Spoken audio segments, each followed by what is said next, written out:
I I asked him, like, he had messaged me like earlier in the year, and I cussed his ass out then. But I asked him, like, why the fuck do you even still watch me? Like, it's been months since I last cussed your ass out, and you still watching the live? And I told him, like, if you want to be a Hebrew Israelite, just go fucking be one and leave me the hell alone. Like, you mad?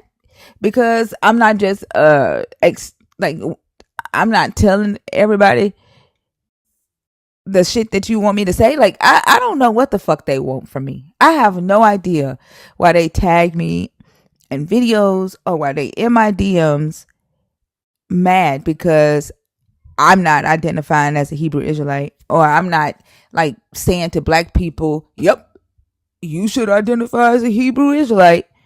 Like, if you want to be a Hebrew Israelite, go be one. Like, what the fuck that's got to do with me? It's just, it's weird. And then you in my comments calling me bitches because I'm not a Hebrew Israelite.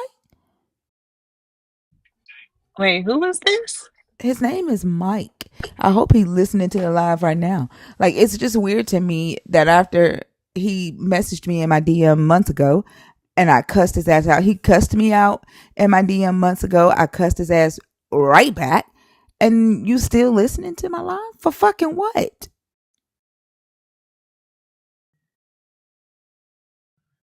I know I had came across somebody. They had did like a video um tagging you. I When? forget Because I who don't it get, was. I don't, mm, I think I, it might have been a couple months ago, but somebody had commented under their post, and so I kind of popped off on that person. was it a Hebrew Israelite? I don't know if I ain't even listened to the whole video because I'm like, whatever. But the lady, she was just saying that something like you're mad because you're at your family, they hurt you or something like that. So My that's why family you ain't hurt hurt people. me. So This is yeah. the, like, so is she hurt because I don't believe in their God? This is the thing that I need to talk about.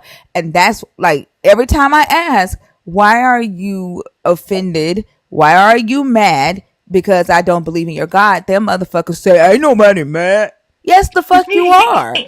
Like, stand on that shit. You're mad because I don't believe in your God. And then you're mad because we be having 700 to 900 people in the live, and you need us to say that we believe in your God. Like, Right. if fucking have your God and move the fuck on. And then you out there lying and shit. My family haven't hurt me. Like, the fuck, my family love me and I love them. That's what I told her.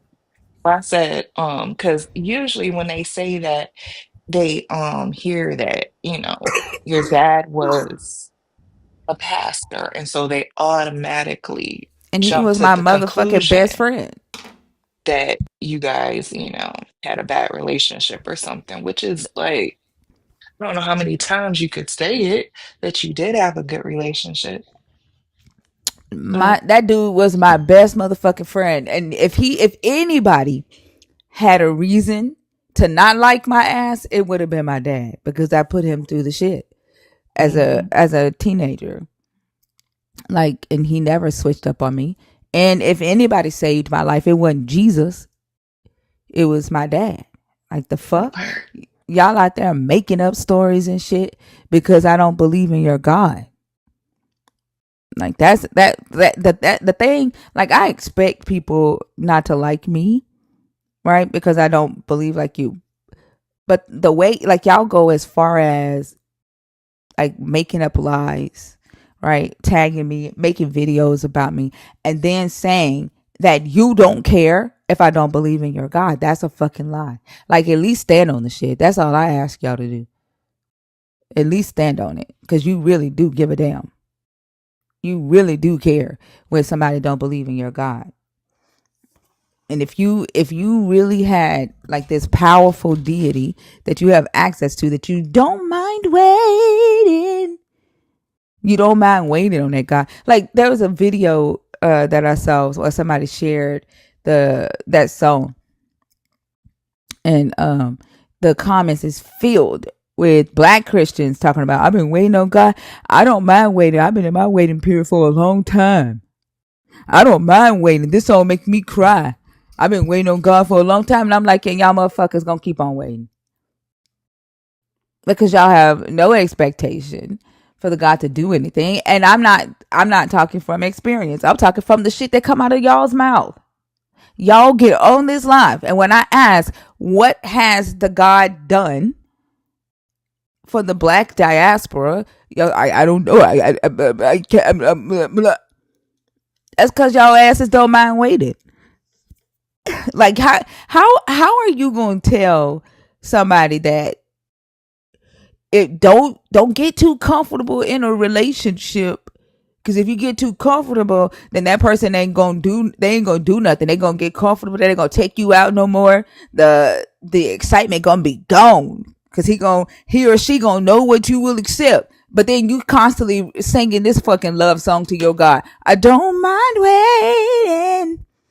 I don't mind waiting. And then you'll put all kind of roles in it and shit to make you sound good. Like if you telling the God that you don't mind waiting, then motherfucker, he gonna make you wait. Then, but you got other believers who like, no, God, I need you to do a thing. You said you were gonna do a thing, right? They do mind waiting. The motherfuckers that constantly stay on your back about some shit, that's who you gonna serve. You ain't studying the ones that say, go ahead, get the other ones first. Get the other ones first. Take care of the other ones. I'll be your huckleberry. I'll be your servant. I'll be your slave, God. I do whatever. Do what you will, Lord. Do what you want. Like that's what y'all saying. Do what you want, Lord. Do it to me. Do it to me. Like y'all are telling you God to do that shit. Don't get mad. Like I don't know if you are friendly or not, but why are you typing it on caps? Y'all know I'm telling the truth. Shit. And then I was thinking uh about the question, the 97% of black community. What's up, Xena? What's up to the Xenerators? I think the reason that 97% of the black community worships this God is because it's the music. It's the songs that they can make out of what they're being taught. And they're more loyal to the songs, and they're more loyal to the anointing, and they're more loyal to what they feel than they are the actual word of so-called the God. That's why they don't read it. They don't have to. They'll get up here and they'll quote songs as if it is, in this Bible.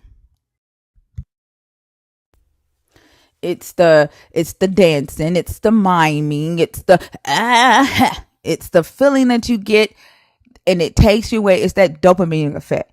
It takes you away of all the bullshit that you've been waiting on the Lord to fix that He ain't fixing, and you can sing about your weight, right, and make you feel good.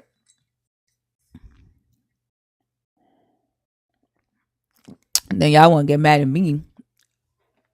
Like that's some crazy shit. What's up to the YouTubers over there in YouTube land? Rodney, Cindy Prim, what's up, Love Bugs? Turt, do you guys like having fun and playing games? Huh? Okay. You sound like a kid.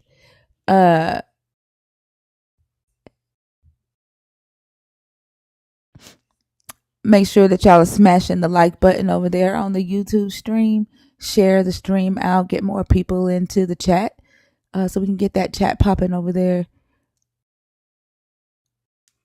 If you come in here and you advertise your business, I am going to block you. There you go. Blocked. Well, I sent you the video. Okay. You sent it to my TikTok or to the The group chat. chat? The You and chat. do that. Let me see. Wait, is this that 10-minute video guy? Wait, I didn't ask the question about operating outside the human mind, did it? That was real, wasn't it? Hold on.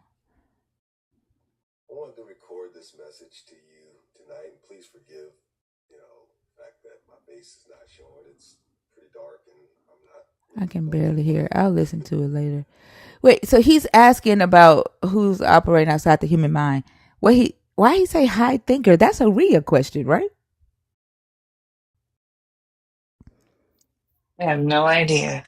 Yeah, Rio runs that live. Like I remember asking that question, um, maybe like last year, last summer or something. But Rio Well, that runs that was live. a couple months ago that he hit you Yeah. up, but the person that commented was from yesterday. Oh, from yes. Hold on. These people are fucking nuts.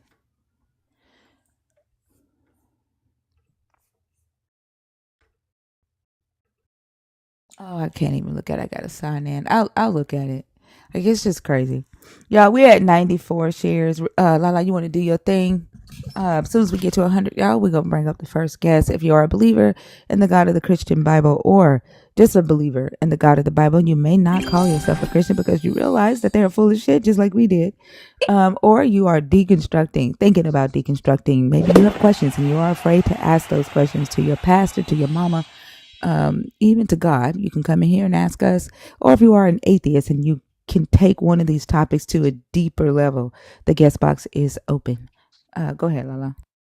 Okay, guys, let's get these likes up to 50,000.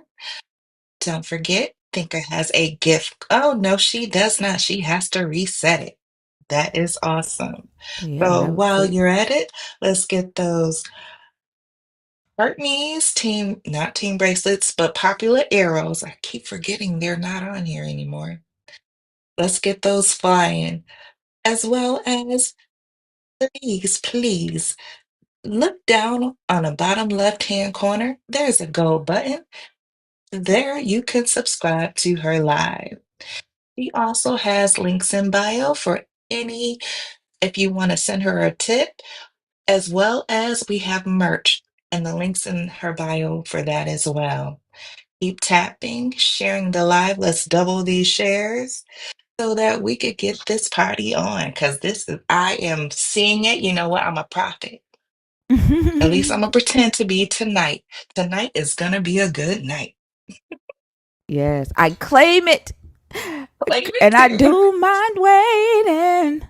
I do mind waiting in between calls. Y'all, please make sure that we are not waiting in between calls. That we keep the conversations going in here. We got 12 hours to go. We are at 127 shares, so we're gonna bring up the first guest. If you are a believer in the God of the Christian Bible, if you're deconstructing, or if you are an atheist, the guest box is now open. Well, everybody that was in the guest box just hopped out. Wow. Like that Was was it me weird, being a prophet? huh? I said, was it me being a prophet? I don't know what it was. I still claim it. Tina was hi. How are you?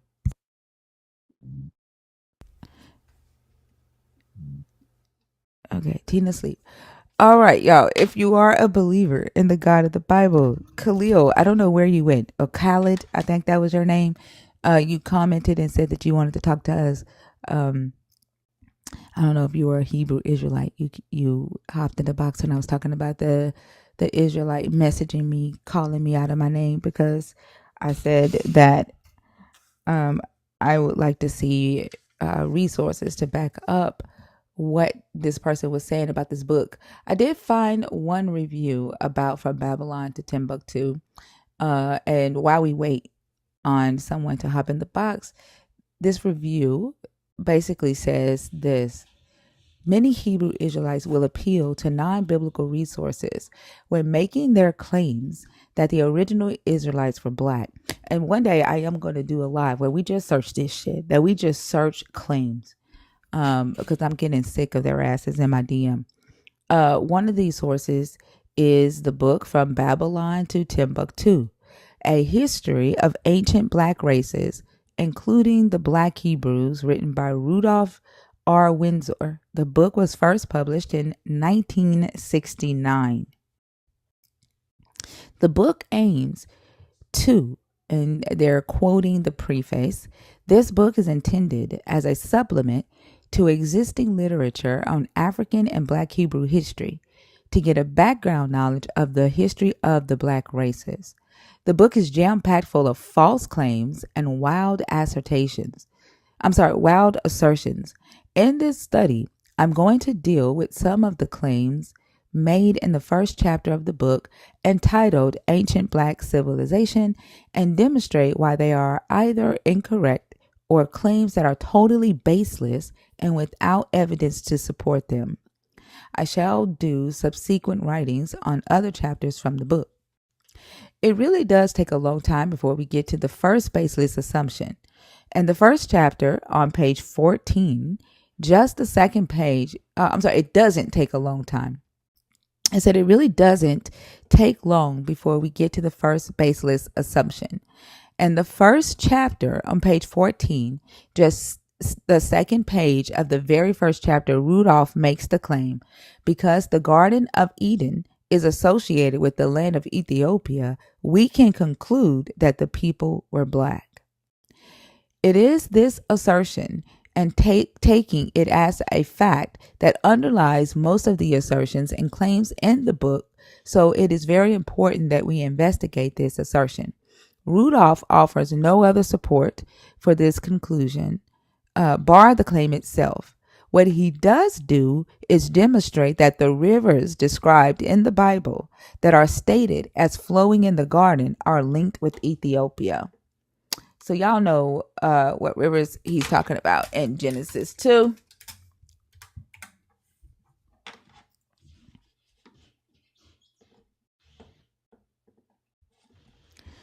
These rivers here, the Pishon, Havilah, the Gihon, and the Tigris. Hold on. Pishon, the Gihon, the Tigris, and the Euphrates. So those four rivers. Genesis 2:14 reads, and the name of the third river is Hiddekel, that is which goeth towards the east of Assyria. The fourth river is Euphrates. Commentators and scholars have identified the river Hiddekel. They say it is the Tigris River. Now I shall cite Genesis 2:13, and the name of the second river is Gihon. The same is it that compasseth the whole land of Ethiopia. This is what the author writes. So as one of the rivers, Gihon, is associated with Ethiopia, in Hebrew it is Cush, the Ethiopians today are Black, then this means the people in the garden must have been Black. There are, in fact, a number of problems with this conclusion. Firstly, there are also three other rivers mentioned that are associated with the Garden of Eden. To select only one of these rivers and then make an association to that one is simply cherry picking the information that you wish to utilize in order to make it fit with the narrative you want to push. This isn't really a surprise, seeing that Rudolph himself states, I shall cite the third and fourth rivers first, then I shall proceed to the first and second rivers because it fits better into my line of reasoning. This is the opposite as to how proper investigation is done. One's line of reasoning should come from the evidence rather than fitting the evidence to one's own reasoning. Secondly, the land of Ethiopia had not yet been occupied. There were no Black people in Ethiopia at this time. There were in fact no people in Ethiopia at all, Black or otherwise. It is true that black people occupy the land of Ethiopia today and historically have done so, but to assert that the people of the Garden of Eden were black based on the fact that black people would later occupy the land is anachronistic. Reading a later fact back into an earlier story. In fact, Rudolph himself will later demonstrate how he believes that black people will come to occupy the land. What I find very strange is that immediately after this assertion, that we can conclude the people were black based on the association with Ethiopia, Rudolph then proceeds to argue that the Ethiopia that is referenced in Genesis 2 is not the Ethiopia in Africa. He cites Dr. Spicer, who states, Dr. Spicer, who was a professor at the University of Pennsylvania, said, there is no basis for the detouring of the Gihon to Ethiopia. He meant the Ethiopia in Africa, not to mention the Paishan and various remote regions of the world. Rudolph states that he agrees with Dr. Spicer and says that we should be looking for the river Gihon and the Tigris Euphrates Valley. He says, I agree with Dr. Spicer that we should not search for Gihon in Africa, nor the Pishan in a remote area of the earth, but that we should search for the Pishan and the Gihon and the Tigris Euphrates Valley. This would give us an area of somewhere around southern Turkey, northeast Syria, and Iraq. This now totally defeats Rudolph's own conclusion that because the river is linked with Ethiopia, that the people must have been black. The people of the southern Turkey, northeast Syria, and Iraq are not black. They are much lighter in complexion, certainly not white people, but they are in no way black. It is then a self-defeating argument. Now, I only use this to demonstrate that if we must use the color of the people that occupy a specific area in order to understand the color of the people in the Garden of Eden, as per Rudolph's argument, then we must be consistent with that line of argumentation. I will, however, reiterate that at the time of Adam and Eve, the Garden of Eden, Ethiopia, and the area of the Tigris Euphrates Valley were not occupied, and thus it is disingenuous to make the argument that Rudolph does. It simply does not nor cannot work. So we have contradictory claims and also conclusions based on anachronistic circular reasoning within the first couple of pages of the book.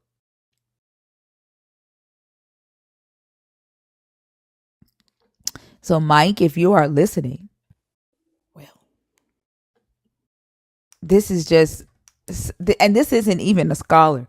This is just a random blog article about this book because so many of y'all are using this book for your claim that black people are the people in the book, or black people are the true Israelites. And this is just a review of page 14, just the first claim about Ethiopia. Like, if you want me to dig deep and research the shit, like, I don't have a problem with doing that. Like, you make me find my own resources when you come on this stage and you give me a claim and I ask you for the resources and you don't want to give it to me and you don't want to tell me where to look, then I'll find my own shit. Mm-hmm. You know, the thing that gets me when they say that is that if that, let's just run with that theory. Okay, that's us in the book. We're the ones who did all of that. Then explain to me why we had to be introduced to this God. I say that all the time, Nelly. Yeah. Matter of fact, I said that to my dad. Mm-hmm. If that's us in the book, then that means the West Africans that were enslaved and brought over here, they should have known when they seen that God, they'd have been jumping for joy. They try to say that it's a different God that they introduced. It was a whitewashed version, and that Africa That's had this bullshit. religion first, and they took our stories and they whitewashed it. And Then the we would have thing, recognized the story. exactly, and but the crazy thing is that there are Egyptian stories in the book, right? Like, there are some influences Right.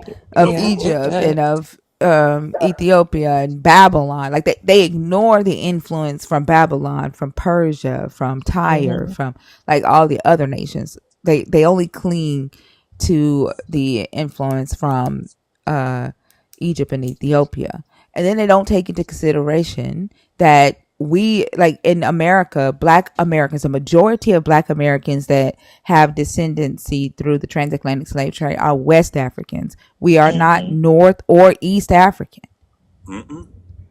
They don't Nope. take that into consideration, that this is a ancient Near Eastern mythology. Yep. With a collaboration of all. They stole from all. Not just one place, all. But the reality is that we don't see West Africa in here. We don't No. see any influence from West Africa, South Africa, Not at all. in here. You know, Nope. we don't see North America in here, or the South America. And I don't know what it was called at that time, but like we see a ancient Near Eastern, South and Central Asia, um, what is known as Europe, a lot of Europe today, North and East Africa. Like we're just not in the book. No matter how much they want to read us into the book, we're just not in it. Nope. And But there's no evidence of that either. No evidence. Zero. except the word slave.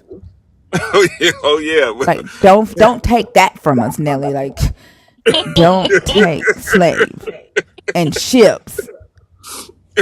Oh God. J Rock, if you think that we're in the book, then come up here and make your case for that shit. Expect pushback. Don't start at damn crying when someone pushes back. If you don't have evidence for your claim, like nobody is just gonna take your word for it. Don't, and then talking about some think or be fair. Like I don't owe your fairy tale any fairness. It's gonna be Mm-mm. investigated just like every other claim in here. They don't like to deal with facts. They just love to deal with fictions, and they love to deal with uh, what they have camped in their head with the campfire going strong. I mean, it just doesn't make sense to me. I mean, I Mm-mm. like facts. Show me evidence. They act Like like asking eating for out. facts is a crime against them.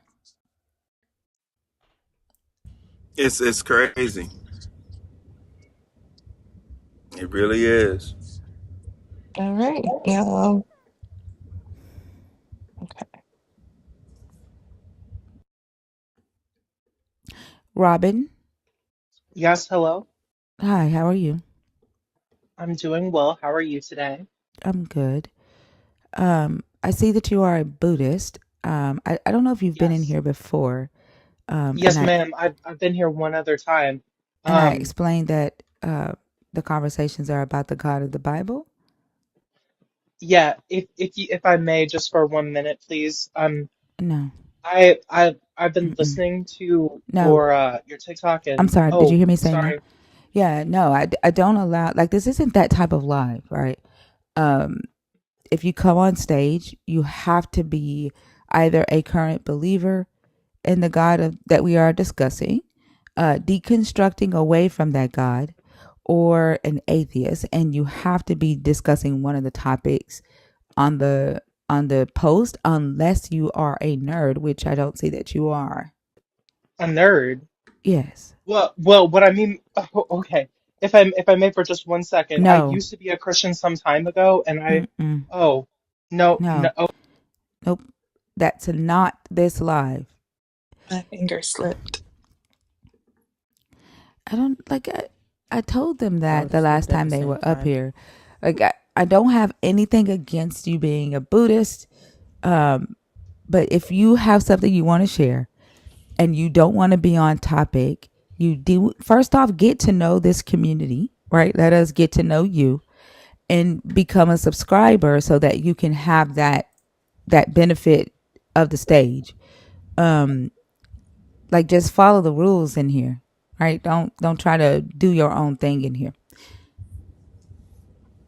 It's really simple.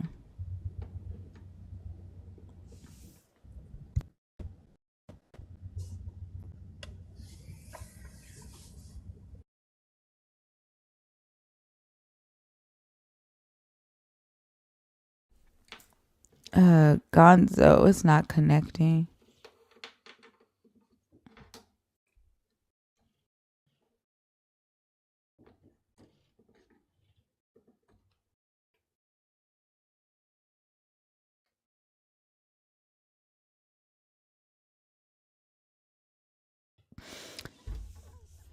That again, why the fuck do you feel like you're being attacked? Please explain that to me, Ray Ray.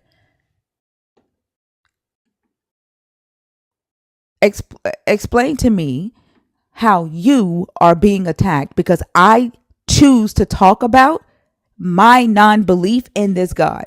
How are you being attacked? What the fuck does my non-belief have to do with you and your belief? Please explain that to me.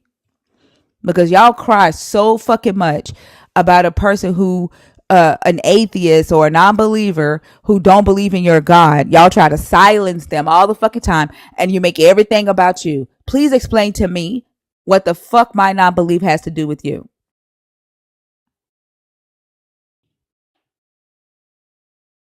And don't run away. Don't run away since you typed all that shit.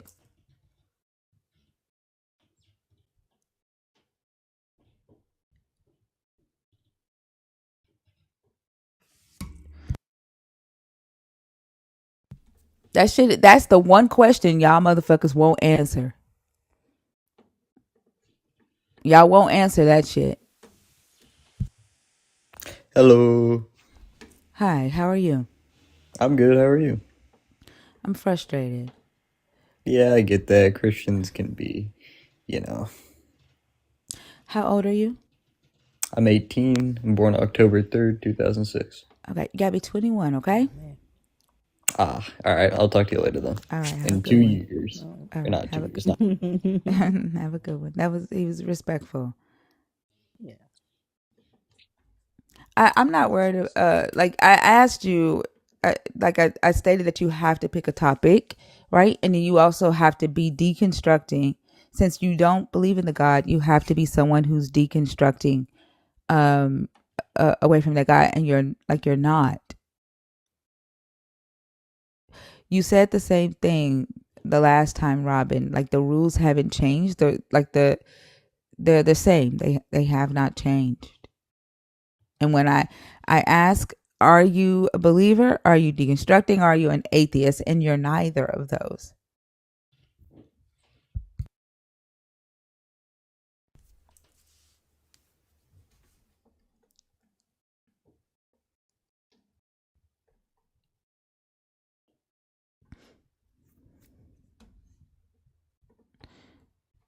Did Ray Ray comment how he's being attacked? Did he comment back? Or did he run away? I don't see it. Nope. That shit's crazy. And I literally put that topic. That was one of our topics for a whole week, and not one of them picked it. Like y'all feel so fucking persecuted because someone Mhm. doesn't believe in your God. But when I give you the space, right, and the opportunity to talk about why the fuck that you make that somebody else's personal choice about you, you don't talk about it.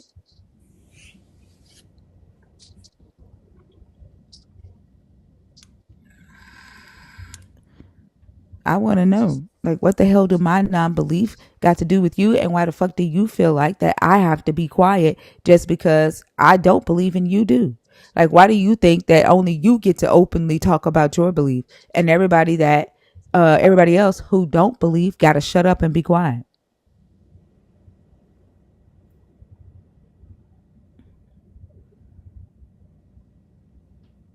Robin, to do that, as I stated, you have to become a nerd. You have to become a subscriber, right?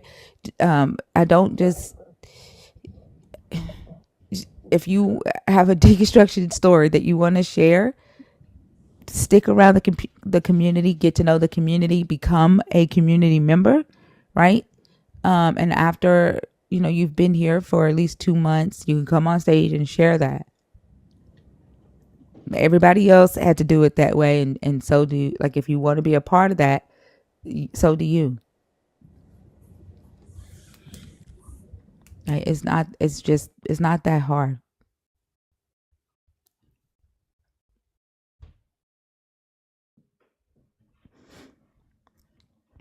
Lala, I'm wondering about your prophecy because we are 42 minutes Um, in the stream and you yeah, haven't had a it's still conversation early. It's yet. still early. You gotta let them marinate. Yeah, I just wonder why they like are okay talking shit. Like I genuinely want to know why my deconstruction, my unbelief bothers you. Like why you feel attacked by somebody not believing in your God. Like why do you make that about you?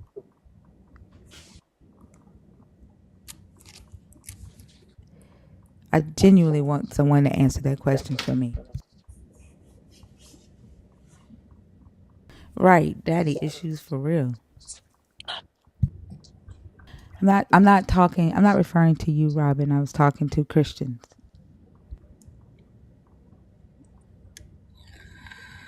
All right, y'all. If you are a believer in the God of the Bible, if you're deconstructing or an atheist, of course, if you're a nerd, the guest box is open. We're 42 minutes into the show, um, and it's starting off kind of slow for a Monday night.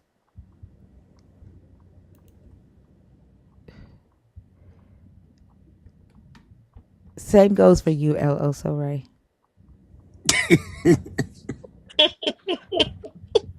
It doesn't change.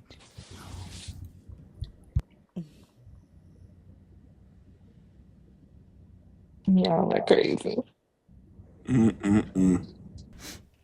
Who sleep already? Mm. Justin, I don't even know what kind of question that is. Like asking how could you Wow. not believe?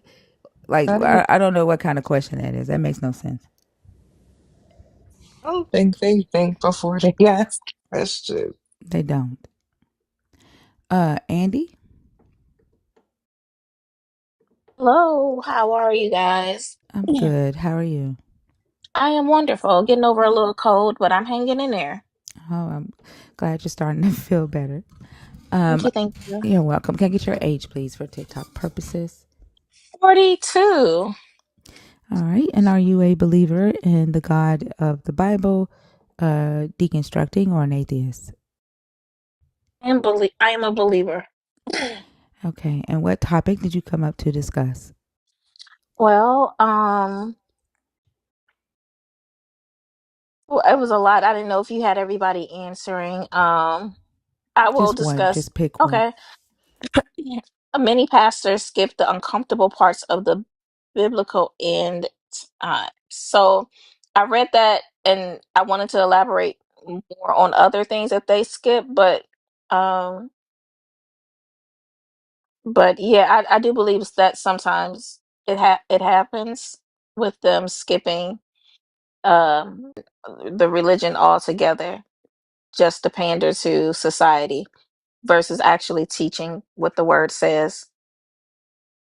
Yeah, so that topic is talking about like what the end times prophecy actually says. Um, I'm not sure like if you know like the fullness of the eschatology from the Israelites down to the Christians. You know what I You know, mean when I say they skip no, one? I definitely understand what you mean. I just thought, with just if you feel like they're skipping, I mean, or for your understanding, for your knowing that they skip end time prophecies, then No, um, I said the uncomfortable oh, parts of it, of the end time prophecies. Like they skip the uncomfortable parts of it. I completely understand. And if they are skipping the uncomfortable parts of it, um, it's just nice to identify that the fact that there are other things that are being skipped as well that should be taught. Well, let me ask you this: do you know what the uncomfortable parts of the end times prophecy that I'm referring to? Yes, men against, mothers against daughters, things of that nature. Um, you know, those are some of the things that I'm aware of, but I mean, because I subscribe to, I don't, I don't challenge what is actually going to happen. I know men are not perfect. The pastors aren't perfect, so I don't let a pastor lead my life. Actually go to church or maybe seek a relationship with God based off of just having a relationship with God versus not a man that to be at fault to teach what he'd like to teach. Yeah, that's because you believe that God should teach you what's right, right, and you're not depending on that man to teach you. Right, and I seek Hmm. myself, yeah. So, did God tell you what the right, what the Bible is actually saying about the end time prophecy versus what What a pastor has said?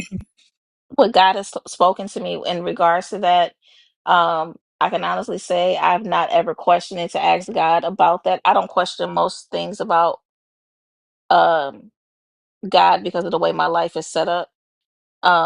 So I would have never questioned anything that he would have given me. I just personally accept it. I'm not a sheeple, but because of the way my life has gone from birth to 42, I tend to always have a positive perspective on things. So Yeah, but the whole purpose, right, of this relationship with this God is to get to that end time, right? That eternal life, right? Like that's your goal. And if you don't have a true understanding of what this book is saying that goal should be or what that looks like, then how will you know for sure if you're on the right path of that? well, And because like if you're saying like, you know, you depend on your God to teach you that and not a human, one would expect, right, just the same way you would expect your manager at work to tell you exactly how to do the job, right? So but that I'm sorry, can I finish? no, One I'm second. sorry, I I'm apologize. sorry. I wasn't trying to cut you off. I was just shocked I'm that sorry. one of the people were saying in your One comment. second. Yeah, don't pay attention to the comments. They're gonna throw you off. Just talk to us on stage. Um what I was saying was like similar to how you would expect your manager, right, to make sure that you knew how to do the job and you knew what the goal of the company was so that your productivity would be up and contributed to the team, right? And that the company reached their goal and you reach your goal as an employee, right? If your God isn't telling you what the true goal is, right? Um, I'm sorry, like you're commenting, like how is it that you're commenting in the comments and you and I are talking? Like, I'm listening to do you. you think I that's can critically think, and I'm listening but to do you you. think that but how do you think that makes me feel if I'm talking to you and your attention is elsewhere? How do you think Kind of that make sounds like that you're belittling. I'm sorry. I can't say anything. I'm Okay, sorry you got it, because I'm ma'am. talking, right? Like if how I don't know, like how do y'all have conversations as believers? Like I constantly have to like get into this back and Mhm. forth with believers about like what's considered active listening, right? When you're in a conversation with someone. Like how do you think that makes me feel your attention is elsewhere while I'm talking to you?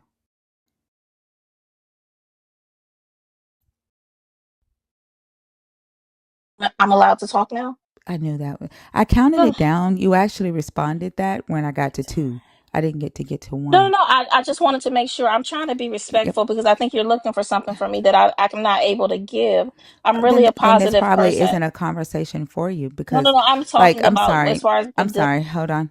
That topic that you chose literally says many pastors skip the uncomfortable parts of the biblical end times prophecies. Now, you wanted to come up here and change my topic and talk about what you wanted to talk about. If the uncomfortable parts of the end times prophecies is not what you want to talk about, then maybe this isn't a conversation for you and you should probably leave, right? And maybe start a live where you can talk about the things that you believe pastors skip. But that's not the topic that I'm talking about tonight. I'm talking about what that topic says. And if you're not interested in that, then that's all well and fine.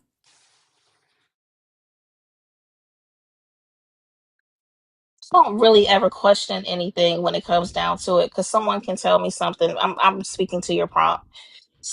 A pastor can tell me something, but I still seek my own, and in the way of, I'm not trying to be combative based off of um however you operate.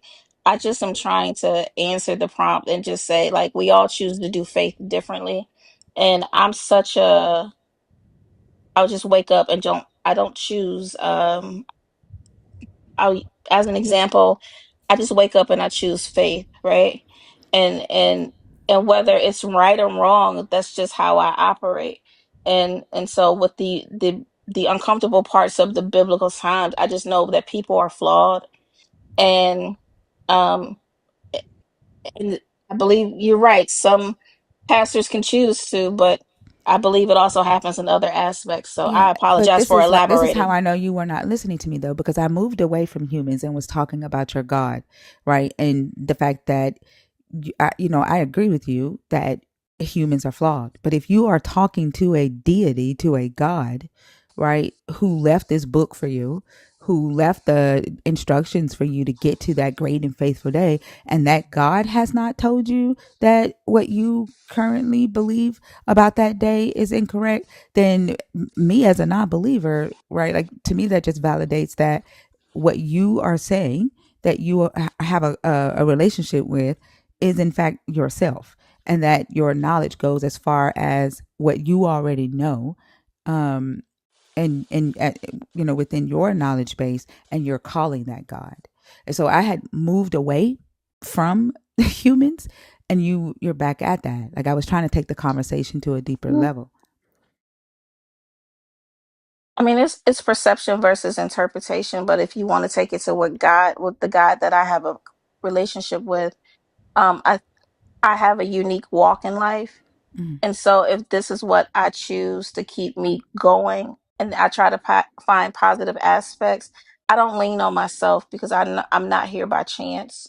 So Yeah, I but that's a tend to. different subject. Like we're talking about the end times prophecies, right? And whether that God is preparing you for that correctly based off of what he put in this book, based off of what he gave humans to put in this book. Where does that match what you currently know? And you're saying that you don't depend on the pastor because he's human to give you that information. You depend on the God that you have a relationship to give you that information, right? And so my question to you was, has the God that you are in relationship with, that's talking to you, given you the full picture of these uncomfortable parts that pastor skip? That was my question, but you didn't answer that. Would you like me to answer it? Yep. Okay. I believe, personally, for my life, that God has equipped me with the ability to understand where I am going. And I believe, based off of all the things that will happen in the end times, I personally believe that it is individualized, but I can only speak for me, that I am believing that God is leading me to where he would like me to be. Is that No, like honestly, that just sounds like a bunch of fluff, right? My question to you was, has the God given you the information that pastors are not giving regarding the uncomfortable parts of the end times prophecy? For example, the God of this Bible, right, gave the prophecy that on the day of his wrath, men will be raping women, right? Has the God had that conversation with you regarding his commandment of his sanctified ones to grape women the day that he returns as a part of executing his anger? at this point, I don't know what you want from me. That's just how I'm I asking, believe. has the Yeah. God given you that information? You picked a topic regarding the Ma'am, you're uncomfortable trying parts to of end belittle times me. prophecies. What have I said to belittle you? because you're trying to be a, excuse me, a little bit in your tone, a little bit Oh, but this is condescending how I towards talk, love. me. Like, this is how I talk. I don't have anything to do with whatever you feel about yourself. I'm not going to make myself small to make you feel comfortable. Like, this is how I talk. And again, I'm going to ask you again, has the God told you about the prophecy he gave to Isaiah regarding his commandment of his sanctified ones to grape women on the day of his return? I mean, I feel like it's present. We're living in a lawless time. So he doesn't, I mean, God tells me, but I also can see in the way that things are leading up in current day society that things will just be more immoral. That's not what I asked you, though. I asked if the God gave you that information. I agree with you that humans are flawed. And like you said, you don't depend on your pastor to give you this information. It's in the book, right? Like, it's plain as day in the book. You say you depend on your God, right? And the relationship you have with the God. My question was, did the God give you the right information? Right? We've been taught in Christianity that our desire should be to leave the earth, right? That we're going to be called up in the sky and changed in the twinkling of an eye. But there are several places in this book where the prophecy says in the Jesus in this book says that the believers stay on the earth, and it's the sinners that are taken off of the earth. And so in studying this, I realized that my whole entire life as a Christian, I was hoping and wanting the incorrect thing because it didn't match what's in the book.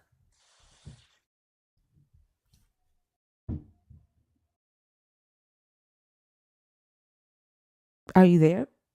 Ma'am, I didn't want to interrupt you. I just wanted to make sure that Mm-hmm. I could listen to what you were saying because I think this is a very thought-provoking panel, and I wasn't looking for an argument in Mm-hmm. any capacity. But I honestly, I just believe the way I do based off of my own personal relationship.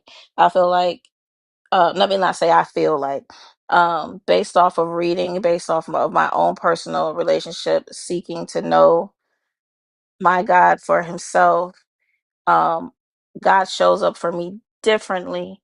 And I don't know how God shows up for anyone else, but I can only speak for Yeah, how that has. I interpret it. You're not talking about the topic, right? The topic is about end times prophecies. Like, nobody's asking you how this God shows up for you in your life, other than does he talk to you about these prophecies and give you the correct information? And you're not addressing that.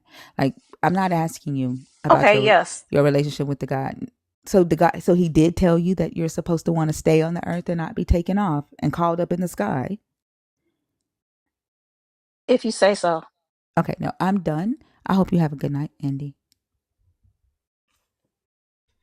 Have a good night. No problem. You can drop me. You can drop yourself. Well, Lala dropped you. That shit was That stupid. was He was irritating me. Yeah. And then, like, if you have low self-esteem about yourself because you can't listen to a black woman articulate herself, then like fucking go talk to your God and ask him to give you a ramp up or some shit. Ask him to upgrade your subscription to the premium plus. I'm not going to down myself because you feel some type of way about yourself and the way you fucking talk or some shit. Like, the fuck? Not the premium plus thing. Like, something got to give. Like, you got a whole ass God, and you up here talking about uh, somebody trying to down you because of how I speak. Like, get yourself a Original life. down. She wasn't answering the question. The question was straightforward. Eh, You know what? I'm not about to go there with y'all tonight. Anna, hold on for a second. Red M, I could give less than a fuck whether you think I'm cute or ugly, whether you think I'm a 10 or a penny. Like, I don't give a fuck. All that matters to me is what I think about myself. I'm not trying to fuck you. I'm not trying to hug you. Anna, how are you? Anna?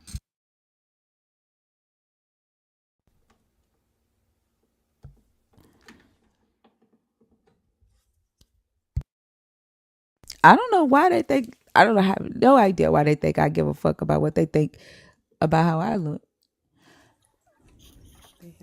Oh my Tanya God, J. Hey, what's up? thinker. I've been begging to ask this question for you, but from you. But every time I get ready to log on, where it's like time for us to ask our questions, it's real late and I done had a couple drinks. Okay,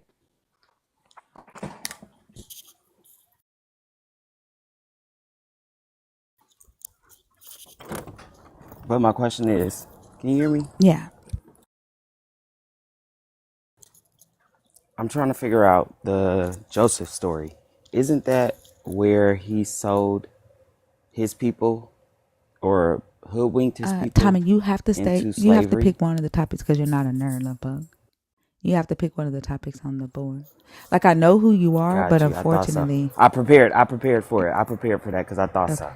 Okay, so the fourth question, the why does 97%?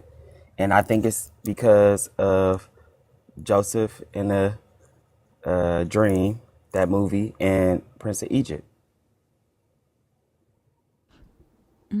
I have never seen Prince of Egypt.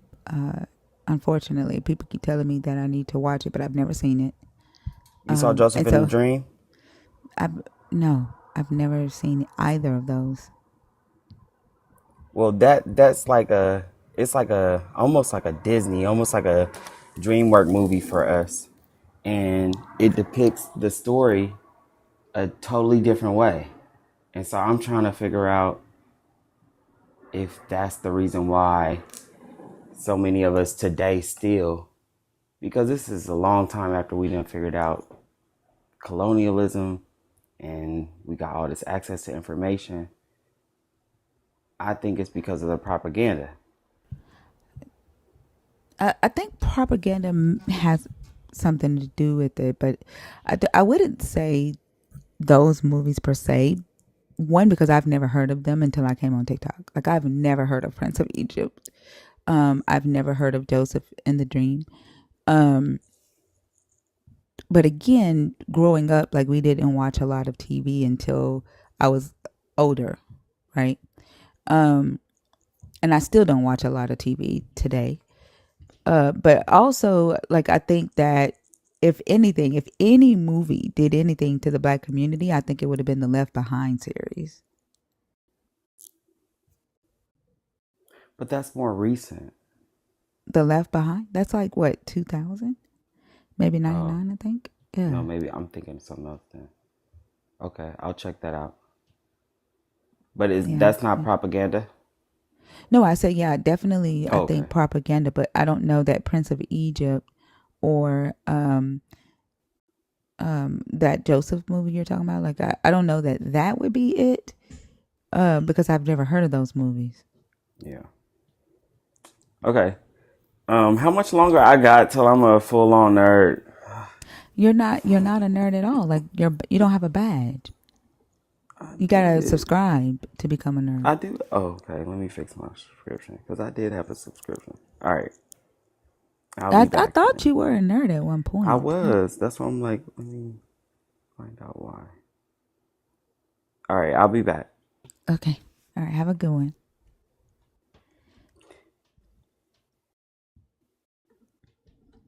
I think like it's like I don't know if y'all recognize like the line of questioning that I was asking the guest that was up here because I get her saying that she doesn't depend on the man, right? The pastor to teach her because humans are flawed. Like I understand that. And your claim is that you have a relationship with this deity and this deity tells you what you need to know and that's what you depend on. Logically, the next logical question would be then is the deity telling you what's in this book since the human isn't? You know?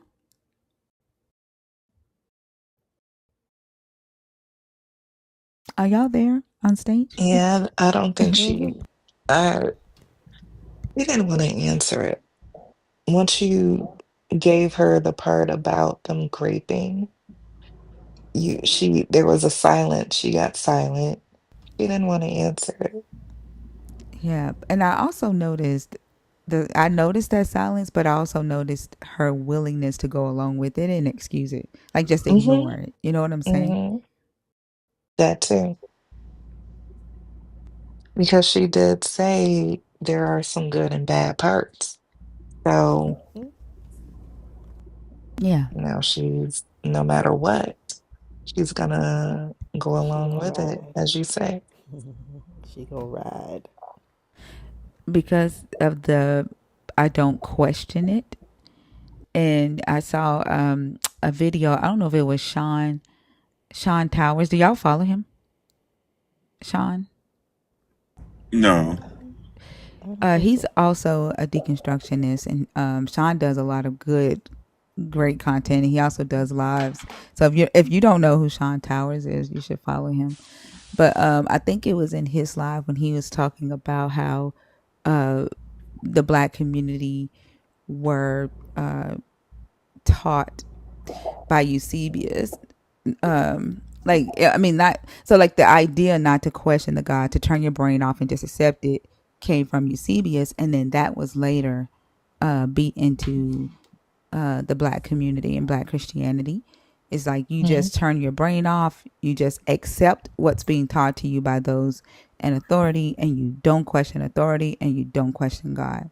So that, Walk by faith, not by sight. I'm sorry, What in the world? Rude.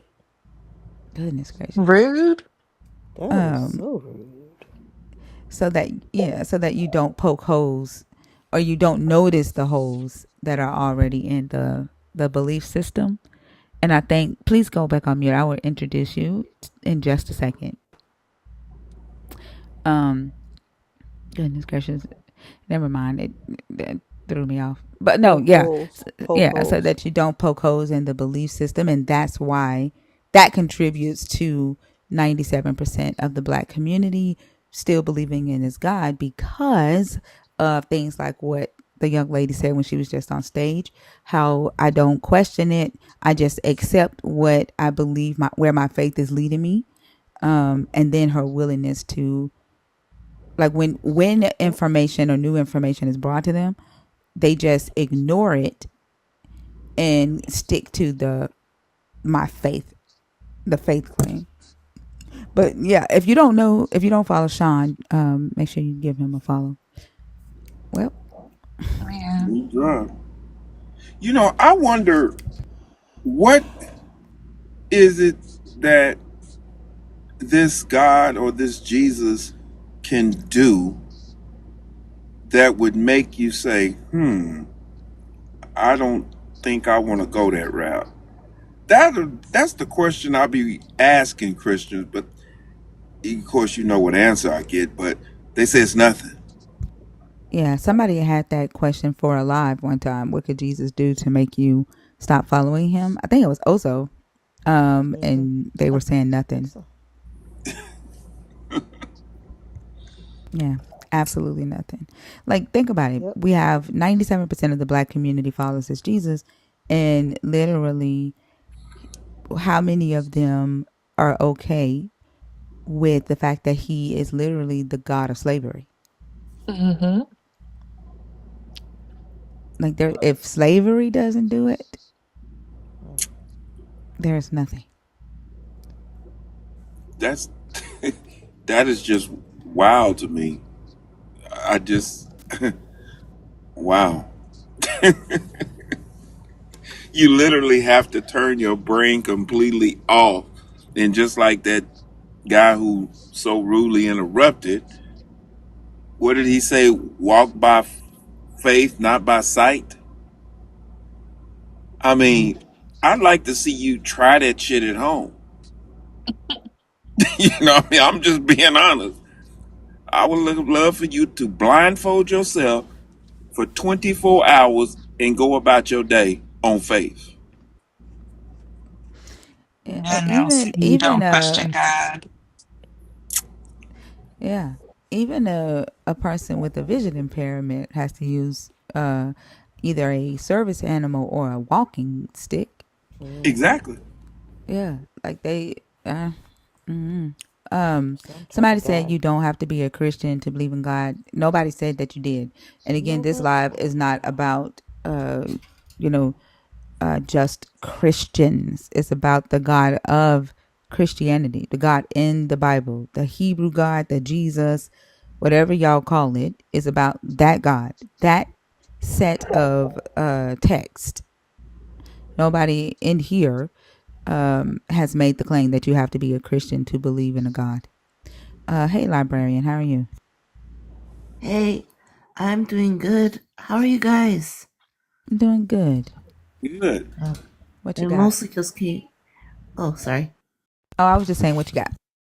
Oh, I mostly just came up because, like, the last question actually has been on my mind because, That just. last question though is off limits unless you are a black Christian.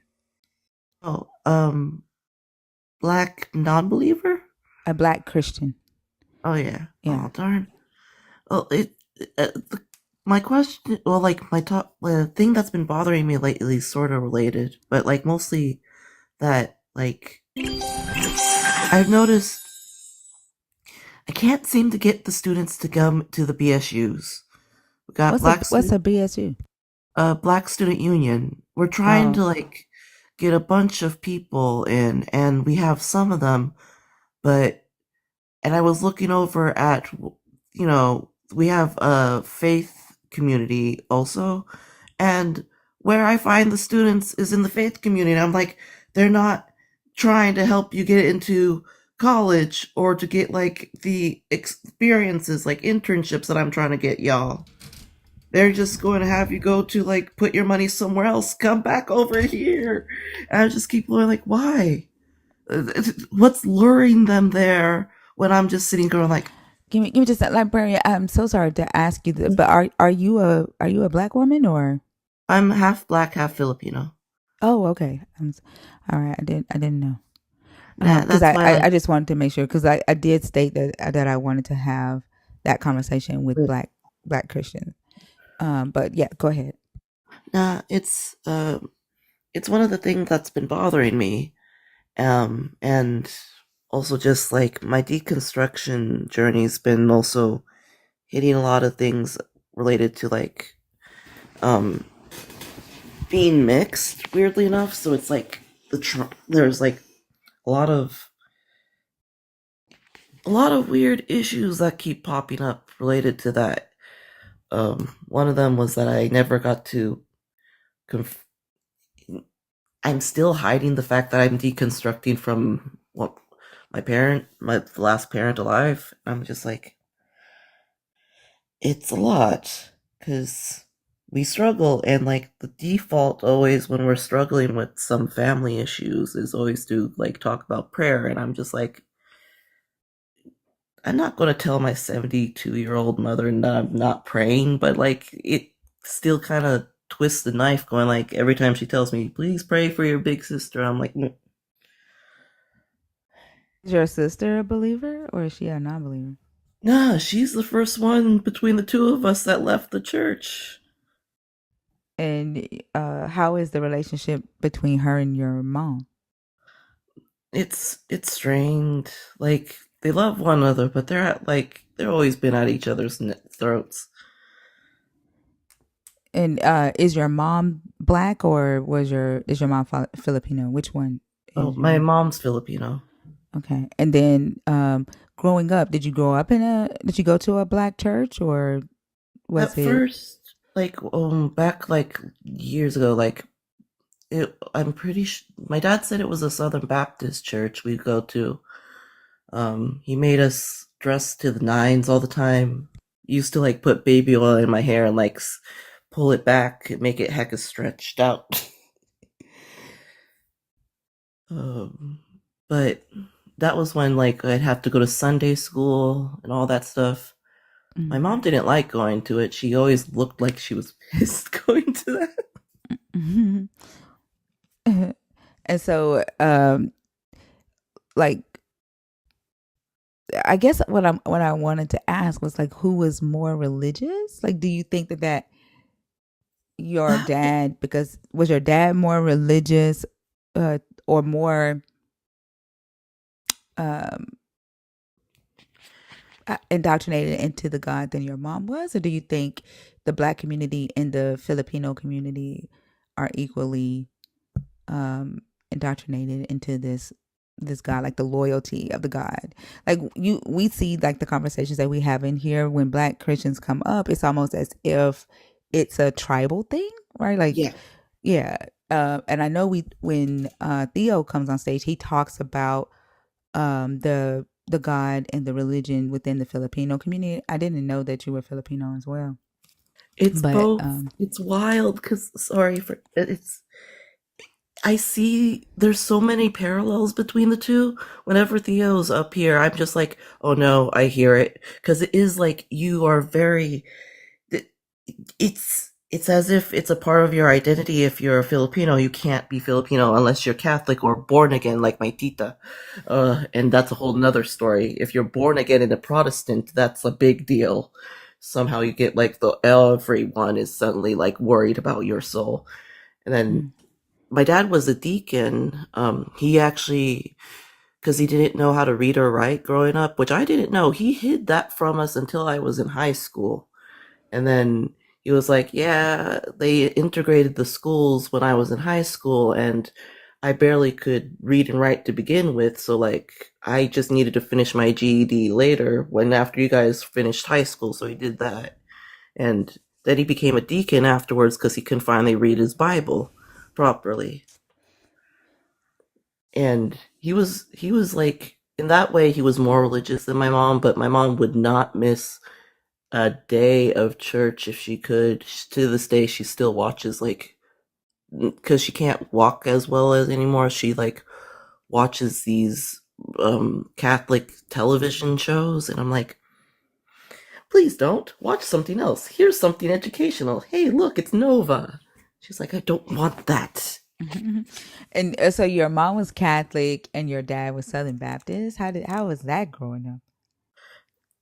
My dad would whisper to me and my sister sometimes and say, your mother worships the Virgin Mary. And my mom would be like telling me, your father likes music way too much. And I was like, that's not one, you're telling me that my mom worships a woman, and another one, you're telling my dad worships music. And I'm just like, either way, you guys have me praying on my knees and then like waking up too early in the morning. And I swear the barrettes they would put in my hair, I still have trauma about that. Just like, why? Why do we always do that? Why was it baby oil back then? I don't know what you're talking about with the baby oil. Oh, like at least I don't know why he would put that into all of us, not just me, but like my half sisters too. He would be like, that's how he would straighten out everyone's hair, that in a hot comb. I hated those hot combs. Uh, Baby oil and hot combs? Yeah. I have no idea. We didn't use baby oil when we straightened our hair out. Like, to me, that seemed like that would be harmful to the hair. Hi. Yeah, it damaged our hair. He Yeah, said it was trying to make our hair good, and then he's just messing it all up. It yeah, wasn't that until seems like dangerous. It wasn't until we were like high school. My sister was the first one to like, no, I'm doing my own hair, and then I'm going to do my baby sister's hair. I'm like, thank you. It could be. I don't know if it's because of the maybe you had like a 3C or 2C type hair or 2A hair or something like that. I'm not sure. But yeah. So I don't know if like the 97% of the Black community, that if that topic, because you had kind of like a mixed um environment, like you were Catholic, your father was Southern Baptist, but it doesn't sound like you really went to like the Southern Baptist church a lot. Is that right? Went Like you when were more Catholic? it ended up like since what happened was like he had us going until like '98. That's when they split, and then mom took me over to the Catholic church afterwards, and my sister just decided to rebel and never go to church with him. Mm. That was a weird time. I but another the weirdest aspect of that time period was I never got my first communion officially, and I found out about that later, so I was technically not supposed to be going to church yet. What do you mean? So within the Catholic Church, I had to find this out through a friend of mine. Um, you're supposed to go through a process of like it's like their indoctrination is official. They have you be Oh, baptized. the Mm-hmm. catechism classes? Is that what you're Mm-hmm. talking about? Oh, okay. Yeah. I know Rhea talks about that. She had to. I think she did that when she was like 8. Mm-hmm. Mm-hmm. You have Yeah. to do that, and then after you pass, that's when you get your first communion, and they make such a big deal out of the. I still remember how upset that priest was when I said thank you for the cookie, because that was my first time at the church. I was like, "Thank you for this cookie, goodbye," and he was like, he stopped me and said, "This child thinks that this is just a cookie." He said that very loud, and my mother turned beet red. And then, like, he said, "No, repeat after me. This is the body of Christ." And I'm like sitting there in front of the altar, scared as fuck. And then, like, "Yes, sir, it's the body of Christ." And I ate that.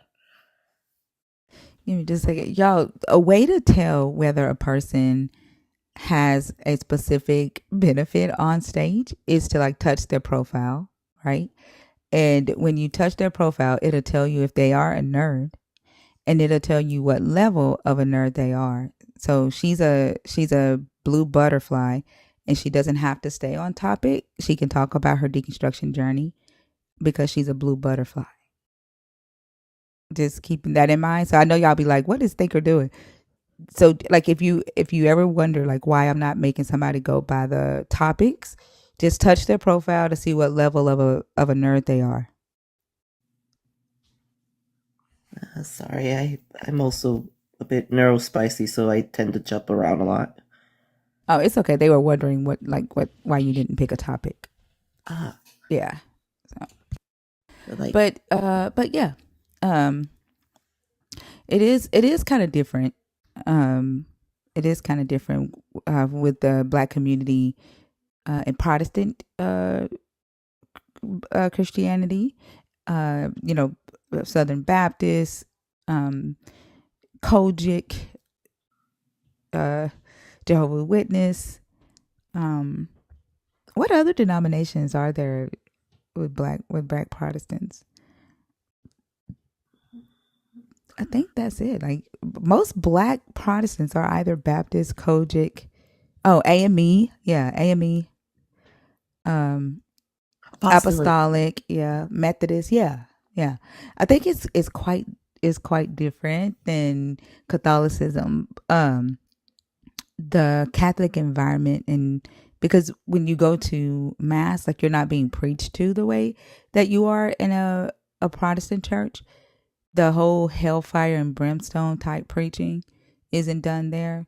The miming and all of the speaking in tongues and the rolling around in the church and like the drums and like it's not done there. And then are y'all required to pay tithes in a Catholic church? Like do y'all have the tithe?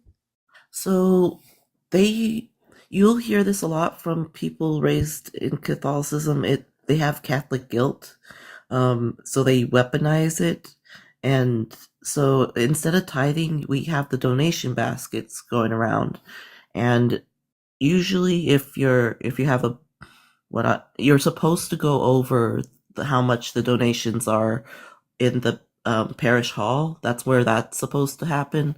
Unless you have a priest like my last one before I left, he decided to turn his whole homily into a presentation on the economics of our donations. So he decided to make it a business transaction time to guilt us into putting more. Okay, so but it's voluntary. So like in Mhm. the Protestant church, specifically in the Black Protestant church, if you don't tithe, it's connected to whether you can go to heaven or not. Like it's disobedience to the God, and that scripture, will a man rob God? Yet he has robbed me. Wherein you may ask, where have you robbed thee? In tithes and in offering. Bring all the tithes into the storehouse so that there might be meat in my house. And prove me not, says the Lord. Like the fact that I know it by heart, like we we were literally taught that tithing was our duty and not doing it was a sin. Like it was disobedient to the God and it would send you to hell quicker than shaking your ass at a club on a Friday night. Damn, like I like the reason why I mentioned me not going through the proper channels is for the what you just described is how me taking the sacrament of the Eucharist without having been properly indoctrinated um is so I was so scared when like a priest was like, huh, you haven't done your catechisms, you're not technically supposed to be having this, but we don't want to make a scene. And I was like, ah. And they had to talk with me and my mom was like, well, you have to then study. I never finished it though because I left the church afterwards. Yeah. How did that situation turn out with the lady at work that was like bothering you about your deconstruction at work? Oh, so she we are still we're being civil, but I had to like loop supervisors in. It'd be like, hey, this one. And they were like, yeah, we know she's a problem. So she had a talking to, but luckily I wasn't the only one. So like they didn't really name names. So because she knows that she rubs people the wrong way too, and that she needs to curb that judgmental. That's another thing. I've become so much less judgmental since deconstructing, but there's just so much hate in this religion.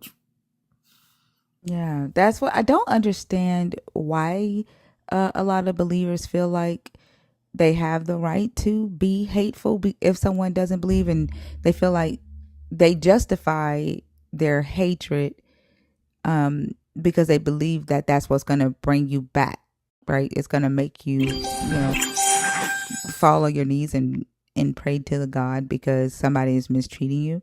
And the whole reason of them doing it is because they feel some type of way about you making the choice that you made for yourself. And I don't get it. And then they'll completely ignore the fact that they're putting you in that uncomfortable situation. And it's super uncomfortable. And like I don't mention that stuff, and like it felt like it felt like for a while I was like, do I have to pretend to be a believer around her then? And like just say, oh no, I was kidding, and be like, no. Some people feel like that might be the easier route. Like there was a young lady that joined the stage last week who said that that's the route that she takes because it's just simple and it's easy for her so that she doesn't have to explain to people why she doesn't believe and she doesn't have to, like worry about, um, being ostracized and stuff. And I think that there are a lot of believers who still just say they believe so that, they don't have to deal with all of that. You think like Deal Breaker just said they pretend around certain people. And that's that's insane. Because we're talking about a belief here, right? Like, it's like they're saying to you, if you cannot lie to yourself or convince yourself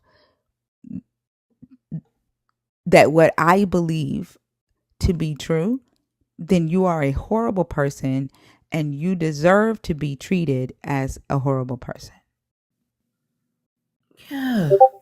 And to, I'm always amazed when I'm listening to lives to like listen to how some people would be like, well, you're going to go to hell. And I'm like, how can you like the way they say it sometimes sounds like they're salivating, like they're literally drooling about the prospect of another human being suffering for all of eternity just because they didn't believe the same thing that they believed in. And like that logic doesn't exist in my mind. I think it's like, how dare you not have the anxiety and fear that I have? Like, you're like, I feel like they're thinking in their head when you say, I don't believe that hell is real. I don't believe in this God. I feel like what they're saying to themselves is, how dare you sit there and say that and look peaceful when I have this fear, this, of burning when I die? Like, how do you say to me, to my face, that you don't fear death, that you don't fear what's going to happen when you die, when I fear that? And I think that's where the offense comes in. Where that's why, like, I put this in the Discord in case people are wondering or they're struggling with it. Because with my mom aging and me not being a believer anymore, I don't believe that there's a heaven. When she, when it's her time, she will be gone, and that makes every moment with her that much more precious to me. And I think examining our fear around death and that needs to happen in a safe, like, therapeutic way, and not like, I don't know, crashing out on somebody's life because they're afraid of death. It's a human thing. It's proof that we've been alive, you know? It's proof that we loved somebody. If you didn't fear death at all, or you just like push that anxiety away and make believe that they're still alive somewhere, that just does a disservice to the love you had for them, don't you think?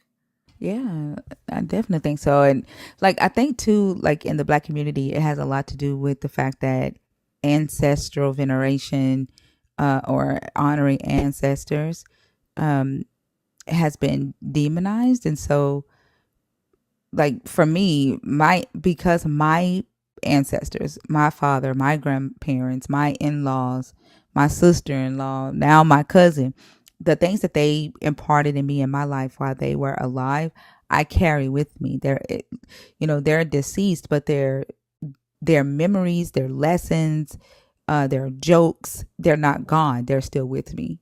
And I think about those things, when I go through things in life. Like, I don't have to talk to Jesus. I think about the conversations that I had with my father while he was alive, and how he helped me get through some of the toughest things in my life. The conversations that I had with my granny, the conversations I had with my in-laws. I told y'all about the time when I was going through what I was going through with my older son, and I sat down and I looked at my in-laws and my father's picture, and I said, I need y'all's help with your grandchild. Like, I don't know what to do. And then, that situation ended up working out. Not that I think that, their spirits did anything, but it helped me, right, with like the anxiety that I was feeling, the heartbreak that I was feeling with the things that my son was going through. And so, I don't look at it like I lost them forever when they die. They're deceased. I know that, I'm not looking forward to a heaven. I don't think that either of them are in hell, but they are still with me because they are a part of my memory, and those that birthed me are a part of my DNA. They're in my Yeah, blood. exactly. Like, those were tangible ways. Like, that's what was it? I was comforting my sister the other day because, like, when it comes to my birthday now, each year it gets a little hard because my dad passed now 6 years ago. We'll be 7 on this year, but like, whenever that time comes around, I she usually calls me up and we have a chat, and like, we cry a little bit because we're just remembering him, like the things he taught, my love of food, like all the ways, like everything that I know about Black history, I literally learned from him first. He made sure of it because the proudest thing I always tell people, like, I am a child of the Black Panthers. He went into Oakland, California and helped out. Like, I saw the photos. He had the beret. He had everything, and it wasn't like he was one of those, like, the people that they show on TV, the violent people and stuff like that. He was just making sure that there was food bags, the bags of food for after school programs, because we didn't have those before, free lunches and stuff. He made sure, like, one of my favorite memories was him, it was Thanksgiving, and he had us come out Sunday best again, went up to the church. We were ladling early, and I was like, "What are we doing, Daddy?" He's like, "We're doing God's work." And so he's in his suit, and we're like passing out free dinners for like Thanksgiving. It was awesome. Then I got petted on my head a bunch by aunties. It was like, I didn't know I had this many aunties, Daddy. Yeah, and my community focused stuff. That's also from him. There's a lot of like ways we honor our ancestors every day, and that's something more like, I don't know, like it feels me up in a way that the church never did. Neither church. Yeah.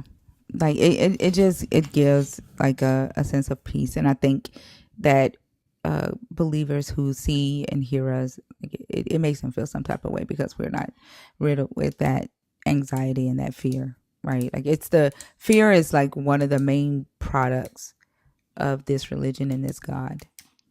And they don't like that, you know, we put up a guard against that. And when the abuser can't use their tactics against you to abuse you, it pisses them off. Mm-hmm. You become the thing that's uh you become the thing that is persecuting them, if that makes sense. Like you are the bad thing because how dare you protect yourself against me? How dare you not let me do what I know how to do? And now you're my enemy because I can't manipulate you.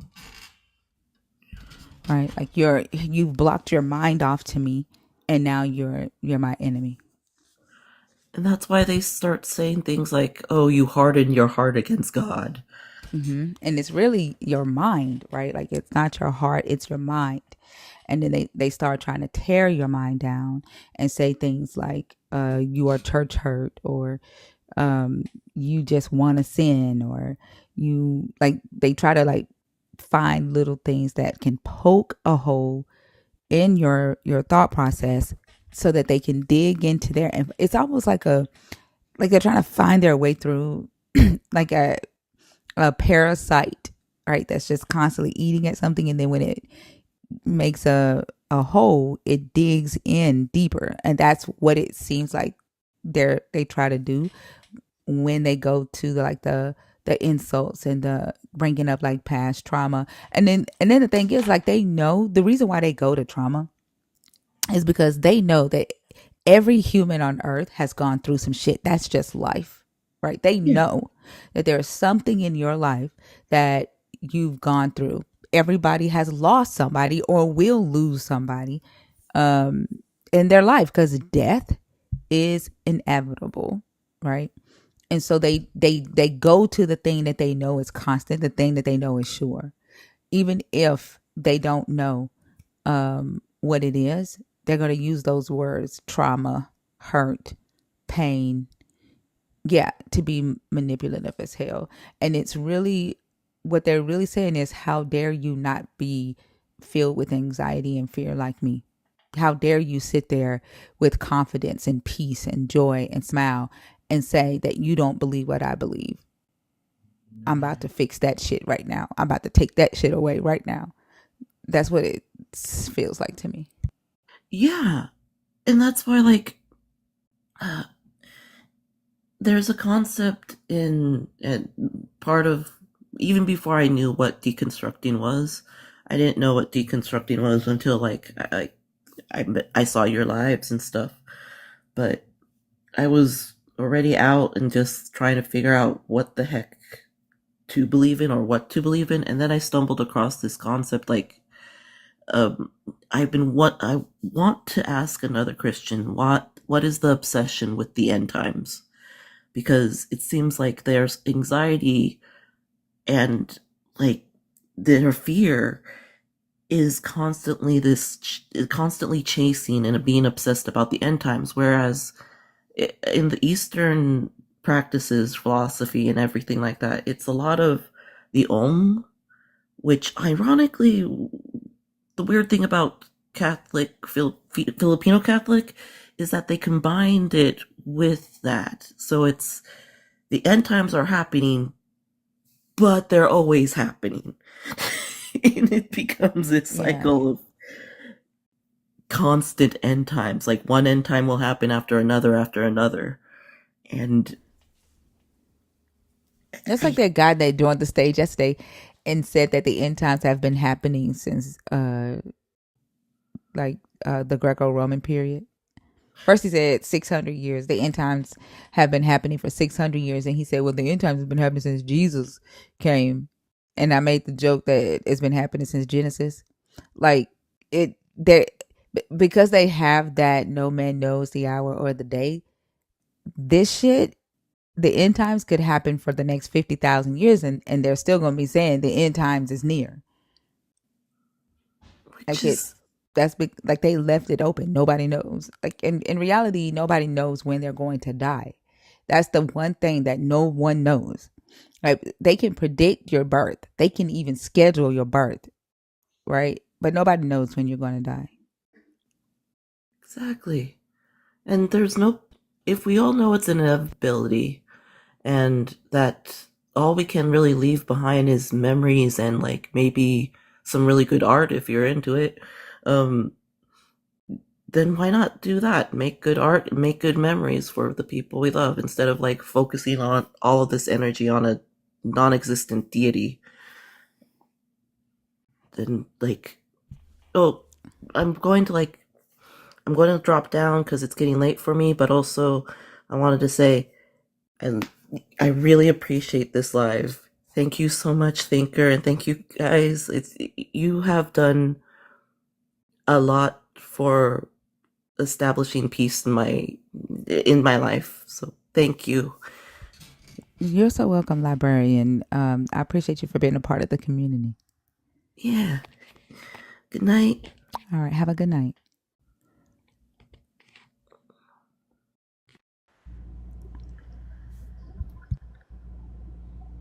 That Nelly, are was you getting ready to say something? no. I was just gonna say that was a nice conversation. Yeah. Yeah, I agree. If you are a believer in the God of the Bible, whether you call yourself a Christian or not, if you're deconstructing or thinking about deconstructing or an atheist, the guest box is open. And of course, if you are a nerd in your second month or above, the stage is open to you as well. It's starting off really slow, y'all. And like, please don't make us shut down early because I don't want to sit here and wait for conversations. Yeah. That's the most uncomfortable thing. Have a good night, Dragon.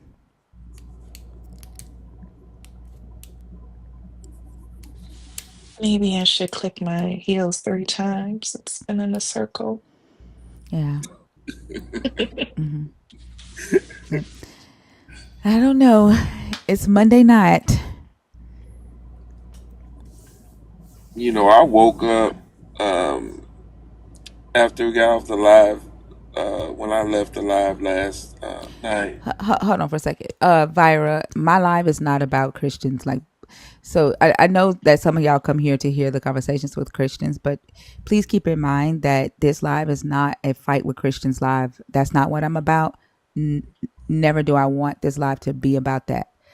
This live is for people to discuss the text, the history, the research, the concepts, the beliefs, and have uh, meaningful conversations about that. Sometimes it's difficult to do when we get a Christian up here who's offended by the live, but I'm not, you don't have to hashtag Christians in my comments because I'm not like looking for just Christians to talk to. I would rather talk to people who are questioning, right? Because that takes the conversation to a deeper level. So just keep that in mind. Sorry, Nelly, go ahead. No, I was gonna say after I got off the live last night, I literally woke up with the same headache that guy gave me when I left. What guy? The guy that was on there last night, I mean, the one that just, this was early part, probably about one. The one that said identity. Yeah, kept The saying, and he was just, I mean, so disingenuous. I mean, it was like, Jeremiah. That you talking yeah, about Jeremiah? he gave me a headache. I couldn't even talk to him. It was just, I mean, that right there was just too much for me. And I done dealt with some Christians. I've dealt with believers, but he was like unbelievable. I mean, just on a literal sense of understanding, he was just not there. He does that every time he come in here. Jeremiah was a whiner. He whines a lot. Degato, how are you? I'm doing well, Tinker. How are you? I'm doing good. Are you a believer? Are you deconstructing? Or are you an atheist?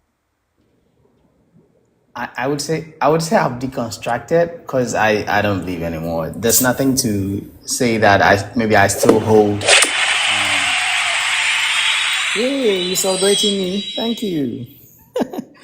Um, So, are you an atheist? I wouldn't say I'm an well, I can say I'm an atheist because right now I'm really almost about the same mindset as when I was born.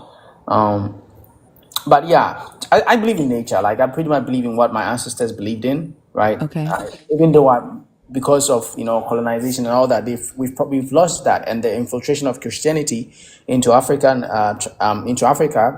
making the religion and Islam too, making it seem like we have three religions: because Islam and Christianity, and then African. I don't know why they even call it African tradition. I mean, that's what we have. That's our custom and our beliefs. So I would say I believe in that. I believe in nature. I believe God is relative, and I believe truth is relative.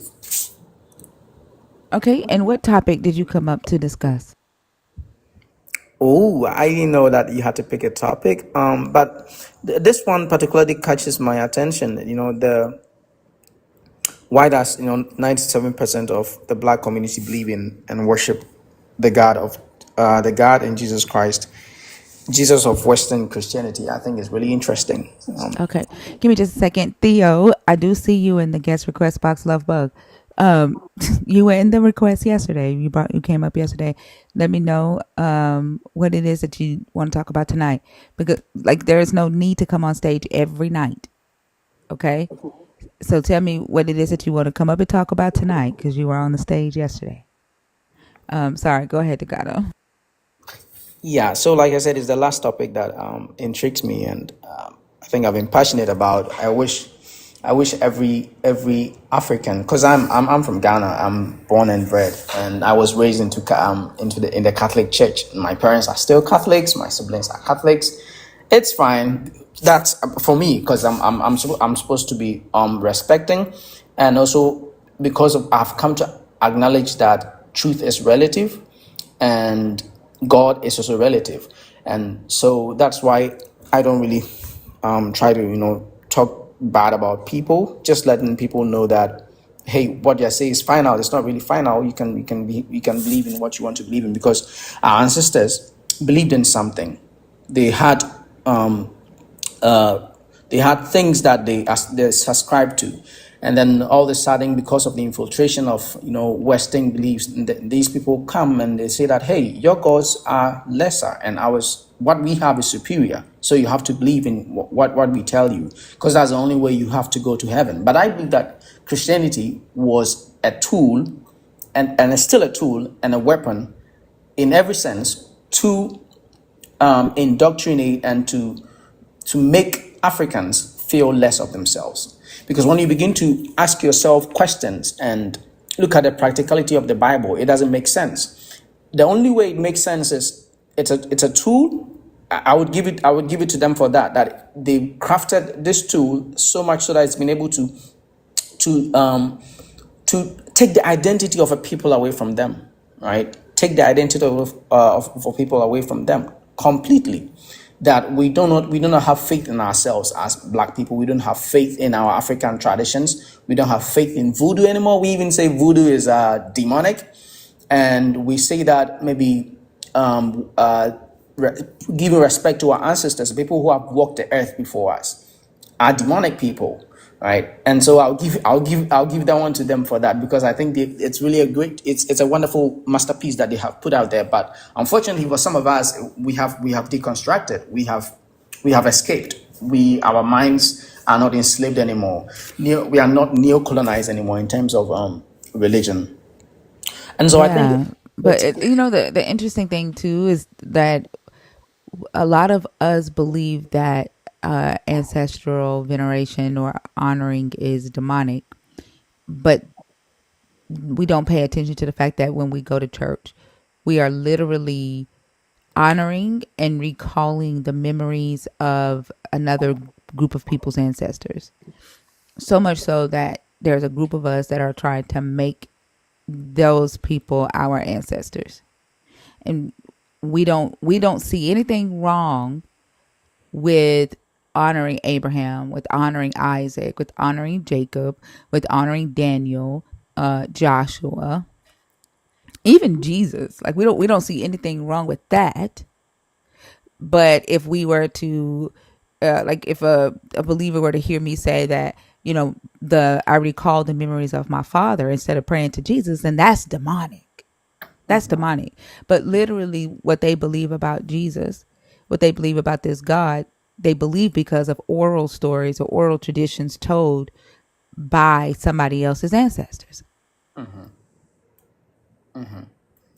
and that's very interesting. And if one thing I know from my where I grew up, we pour libation, right?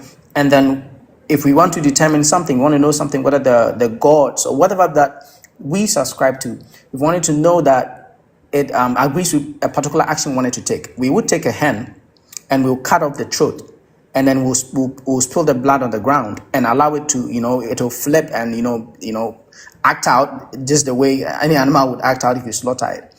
And so, but then now it's like, okay, well, the blood of the chickens are not enough, the blood of the goats are not enough, we need human blood. We need the blood of Jesus. And then we go to, and so ours is demonic, right? Because we kill we slaughter hens, right, to perform our beliefs, and that is demonic. But you having to unalive your own son, right, a God that has to unalive his own son, intentionally did that, is a good God and is so loving and kind. I don't know which kind father would, I would be a kind father. I'm not a father yet, but I wouldn't, no matter how kind I am, I'm not going to slaughter my son for you, right? Yeah, that part. You know what else I thought about? You said that they consider Africans demonic for slaughtering hens. But like Thanksgiving, like if we think about Thanksgiving, right? We have no idea what the people are doing when they slaughter the turkeys that they slaughter and sell on Thanksgiving. And I was reading this thing where they were calling it a Holocaust, like it's the the how many turkeys that they sell a year. It's like in the billions, and they were calling it a Holocaust. And I was like, why are they calling this a Holocaust? Like why is that being named and it made me think about like we have no idea. Like we celebrate Thanksgiving and we know the true story behind Thanksgiving here in the West. I don't know if you know, but it was a slaughtering of indigenous people, Yeah. right? And now we celebrate that Yeah. because like we're told that it means something else, but what it really celebrates is the The mass. slaughtering. Yeah. And the year after year, turkeys are slaughtered and sold and cooked in honor of that massacre. Yeah. And like, how does a believer know that they're not on participating in that ritual? Yeah. You know what I'm Well, saying? And but to call yeah. an African I person, get. I go uh, understand. I'm sorry, one second, let me finish. To call an African person demonic for slaughtering a hen when there's billions of turkeys slaughtered in the name of this massacre that a group of people believe this God gave them land, like chose them to be the people of this land. Like what the fuck? Like why don't we as a people put two and two together and think about that shit? And how do we know that our participation, because we like 97% is a huge ass number, and then on the continent it's even higher than 97%. Africans on the continent are more indoctrinated into this god than Black Americans are, and Black Americans are more indoctrinated than all of the public of North America. Like that's a lot. And if we don't put two and two together and realize that we are participating and holding up rituals of this belief system, and then say, well, what is this doing for us? You know what Yeah. I'm saying? Yeah, well, but very great point you made there. But well, I am not surprised that Christians or religious people are not concerned about that. They don't think about it, because if they really thought about things, if they really thought about things, like sit down and think about it. Why am I doing this? Why do we do this? Why do we say this when it contradicts this in the Bible? Why do we say that we can? I mean, can open the eyes? Jesus opened the eyes of blind people, and we could do it. Why do we have blind people in the church? Why do we say that Jesus raised the dead? And why do we have dead people dying every day? And even when the pastor is sick, they have to go to the hospital and they're afraid of dying. Then if these questions were asked, and many other contradictions in the Bible, they would also ask questions about Thanksgiving, but Christians even celebrate Thanksgiving more than I guess than anybody else, but not knowing that it is the mass slaughter of indigenous people, the Red Indians, just so that the land could be occupied and ruled, in whatever way that the person that wanted to do wanted to have it. So the problem with still talking about Africans is that after whatever happened to us, we've not sat down to think about it. We've not sat down to think about it. And it goes deep down, even into the kind of education that we have in Africa. The relevance of it, what we're learning in schools, what is it for? Because initially it was so that it will help you, hey, be able to read and write, help this quote and unquote, the slave master, the colonizer, to do some accounting and stuff. And that's still the same kind of education we have. And we don't have practical education. We don't have enough science education. We don't have enough IT education. So it's the same thing. We don't sit down we haven't sat down as a people to think about it. Why was I told that my God is less? And why was I told that theirs is greater? Right? Why was I told that I don't have to worry about physical properties or materials? But then they were really after the people who brought me the religion were really after my physical materials and told me that, hey, relax, you go to heaven and you walk on a street of gold. So don't worry, the gold, I'm taking it from you. Don't worry about it, because there's a place in heaven and it's good to be poor in heart. How on earth will it be good to be poor? You see, these questions we don't ask. That's why 97% of Africans are still Christians, because why in the world would I want to be poor in heart? Poor in heart means that you are poor in mind. You are not able to think for yourself. That's what it means, because you can't actually be poor in your heart, because your heart is full of blood, right? It's talking about your mindset, your brain, your understanding, your logic. Why would it be good to be poor in heart? It's just so that where's the kingdom of heaven?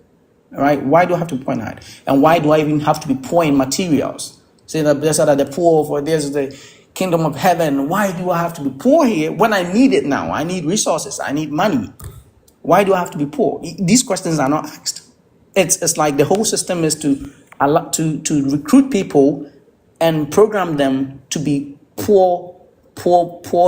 like to be poor minded. They want people to be poor and suffering. People who are in the enduring of suffering, and at the end of the day, the fear that was also injected is that, well, I want to go to heaven. And I was listening to some person like, Christians don't really care, they just want to go to heaven. They don't really care about you. They don't really care about things and people are afraid. Some Christians, Africans, because I'm talking about Africans, who actually ask some of these questions, know the truth. The thing is that I've come to realize that people really know that there's so much lies and programming in this religion, but they're just afraid of going to hell. It's like, well, I don't know what's going to happen to me. And that's the point where I've gotten to. I don't care what's going to happen to me. I didn't know what was happening before I came to this earth. And so if I die, death, I'm thought I love death. I don't know why, who should even, I'm not saying that it's good to go murder people, but I'm like, I've come to accept, same way I've come to accept life is the same way I've come to accept death. So I don't really care what is going to happen, but I know it's going to be good. If it's even bad, why would it be bad? Why would it even be bad? Because I didn't know, I wasn't conscious when I was not alive. And I don't think it's going to be any different. When the tree dies, it dies. And we are no different from the trees. We are not different from the animals. I always say it, and people want to, but I don't think we are we are different from the ants, the cats, the birds that die off. They just die. They return to nature, and whatever happens to them happens to them. But Christians and Africans, because of the fear that has been injected in them, are still afraid of what happens to them after death. And so, even though they know that whatever they are believing in and practicing is meaningless, it doesn't make any sense. They just can't help it because they are afraid of what is going to happen to them in the afterlife. They just want to go to heaven.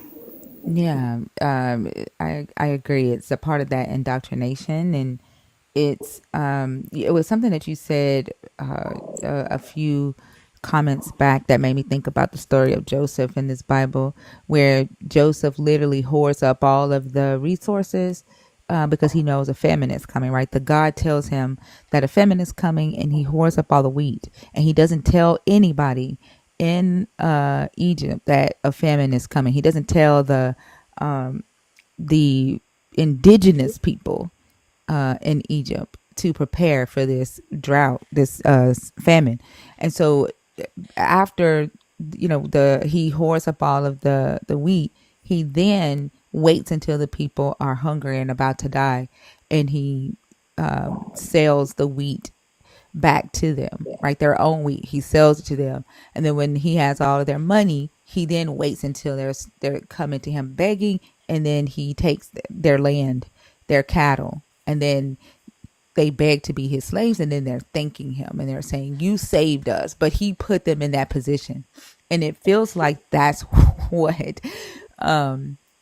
Black Christians are doing with this God and with this religion.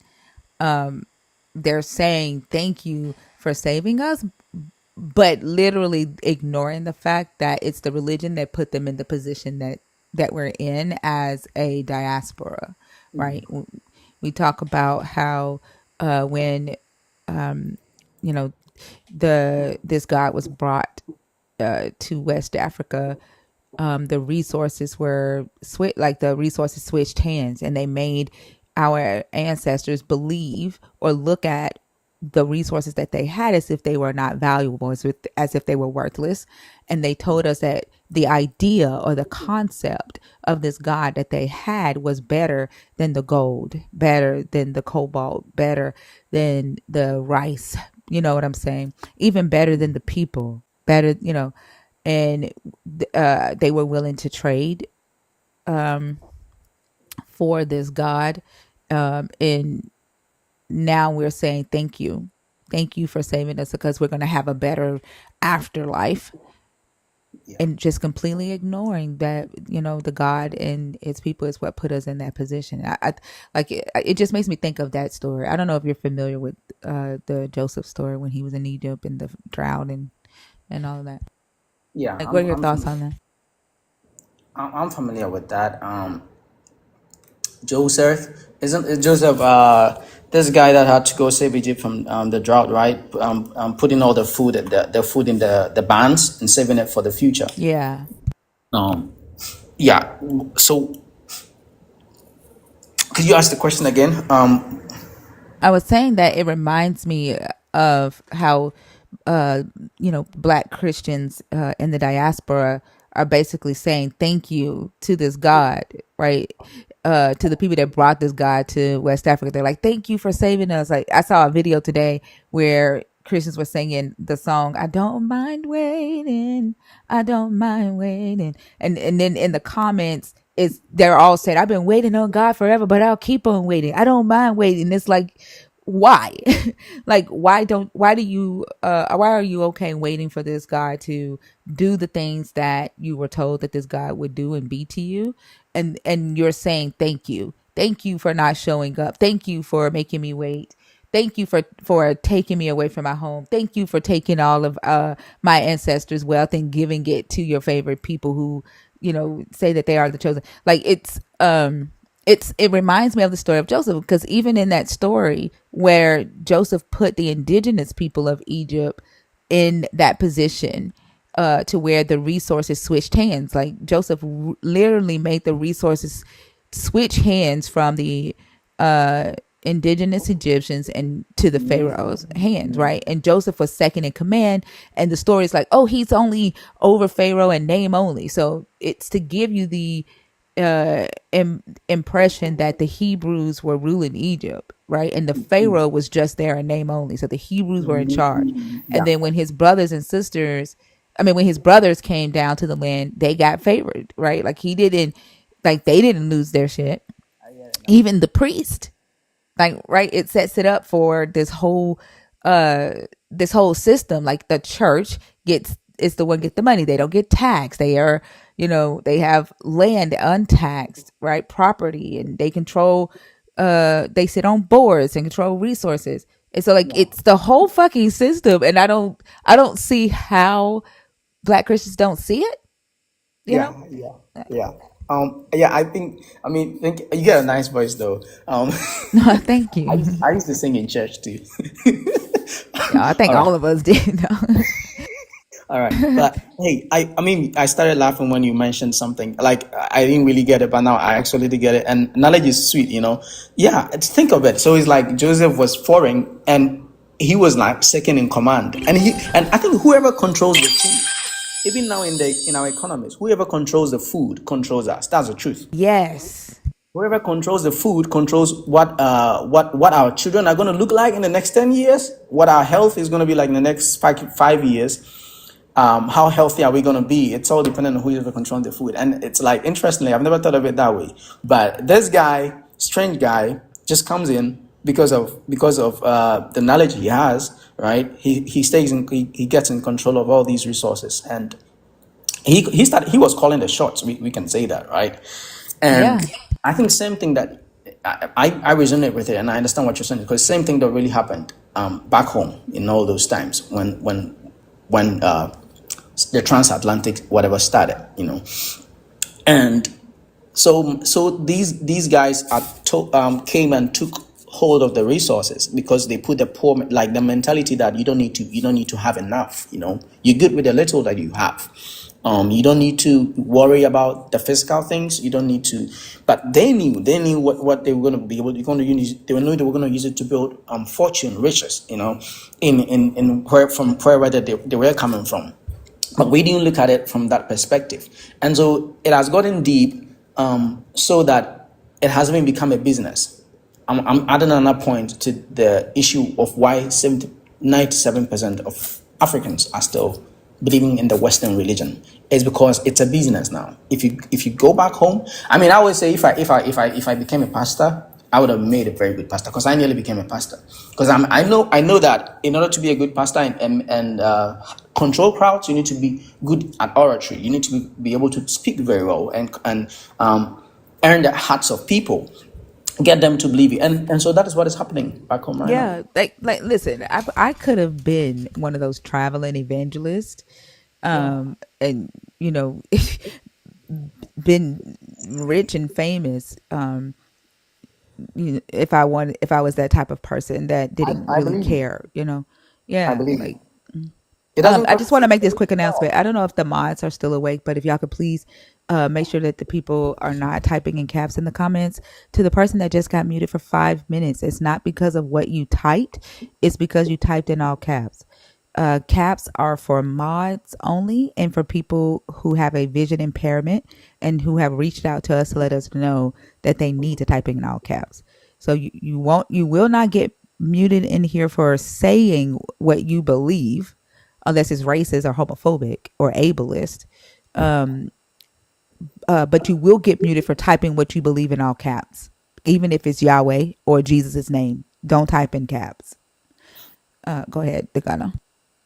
Yeah, so thing is that it's become a business back home right now, that people, and interestingly, is the women that are filling up the churches, right? I don't know, but I think it's the stories they tell, and the stories they tell, the things that they say are things that people want to hear. And so people just fill up those churches and they keep paying those tithes, they keep putting in those offerings, and the preacher keeps getting it's a capitalist system, the church too, the preacher keeps getting rich. It only benefits those who are in top hierarchy in the church, and then those who are just the minority do not earn. And so, but the story of the poor woman that comes to give all that she has, right? And then Jesus tells her that, this woman has given more than all of you. That story is making, even though that the congregants are becoming poorer and poorer, nothing good is happening in their lives, but still they stay and they still believe in it because of the stories that are told in the Bible. An example is the issue of the woman, the widow giving all, they call it the widow's mite. They're like, oh, don't worry, the widow's mite. Even the widow in the Bible, she gave all that she had to give. Right now, I'm not going to give. I wouldn't do that because it doesn't make sense, right? I'll not give my last bit to you until I know that there is hope somewhere, right? I wouldn't do that. But that mentality is in Africans, is in my brothers and my sisters, and I feel so bad. I was telling somebody, when I find intelligent people, like really intelligent people than me, and they believe in these things, I'm like, my goodness, like, Yeah, it's like that. We were talking about that yesterday. It's like you can be intelligent in history, but you better not be intelligent in the history of this religion. You can learn and have your PhD in psychology, but you better not be intelligent about against this religion. If you do get a PhD in this religion, it better be to support the doctrine and not to tell the truth of the religion, or to dig into the history of the religion. Let me ask you a question, because I was talking to a Christian who is on the continent. I forgot what country he was in. I think he said he was in Ghana or Uganda. I can't remember which one. But he said that they use the religion. He said that the religion makes people docile, and he said it's a good thing for them what? because, yeah, he said it's good because what they do is they give the religion to the young kids who are on the pathway of becoming criminals, and he said they rather have them unproductive and docile than uh, out defrauding people out of money. He said Wow. he said the religion literally makes people in his country unproductive. And he's a Christian, and he says that this is a good thing. Isn't that interesting? Well, so that tells you that, I mean, that confirms something I've been saying.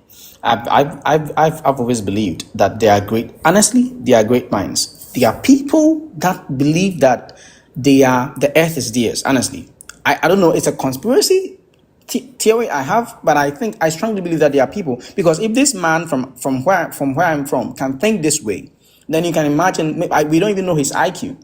You can imagine people that have higher IQs and have higher access to resources and can control things and would want to control minds. People who are able to control resources and have high IQ and feel that they are entitled. Entitled people, I've always believed that entitled people are the people who read the Bible. Very entitled, so much so that they control a lot of things. They control resources. Their families have been bigger dynasties, and they want to also control the minds of people. And so I'm compelled to say that this affirms my thinking, because if this man from Africa, born and raised, most likely, because if he's still there, I pretty much believe he was born and raised, can think this way, can think that Christianity is good because it makes people docile, it makes people lackadaisical, it makes them lazy, relaxed, feeling at ease with whatever that is happening, so that they can be controlled. If this man can think this way, then it confirms my thinking that this has been an agenda since like for a very long time. It's something that has been well planned by great minds to have people thinking a certain way, particularly Africans. And the interesting thing is that, I don't know what you think about this, but one thing when you talk about Christian, when you raise these questions, my brothers and sisters, the Africans will be like, well, we have white Christians, we have Western Christians. I'm like, don't you know that even slavery, there were points in time, it was not only black people that were slaves. we had peasants, we had peasant farmers, we had people who were also people of color, but were not regarded as important in society. And even today, it is still that way. Even today, it's still that way. There are certain people that, regardless of their color, whether they are Europeans, whether they are, in any part of the world, and they have a different color, it doesn't mean that they cannot be looked down upon. And it doesn't mean that they don't need controlling. It doesn't mean that their minds have to be, allowed to roam about and think and aspire to be whatever they want to be. No, you have to put in check. You have to be put in check. That's what some people think. Every mind has to be put in check. So the fact that, Mm-hmm. and so they think, oh, because white people, people of color also believe in Jesus and they worship Jesus and all that. So I'm no different for if I believe it, or do you think I think so? It's so deep that they think that whatever the white man believe is the right thing. So Yeah. But I don't think they ever ask themselves if they're being taught the same thing. Because here in America, what I'm learning is that the God is preached completely different in majority even white evangelical churches versus how the God is preached to black Protestant churches. Like in here in America, the God is what empowers them, right, to be successful, yes, and empowers them to overcome. To the black church, the God is hope, the God is discipline, the God is judgment, right? The God is fear. yeah. So I don't like, do you think that on the continent they even allow themselves to question whether they're being taught the same thing? The white Christians are being taught the same things that the black Christians are being taught on the continent? No, I strongly do not think that, because growing up in the church, it has not always been like that. Like you said, it's about hope. It has always been about hope, and and hope. Dang, it's always been about faith. Faith, the substance of things that you do not see. Like, why would you have evidence of things that you've not seen? How on earth do you have evidence of something that you have not seen? But that is what is being preached, and it's an interesting fact that you've mentioned. I never really thought of it that way. So it's an enlightenment for me that it's true. What is being fed, even what is being fed the master's child, is not the same thing that is being fed the child of the slave, right? Even it translates down to everything. Even what clothes are different. Clothes of the master and the clothes of the slave are different, and so it's same thing. What is really preached back home is hope, heaven. Earth is not, oh, it's like earth, they say we have what has been preached most in churches, that we have short time on earth, that idea of we have short time on earth, so don't worry about the materials, don't worry about the money, the resources. If you do not have it, it's fine, you have short time on earth, just have hope, keep waiting.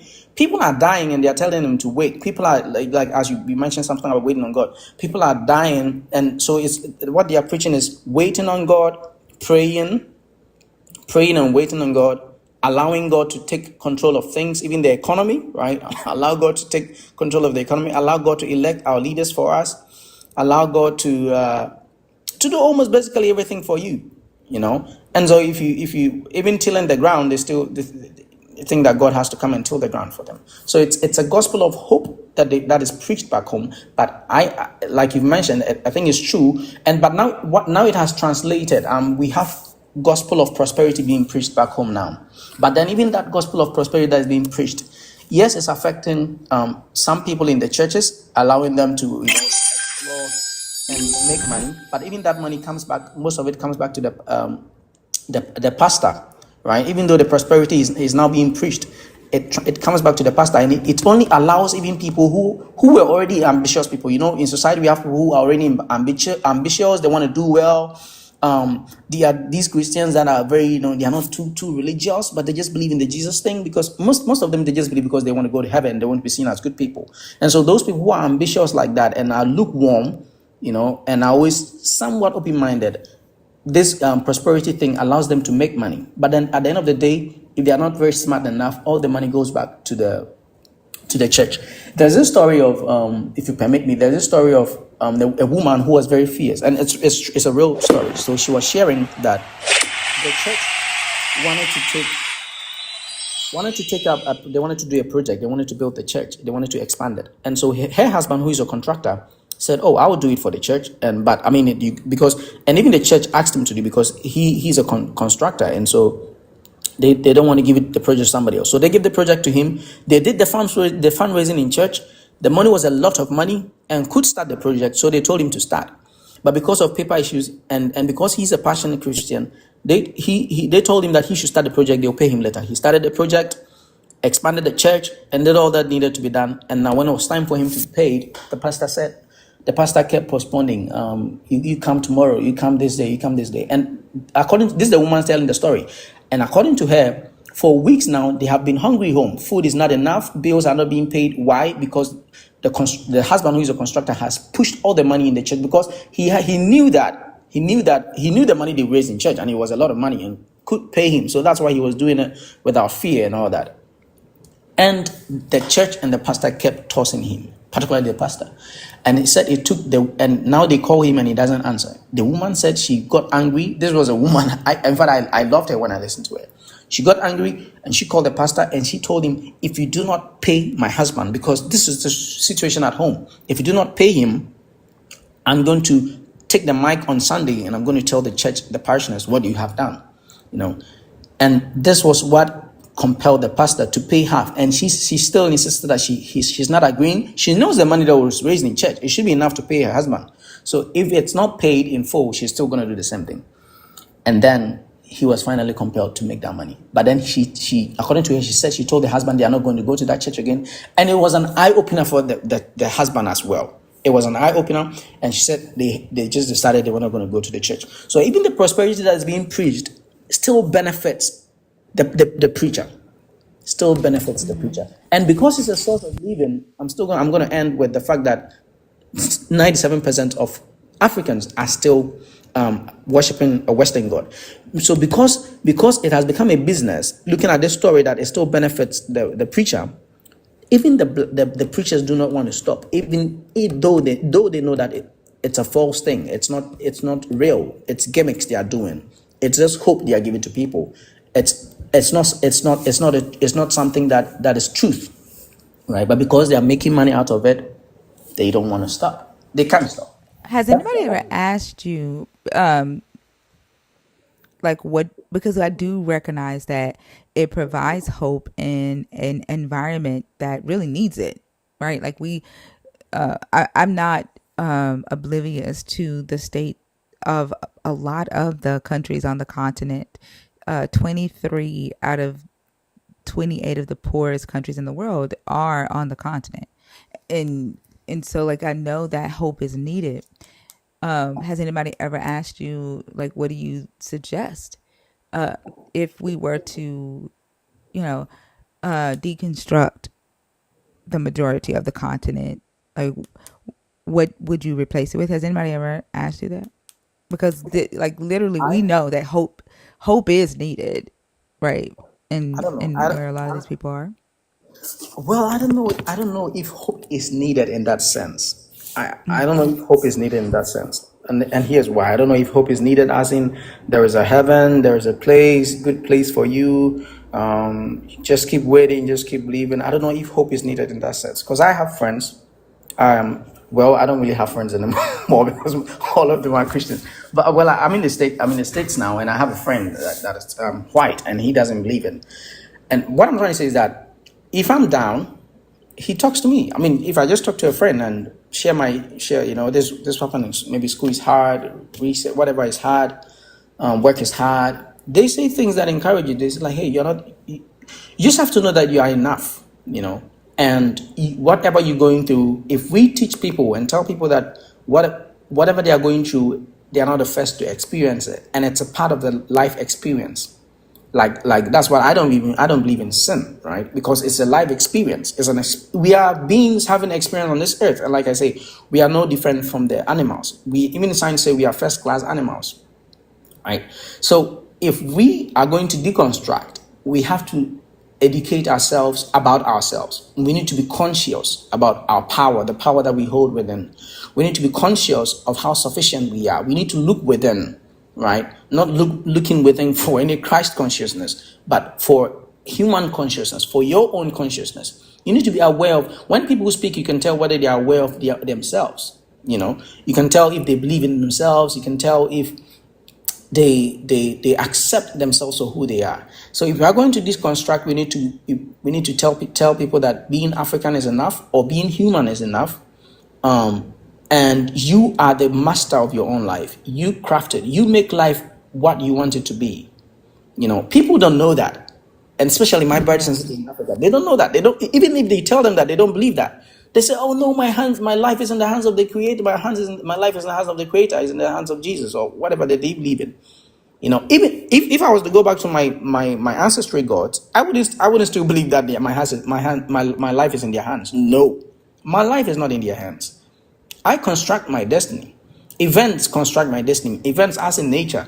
I can literally meet somebody today and my life changes. And that's why I tell Christians, you are not different from anybody. You are not special.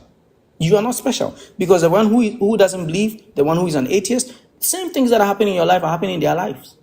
Right? Exactly. They Yeah. they are meeting people without believing in Jesus. They are meeting people that are going to be kind to them. They are meeting people that are going to be nice to them. They are you can I don't believe in Jesus, but I'm sure I can meet somebody and the person dash me a car. I say, hey, you look like a good young man. Just take this car for this and that. Helps you with your rounds.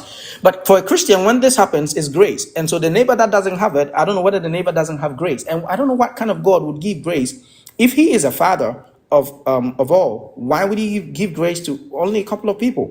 But He even says it. He gives grace to the people He wills, right? He chooses. But if we think about it, in trying to deconstruct, we need to tell ourselves that everybody has grace. Everybody is favored. You are favored. It doesn't matter where you are. You are favored to be alive in the first place. And if you only look within and use the resources that are around you, the people, resources, as in, when people, I think this is the same question. The question you asked still connects to this question. People ask you, okay, so what do you believe in? I tell people I believe in myself. I believe in thinker. I believe in human beings, actually. I believe in myself. I believe in nature. I believe in the waters. I believe in the sun. Whatever I can see, I believe in the land that if I till it, because I know that things grow out of this. If I till it, I'm going to get produce. Right? I believe in humans because I know that humans positively and negatively, because I know human beings can affect me positively and negatively. I know they can make me and unmake me. In fact, I am more afraid of humans than I am afraid of a God that I cannot see. Yes. you know Yeah. so if we can tell people that you believe in yourself and believe in people, no, as when I say people, when I say believe in people, I talk about it both positively and negatively. They can affect you. They are the ones that can actually unalive you. I don't know why would a God be unaliving you if there was one, right? And So the in crazy trying thing is that Jesus tells them in this book, why do you fear the one that can like kill your body, but not the one if like he yeah literally that makes them look the different way. It's like what the fuck? Like What the fuck? That's crazy, right? Because I yeah. I have the body here. I don't know the spirit. I cannot see my spirit. Right. And so how do you kill my spirit? My spirit is my mind, honestly, right? When the mind goes up, when the mind is decayed, hey, I don't know how you're gonna be able to think. I don't know how you're gonna know that you're there.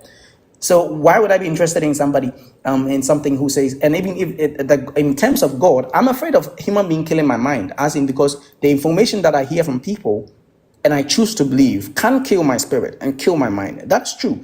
If your boss tells you that you are worthless, you are useless to this company, you can never make it, you can never achieve success, that is killing your mind. And that is a human talking to you there. That's not a spirit. That is a human talking to you. And that is what we should focus on. Not a supernatural thing that's going to kill your why how that's going to kill your They soul. refuse to see the human. They even refuse to see the human in this book. Like they refuse to see the human that's doing the fucked up shit to them.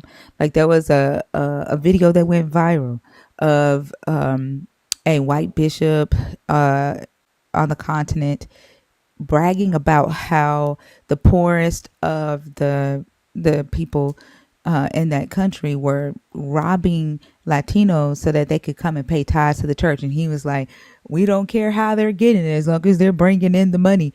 And the amount of black Christians that they talked against what he said, but they were like, "God's gonna get him." Like what? Like that is the God. That's exactly what That is like the God. You know? exactly. Like they make Think that. excuses for it. Like I don't. Think that is that deep. I asked somebody. I was in the lab and I met somebody and I asked them. I just was having a conversation with this lady and I asked her. So what if somebody pulls it? And she's Christian. I said, okay. So what if somebody pulls out a gun at you? Would you what? And you had a gun. What would you do? And they're like, no, I'll just stand there.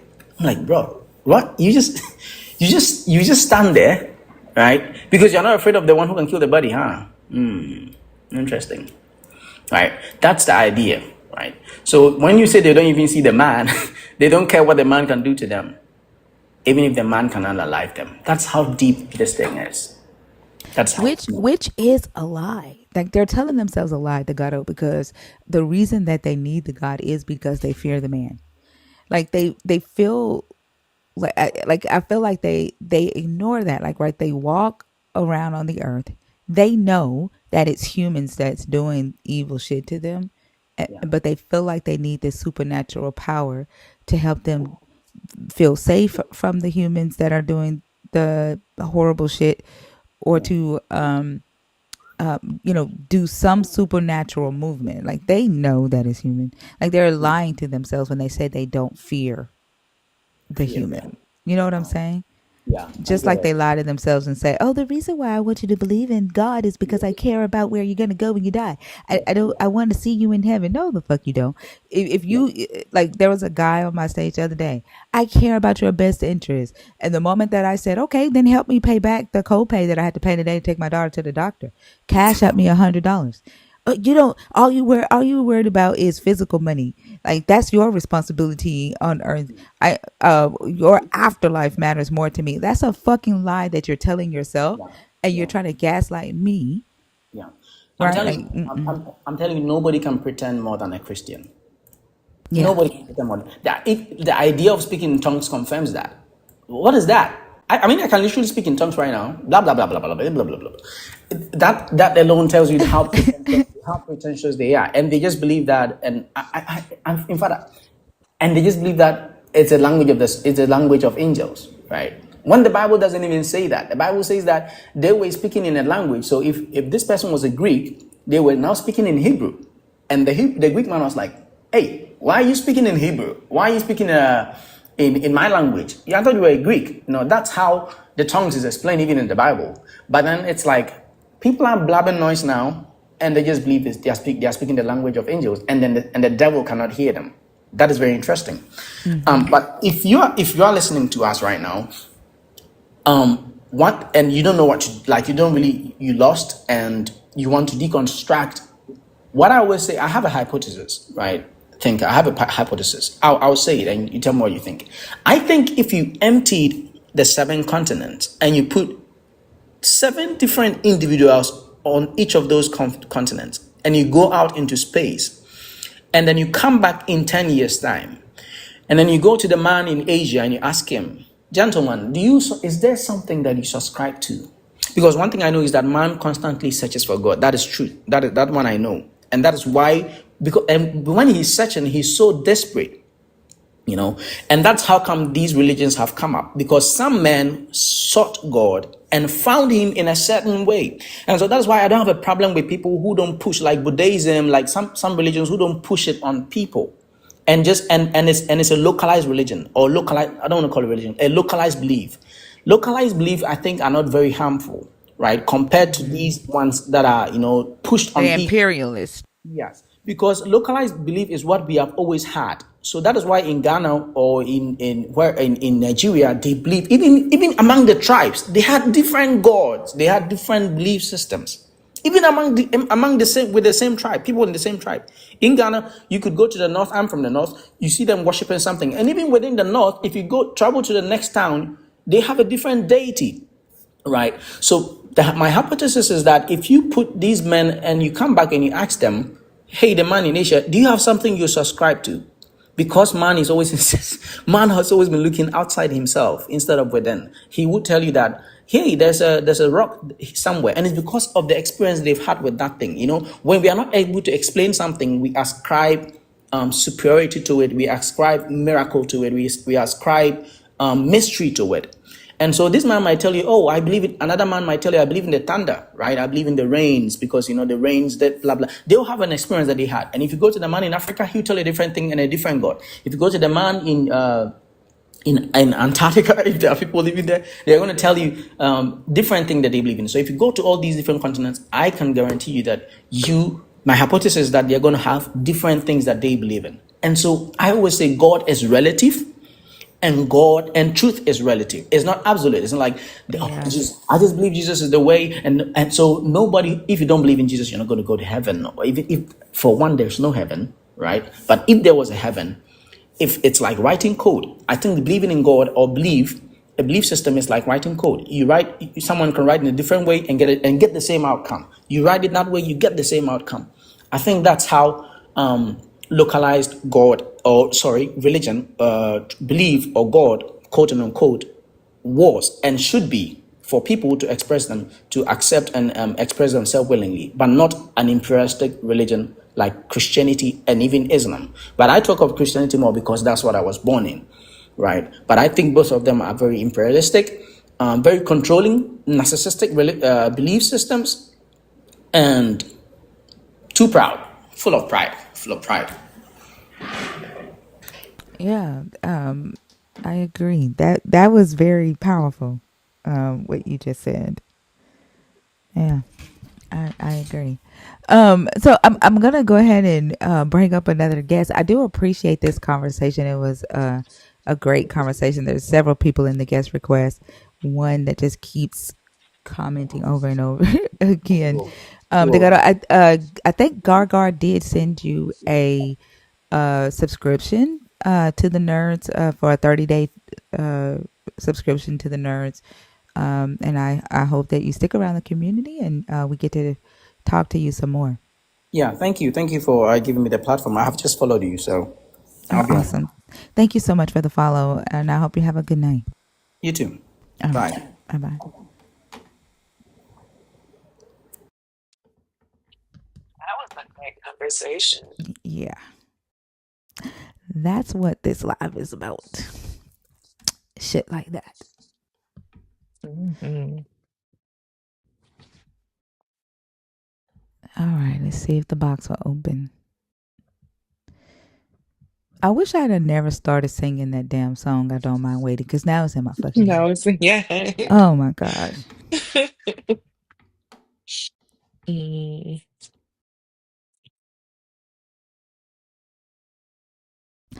Theo, I still don't know why you want to come on stage, love. Like, you have to tell me why you're coming back today. Like, why are you coming back on stage today? You can't talk about the fourth topic, Theo. That topic is for the black community. Remember, that topic is it's off limits. It's only for black Christians. Hitman, hi, how are you? Hey, how's it going? It's going good. Are you a believer? Are you deconstructing? Or are you an atheist? I really don't have any of those beliefs, but So do you know what an atheist is? someone who doesn't believe in a God. Yeah, so I only have conversations with either current believers, people who are deconstructing away from Christianity or thinking about deconstructing Christianity, or atheists. So you have to be one of the three to be on stage. Well, by that definition, I don't believe in a God, but they've turned atheism into a religion itself. Atheism is not a religion. I don't know. Who is the they? Common conversations. I watched a lot of conversations, and people tend to ascribe a certain belief set to people they call atheists. Like you do realize that atheism is just a state of being, right? It's a state of thought. It's a person who just don't believe in a God. Like, atheists don't have a set of beliefs that they all follow. Yeah, I know that, but it's been attributed to the word a lot more lately in most of the things that I see. That's When you why I say say what's been attributed to the word? certain belief systems. Like, can you tell me one? Like, what belief system has been attributed to atheism? They tend to think that atheists believe in, like, I couldn't really think of one right now, but you could consider me an atheist as long as you don't attribute any belief systems to it. That would definitely go against the definition of what an atheist is. But I don't want you to identify as an atheist just because you want to be on stage. No, I just don't. I don't believe in a God. I just, like I say, I watch a lot of content on these subjects, and when a lot of the Christians who talk to atheists and debate with atheists put forth certain ideas that I don't have myself. So I was just making that clear. But I don't believe in a God. I was raised in a Christian church, but Okay. I Which walked topic away did you from it. come up to discuss? Well, I was based on what y'all was saying, I was wanting to introduce the You have to pick one of the 4 topics on the board. This isn't like a free form platform. Like it's not the type of platform where you can come up and like introduce your own topics. And I also don't carry over conversations from previous guests. That's why I only do one guest at a time. It's a new conversation with a new guest every time. Okay, well, I'll pick the why does 97% of black communities believe in and worship the God and Jesus of Western Christianity. Okay, and what are your thoughts on that? Well, religion, the Christianity and all its predecessors and derivatives basically was used to control the populace. So that's why during slavery, even though we wasn't allowed to be able to read, we was allowed to read the Bible because of its teachings, and it was a way to, like, make us submit with the idea of a greater reward later for docility today.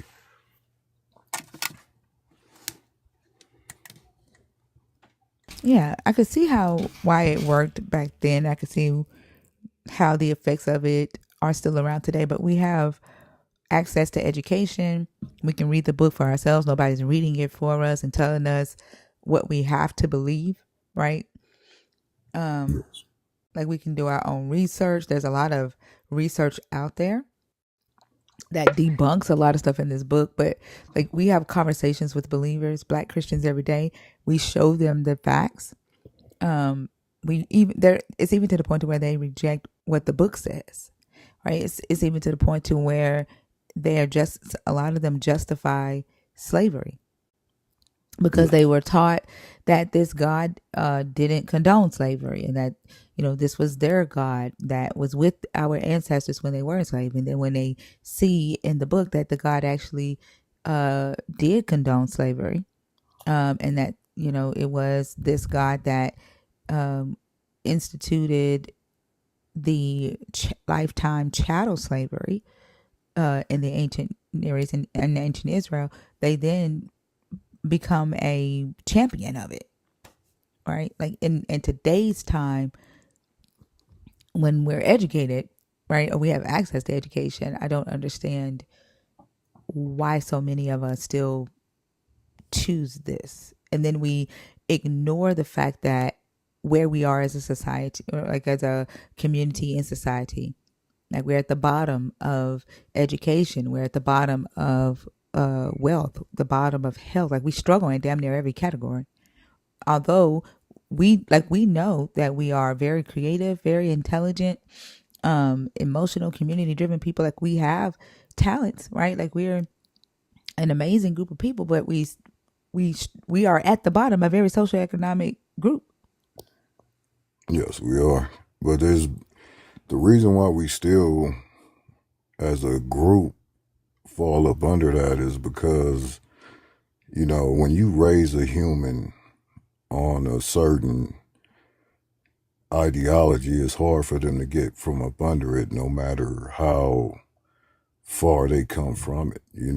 We wasn't given religion through actually being taught something like knowledge or logic or anything like that. So it's kind of hard to unteach the majority by using logic because they wasn't given logic to reach that conclusion. You know, is a form of training. What do you think about the Irish, though? The Irish were given the same God the same way, yet we don't see that same thing amongst that group of people. Like, Well, what do you think happened there that allowed a lot of them to deconstruct away from it? they was given their own community to get away from it. They have What do you mean by that? the Irish have Ireland, their whole, they have their own place I'm in talking their about the Irish here in America, not in Ireland. You know, oh the well, Irish that came here, they were indoctrinated into it as well, right? not in the same fashion. What do you mean? What do you mean different? How is it different?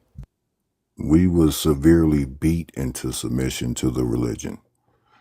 The Now Irish were beat as well. Like, I mean, they when they were enslaved, they went through some harsh slavery as well. Might not have been as harsh as, um, you know, West Africans here in America. West Africans had it worse. I'm not saying that, but they also were indoctrinated into it. They were beat as well, like but the foot as was indentured taken off servants. of So, them. huh? The foot was taken off of them, and they was considered That's what like I'm saying. That's what I'm saying. So, what do you think happened? Right? I'm sorry. I just took a bite, and I feel like this is so wrong for me to be chewing in this microphone. Hold on. the thing that happened with the blacks is that we were, we haven't been too far removed from slavery and things of that nature. Like that was just like 1 to 2 generations ago that this was our only hope in a world that was, pretty much beating us down at every point. And even once released from slavery, we clung to it because of the treatment we was getting. And And see, that's what I think it is. I don't think it's so much the slavery and the fact that it was beaten to us. I think it's something else that is that driving force because the Irish were like they became white, right? And yes, then they started going to predominantly white institutions and they heard it differently after they had been indoctrinated into it.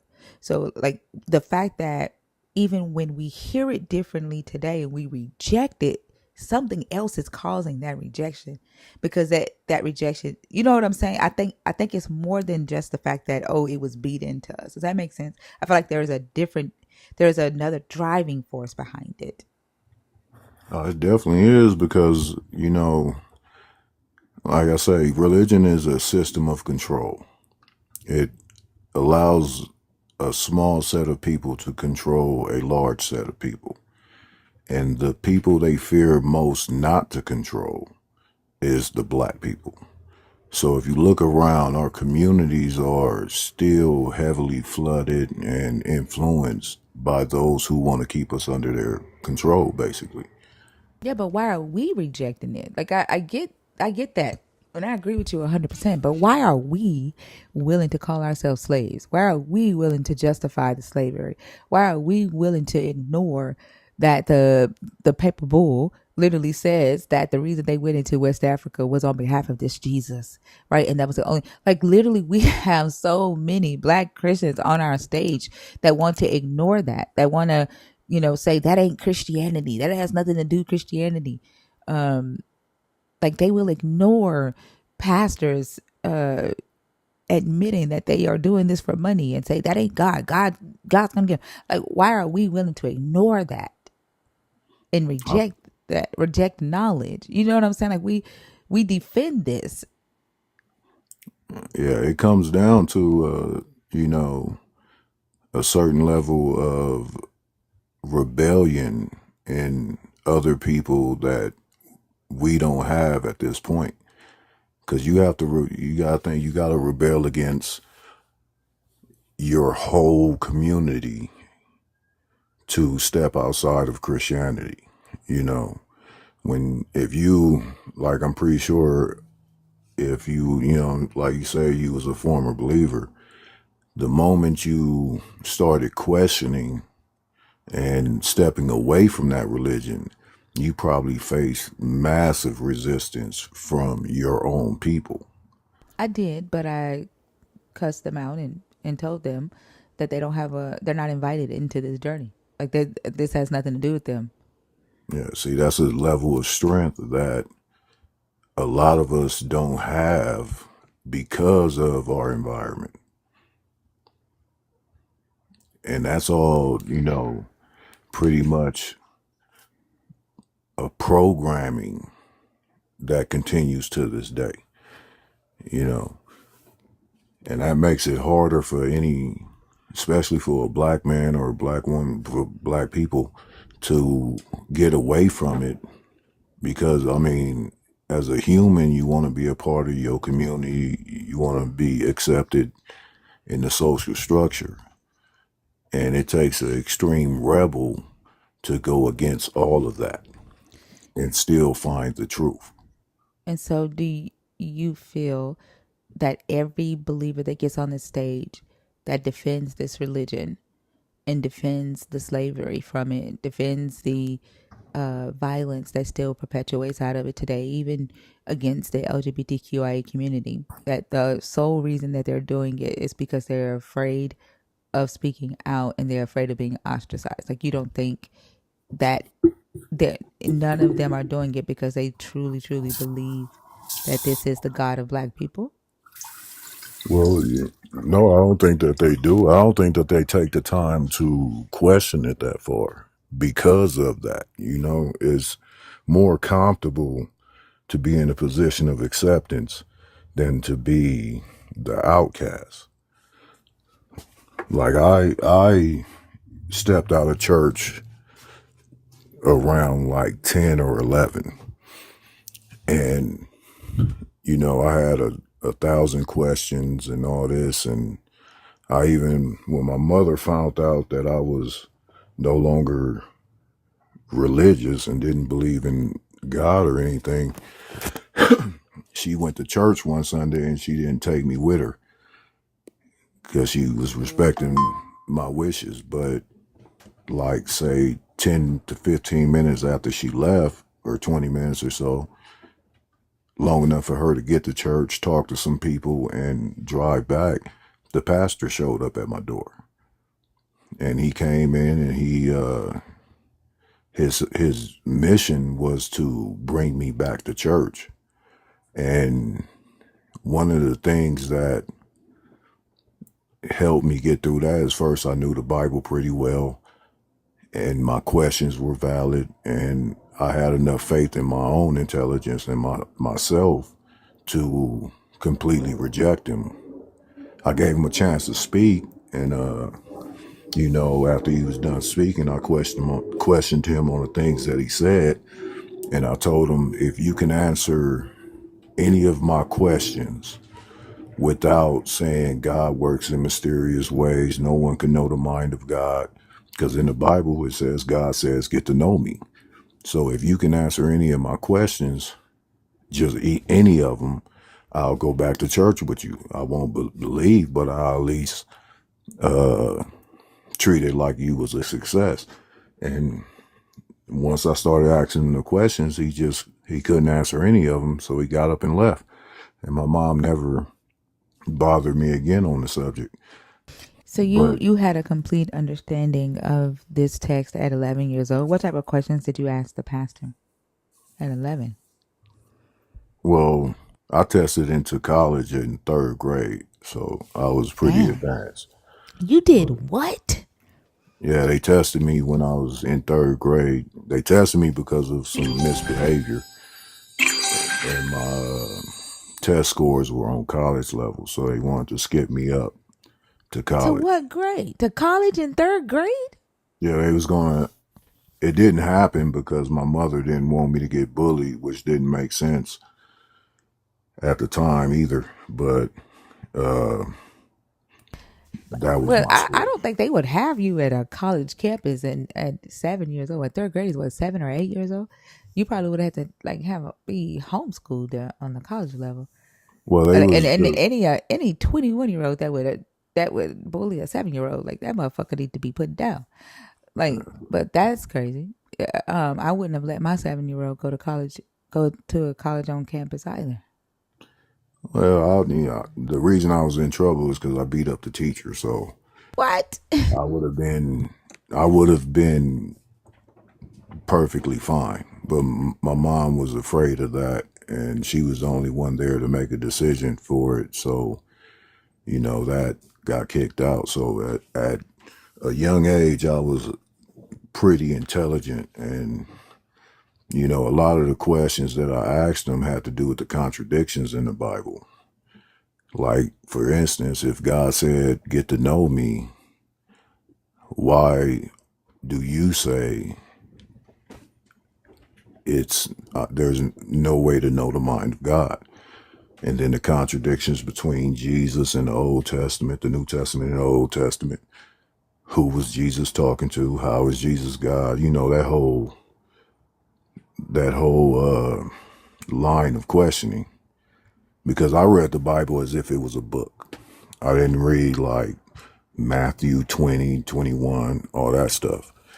I just read the Bible. I was pretty much, my mother's is super religious, and I spent like 3 days a week in church for most of my youth. So I was, Yeah, I was in church 6 days a week, yeah, and three that's days. probably why you left it, because Man. they gave you enough exposure for you to see the flaws in it. And Mm-hmm. my thing is, when I was in church, like I say, I was raised on this, so to me, this was the truth. And when you truly believe and you see some contradictions in that, like, I believe this is the word of God, I believe God sent it here for us to read and all that.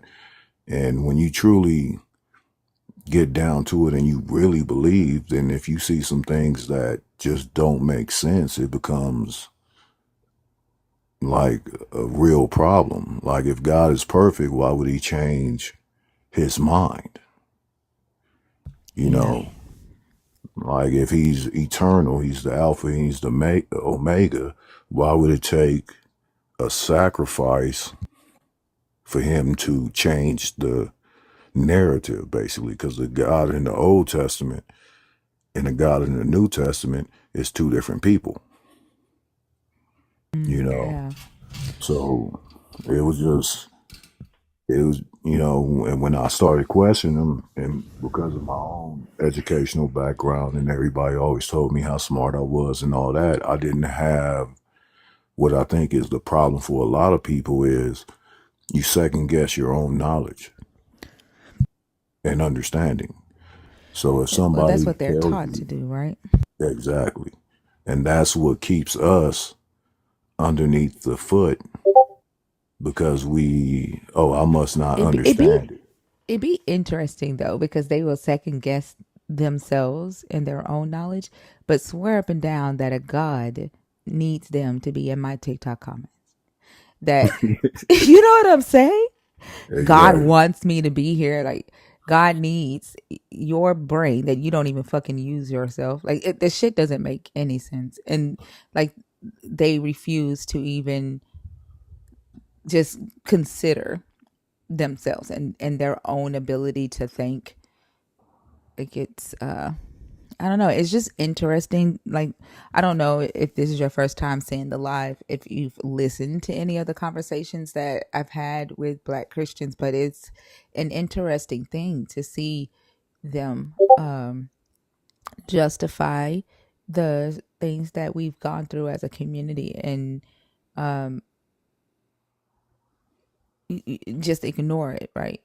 On Yeah. behalf of this guy, it's an interesting thing, but at the same time, they will acknowledge what we go through as a community and say that it's horrible and that we need to fight against it.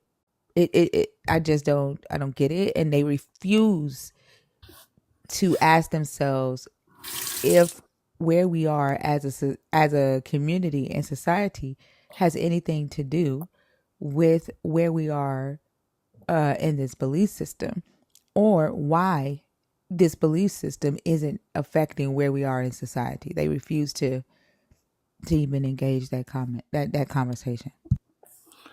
Well, that comes from the fact that the Bible teaches you that the most downtrodden is the favorite of God. Except in the Old Testament. Yes, you know, because in the Old Testament, those who were against God were destroyed. And his blessings were wealth and power, right? Land, Yes, prosperity. If you and even when they fucked up, even when they so-called cheated on him with other gods, he still had their back, even though he had temper tantrums. But the today, the belief, like the God of the black community, it's just all about, unless every one drop of black blood is worshiping me, y'all motherfuckers gonna suffer. That's what it seemed like to me, because they're like, oh, we left God, we're disobedient, and it's like we have to be like, every black person has to come back to this God in order for this God to do something for the black community, is what I keep hearing. yeah, and that doesn't make sense because your soul is not my soul, so you should be blessed even if I'm not, according Yeah, to the Bible. yeah. And I think it's a part of what was preached to us, that we were in slavery because it was a curse, because we left God, and we disobeyed, and that's why we were in slavery for 400 years, and why the God didn't do anything, why we were in slavery, because it was our fault. And now it's up to us to come back to him in order for him to have our back or Yeah, revenge us. And so it's like, what I think some of the black community is waiting on is delayed justice, because they keep saying, like, oh, they're going to get their day, they're going to have their day, right? Those that are harming us are going to have their day. I think they're waiting on like delayed justice or something. I don't know. yeah, they waiting on to die and find out that they wasted their lives instead of fighting for what was right. They prayed for what was right, and that's a part of pretty much what was indoctrinated in us, and we've passed that down, you know, generation after generation after generation, which is only a couple of generations really since we was being forced into this. You know, we passed it down, that attitude, and we raise our children before they know themselves. They know this Bible and, oh, this is true, and you know, all this type of stuff. And it's a certain cognitive dissonance to where you can learn science, you can learn logic and math and all these other things, but you can't unlearn the training because it's so deeply inbred into you. Yeah, they think science is the devil. But somebody said in the comments, responding to you when you were saying they're waiting to learn that they wasted their life, and somebody said that their life isn't wasted. But just think about how many black Christians didn't, become that author, or didn't chase a dream because they were told that, whatsoever profit a man that he gains the whole world and loses soul, or that it's harder for a rich man to get into heaven than it is for a camel to get through the eye of a needle, or you can't serve both mammon and God, right? Like, those scriptures gave black people a limited belief around money, and coupled that with the lack of financial literacy, because we weren't taught about the credit system, right? Like, and then learning that our ancestors were the first credit line, right? Like, we were not taught about this credit system. We weren't taught about the financial system. We were told to fear it. We were told that that was against what Jesus wanted for us, because our treasures were in heaven. We were to be poor in heart, poor in spirit, sell all that we have, give it to the church, give it to the poor. And so we have this limited belief when it comes to money, that even some of us feel shameful to even pray and ask the God for money. There was a black male Christian on stage one night who needed money to feed the poor in his country, right? And we Hmm. were telling him, it was like, why don't you just ask your God for it? God, you can't ask God for money. I was like, but you needed to feed the poor. So like we were trying to get him to pray while he was on stage and ask for the money, and he wouldn't do it. He would not do it because he said that that was wrong. You can't ask this God for money. And Yeah. like we, as a community, that's what we're taught, that money is evil. Money is the root of all evil, is what we're taught. Yes, exactly. And to a certain extent, that may be true, but Yeah, it's not the because love of of the money, not Bible. not money itself, but the love of it is the Yeah, root of all they evil.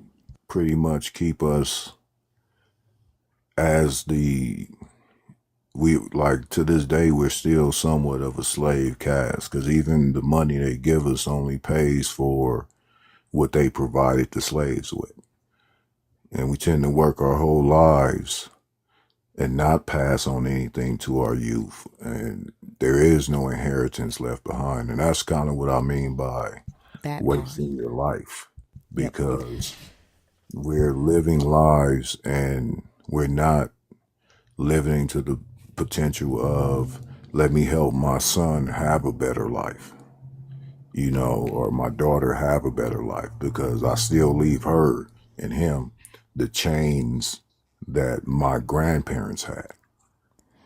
We Yeah. haven't broken any of the chains, and part of that is because of the religious teachings, Yes. you know. We can talk all day about what white supremacy did, right? And we know, yep, that shit happened. We could talk about redlining, that shit happened and still happens to this day, right? We can Exactly. talk about all the systems, but we cannot ignore that we also are a part of that fucking system and holding it up, and the shit that we um circulate within our own community, like the mindset that we are passing on to one another and to our children. Like the wealth gap today for 25-year-olds, for every 25-year-old European, um, they make $16 for every black 25-year-old. Hmm. For every $1 a 25-year-old black uh, person makes, a white person makes $16 more. Exactly. And that is fucking ridiculous.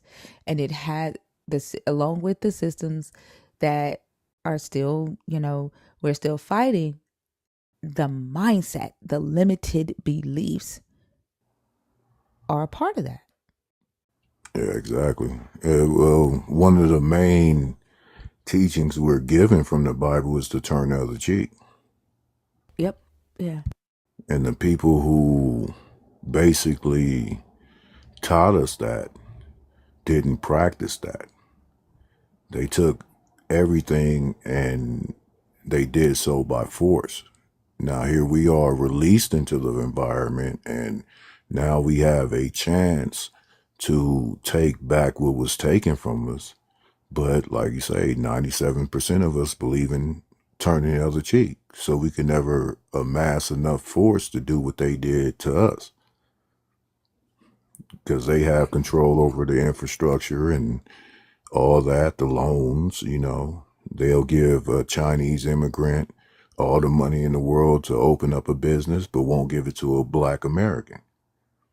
And as long as they maintain control over our fates through money and things of that nature, which they control, we can't break free, which is partially why, without any freedom in reality, we can't mentally rise above the the religious enslavement. And that's partially what religion was created for. It was never, the Bible was created by Rome, and Rome was on the verge of falling. But they realized something.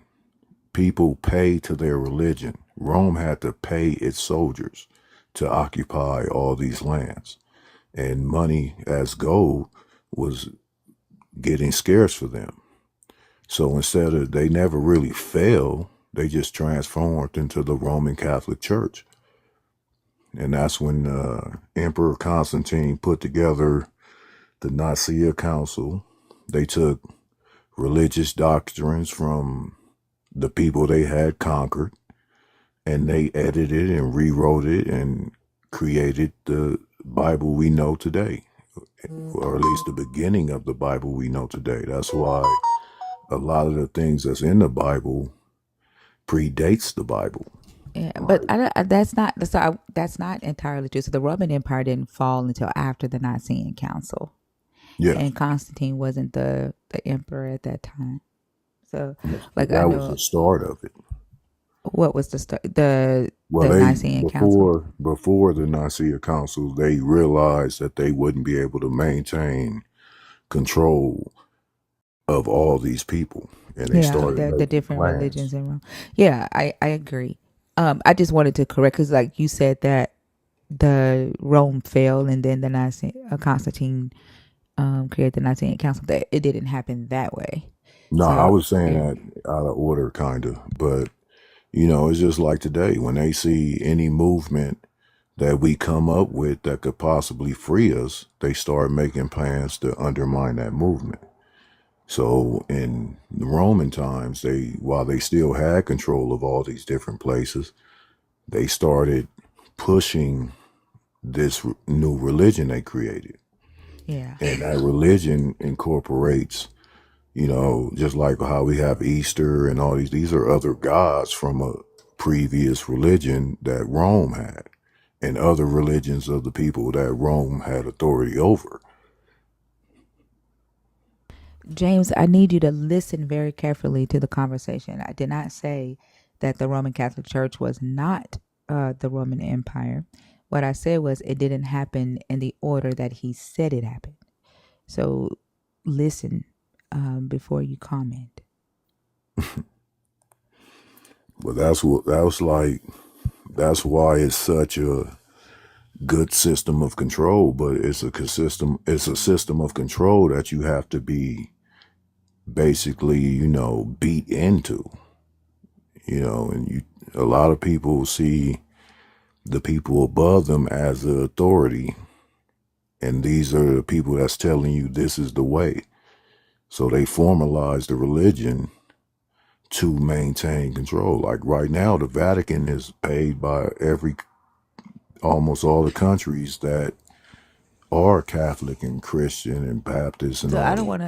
I don't want to go off into that because we're getting far away from like the topic of the 97%, and then I got what I don't feel like is I don't typically get into like the Vatican talk because there's a lot of conspiracy theory around the Vatican, and I don't let a lot of Conspiracy into the conversation. yeah, I don't like that.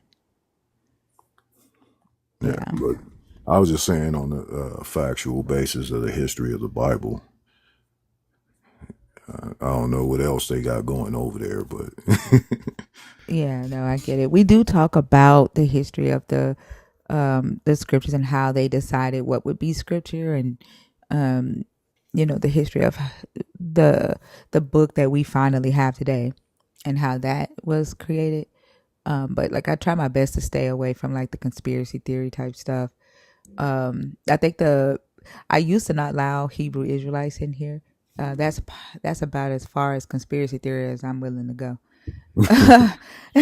Because I can fact check them, and I enjoy fact checking them, but like the whole sometimes the theories about the Vatican just go like way out there, and yeah, it's I'm like it's not not gonna say even they aliens.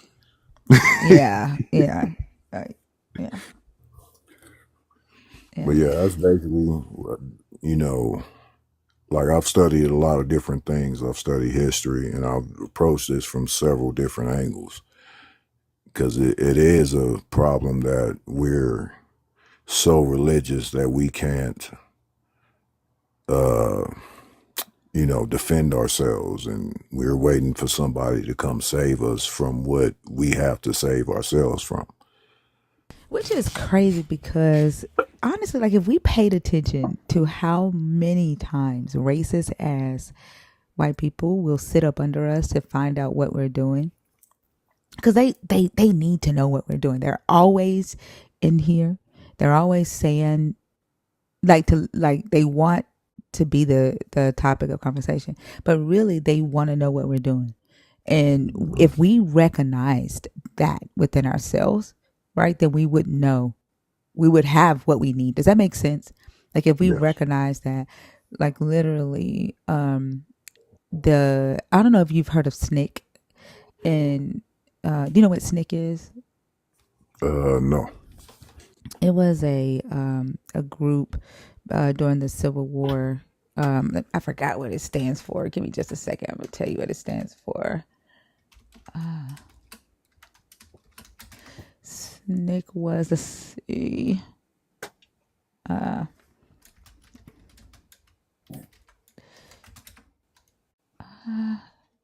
It stood for Student Nonviolent Coordinating Committee. It was a post Civil War group during the 1960s, with young Black college students in the South. A lot of them like from Tennessee, and they were close with a Jewish group. Like a lot of the Jewish people worked alongside of them, right, and fought, you know, against racism and stuff. And then when the Jewish people created their own group, they did not allow SNCC to participate or sit in on their meetings or be a part of their organization. But a lot of the Jewish people were on the board of SNCC. Like they were on the board.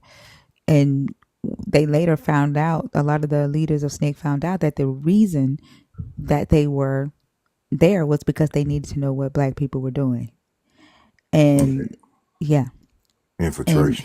yes. And so, but they wouldn't allow the Black members to be a part of their group, right? To sit on their boards. And that's the same thing that I see with white supremacy and racist white people that come into our spaces, and to let us know that they're here because they want to keep up with us. They want to know what we're talking about. They want to know what we're doing, right? What our next move is, where our mind is. And if we paid attention to that, then I think we would have what we need, if that makes sense. But yeah.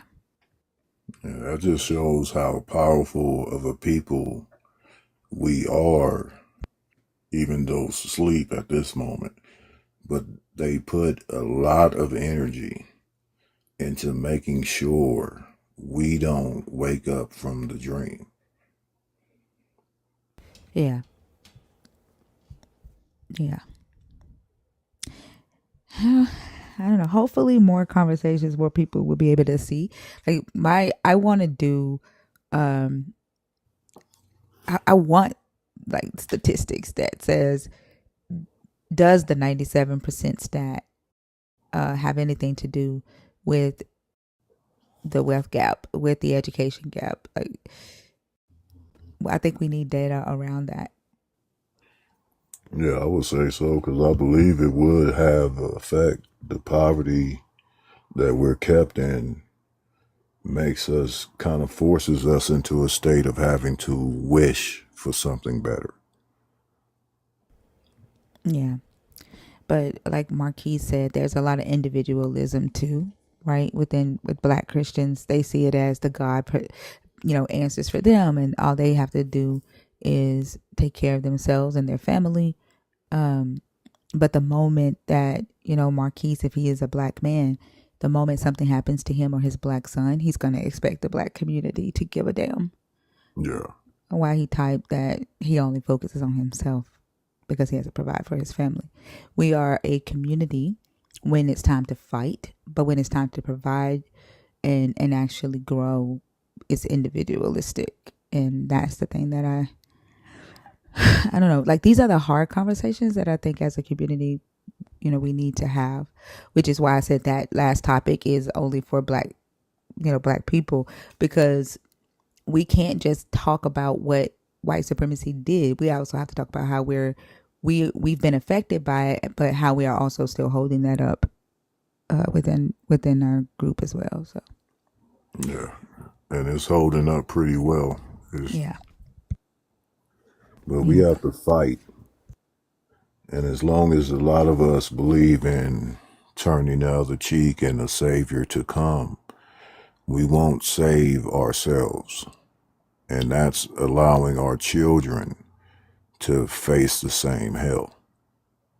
that part, and stop being jealous of our children, Yeah, like pushing the same type of trauma on them. That whole beat them with a rod and they won't die bullshit. Like, I don't know if you've sat in on a conversation with Black Christians fighting for their right to whip their kids. Like, that shit is crazy, and not willing to call it what it is. And then they'll say, "Well, it helped me," and then I'll ask, like, at what point did it fucking help you? While you were a kid, or now that you are a grown ass adult and life has whooped your ass? Not, you know what I'm saying? Like, you, like, I don't whoop my kids. I never did. My kids are adults now. My youngest is 16. I've not, like, I started out whooping them because I got whooped. And then I remembered what type of kid I was. I remember what the fuck I did as a teenager. The whoopings didn't do shit. The whoopings didn't stop me, right, from going out there and leaving home at 14, you know, getting on D-rugs and doing all the shit that I did. It didn't stop it. And so I was like, why am I spanking them when it didn't help me? And so I decided to do something different. And my kids know about my life. Like, everything that I did, I would talk to them about it. And so that whenever they, decided or came to a point in their adolescence, they would, you know, feel comfortable coming to talk to me. And my kids are grown, not in jail, graduated high school, full-time jobs. My son is a father of two now. Like, I have very productive kids, respectful kids. Well, young adults now that respect themselves and they respect other people. Like, I didn't need to beat them for them to become productive members of society. My children didn't run away from home. They didn't go out here and get on D-rugs. Both my daughters, like, they kept themselves, until well into their 20s. Like, not that I would have, if they had made that decision, they could have come and talked to me, but they didn't. Like, they didn't do what I did, because I made sure that they could come and talk to me, and I was in the position to be assistance to guide them in life, and that they did not have to hide their adolescence from me. Does that make sense? And yes. so, like, to the people in the comments who, my job is already done. They're grown, and I didn't have to beat them. Well, you got to think about, even look at because the words we use kind of show the history of where it came from. The reason we call it whipping is because we were whipped in slavery.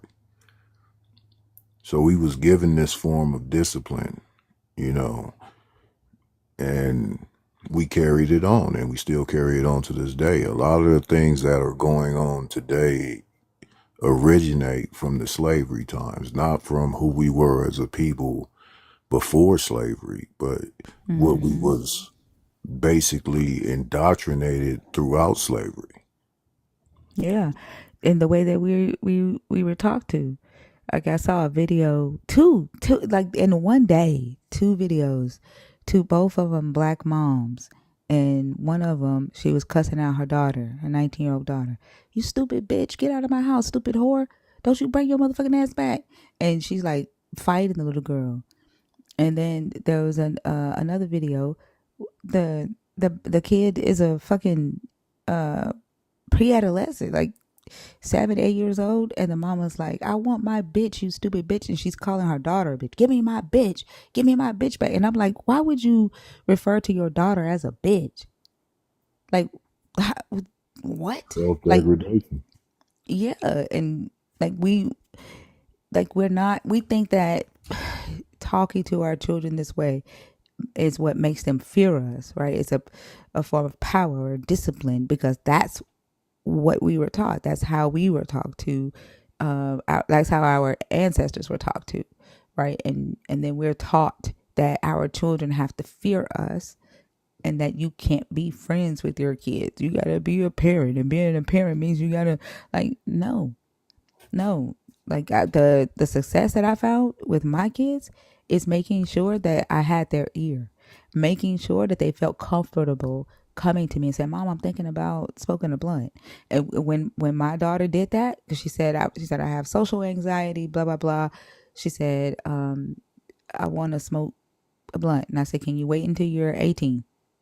Wait until you're 18 until you do it. Like, come and talk to me so that I can guide you." You know, that's what I did, and it worked for me. I didn't have to make them feel like they couldn't talk to me, and sneak behind my back, and to the point to where I don't know what the fuck they out here doing. You know. Yeah, that's what gives them the mind to be able to think through situations versus taking away their ability to thought by just beating them. Yeah. That's what my mom did with me. She allowed me to speak my mind from day one pretty much, and that's how I was able to, think things through, express myself correctly, all those things. Now I did get some whippings, but I I think know some they of it didn't, Cujo. justified. Yeah. No, I know they didn't. I know for a fact they didn't. For one, my children were always at home. They had a lot of social anxiety, and they were always in some activity at school, either gymnastics, basketball, football, cheerleading. They didn't really have a lot of time to do that. But I also was a friend of theirs, so no, they didn't. Yeah, you gave them different ways to grow, really, Yeah, and and keep our one thing that my children in daughter said to cages. me, one thing that my daughters said to me, you asked why they have social anxiety. She said because I raised them to be more mature than the children their age, and they didn't. When those kids were talking about boys and stuff like that, my daughters didn't know what to say because their minds were somewhere else. They were on some other shit. And that's what they told me. I don't know how to have conversations with kids my age because you raised us to think more mature. That's why they had social anxiety. That was my problem, but I think I turned out better for it. Yeah, I think they did too. And I, like, when growing up, like, I used to, like, sit in the corner and just read books and, like, talk to myself, like pretend like I was teaching a class and stuff like that. But I was more so worried about being called a nerd, which is the reason that this community is called nerds. Just to let y'all know that I begged my mom when she got the letter to send me to the gifted school. I begged her not to send me because I didn't want to be made fun of, and I didn't want to be called a nerd. And so me naming the group nerd here is kind of like me just accepting that, like, that's who I am, right? Like, I fucking just love learning. I love reading books. I love researching. That's fun to me. That's, you know what I'm saying? Like, but that's just who I've been, who I was. But in my rebellion stage, because people did make fun of me growing up, they made fun of the way I articulated. I did go out there and do some crazy ass shit trying to fit in. But eventually, I came to my senses and ended up going to college. Like, I got kicked out of school my senior year because I kicked the principal in the back defending my little brother. But I ended up getting my GED and going to college, and, like, I never stopped learning since. I just accepted who I am. But my daughters and my sons, but primarily my daughters, because I'm a woman, and I know what I went through as a young girl who has that ability to think right on a deeper level. Like, I made sure that they felt comfortable with themselves. And what I didn't know was that it would make them feel awkward around other kids. I didn't know that.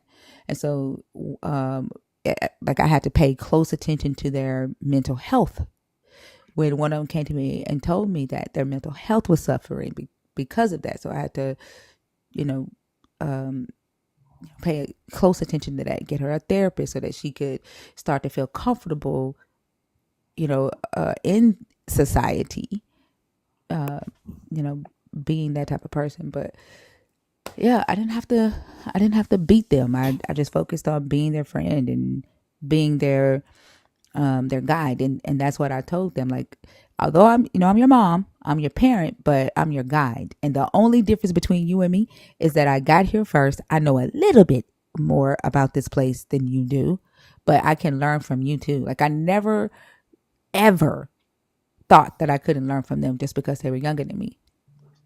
Never thought Exactly. that. Well, see that right there in that story, you see clearly the reason why 97% of black folks are still underneath the religious boot, because it's part of our community is taught to hold the others down. Like when I was younger, my vocabulary was high and people made fun of me for that.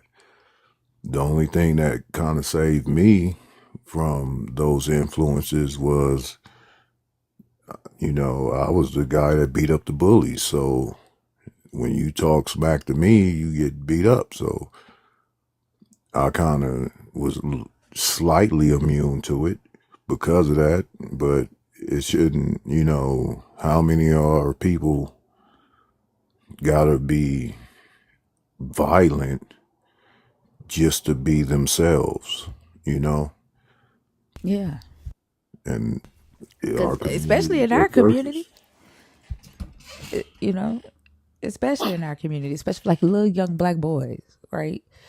Um, for you to be the type that would be like that damn intelligent at that young of an age, especially in our generation, right? That Mhm. that wasn't like, you weren't supposed to do that.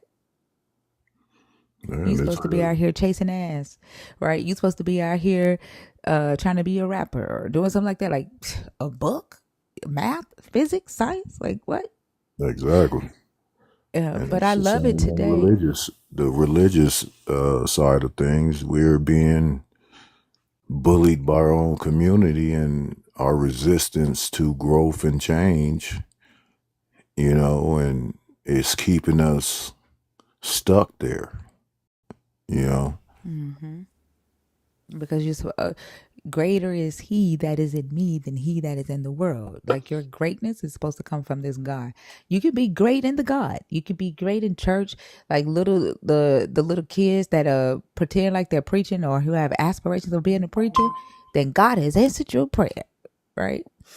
But like, how many times growing up in the church did we have little boys or little girls say, "Oh, I want to be a doctor. I want to be a lawyer. I want to be an astronaut. I want to be um, president of the United States." It was always either a teacher or a preacher, right? That's what most of us were encouraged to do, because greater is he than that is in me than he that is in the world. All those other stuff, that's worldly things, and you're worried about worldly possessions, and store up your treasures in heaven and not on earth.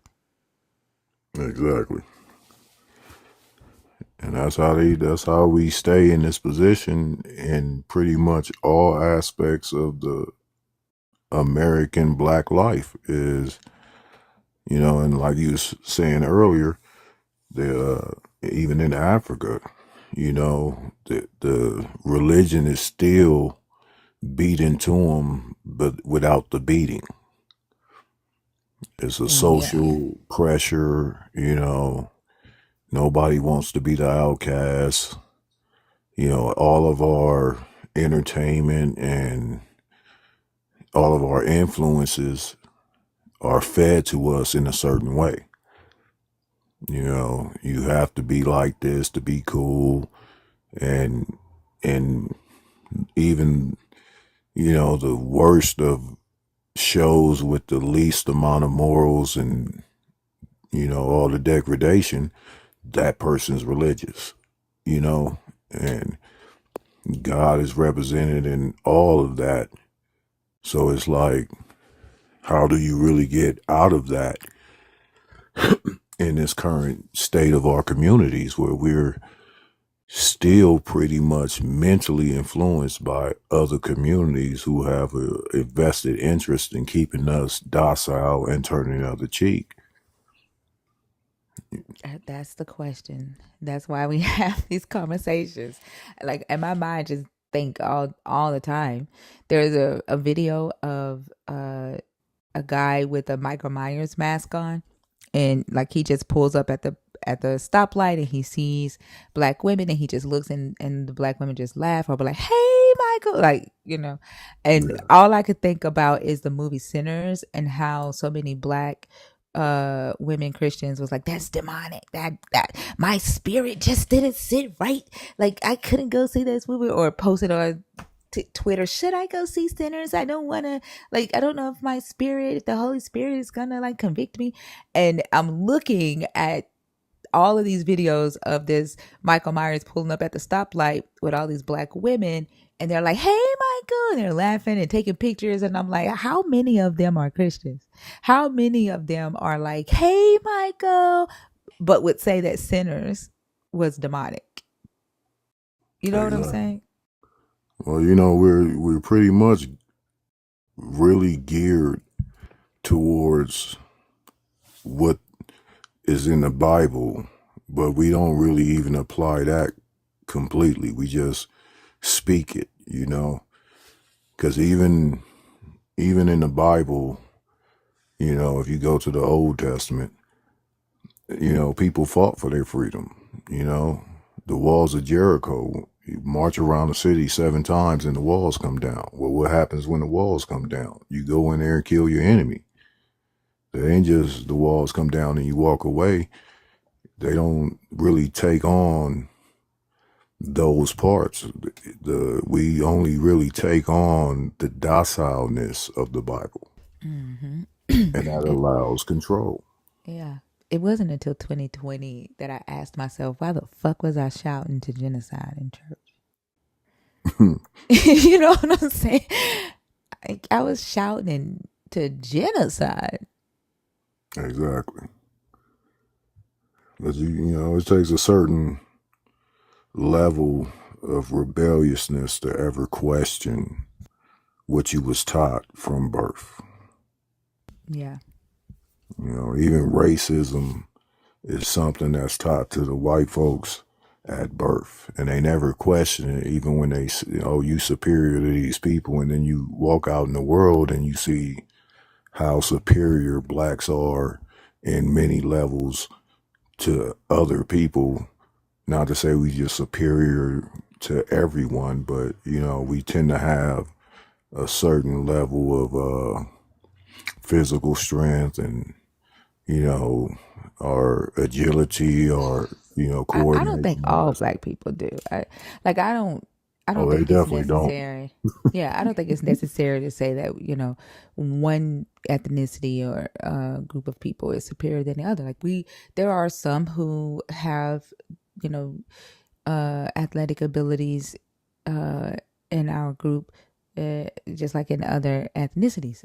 I'm not athletic like that, right? I was a cheerleader, but that's about as far as my ass can go. Like, ask me to play basketball, I cannot. Um, I'm not a dancer either. Like, my body does not move the way I see these kids' bodies moving today. But like, people will assert that, you know, all black people can dance.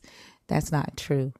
No, it's not. And then, like, I used to, the whole black women are curvaceous. It made me feel not black enough growing up because my ass was not thick. I was skinny.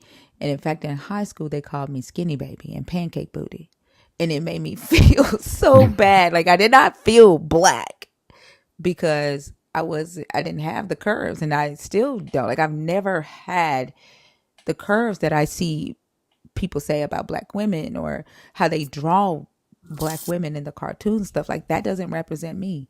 And I feel like because of this, even the way we stereotype ourselves in the community, we ostracize others. Like when we make others feel like we're not black enough.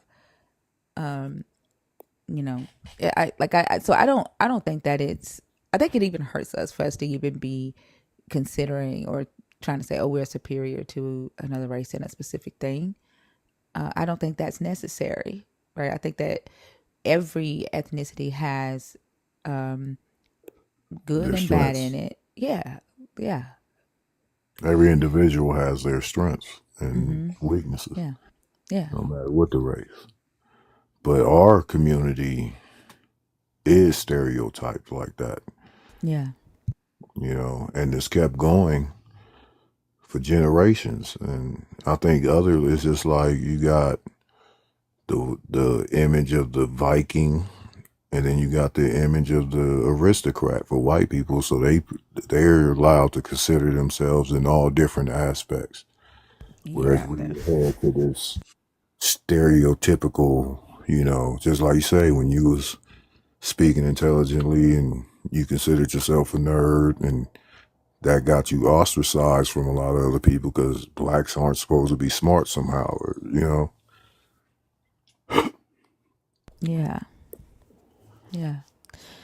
And I do see a lot of young black kids today not giving a fuck what somebody think about them, and I love that. And I saw a young guy today who just graduated law school, and the way that he dressed, like he was showing it, like he specifically showed how he dressed on a daily basis, and he was like, guess who just became an attorney, and he did the transition video.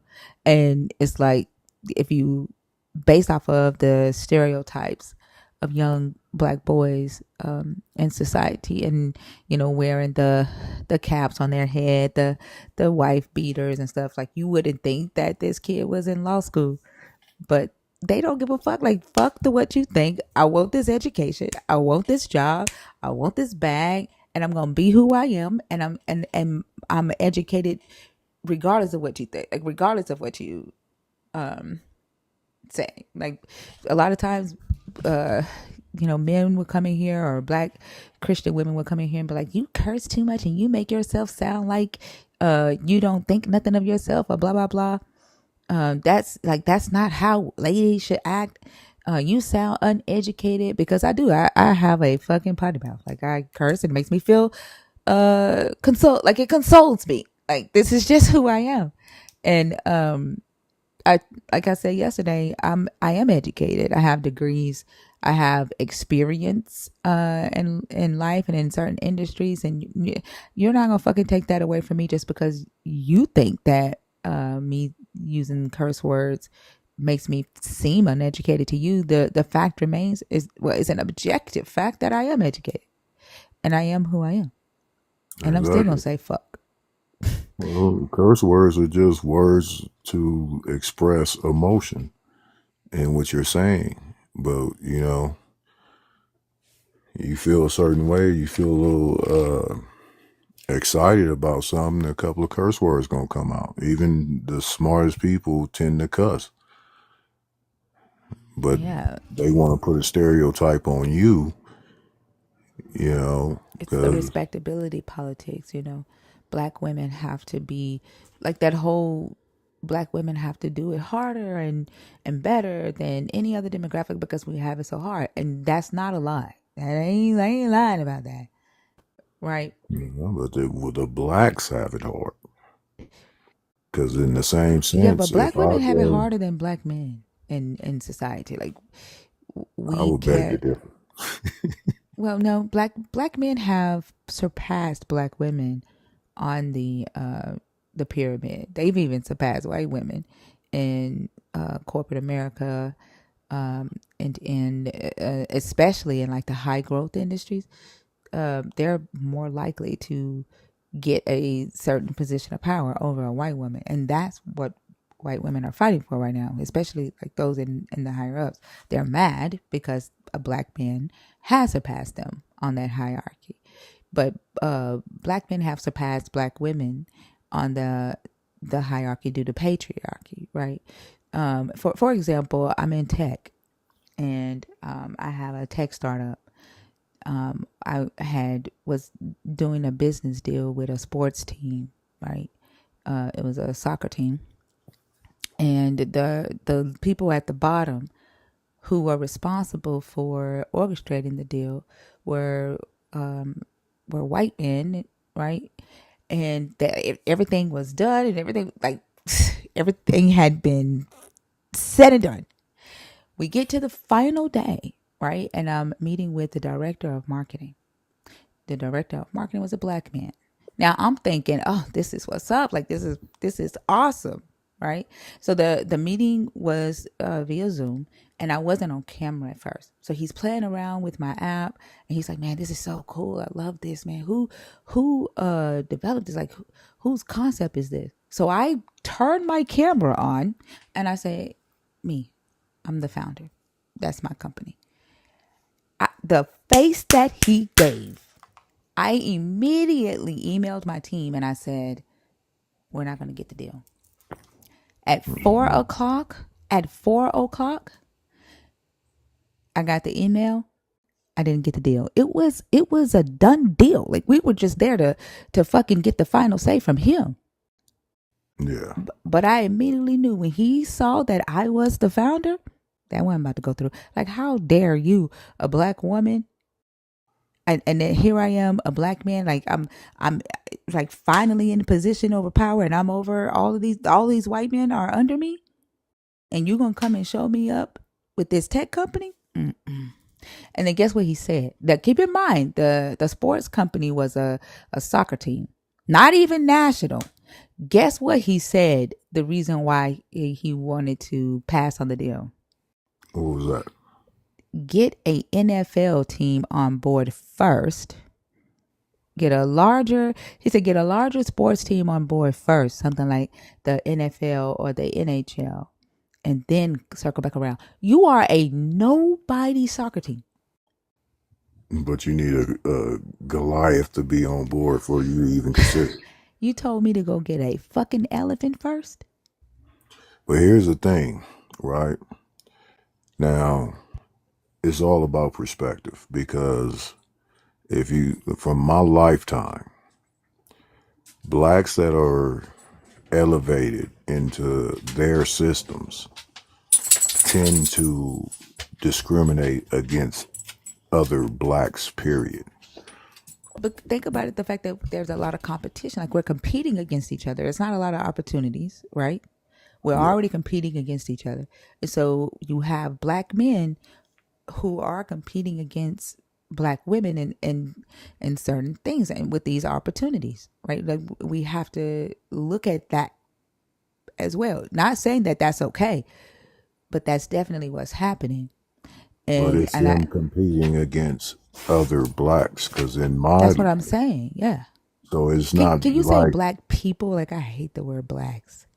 well, Can you say black black people, people? Yeah, you thanks. know, and it's, because if it would have been me who turned that camera on, it would have been the same deal.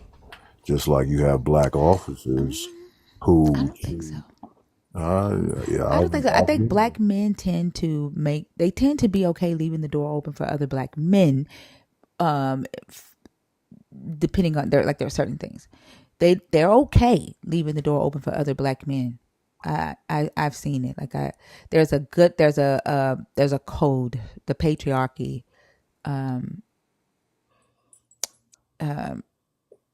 overrides that, right? The good old boys club.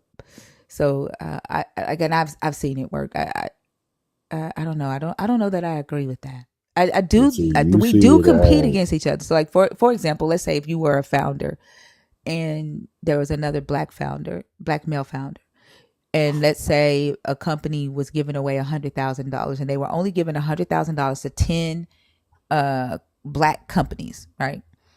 mhm. Then yeah, you would be competing against the 10 black founders and all, like, there is no solidarity then, right? Yeah. But when that's not present, I've seen black men leave doors open for other black men before they would leave a door open for a black woman. And I have seen black men support black women, some, not a lot.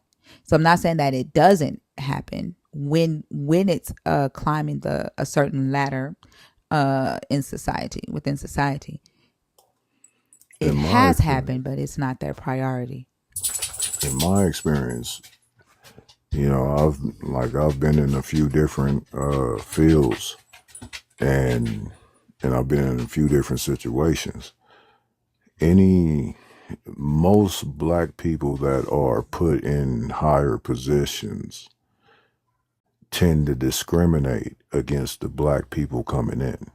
And you see it as black men against black women, but you have to understand that the patriarchy is a white construct.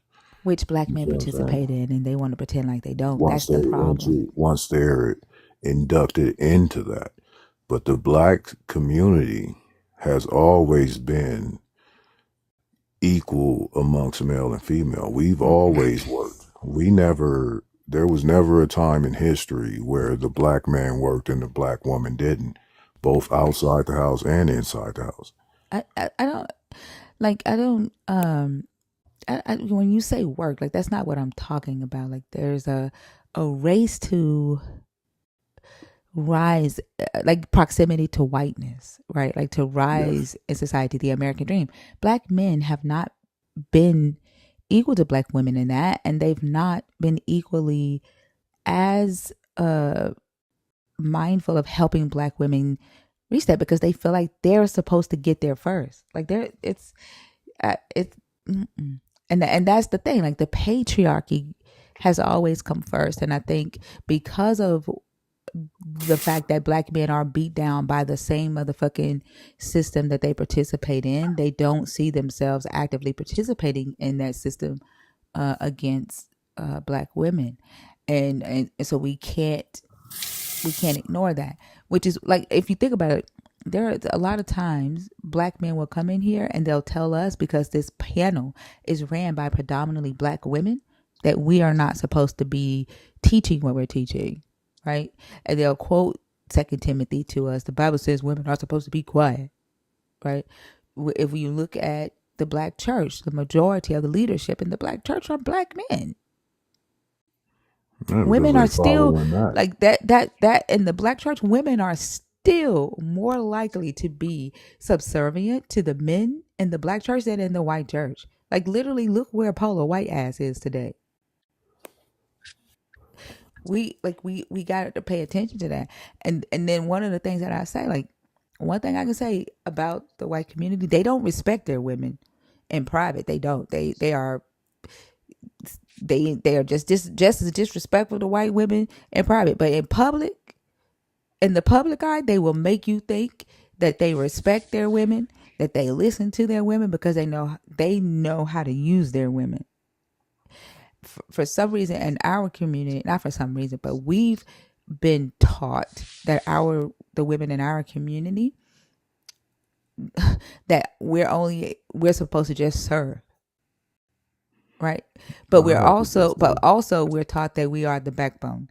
Like, we're so strong that we can handle what black men go through, and we're supposed to, like, mold and teach the black man. But at the same time, we better not demand respect. We better not demand appreciation. We better not demand equality. But see, from my perspective as a black man, and I've always been the black power type. From If you look at black history and everything black people did, women were right there. And it wasn't like the Black Panthers, you had just as many black females speaking up on the revolution and contributing to See how the you called us cause. black females instead of black women, and you say black men. That's just a term I use. But think about, like, listen to what I'm saying. This is what I mean when I say the patriarchy, and then black men, when we bring it up, they rather, like, scoot past it, right, or excuse it away, because you didn't say black males. the way you said black females. You said black men, and then you said black females. Like a female could be anything, right? A female could be a cat, a plant, an insect. But you made sure you said man, right? That's their humanness, right? But it uh dehumanizes the woman to her genitalia when you or her uh, sexual orientation when you just say the black female. Like we are a woman, just like you are a man. Do And you see what I'm when saying? I And started that's using that part of the word, that patriarchy. wasn't the implications of I it. know it. I know that. But okay, That's the think about implications of it now that there's no this war a between female. No, think about why black you men said and black male. women. Mm-mm. And I I want you don't to I hold on don't because it's really been a have hold on for a any. second, Hitman. Let me say what I need to say. I want you to think about like we've had a good conversation up until this point, and we've talked about Christians deconstructing and Christians not wanting to engage with new information, right? And change the way that they think, right? So when I as a feminine presenting woman who say to you why it's offensive and it's degrading when you refer to black men as men and black women as black females, and then you make excuses for it or you push back, right? And your goal is to try to get me to um, downplay what just happened. That's the same thing that happens in conversations with Christians. Well, that's not the intent. What I was trying to tell you is, for most of my life, that I actually used the word female, no one ever said that. And none of these issues in the black community was ever really a part of the black community.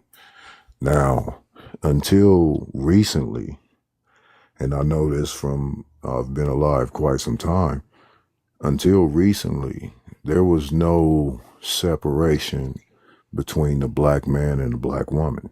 Now, I can take on that, okay, you feel that this word means that, and I can respect Like, that. why don't you say black male? You have not yet said black male the way you say I've black never used female. male. I've never Right, used but you male but in my you life. that's the problem. Do you see the problem? Just because it was normal in our community or in society, Christianity was normal, right? The belief systems of Christianity was normal. Just because it was normal then doesn't mean that it was always okay to do. You identifying men as men and not by their genitalia, but consistently or want to Men explain have away why it's genitalia. okay to identify women or black women by their genitalia is The it's word the same man, thing Christians do. the word man also includes genitalia. But no, it doesn't. I wouldn't call a woman a man. No, it does not include genitalia. So if I say the word man, It doesn't which include human genitalia. am There I? are some men who don't have a dick. Now, No, don't like I don't know. Like y'all think that transgender people no, are some new phenomenon. no, it ain't. It is newer. It's I've had, not. I've No, it had, is not. I've You do met realize that there were men who 7 dressed genders as in women. antiquity. There were 7 different genders in antiquity. And 7. in the Talmud, yes, there's 7 different genitalia. Period in history. Rome used to kill them. Like there were like I don't know why y'all think that this is something new. Several Well, I do know genders. why. I'm sorry. Yes, there were 7 different genders in antiquity. Like Yes, but those the all date back concept, I'm to in sorry, the one Jewish second. Bible. Hello. Hello. Yeah. The concept of he and she, right? Is was created later. Like they didn't have that. So like this whole idea of only this type of person can be considered a man is a social construct, right? That was created by humans. But male and female is the biological sexual orientation of different species on this planet. A tree could be male or female. Mm. Look at that. Huh? Lala, are you talking to us? No, I'm sorry. I didn't know I was on. I was talking to my son. Oh, um, a tree could be male or female. A sea animal could be male or female, right? Um, so like I don't know why it's hard to just to grasp that when I say you identifying men as men and reverting to our sexual orientation when you talk about women is degrading. It shows that where women are in your and the hierarchy, right, of your social system. And it's exactly what we're talking about right now when I say that black men haven't always looked at black women as an equal species. It's been that the black woman serves the black man. And we have a lot of black men today that are still fighting for that, and they fight for that through this religion. Now, I can respect that you felt that way about the word, which is why I said that earlier. But I don't have that ideology, and I don't have any ideologies that I'm not aware of. I was raised by my mother next to my sister. I fought to protect them, and I've never seen my mother as less. She has been a welder. She's done several jobs that men do. So I've never had that ideology. Now, Have you ever you have you heard of unconscious bias? ain't no, well, that's for people of lesser intelligence, No, it's unconscious. not. We all have unconscious biases because we I live don't in a believe in that. society with constructs. Okay. Yeah, but I don't believe in that because I've You literally existed just outside of displayed one on constructs. this, like the fact that you like we've had a good conversation as long as we agree on something, right? But I'm still as having a soon as good I speak conversation. up, as You're soon just as not taking I'm what I'm sorry, no, saying. because now you're talking over me. Like, and I don't think you realize that. Like the whole time you've been able to talk, right? I listen, and then I talk and you listen. But now that I'm explaining to you that you said something that is offensive to me as a woman, now as I'm talking, like you've been talking, you talk over me now. That's not a good conversation to me. But didn't I acknowledge that you took this word to mean something? Now you're trying to say that I have a subconscious bias. I said unconscious. Your subconscious, unconscious, subconscious is all the same. But you're trying to infer a life that I've never lived to a word that I just commonly use.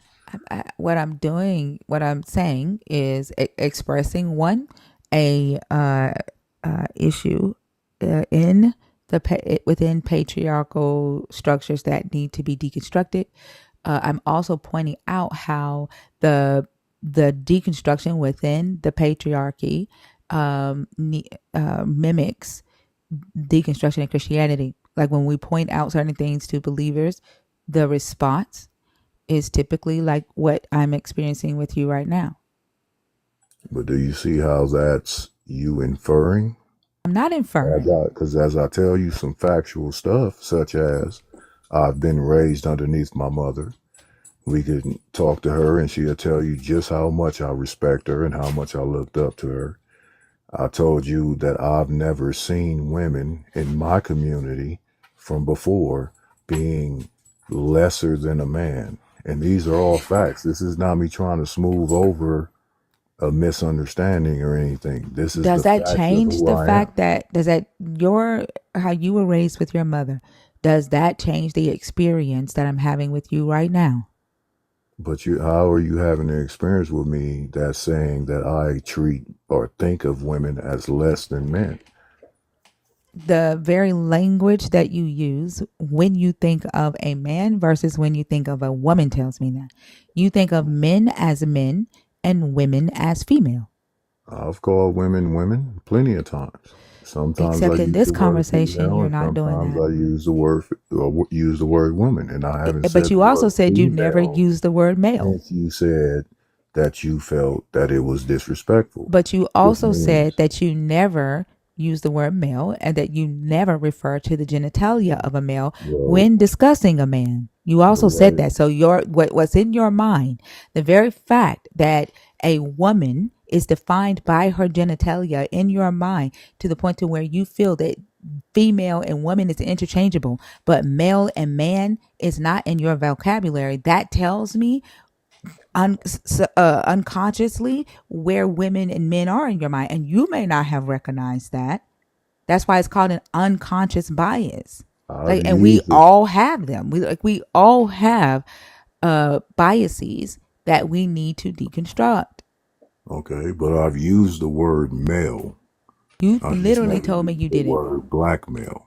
You literally told me you've never I've used never that word called to as to go far as to I'm sorry. Hello. You literally told me out of your own mouth, I've never used male to describe man.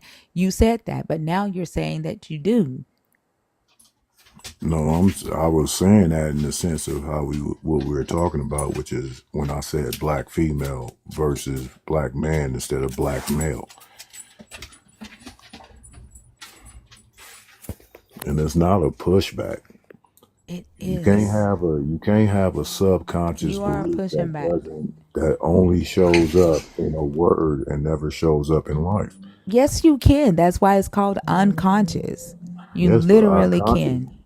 unconscious would show up in actions, It which is your where you the see it action that most. it showed up in is in your vocabulary. When you're talking and you're not thinking about what you're saying, it just came out naturally. And then you defending that. I always think about what I'm saying. I just didn't think of that as disrespectful to you. And now that I know it's You're disrespectful not. to you, I haven't used it, It's have I? disrespectful to damn near every woman in here. Okay, so now that's disrespectful to every woman in here. I don't use the word because I am thinking about what I'm saying. Except Now that here's the it thing. took for me, instead of you just I saying, "Oh, my bad, I didn't realize that was disrespectful," I taking did the say that. information. No, you didn't. And then taking the information and just moving on. You've been here like explaining it away and justifying your use of it My and first defending response, yourself. my first response when you said that was I didn't see it as that way, which is the truth. I didn't see it as that way.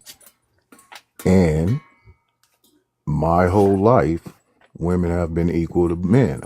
I'm not trying to explain away anything. I just don't believe that you can infer that I somehow see myself as superior to women, and I've never done that. How can I see myself for my strengths, and I see a woman for her strengths? We're not the same. But if we was talking about man versus woman, you will find out that I believe that the woman's strength is just as necessary as the man's strength, even if we talking about back to the cave days. And I've given speeches on that to other people. I don't have a unconscious, subconscious belief that I'm supposed to be over a woman. I was raised by a woman and she taught me things that made me stronger as a man. I First believe they're off, you're both putting words in necessary. my mouth. I didn't say anything about you saying that you have a unconscious belief that you're supposed to be over a woman. I did not That's the say that. patriarchy. That there you go again, cutting me off. Do you see that you're doing that? Yes, but I'm just trying to interject There's real no quickly. excuse No, for that. no, no. Wait till she gets Patriarchy. done. That man, she was still talking. There's no excuse for that. And if I can respect you, then you should be able to respect me. And then like this is my life. If anybody has the right to interject, it would be me or one of the other hosts on stage, but we've not done that to you. And like you're putting words in my mouth. I did not say that you felt that you should be over a woman. And what I said was the language that you use is a part of the patriarchal structure.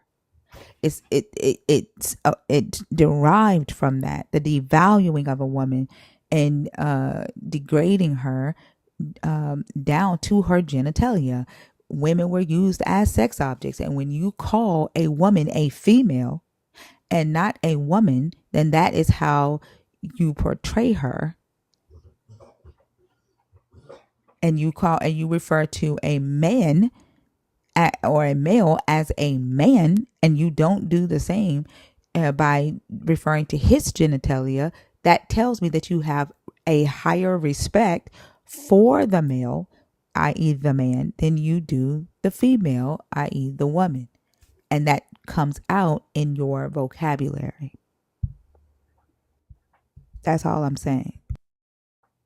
And I'm saying that's not true.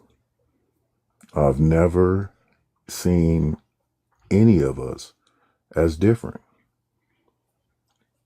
And the only time that you so called seen that subconscious trait that you're saying it is, which it isn't, is when I use the word female. How can you Okay. extrapolate something so large from one term? Okay. Uh, if I saw you as less than because you're a woman, why would I have engaged in the conversation Look, with you, right? I said, okay, I don't want to go back and forth with this because you're just going to do the thing that Christians do. Like you're just doing exactly what I've been sitting here talking to you about that Black Christians do when they are introduced to harmful rhetoric. Like you're defending it. I'm not interested in like. So are you gonna assume that off of that one thing, I don't respect women as much as I respect men? You're not respecting the fact that I said I don't want to talk about it anymore.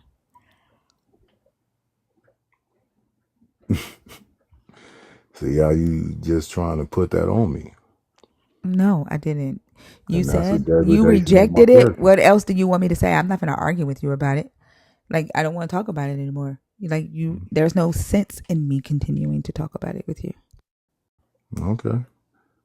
I just wish I could convince you otherwise, but you That's got to what you feel my want to life. do. You want to change my reality, and I'm not going to let you do that. It's your I perception. know what I experienced. I know what you said. Whatever accept for yourself. That's the same thing with the believer. Whatever you accept for yourself, that's you. But you will not be changing my reality. My my knowledge of myself is not a belief; it's a truth. And I said okay. And I said I didn't want to talk about it anymore. There's no point in me going back and forth with you over that. Okay. Oh, I thank you for coming up. Okay. All right. Thank you for the conversation. You're welcome. Have a good day. You too. All right.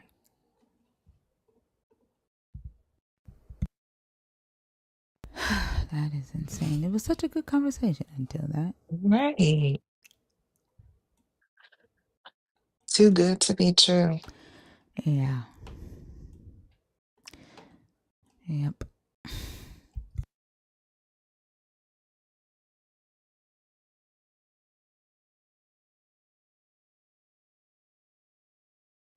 Ain't no see. Like it was a good conversation until that happened.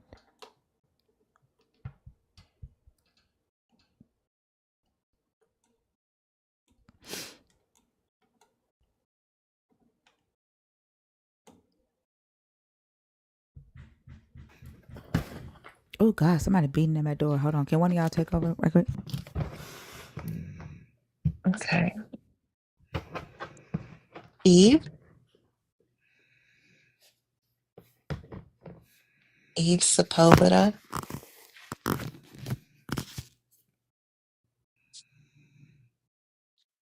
Eve, did you mean to come up here?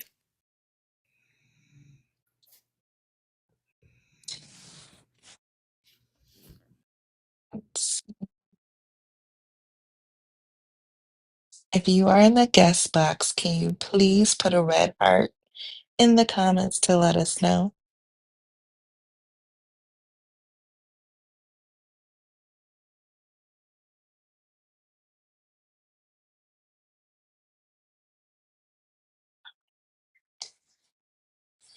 Anyways, can y'all get these likes up to 200K while we wait for someone in the request to put a red heart in the comments? Thinker has a gift goal of the flower headband. You can subscribe to her live by clicking the go button on the bottom left-hand corner. Continue to share the live as well.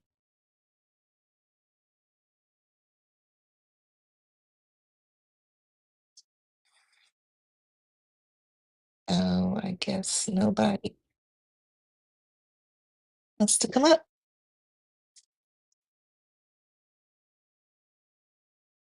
It's okay, Eve.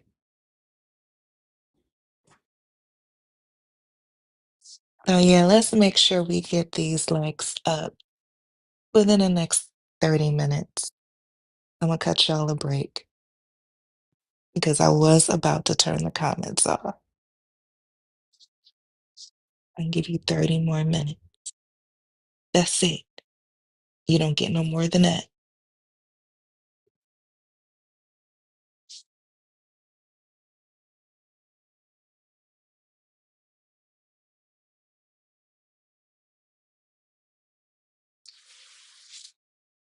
Katie, are you in the request on purpose?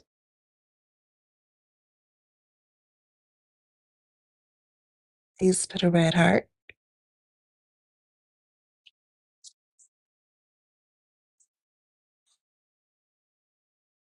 Hitman, just make sure, just let it marinate. That's all you have to do. Sorry, Let it y'all. marinate. No problem, Katie. All What happened right. to the guest? They requested on accident. Oh, okay. Oh, y'all went through all the guests that was in. There was like 9 people in. Mm-hmm. Hmm. All right, y'all. If you are, well, were they all accidental? Well, I asked a few to put a red heart, and then they start jumping out. Oh, okay. If you are a believer in the God of the Bible, if you are deconstructing, or if you are an atheist, the guest box is open. Uh, Charlie? Yeah, I don't have too much to say because actually I kind of agree with a lot of the like premarital. Okay, give me just a Oh, second. Are you a believer? Are you yeah, deconstructing? Are you an atheist? agnostic believer. In I the God believe. of the Bible? Uh So, yeah, I like, believe that God is the Bible tries to describe God, but no, doesn't but necessarily. is it the God? Is it the God in the Bible or Jesus that you believe in? Like, I'm not, the conversations that I have in here are not about like some idea of God or source or the universe. Like, I don't have anything against that. That's just not who we're talking about in here. So I know a lot of people have different ideas of God, but this is specifically the God of Christianity or the Hebrew Yeah. God. Okay. Yeah, because I do believe that in the God of the Bible, but I don't necessarily believe that the Bible is word for word the Word of God. That Okay, it. and okay, and well, I don't know what that means. Like, I don't know if you're Oh. like, if you still have, like, if you've like created your own version of the God. Is that what you're saying? I I believe that the Bible is a really, really old and edited document that tries to describe God, doesn't necessarily get it But on do the you head. believe that like Jesus died, and because I want to Yes. make sure that you fit the conversation. Like, I don't want to get into a conversation with you and the God Right. that you believe in is some other God that you've formulated for yourself. Does that make sense? Right. Yeah, and I believe that Jesus was a person and was the second person of the divine Trinity, and that he lived and died for our sins and rose again on the third day. So that's what makes me Christian. Okay. Okay, so you are a Christian. Yeah. Okay. All right. Which topic did you want to discuss? It doesn't matter if you agree. I don't just do opposition. Oh, okay. Yeah, because um, oh gosh, well, I was just kind of up here, in here for a while, and nobody was up asking up, and I just really like to talk about things, but Yeah. So I only allow people on stage to talk about the topics that I have up, yeah. unless you are a community member with a nerd badge. Um, Oh, okay. yeah. So like the last topic is specifically directed to the Black Christian community. But the first three, if you want to talk about one of those, you can. Well, like I agree that there really isn't much about premarital schmex in the Bible, uh, and about abortion as well. Oh, I don't know if I can say that. Is that a bad word to say on here? No, it's not. Okay. Yeah. So Um, the whole concept of premarital sex being a sin, which is taught in modern Christianity, um, yeah, where does that come from? it is Christian theology. Yeah. It was included in pornea or sexual immorality between the 12th and 14th century. It started to become like around 4th century CE. It was starting to become something that was frowned upon, but wasn't necessarily considered a sin Yeah. until around 12th to 14th century CE. I didn't know it was that old. But yeah, it's because I've had to struggle with that concept that why is it? I mean, it's something that's kind of so inevitable. Um, why is it? So, especially as being a Catholic, it's a mortal sin. It's like you do it, and then you can't go to communion until you have told a priest about it. Really? Yeah, Oh, wow. it's like How if would the priest know you did it? Like, how it, would they know unless you tell them? well, right, it's on the honor system. It's basically like if you slipped up and you had schmex before you were married, then you have to go to confession before you receive communion, because receiving communion in that state of sin is in itself another mortal sin that will send you to hell. And so I see people saying guilt, and so it would be the guilt of a person that would that, and that's a part of that control system, because to make a person voluntarily tell another human who do not have psychic abilities Mm-hmm. that you did something in the privacy of your own home, and then you feel like you are saved, that is I don't know, like even in our churches, like where I'm a black Protestant, or I was a black Protestant, like we were taught that homosexuality was a sin, but we were not required to like confess our sins. Oh yeah. Yeah, so I can't say that I've ever felt the need to my dad was my pastor.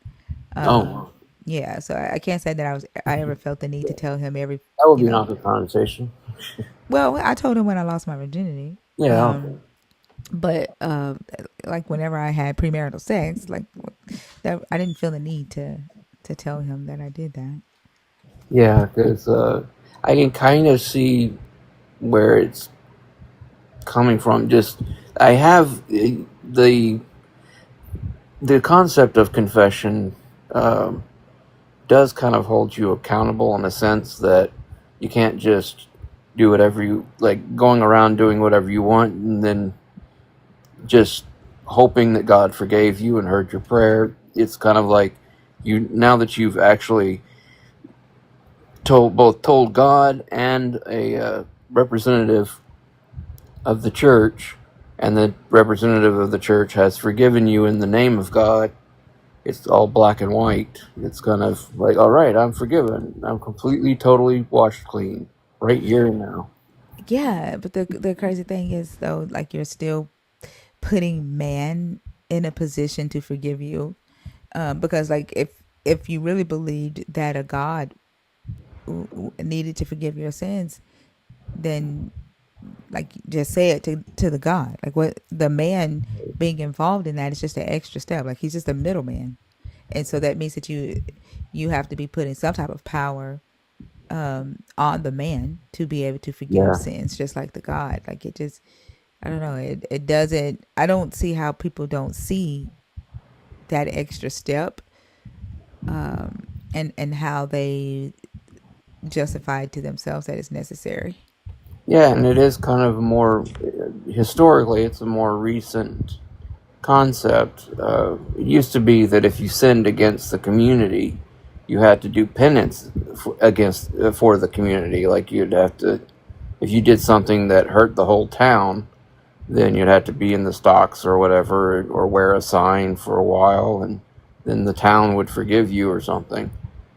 But then it just finally became like, well, you can just go to a priest in secret and say what you did, and he gives you gives you a penance, which is usually like say the Our Father 3 times, which I don't know how that's a penance, and then you're off scot free. Yeah, and I think I could see where the control mechanism would come from that, because like this book does talk about, that was a thing back then. I think Jeremiah was put in the stocks as well, like in the book of Jeremiah. Hmm. But I can see how that part of history would play a part in what helped religious leaders gain that sense of control to where they are policing the behaviors of their parishioners even when they're not Mm. around.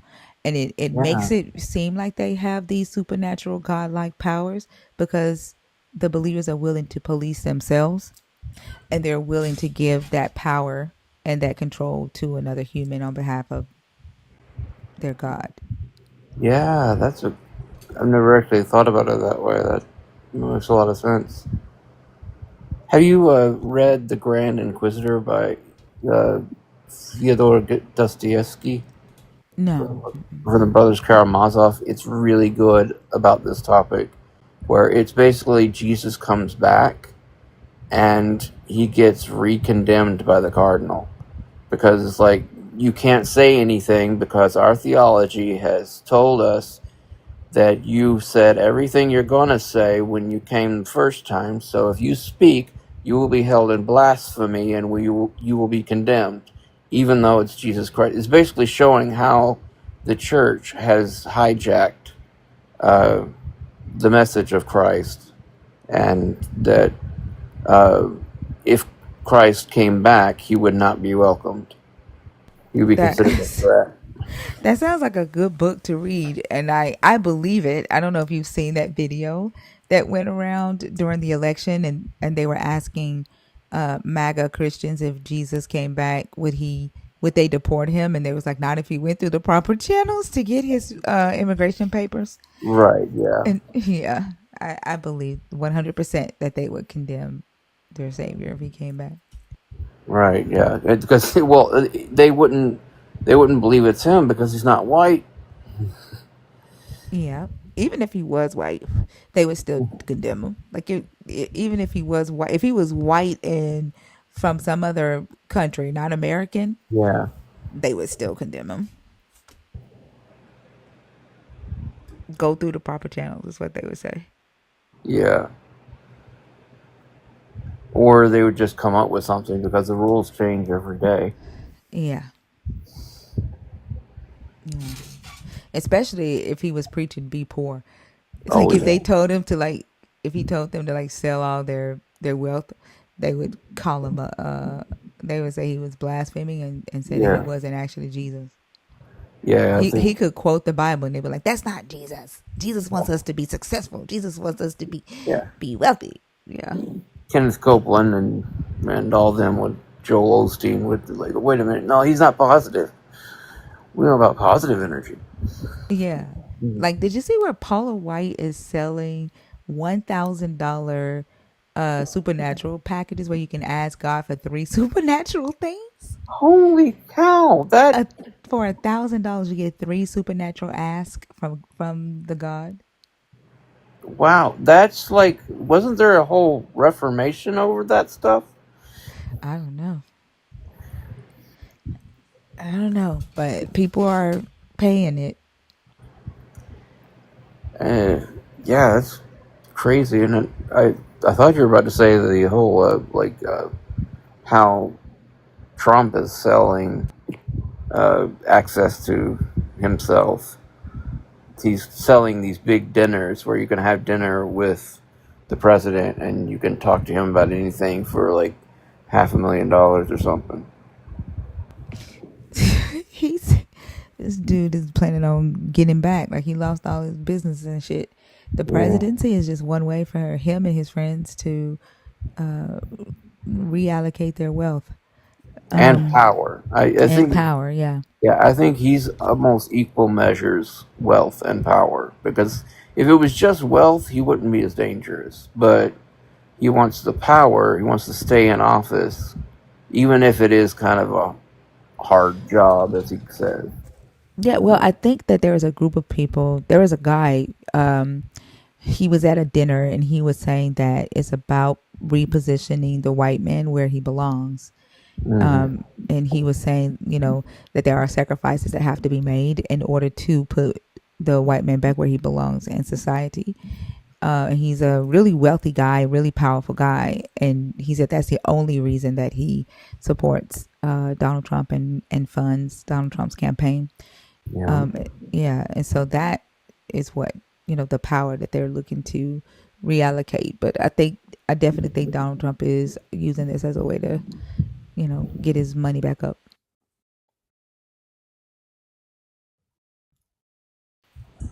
Sorry, my television decided to suddenly chime in. But that just speaks to um, the how the control is used in the religion, and the fact that a person would go to a priest and say, "Hey, I had sex last night," even though they know the priest would never have known. Yeah. When a person is willing to do that, then Donald Trump could control that person. Does that make sense? Or Yeah. another individual could control that person. Yeah, and it's amazing how many Catholics are pro Trump. That doesn't make any sense to me. It makes sense to me.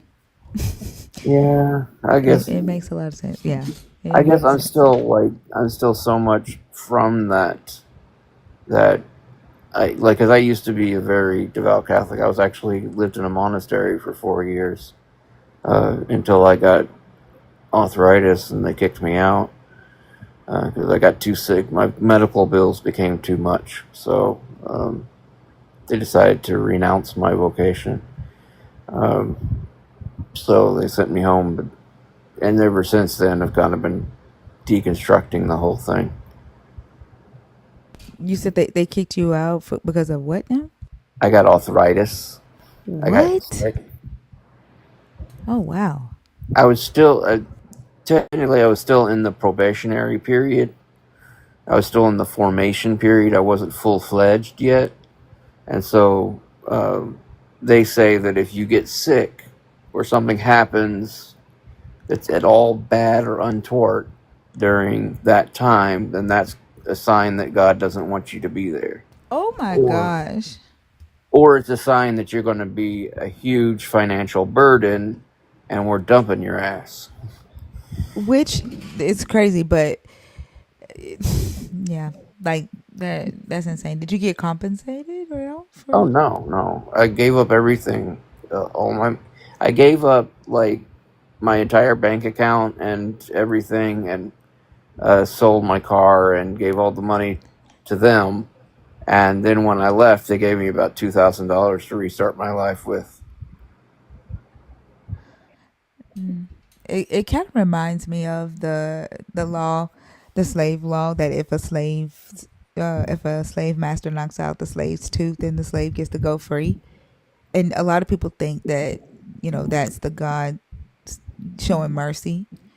Yeah, And in reality, like it was to detour the slave master from harming the slave, like it was, but it also helped the slave master because in those days a toothache typically caused bad infections in the body, made the person sick, and so they became a burden Yeah. on the slave owner, and it slowed down production. So he had a sick slave or a sick worker, slowing down production and costing him money. So it's more economical to give the slave his freedom and let him go, uh, without nothing.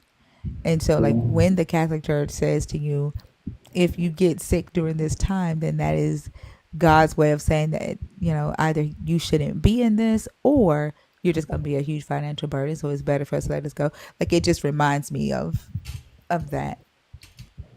Yeah, and I can't go to church anymore because of that. Like, I have panic attacks when I try to think about going to church, even for like Christmas with my family or something, because it just takes me back to that. And I was genuinely very happy when I was in that life. I really liked the like kind of the schedule of life, the way of life there. It's very simple, monastic. You have a lot of time to read and pray and work, do manual labor, and kind of it's almost like pure therapy. Um, and everything is provided for you, which is kind of ironic. You take a vow of poverty, and you'll never touch poverty again. I grew up poor until I joined the monastery, and then I was rich in the monastery. I just Wait, you take a vow of poverty, but then you become rich? well, you never have to worry about anything. You're you live off of donations, and the people who give the donations give quite generously, and so you get to have really nice things. You just technically don't own them. The order owns them, but you don't. No particular friar or monk owns anything. They even say not even your toothbrush, but the toothbrush is allocated to you and for your use. So, but you're actually not living in poverty. Right? Yeah. I don't experience poverty whatsoever. It was a huge step up, and they've had the same program that they've done the missionary work in Africa and Uganda, and it's really popular in Uganda because you get to you get it's a step up for everything. You never have to work a day in your life again, and you get a lot of respect from the community and all that. Uh, This is insane. I mean, if you, like, honestly, like, if you don't have to take care of yourself, what are the requirements for that? Like, why aren't oh, you can't more have people doing it? sex, or you can't Oh, flirt. people do. That would That's that not be that. Yeah. yeah. And these are the ones that have been, historically, convicted of essaying children. Yep. Um, like one of them, I just reconnected with one of my best friends in the. Oh yeah, you're also not allowed to have a best friend in the order because you're not allowed to have cliques. You're supposed to be. If you start to favor one person, then you're supposed to separate yourself from them, which is like what? That's just inhumane.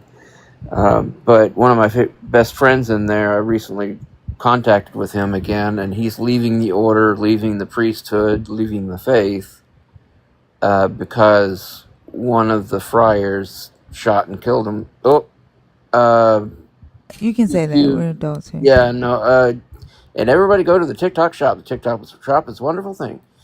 No, Uh, it's okay. Shot and killed are not bad words. At least on my live, you can say those oh, words. okay. Well, yeah, he did himself in. Um, and that really shocked everybody. But he was so depressed, but they would not get him any help The crazy because thing about TikTok is that the word depressed, it will get the live taken out. So that you can't say. oh wow, really? That or self unaliving. Oh okay, Yeah. yeah. But yeah, and because they view, like, I started getting down, um, but I was just because it was a huge transition. It was a huge life transition, going from watching TV, being able to call anybody I wanted to, and go out and come and go as I please, to being under the yoke of another person and another group of people. But then when I mentioned that to them, that I would be kind of nice if maybe I could get some help, they said, well, we'll get you another evaluation and see if you're still fit for duty. I was like, wait, what about help? No, you're not getting any help. We're not going to help you. We're just going to see if you're happy enough to be here. So, what was your goal for going anyway? Like, It was, did you was it because you were going to be taken care of, or no, it's because I really liked the lifestyle. And it was, you and wanted I to was, give up sex? uh, not that specific part, but that came along with it. And I was a devout Catholic growing up. I wanted to be a priest ever since I could remember, and it just really appealed to me. And a lot of it was the poetry of the the founders of this particular order. Was like a love affair with God. Where have you hidden, my beloved? You left me. You wounded me like the stag and fled. I went out searching for you, but you were gone. Kind of this constant. It's the poetry of it struck me so much that to live that life in that kind of philosophy of being so madly in love with God that you're that He's your everything, and it did start to work out for the first few years. Once I kind of transitioned and got used to the lifestyle, but then I started getting sick and I couldn't go down to the chapel for prayer. It's like when you can't go to church and church is just downstairs, then that's pretty bad. And they were like, "Well, we can't handle you anymore. We don't think you have a vocation." Instead Which of, is insane. Like, if you're in relationship with the God, then like why didn't they like wait until the God healed you, or go to the God and ask God to heal you? yeah, Like, it seemed like their whole process is very human. yeah, it's they they take that as a huge sign that you're not meant to be there. If you came in healthy and then while you're there you get sick, which I can kind of see that being a thing, like with body syndromes. Like if you are in a kind of life that you're not set out for, you get sick to get out of the life.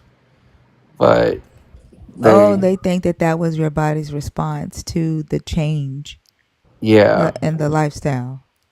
yeah, but it wasn't, because as soon as I came home, I just got worse, and they were really shocked that I didn't immediately get better when I came home. But they certainly weren't going to let me come back, and I wouldn't want to go back anyway now.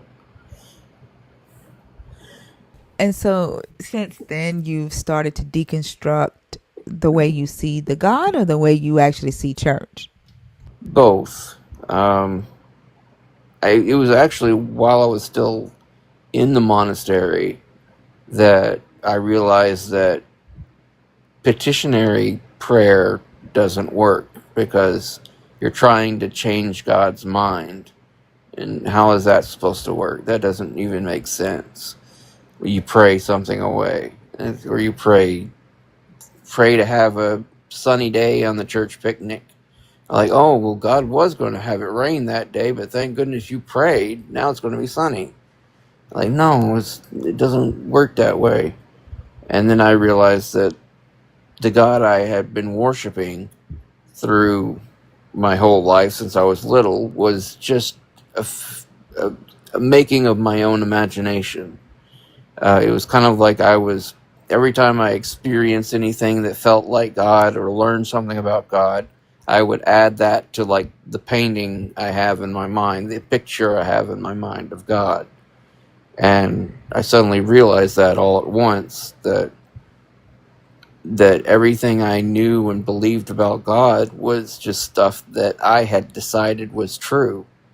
And that's not, you can't just create a being based on what you want him to be. And so, And how did you come to the understanding of who this God is now, today? that he's ineffable, that you can't wrap your mind around him. Because But, in an attempt to wrap my mind around him, I made an image of him, and I worship that image instead of worshiping the actual God, which but is if you can't wrap your mind around it, like the fact that you're even calling it a him, well, right? that's Like, because there's hold no on, neutral hold on, hold, pronouns. hold on. Literally, they, They. yeah, or them. Um, but like, if if you can't wrap your mind around it, then how do you know that you have this right idea of what this God is? I I don't know that anything about God. It's a lot of it has to just do with I chose to believe, uh, Okay. but that I can't know really anything for sure about God. But there's something out there that's greater. Uh, that whatever you define it as, it's kind of old fashioned to define it as God or as a being or something, but. So what does the greater do?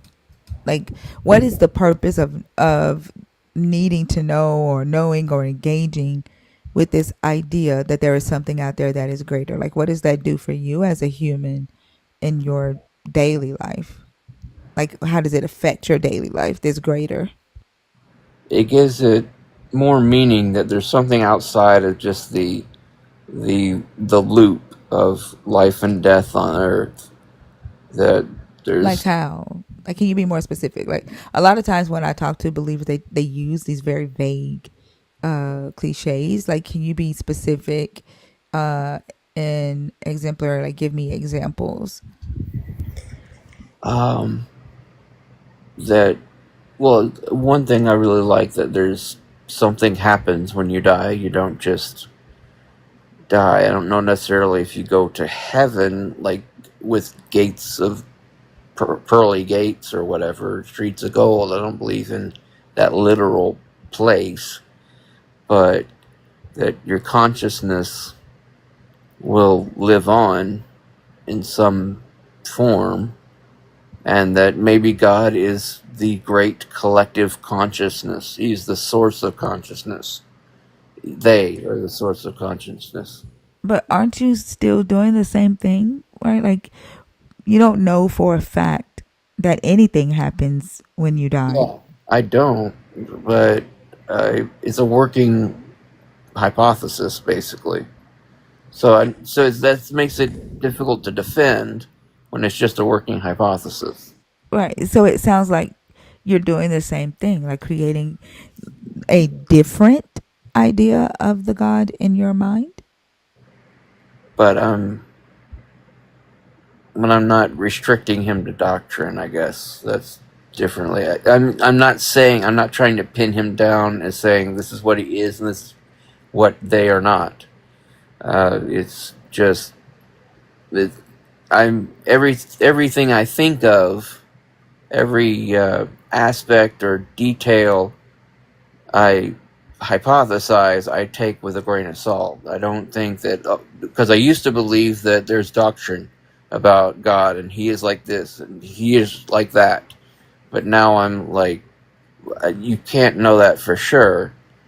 Uh, but you just let them be them. It's a living being with a mind of its own, more so than anything else, and you let it be. Uh, and you can come up with like maybe he's like this, maybe he's like that. I don't know. It's What would be the difference between saying that, you know, the God is just life and nature versus the God right. being the sentient being? Like, when nature doesn't talk to us, like nature in the universe, life that Yeah. isn't having conversations with us, right? That's just that's Well, something that we experience. But saying that the God is higher consciousness and is this sentient being, that's two different things, right? right.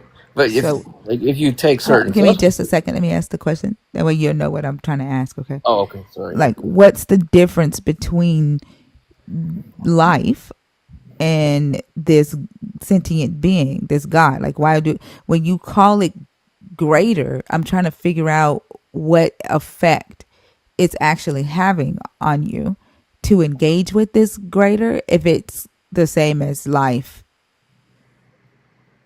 Uh, that it. I don't. I don't know. Uh, it's really difficult to articulate. But it's kind of like that which makes the grass grow. But that is that it could that life itself could be sentient. Like, I mean, if you're on certain substances, then the grass can talk to you. Um, and I think that certain substances don't necessarily cause psychosis. Maybe it causes you to tap into other ways of knowing. The main thing I believe is that my mind is small, and an ant's mind cannot perceive or conceive of a human's life, kind of thing. So it's like,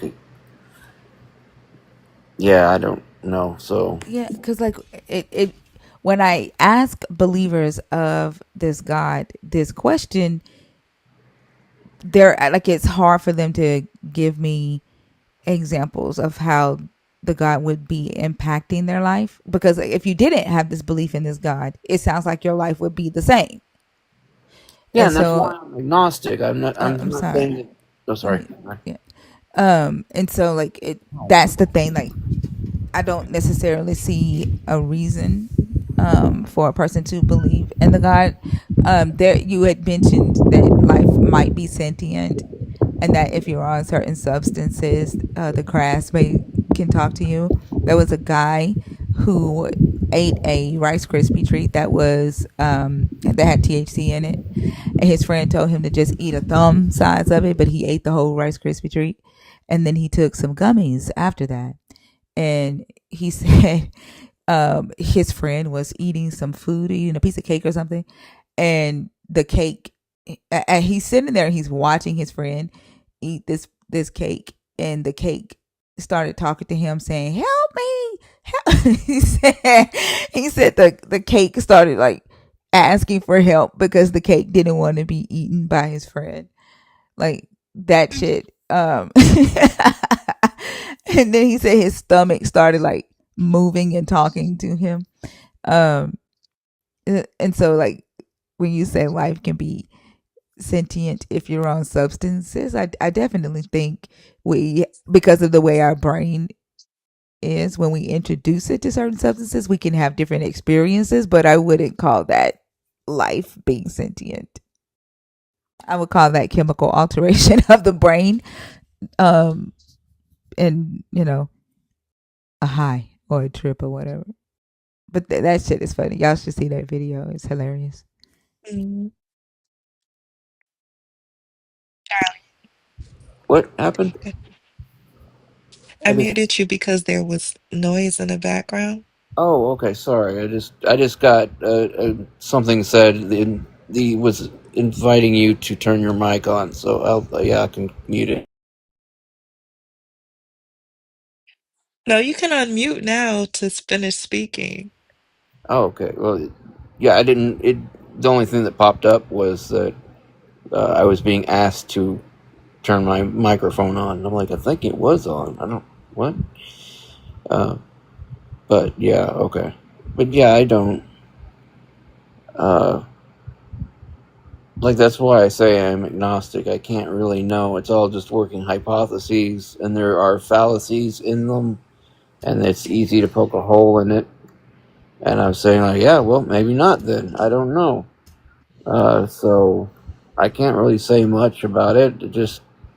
I think there's something out there, and it's fun to postulate what might be out there. But I can't tell you for sure, and I'm certainly not going to like defend my hypothesis as being the truth when I don't necessarily know it's true or not. It's just What makes it fun?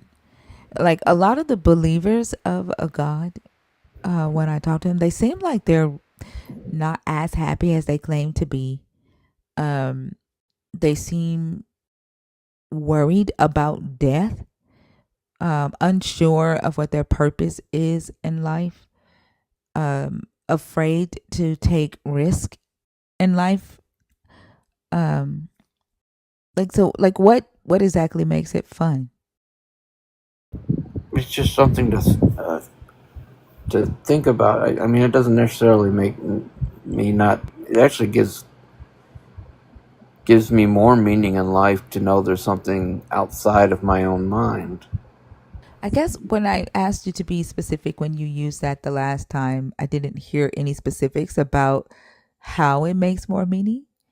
Like when I asked for like examples, when you say it gives you more meaning to your life, like exactly how does it do that? And like where is the more meaning part? Like before you believed the God this way, your life was this, and now that you believe the God this way, your life is this. Like, can you show that increase in meaning in your life with an example? Is what I'm asking. Well, I'm not nearly as doctrinal and like legalistic to Okay, where I have to okay. I have to do this or I go to hell. I have to do that or I go to hell. And so that Uh, means that you have freedom to have more fun or try more things. And like, what does that transpire to? yeah, just freedom to live uh, and make mistakes, take chances, and not and that God's not some miser ticking off a number counter of every time I sin and making me have to account for each one of them when I die or I go to hell or something. Or See, that sounds like a like you mentioned earlier, like a doctrinal change, not necessarily the God, like your belief in a God giving you more meaning, but the fact that you shed some pounds of dogma now gives you freedom to live life with the God. Um, but I don't necessarily hear how the God provides more meaning to life. well, it's like the egocentric predicament of it's in philosophy of nothing. We can't sense anything outside of our own mind. Like everything that if we look out and see that the grass is green, well, that's actually just a mental image. That's what the when the energy of photons bounce off the grass and hit our eyes. That's how our brain interprets it and comes up with the color green. And it it's more comforting to know that I actually can sort of in some way perceive something outside of my own mind, kind of thing. I don't know. You're asking me to defend something I don't even know about. I'm not. No, I'm not. I'm asking you to share your experience. Like you're making the claim that believing in this God gives you more meaning to life, and I'm asking you to articulate that more meaning to your life through experience, like sharing me the experiences. I'm not asking you to defend something. Does that make sense? Like if I say, um, eating, um, if I say, taking biotin once a day, makes my hair grow stronger. then someone says, well, how does biotin make your hair grow stronger? Like, then I would be able to show, right? Here's a before picture, here's an after picture, when I started taking the biotin. So biotin, being in my daily routine, is effective, and I can show that through example. Like, that's what I'm asking you to do, because you're making the claim that belief in the God makes life more meaningful. That it's not just that there's something outside of myself. That Right, the more meaningful part.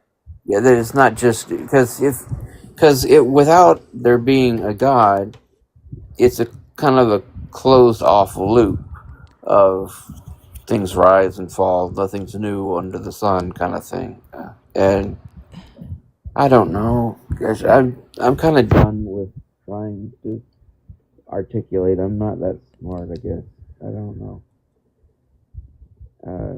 But I don't know I if think it's easier to just say that you just believe because you want to, and that yeah, you actually can't prove that it does anything. yeah. It's just something that you believe, and like maybe it makes you feel safe to believe it. Maybe It makes me feel well, not safe. It's more like there's something something more. happened to your microphone. I can't hear you. Oh, I don't know. Can you hear me now? Yes. Oh, okay. Oh, sorry. I actually think I put my thumb over it. Uh, that certain spot on the iPhone.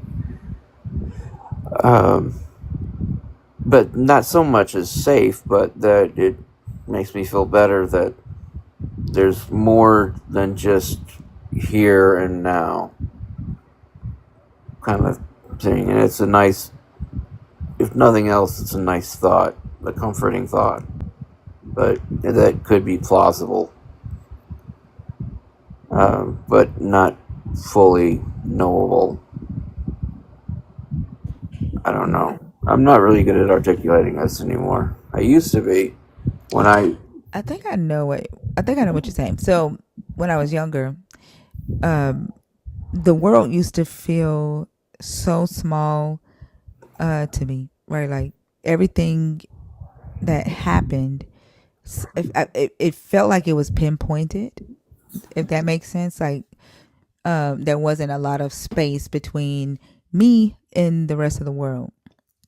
And then, um, the somebody sent me something about aliens, and the government was saying that they think aliens exist and blah blah blah. And I was like, oh wow, aliens are real. And all of a sudden, Earth felt small, and I wasn't as important, if that makes sense. Yeah. um and the rest of, like, the Earth now, in my mind, although I knew the universe existed, I knew that there are other planets, it was not in my consideration on a daily. And so then that brought to mind how small Earth is in a large universe. Yeah. And all of a sudden problems didn't seem as big and as suffocating anymore. So I think, is that kind of what you're saying? Yeah, that actually is a really good way to put it. Um, that there's something beyond to think about, and but yeah, and then now I start to try to explain it again, then I dumb it down again. But the way you put it is, yeah, that's I would agree with that. Yeah, and like, I get why you're saying that you're agnostic, because if I could get that experience from, like, hearing that aliens exist, and then think, and then my mind is like, yeah, did you forget that you're on a floating rock, and that you're not the most important thing in the universe? Like, you're not the only thing in the universe. Like, did you forget that? And then all of a sudden my brain is like, yeah, there are other planets, there could be other people in this infinite Mhm. universe. You're not that damn important. Like, if I could get that same experience from that thought, then I could see how a person could get that from the thought that there could be a God out there. Um, and I see why you would call yourself, why you would not calling yourself, but why you would identify as agnostic too, Right. because like it's not proof that a God exists. That you're not making a claim that you know for a fact that a God exists, but you're saying, hey, this is what I get from this idea, from this hypothesis that a God exists. Yeah, that's perfect. Yeah. Yeah. Yeah, it makes sense. Cool. Thank you. You're welcome. That's the first time that's actually happened on TikTok, where it wasn't just like, ah, you're crazy, man. You're just so stupid. Oh no. No. Well, I definitely thank you for coming up, and it was a great conversation. Yeah, thank you very much. It was definitely fun. I already followed you, so I'm Thank you. continuing to follow. I appreciate that. I hope you have a good rest of the. Well, it's morning time. Here it's 4 a.m. I don't know Oh where yeah, you are. yeah. Yeah. I consider 4 o'clock when it starts to become early. Like Okay. it's late until 4 o'clock. At 4 o'clock, it's like give up trying to sleep. It's get ready for the day. Yeah. Yeah. Well, I hope you have a good rest of the day. Okay. All right, you too. Thank Thank you. you. You're welcome.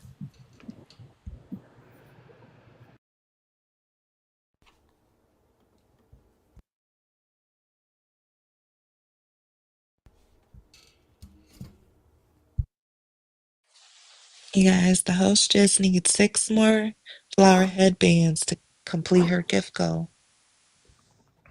Thank you, Lala. And y'all, please don't forget to gift Lala and Selena on stage as well. I appreciate y'all. Thank y'all so much for being here. Thank y'all for the likes. We are at 202,000 likes. It's 4 a.m. and we still have 6 hours, 6.5 hours to go in the show. I appreciate y'all so much. Darius, Hey, Thinker. Hey, y'all. hey, how are you? Mm. Um, I'm half awake, Okay. and that's because this program is actually very, very interesting, and it's keeping me up. um, I don't know if you want to ask me questions or you just want me to Well, share some of my uh, thoughts. Well, the way it works is you would let me know if you are a current believer in the God of the Bible that we are discussing, if you are deconstructing away from that God or thinking about it, or if you are an atheist. Which one of those are you? Um, I'd like to think I'm deconstructed, but I'm still deconstructing. That makes sense. A It's lot of people like I'm still deconstructing myself. So, it's a hell of it's a hell of a process, yeah, and so absolutely. I try to be a little bit patient with some people who are Christians, Mhm. but on my deconstruction journey, I get a little surprised and a little sad sometimes when I have a conversation with Christians that don't want to think. That's why I like your name, Thinker. Don't want to think beyond what they're told. Don't want to actually, read some more of the Bible and question things, and don't have much willingness to do so. But it makes me also think that it's a condition to a certain extent because they were told and coached and indoctrinated to not really do so, to even be chastised when they do so. And it's something from the very young. So it's almost like I can't use that word, like a HANDICAP. A disability, Yeah. like a Um, crutch.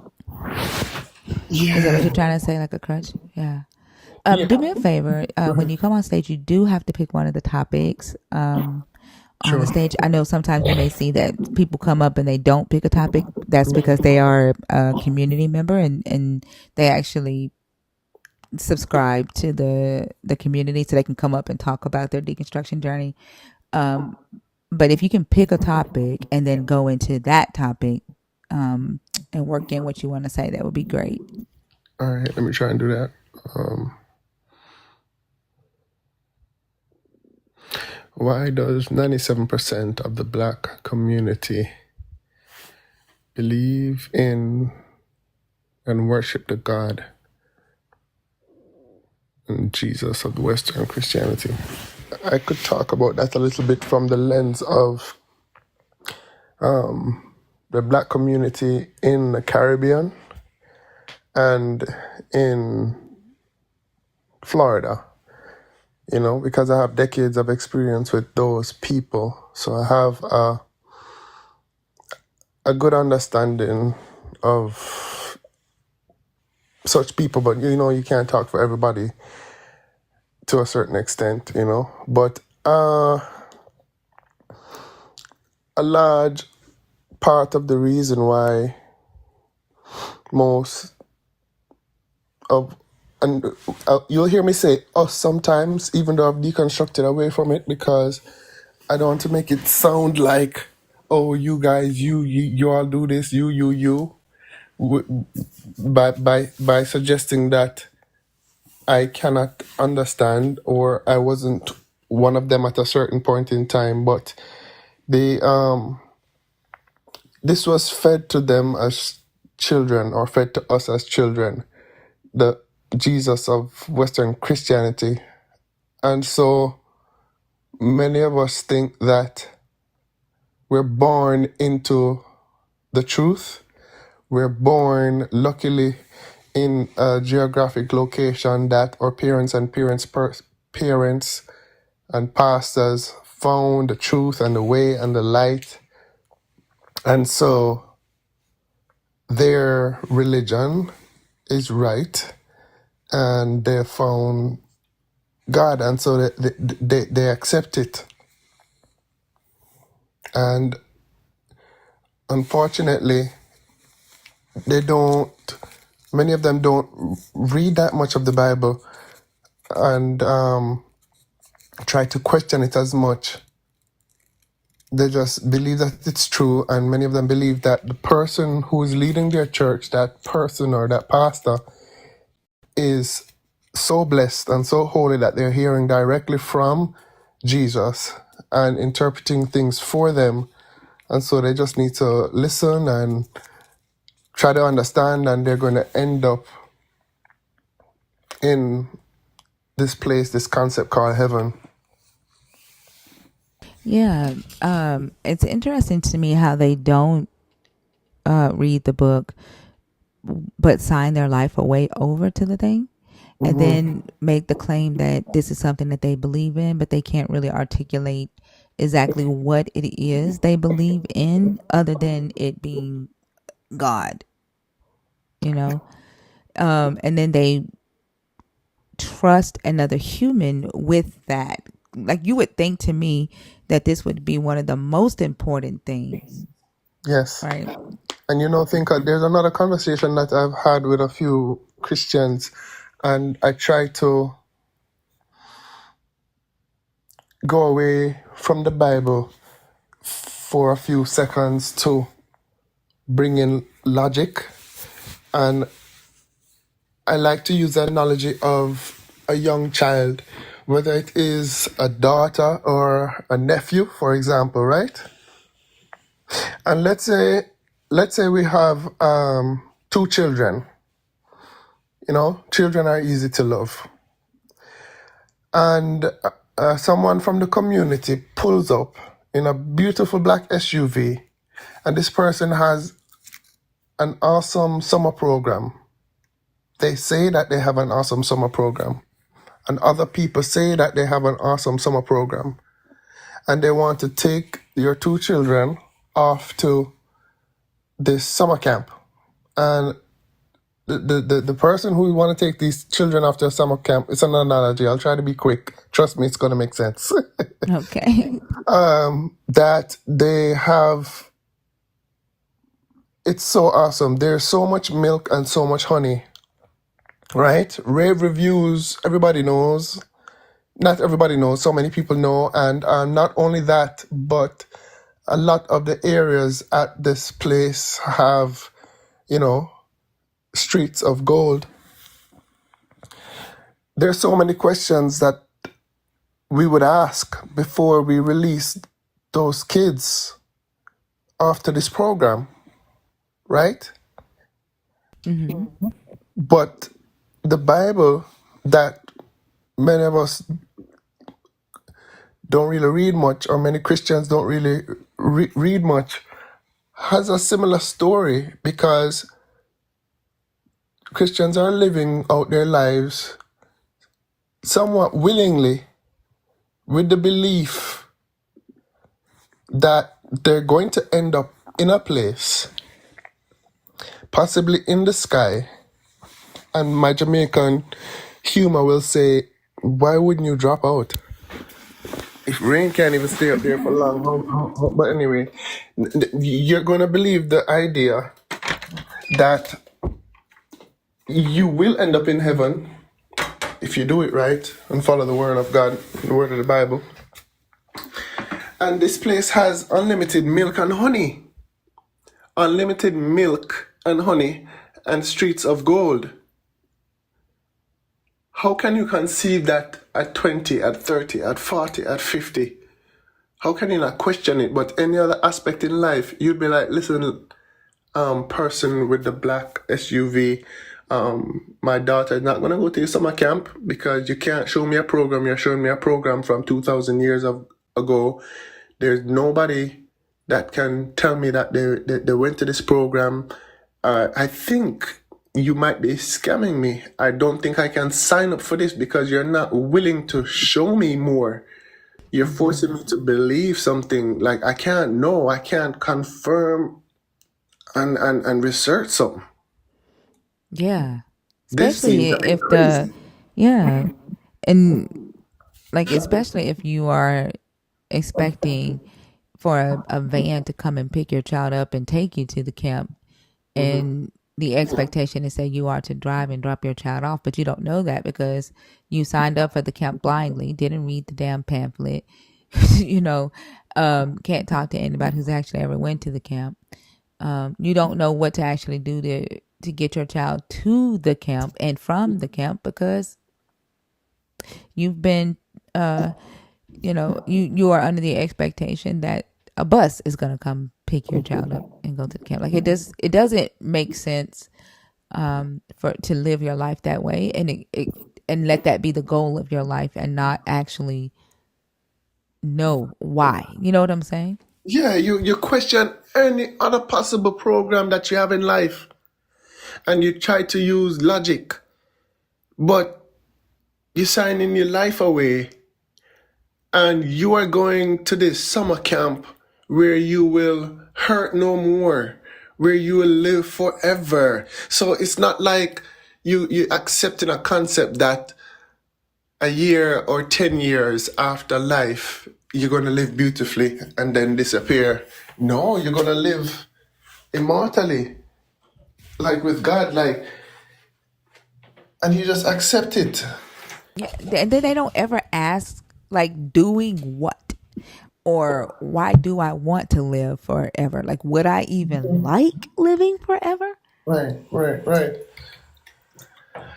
It's sad, and there's so many clues, like the Jamaican grandmother that has a representation on many of their minds, image of Jesus, of, you know, God in the flesh, on the wall in the kitchen or wherever. And it happens to be a person that's not melanated with dirty blonde and bluish eyes. It's just so many questions.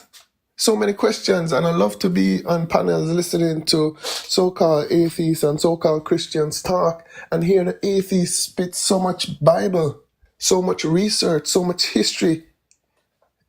Like, aren't you embarrassed as a Christian that the atheists know so much more about the walk that you're supposed to be walking, because a lot of them walked it and genuinely tried to accept or understand it, but there was just too many holes in the story. Maybe it's not true. And we Yeah. realize that any form of leadership, most form of leadership and control that we're under as humans in the Western world have lied to us and given a simple apology and gotten away with it, and have exposed themselves to have programs meant to control us. A simple example. If in your backyard in the United States, and let me speak for Give Florida, me just a second. To the nerds, y'all know me. Don't even acknowledge, please. Just please don't acknowledge, and y'all know what I'm talking about. Y'all already know me. Thank you. I'm sorry. Go ahead, Darius. you start to grow bell peppers because you love it so much. And it's gotten to the point of hundreds of bearing bell pepper plants. You share with your neighbors. Now it becomes a community-wide thing. Now you're messing up the supermarket sales because their bell peppers are starting to rot because you have become self-sufficient to the extent where you can feed the community with bell peppers. They don't really want you to do that. And so you may get a letter saying that it's been brought to the attention of the county or the state that you might be selling bell peppers without a certificate relating to agriculture, and you're not a farmer. So that's an element of control. People don't realize how many elements or programs of control that are around us that, force us to do things the way that we do things. And we think that we have this level of freedom. We have this misconception of free will when that doesn't really exist. You don't have as much choice as you think you do, Yeah. but you refuse to think. You're not a thinker like this host. But it's not Yeah. late. It's not too late. But it's a hell of a situation. One more Lynn Ray, do me a favor and don't engage with that, please. one more Like thing. y'all know that that person does this every live. Like, please just don't engage with that. At least not on my behalf. But I love you for it. Another thing I learned was when we were younger, a lot of us got exposed to Christianity, right?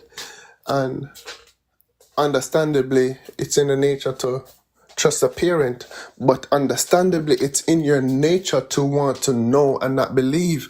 And so, children who have never experienced fire or a hot surface, their first experience is an outdoor fire or the stove. The person in control is usually a parent or a mother.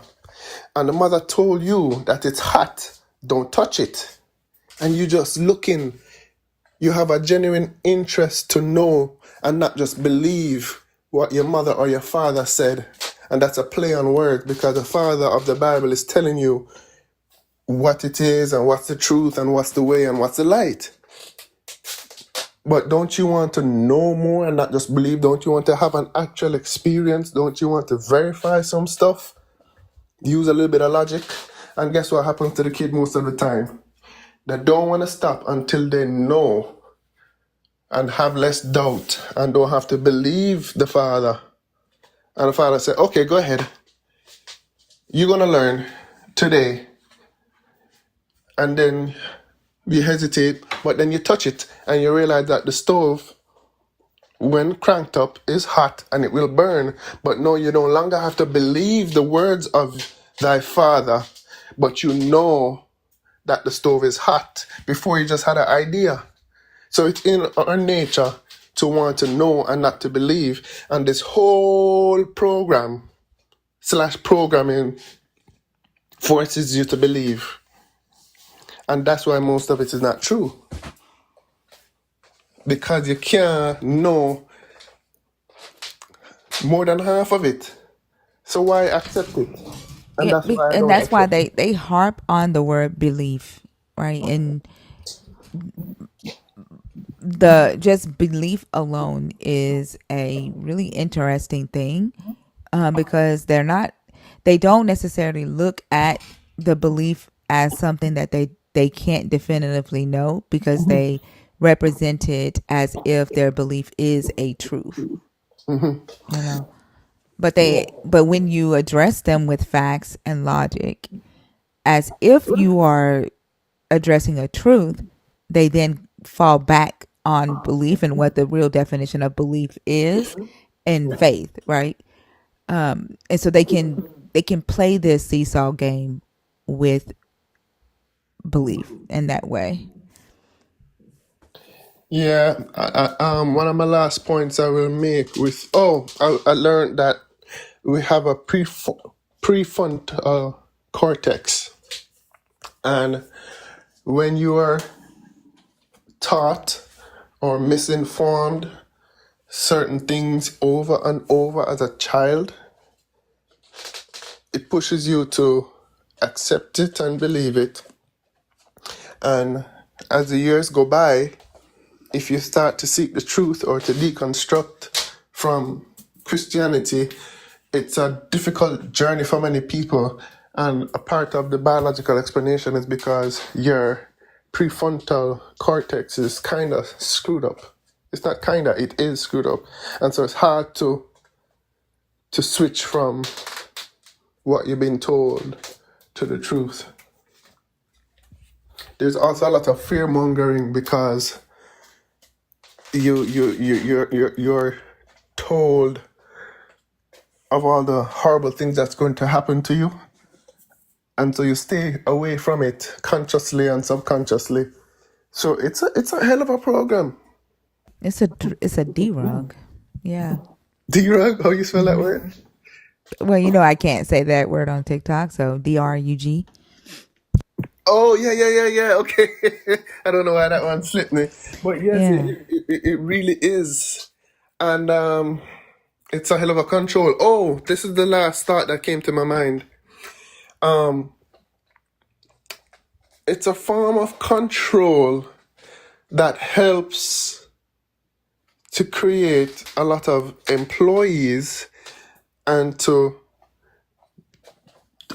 deviate black people from owning and seeking material wealth. I don't know if that makes any sense. I had a conversation with another guest tonight about that. But remember, it's okay that you're going to a church that hasn't done much for the community materially, and material possession is important to a certain extent of healthy food, strong shelter, etc. But remember the promise of this place in the sky, referred to as heaven, with excessive milk, unlimited honey, and streets of gold, and you'll suffer no more. That is your promise. That's the summer camp that you haven't read the pamphlet. Only people dreaming about it and coming back to say, yeah, I think it's true. you know? So Yeah, it's it's okay almost that you like, don't have, Granny don't have, generations of people don't have. yeah, it's like signing your child up for that summer camp, and the summer camp is advertising that they will teach your child how to be a ninja, but Yes. you should not expect the skill set to show itself until Right, the child right. becomes an adult. Like there's no expectation, and you just keep Right. paying, sending them to the summer camp, right? And that's what that expectation does, right? Especially for the black community, they can't ask themselves these questions because it doesn't matter to them, because they don't have an expectation for any of that to happen during, like, on earth in their life. You have some that are sprinkled throughout that have adopted some of the white evangelical teachings, like the prosperity teachings of this God, and they see it individualistically. That they can ask the God for success, and when they are successful, they attribute that success to the God. But the majority, when we look at it as a whole, there is no expectation for this God to do anything like a Right. supernatural move for this black community of believers, And because the reward is after you die. and and for those who get the reward and don't get the reward in their lifetime, the big idea pushed forward by many is that they didn't pray and believe enough. Because the prayers of the righteous availeth much. And so when you see the 15-year-old with the C word illness, stage 3 or 4, you have some Holy Ghost tongue speaking Christian that will say such a vile thing like, little Jessie that have the C word. Her grandmother was such a nasty woman, and her father is a dishonest man. And you know that there's such a thing as curses and bad things that happen to these people and the seed of their people. And that is why it's such a sad thing, but they really need to seek God's face, because that is just a reaction and things happening in their family. Why would you want to be a part of something like that? What an evil perspective to have. Yeah. you know and last thing I'll share with you, thinker, is if I want to be a millionaire and make a horror movie, I'd go right to the book of Revelation and try to put some of those imageries in the horror movie, because some of these verses in the book of Revelation, it's like a movie. It is unbelievable. And so if I say to a Christian, hey, I'm in Florida, right? So I end up going to the beach one night and I'm just being quiet, and I know this is going to sound interesting. Bro, I saw this thing come up by the seashore, right? And I was alone at the moment because there was somebody else, but they walked away. And this thing came up and it had like 6 heads and this and that. That person would likely tell me like, get out of here. I don't believe that. See where I'm going with it? They want to confirm it. They want to ask questions. They want to see if it's true. They want to kind of know for themselves, and they doubt it. And they'll even say, I have a friend that spoke to somebody that really helped them. It's a therapist. I think you need to speak to them. I'm not saying that you're CRAZY, but just have a few sessions with the person. Oh, you think I'm CRZY? You don't believe me? But yet still the book that you sign yourself up for and believe in and don't want to verify anything, you don't want to study anything and show yourself approved, because you probably will be disproved or proven incorrect, has these stories and has these images of these beings and these creatures doing all kind of stuff that in any other aspect of life you would say, oh no, that movie is not based on a true story. Such things obviously don't exist. Are you MA Ed? Come on, man. Use your brain. You think I'm stupid? So it's sad. But all hope isn't lost. A lot of it kind of is, but all hope isn't lost, because you have a lot of Christians and ex-ministers and ex-pastors that deconstruct and leave after decades. Yeah. Because they saw the light and it wasn't in that book. Well, I definitely thank you for coming up. I appreciate you, and I hope you have a great rest of the night. Nice to meet you, Tinker. Thanks for allowing me to chat. Thank you. Same to you.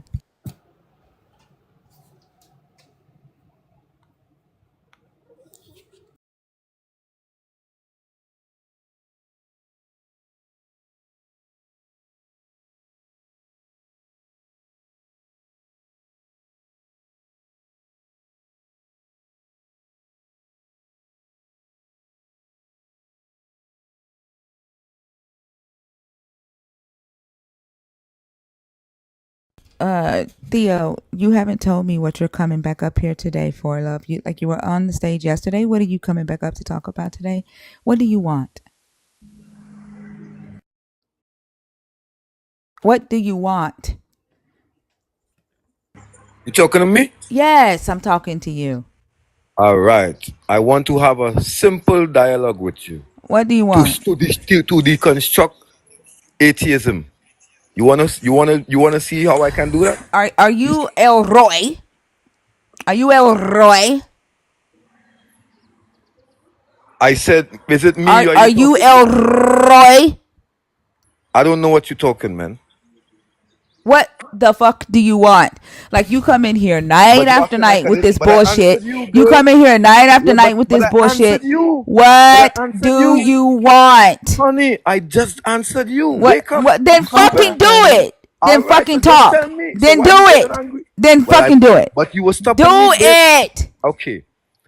I have to do it by having a dialogue with you. Do you mind having a dialogue Do with me, it. or are you I scared? don't fucking respect your ass, so don't come up here begging for Guys, you fucking see what I'm talking respect. about? She will never Just engage with start me. talking. Shut She will, up. okay. Well, Look, just go into one of these questions.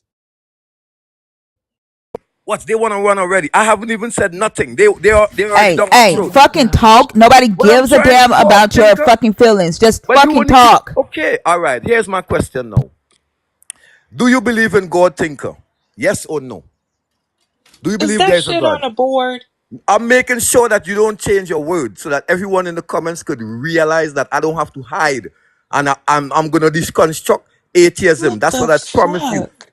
But you see what, guys, you see what I'm talking about? It's so hard to just deconstruct them because they acting like I can't ask a question. They can ask us 1,000 questions about our religion. Now I'm just gonna deconstruct them by questioning them. They You acting came mad. here. But If just that's what answer you the want to do, question though. hold your own damn First off, you All little lies. right, you guys, you crybaby see what I'm ass talking? bitch. First off, you don't run my motherfucking stage. You don't get to come up here and question shit. You know how it's ran in here. Pick a motherfucking topic and start a conversation. I don't fucking bow down to you.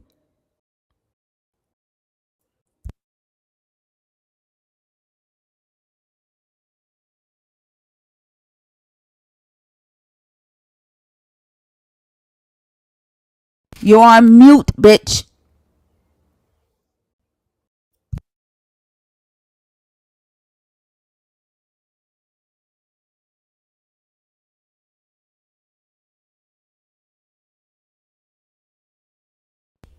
You don't know how to unmute? Do Pick you a want to fucking talk? topic. Can I talk? Pick a fucking topic or get the fuck off my stage. No, I come to deconstruct you and you Pick a scared. That's what. topic or get the Yo, fuck off my I stage. come to deconstruct you by asking You you got three 5 fucking questions. seconds. If you want to be on the stage or you want to do whatever the Kick fuck it me, is that you kick me, think your kick me. Jesus had you come in here and do, All pick right, a no fucking problem, no topic. problem, no problem, no problem. You can't clown me. You have to put me right back in the comments because I know you're All scared of right, me. bye, bitch. Yeah, thank.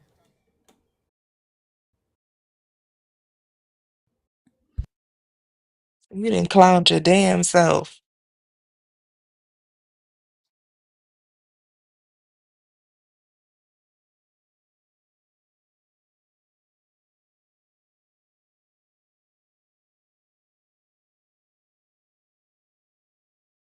Theo, love bug, you have to tell me why you're coming back on stage today, okay? Like I see you in the box At 40, at 50. for How like can you why like, are you coming up to talk about that today, Theo? listen, Hey, to Deja. SUV, my daughter not gonna go to summer camp. Deja, did you mean to come up?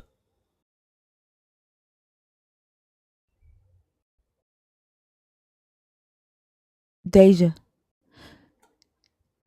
I don't think she knows she's on stage.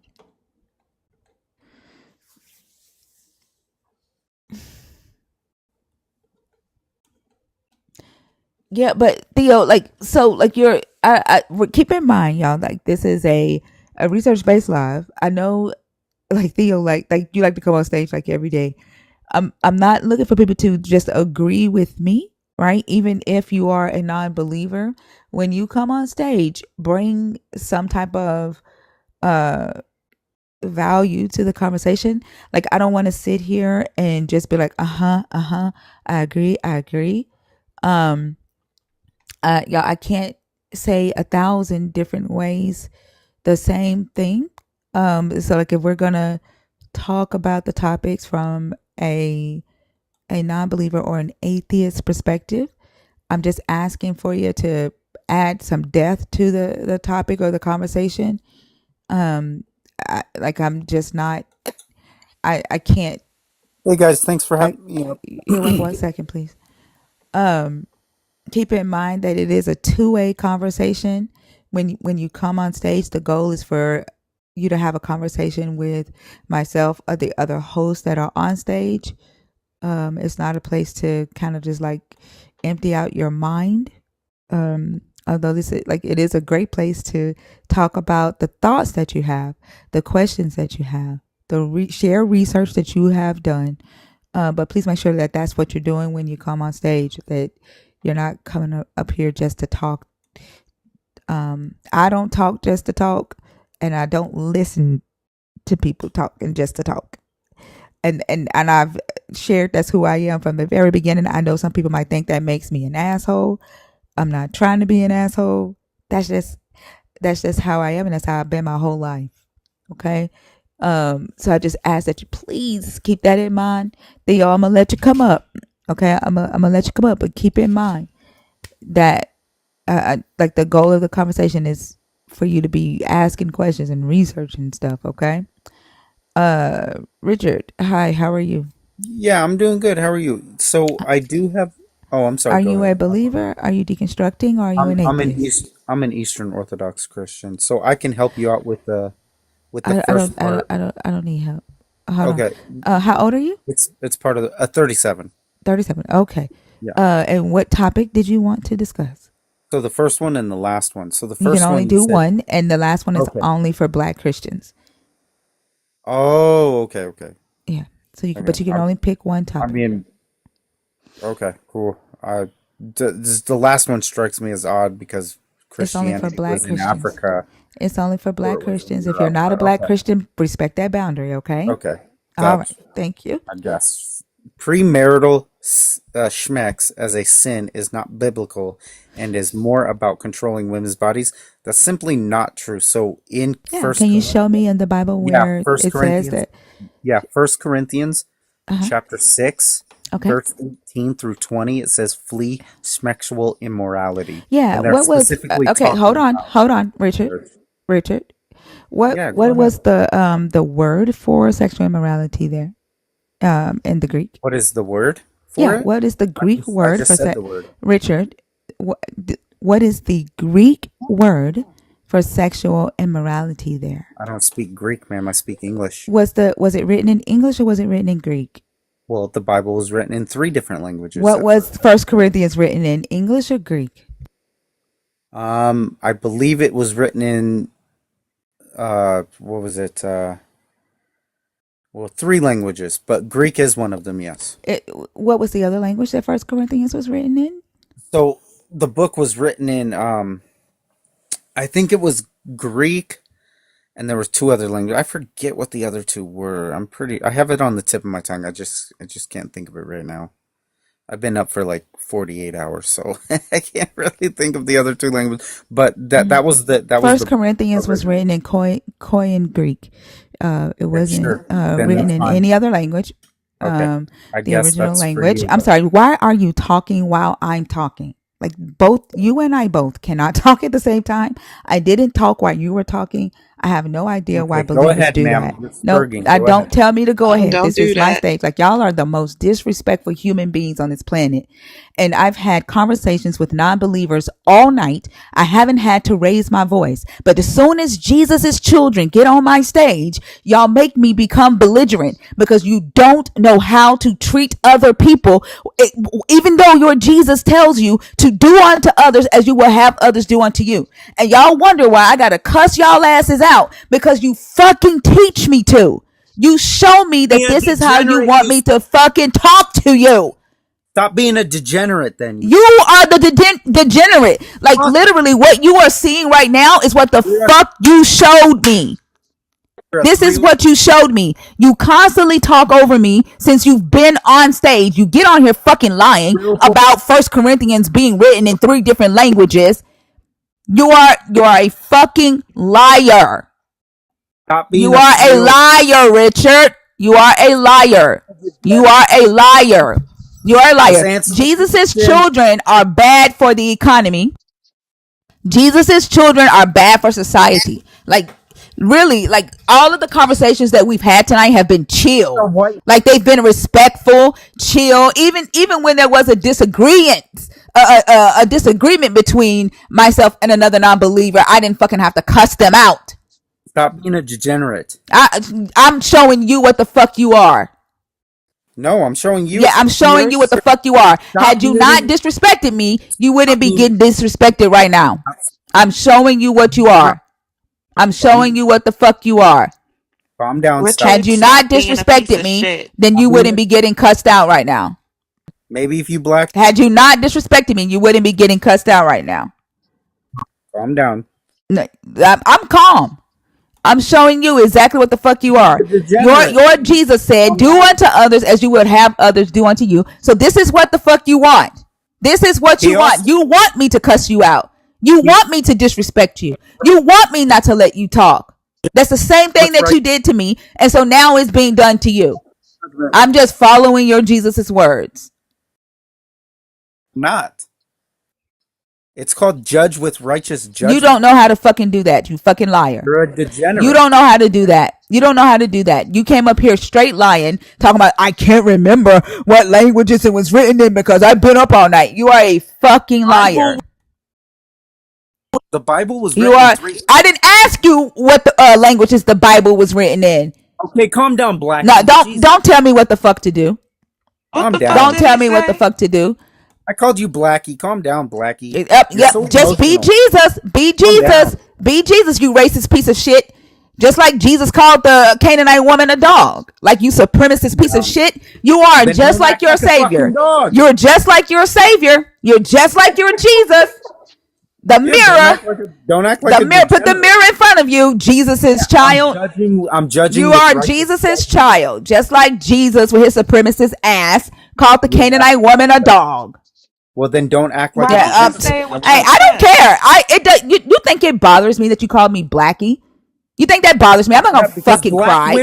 They because black never women I'm are they not. so never Nobody say gives shit emotional. a like this damn with what your your chest. short dick ass thinks about black women. Like I don't wake up and wonder what a white man thinks about me. I could Yeah, give less than two fucks because I I'm don't plan on fucking your ass. I I'm don't out. plan on doing anything to make your I'm out. ass look my way. I'm not I white. don't fucking give a Hey, damn I'm not what white. Richard Garcia thinks about me. Richard, and then on top of that, Garcia, you're not even white.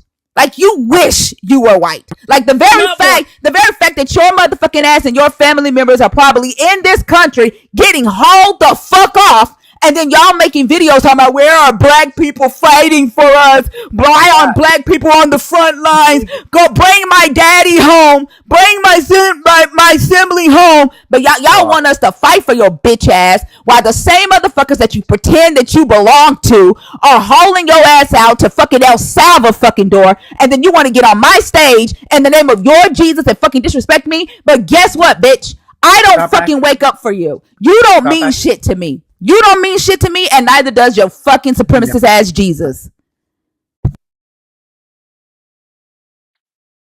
And that's that. The fuck, man.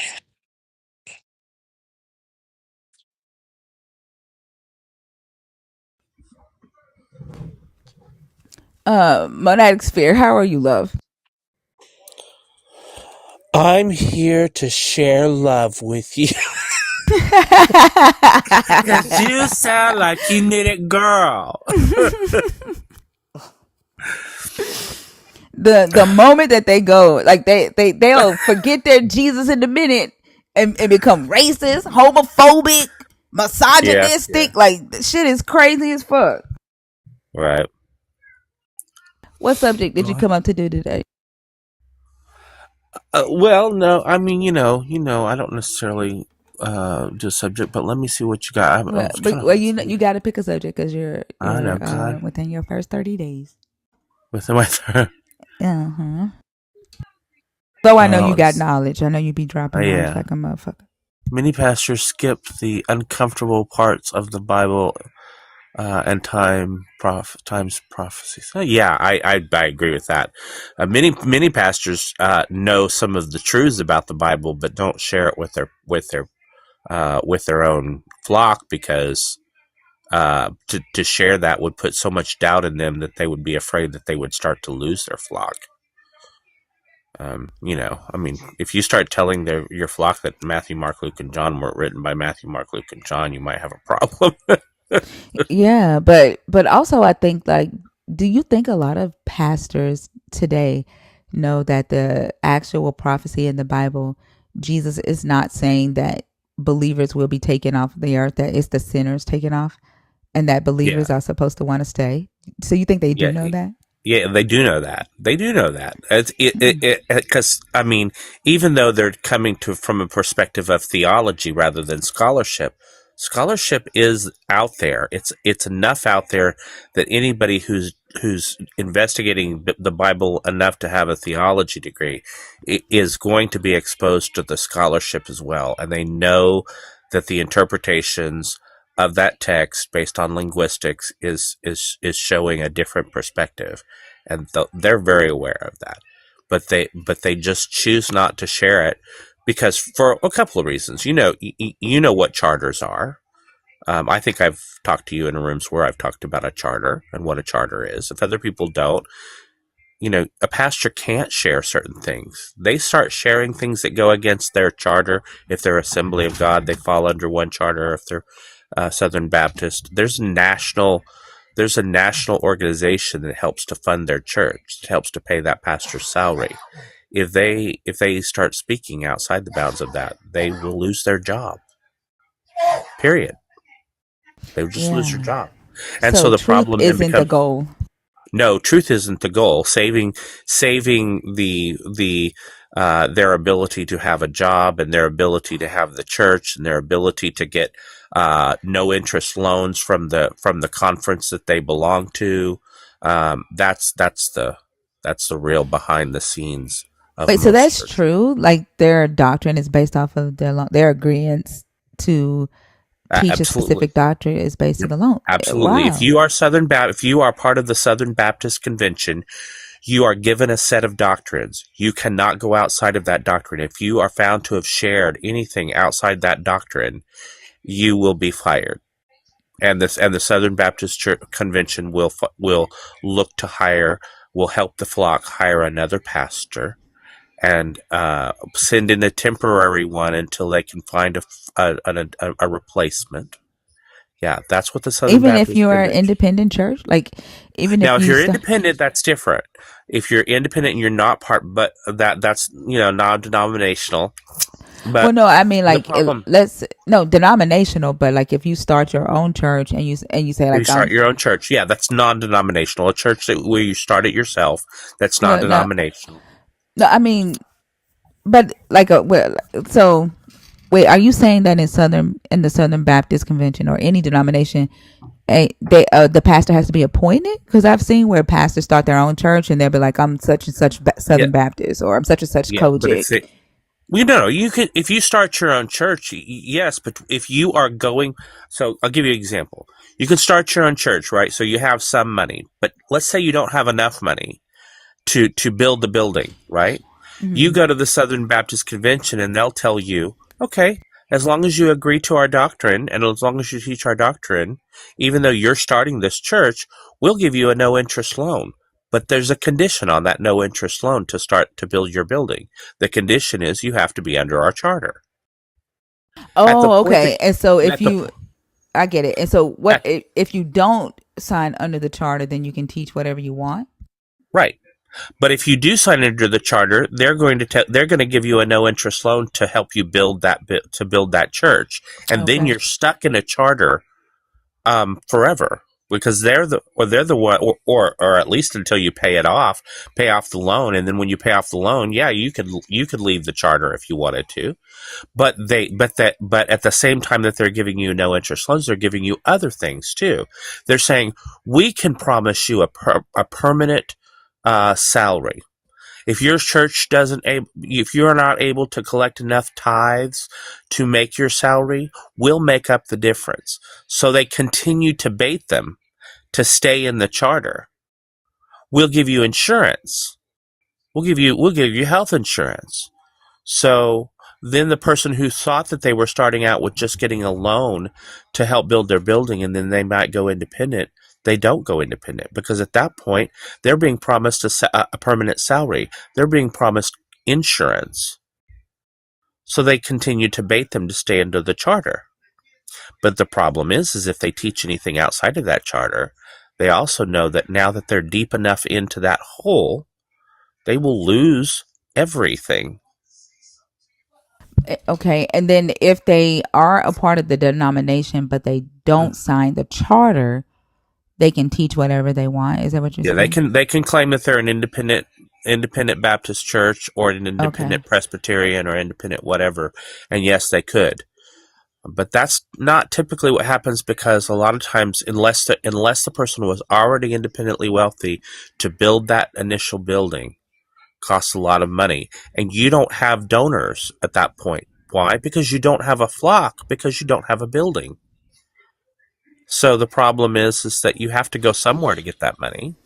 You Mm, can't get it from tithe because you're not even a church yet. mm.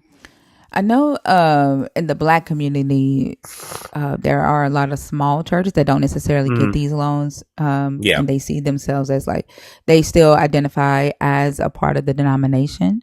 yeah. And They'll but they rent don't. I'm sorry, a I'm storefront or sorry, something. Yeah. mono. Keep in mind, like, not to interrupt me when I'm talking, and Sorry. I'm not going to interrupt you. But what I was saying was, there are a lot of smaller, small churches that don't necessarily get these loans that still don't teach about what the truth of the end times prophecy is. Like, for example, Isaiah 13, where Isaiah is given the prophecy of the day of the Lord, and what the sanctified ones will be doing to execute, this God's anger, and where it says that, men will be stabbed and children's heads dashed against a stone, women Hmm. raped, in the name of this God. And I know my father, was he was a part of Church of God in Christ, and he like he taught about the end times, but not about this. And I don't think that he would have kept it from us if had he known. So I think a lot of pastors either don't know it, and then the ones that do know it are under that charter that you're talking about, and Hmm. they can't teach it because it's not a part of the doctrine. Well, they also don't want to teach it because to teach that in in what's supposed to be a family setting could cost you flock, Right. and to cost you flock is to cost you what you're utilizing to maintain the church. You lose enough flock, you won't be able to afford the rent. Let's say if you're renting a church, or the mortgage if you just if you just maybe found a small church where the previous flock had moved out and you didn't need to build the building, but you still have a mortgage, right? You have to be able to afford that, and it does. I will tell you, from the backside of a church, from the behind the curtain scene, these are the things that churches administratively think about, and the administrative thing does affect the message, because if the message is not presented in a certain way, you will lose flock, which means you'll have an administrative problem. Okay. All right. Yeah. That makes sense. Yeah. I don't have any other questions. Thank you Yeah. for coming up. All right. Well, I'll see you around. Talk to you later. All right. Have a good rest of the day. Ah. All right.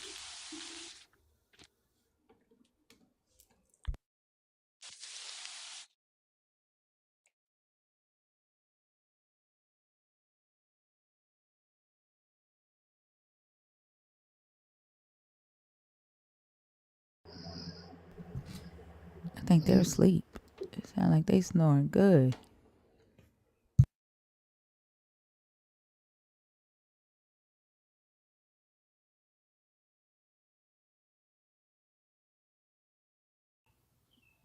Helix.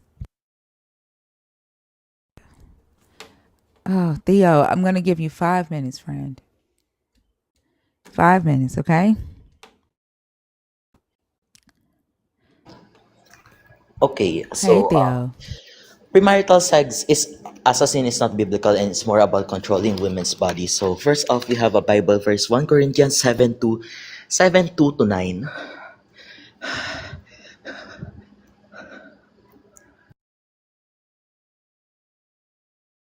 Theo, Yes. you just stopped? Yes, I said a Bible verse which is 1 Corinthians 7, 2 to 9.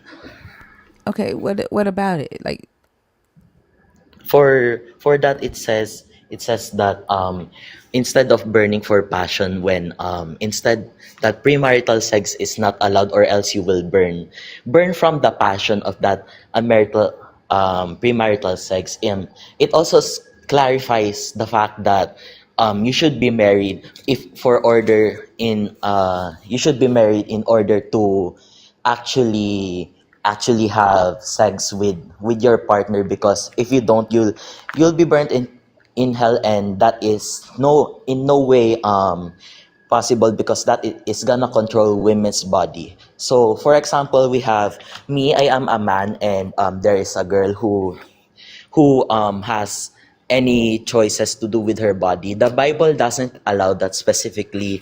Also, it is stated in 1 Corinthians 6, 18 to 20, and Deuteronomy 22, 13 to 21. And Deuteronomy 22, 13 to 21 views it as prostitution, even though that we as people have free will in our bodies. We are free to do whatever we want. So for the women that are into prostitution, they are either doing that for fun or for business or for work, and I don't blame them. But the if the Christians are gonna say that, they are gonna say these verses to them and act like they need, oh, this girl needs to get married before having sex. And also it's not all right for us to tell people what to do, especially strangers that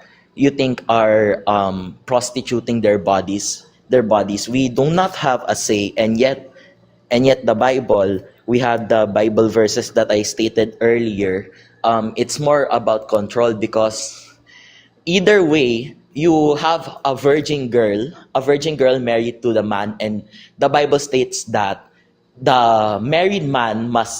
only the married man has the right to take away the virginity of a married woman, and that is of course stated in the Bible. And for me though, a lot of people who knows that they have free will, they're free to choose. The Bible is not gonna apply to them, and really the Bible is more about control, like what I said yesterday about the pastor being pastor sometimes. Some of the pastors skip the uncomfortable parts of the biblical end times prophecy. It's more about control, and that also relates to the second topic, which is what no, the no, don't go Bible. to the second topic, Oh Theo. yeah, but So that Theo, let me ask you a question. Why didn't um you go down to verse 6 in First Corinthians 7? Why did you stop? I I only I only look up three Bible verses, But it's and in the same chapter. Why didn't you go? Why didn't you read First Corinthians 7 and 6? I mean, because I haven't actually read the full chapter for 6 and 7, but No, I had an chapter 7 verse 6, not chapter 6. Why didn't you read verse 6 of chapter 7? What does Paul say in verse 6?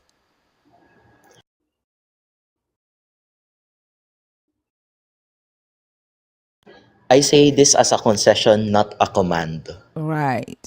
So this is Paul talking about what he thinks that people should do if they cannot be celibate. Right? What are they asking him about in this chapter? Wait, first of all, what is concession? Because, wait, let me look up concession, because that is a word that wasn't probably in my Bible. So please wait, Miss Tinker. Mm-hmm.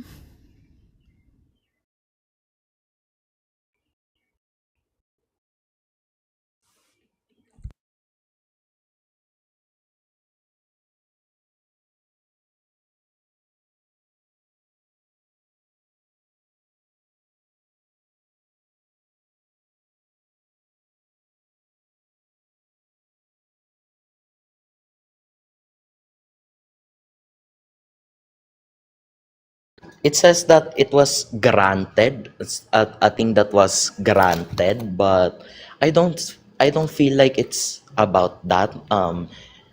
Uh, You don't feel like it's it's about what? it's just a statement saying that um, Paul grants the permission to have sex with No, he's married. saying no, he's saying that like when he says it's better to marry than to burn, right? They're asking him about abstaining from sex altogether, right? Not about premarital sex. They're asking him, is it good for a man not to touch a woman? Right? He says, but because of cases of sexual immorality, and sexual immorality at that time was the sexual immorality laws of Leviticus, and premarital sex wasn't one of them. And that word there is pornea, and it means prostitution, but it included incest, right? Bestiality, things like that. Temple sex to the gods, like it included those things. He was not talking about premarital sex.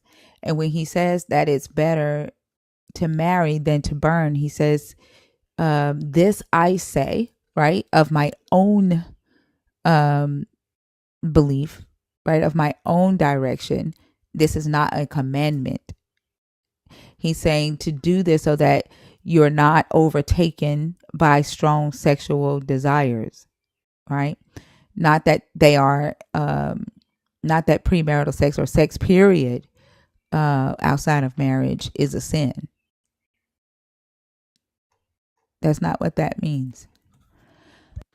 Oh wait, but even more so that the way you put it in terms that I can understand. I believe that well it talks Paul talks more about control in that verse specific verse 1 Corinthians 7:6 that it and the fact that he wrote this and we it's up to us to read the context. Thank you for your wonderful context, Miss Tinker.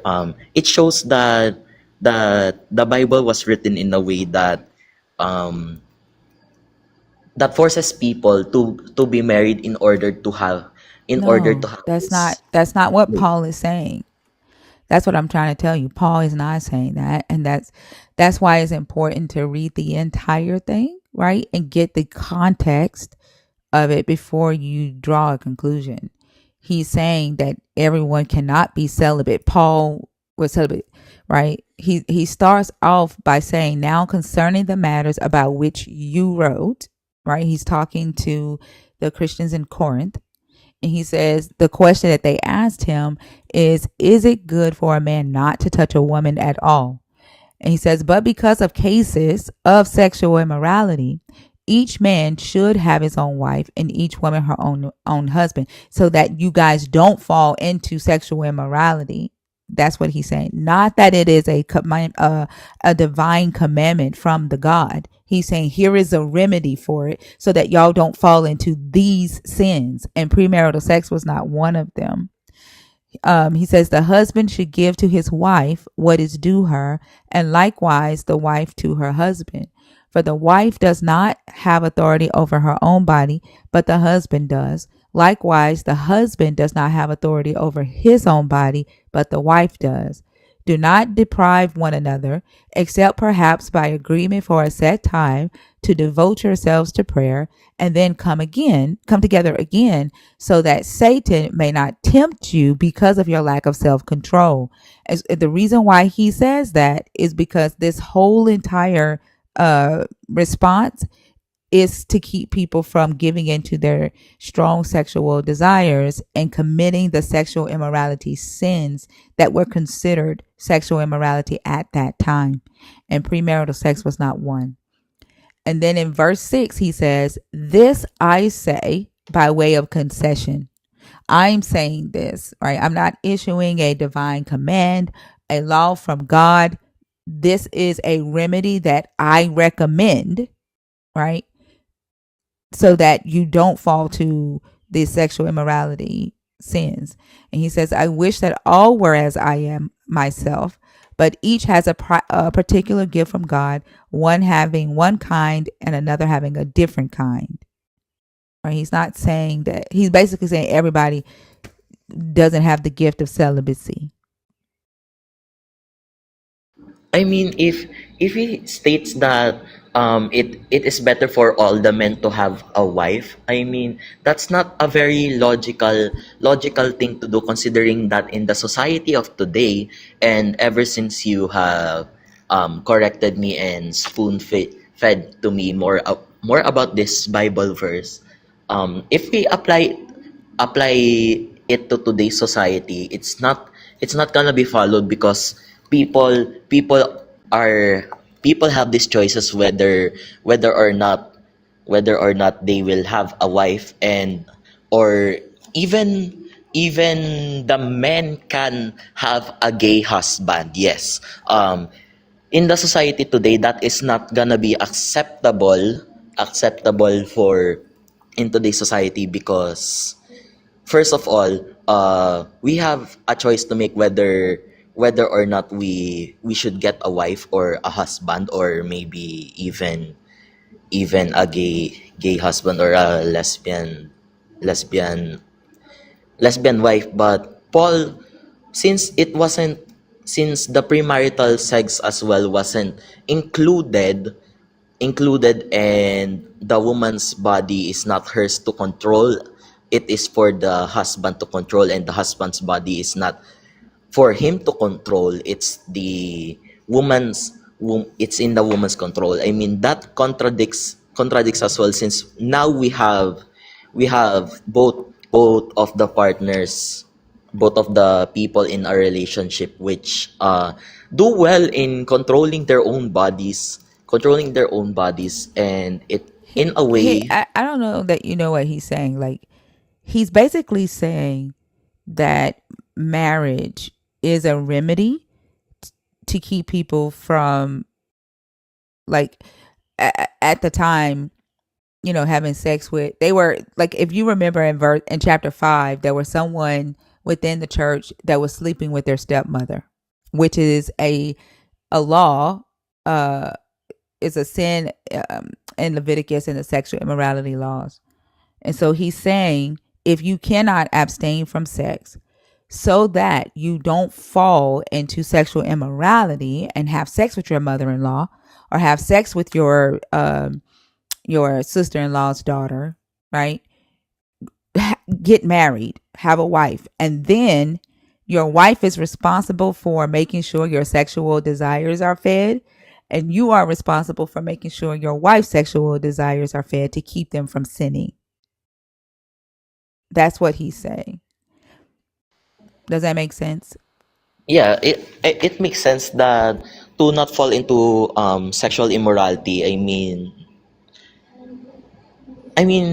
the way that it's like forcing us, that Paul was forcing us to marry women just so that our sexual immorality is controlled. But I mean, the sexual immorality is going away.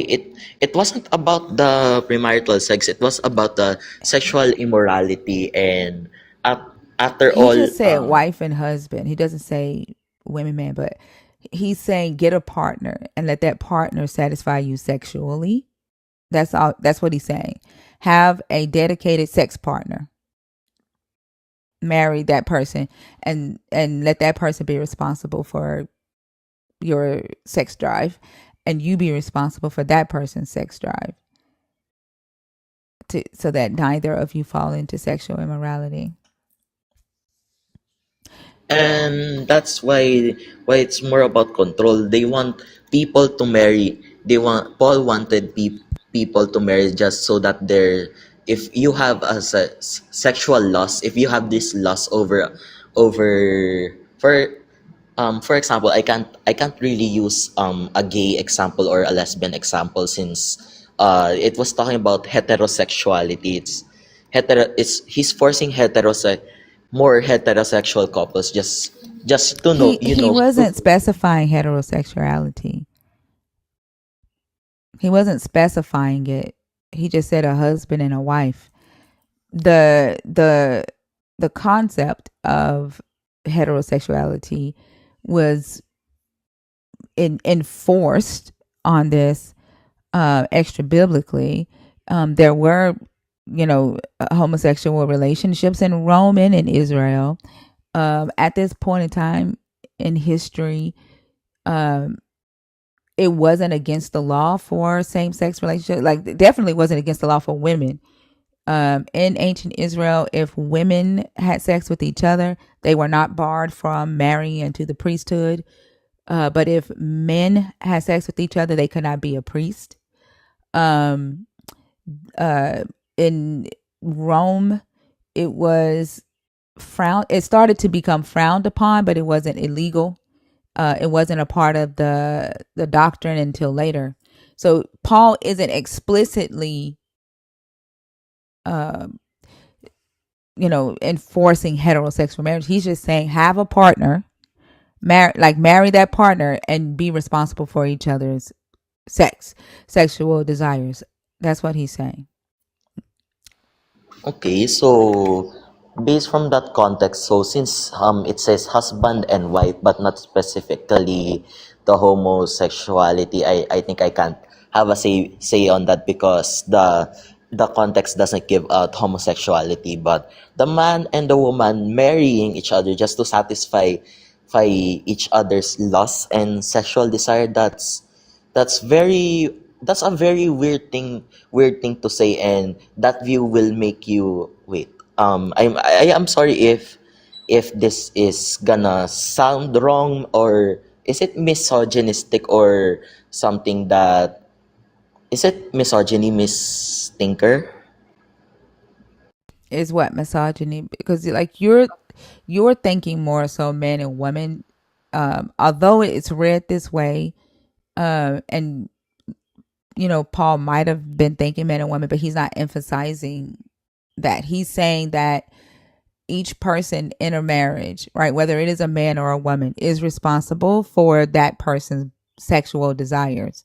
So don't hold your body when your husband is horny. That is your job to relieve him. When your wife is horny, it's your job to relieve him. In today's times, like, we are more comfortable as a society, understanding that a husband may be female, or a wife may be male, depending on how they identify. But they're saying that um, you're responsible for your spouse's release so that you don't fall to like bestiality or incest or, any of the sexual immorality laws. But you said that premarital sex is not part of the sexual immorality, right? Right. It's not. No, it wasn't at that time. No. It was only bestiality, and what other else was it? Incest, like, there, it's the laws in Leviticus 18. Okay. And in Leviticus 18 is where Christians, where the translation does mention same sex, male on male sex, to say that it is an abomination. But as we've studied in here, the Hebrew text is not actually saying that. But the Christian translation does include male on male sex. So if you were reading this from a Christian theological perspective in the Christian translation of the Hebrew scriptures, then what Paul is talking here, it would include male on male homosexuality But what as there sexual is the case. immorality. Yeah, okay. There is the case of even that, because since we do not know specifically what Paul have said wife about the wife and the husband being uh the wife and the husband satisfying each other's each other's sexual desires, and it's more so that he wants the people to know that, hey, it's okay to control your partners. It's okay to, once you're married, you have control all over your husband's bodies, your wife's bodies. And um the fact that even 1 Corinthians 7:6, as you said, it's not about controlling only women's bodies.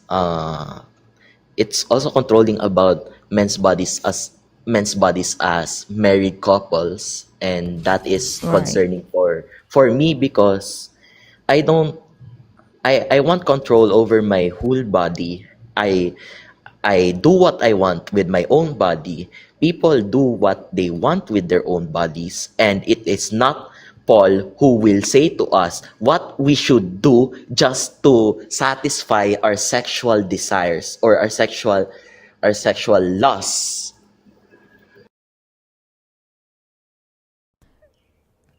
Yeah, I agree. This is a very problematic scripture because it's what a lot of believers use to say that grape is impossible when you're married, because your body doesn't belong to you. And so a lot of men, unfortunately, feel like they have the right to take it whenever they want it from their wife, and so it's a very problematic passage. But again, like, they look over the fact that Paul is saying, I say this, out of my own advice, and that this isn't a divine command from, from the God. Paul is saying, here's an idea. Why don't you do this so that you don't go and have sex with your mama? Um, but it is a very problematic passage, and has a lot of believers believing that when they marry someone, they now own or control the body of the person that they married. Yeah, I agree with that. That also stated that it's more about, for this analogy, I don't know if this is a good analogy, but when you are married, the male virginity and the female virginity are just of the partners, is only for each other. But I don't know, it doesn't state about, wait, was it polygamous or monogamous relationship? Because the Paul didn't give out a lot of context that time if it was based on polygamous or monogamous relationship. It even does, I mean, you have said that sexual immorality was about homosexuality as well, but what if they are married? That's one of the Well, questions I would want according to ask. to, like, I don't know if you remember, what we talked about.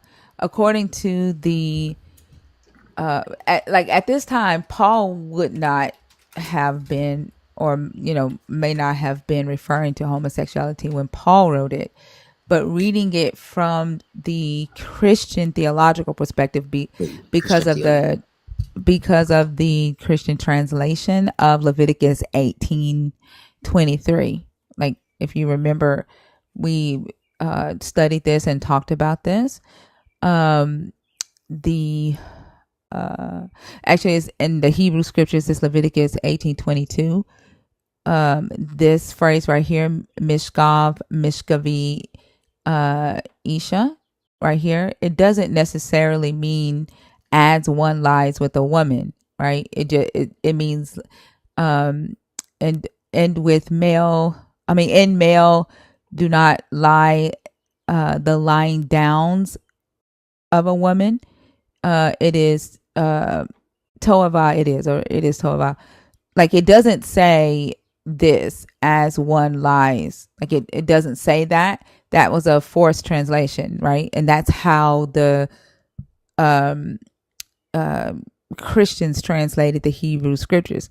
And so when we read First Corinthians from a Christian lens, a Christian perspective, then Paul would be talking about male on male sex when he mentions to keep yourself from cases of from sexual immorality. Does that make sense? But when Yeah. Paul wrote this at a time when, this character, Paul, would have written this during the Greco Roman period, male on male sex would not have been most likely included in this sexual immorality, because same sex relationships were a thing in ancient Israel and in Rome, and they were not illegal until later on, sometime after the 4th century. So it depends, right? But even if we look at it from a Christian perspective, this scripture is not a Paul isn't saying that premarital sex is a sin. He's not saying that you have to get married. He's saying, hey, here's a suggestion so that you don't fall into the sins listed in this chapter. That's what he's saying. Oh, I see. Well, well, if from the Christian perspective, combining Leviticus 18 with the 1 Corinthians, the verse you just said earlier, the Christians are really gonna think that the sexual immorality the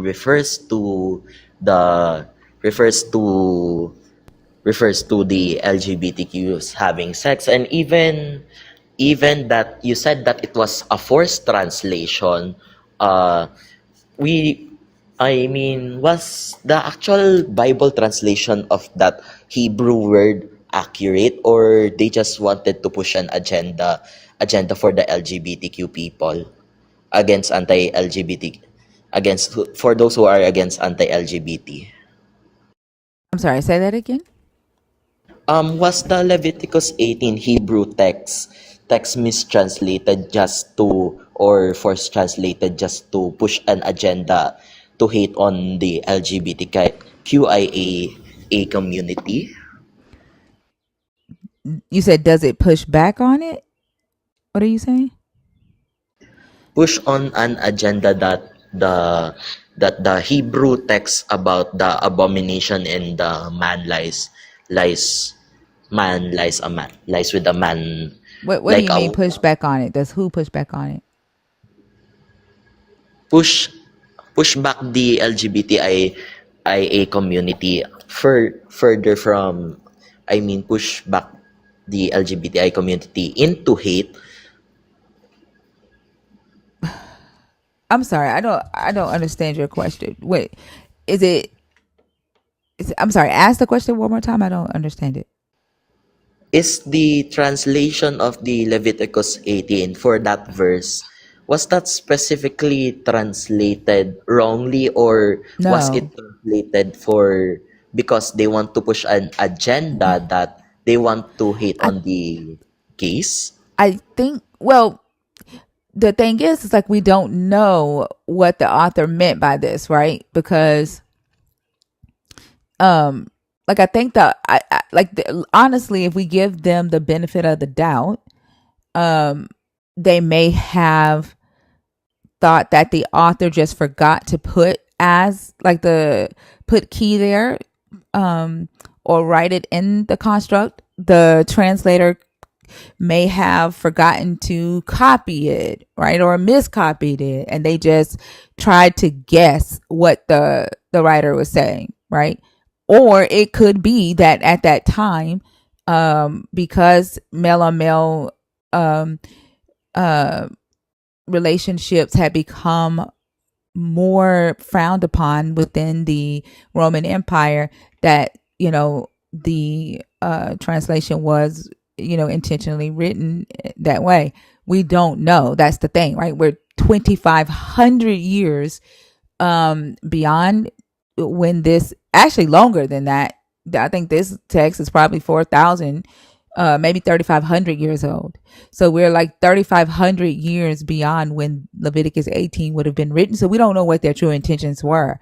The only thing that we can do is see that it does not read as one lies with, like it this here is in plural form. Mishkavi is in plural form, and it's possessive, and it means beds or to lie. um, and then woman. So it would be the possession of the woman, and so there are several things that the author could be intending here, um, because the rest of the sexual immorality sins here are focused on incest and the kinship relationship of a female Israelite to a male Israelite. Verse 22 could just be summing up the relationships that belong to a female Israelite, and it could just be saying, and likewise to the male, or and the male do not lie down with the kinship of a woman. It is toeva. Like it could just, we just don't know, honestly. We don't know what it's actually saying. The only thing we do know is how the translators translated it. Does that make sense? Yeah, it makes sense. And the fact that we don't actually know what it means, it's sad to see that Christians do look up to what Paul said to the Corinthians. And it's sad that sexual immorality, we never know if gay sex was actually frowned, if actually was the point of the sexual immorality. It is still, we need to push an agenda to the Christians that, hey, the Hebrew text is not what, when translated, it's not actually what it says in the Bible. So please hold on while we do more translation, we do more research about that. And fairly well, done you have done I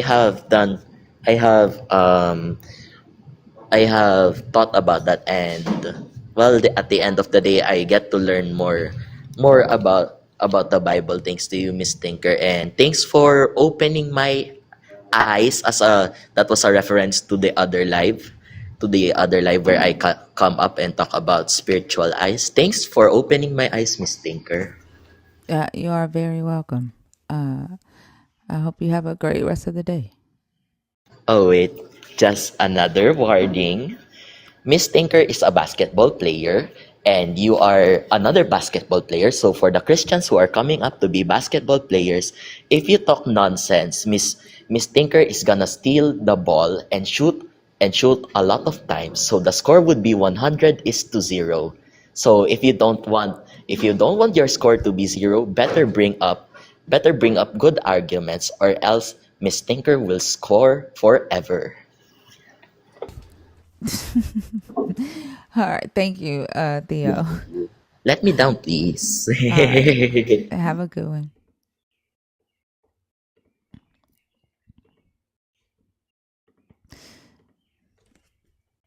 Yeah, he is something else.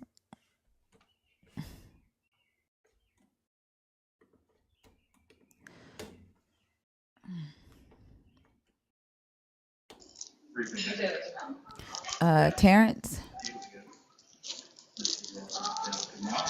Hello, Terrence. Sorry, I requested up again. That's okay. That's all right. Yeah, Have a good sorry. one, okay? Thanks. Bye.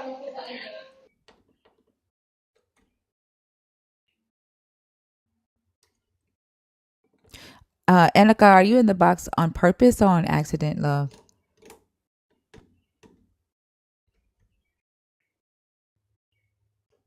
No, the translators did not speak Hebrew. They were Latin. They spoke Latin. Soul Food Heaven. I'm nice to Theo every day. Soul Food Heaven.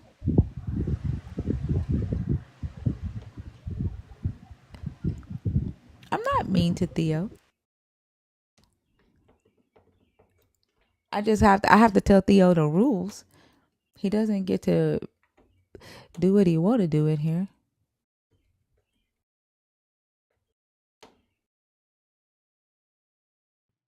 I don't like you, Jay. Hey Oso. Raw.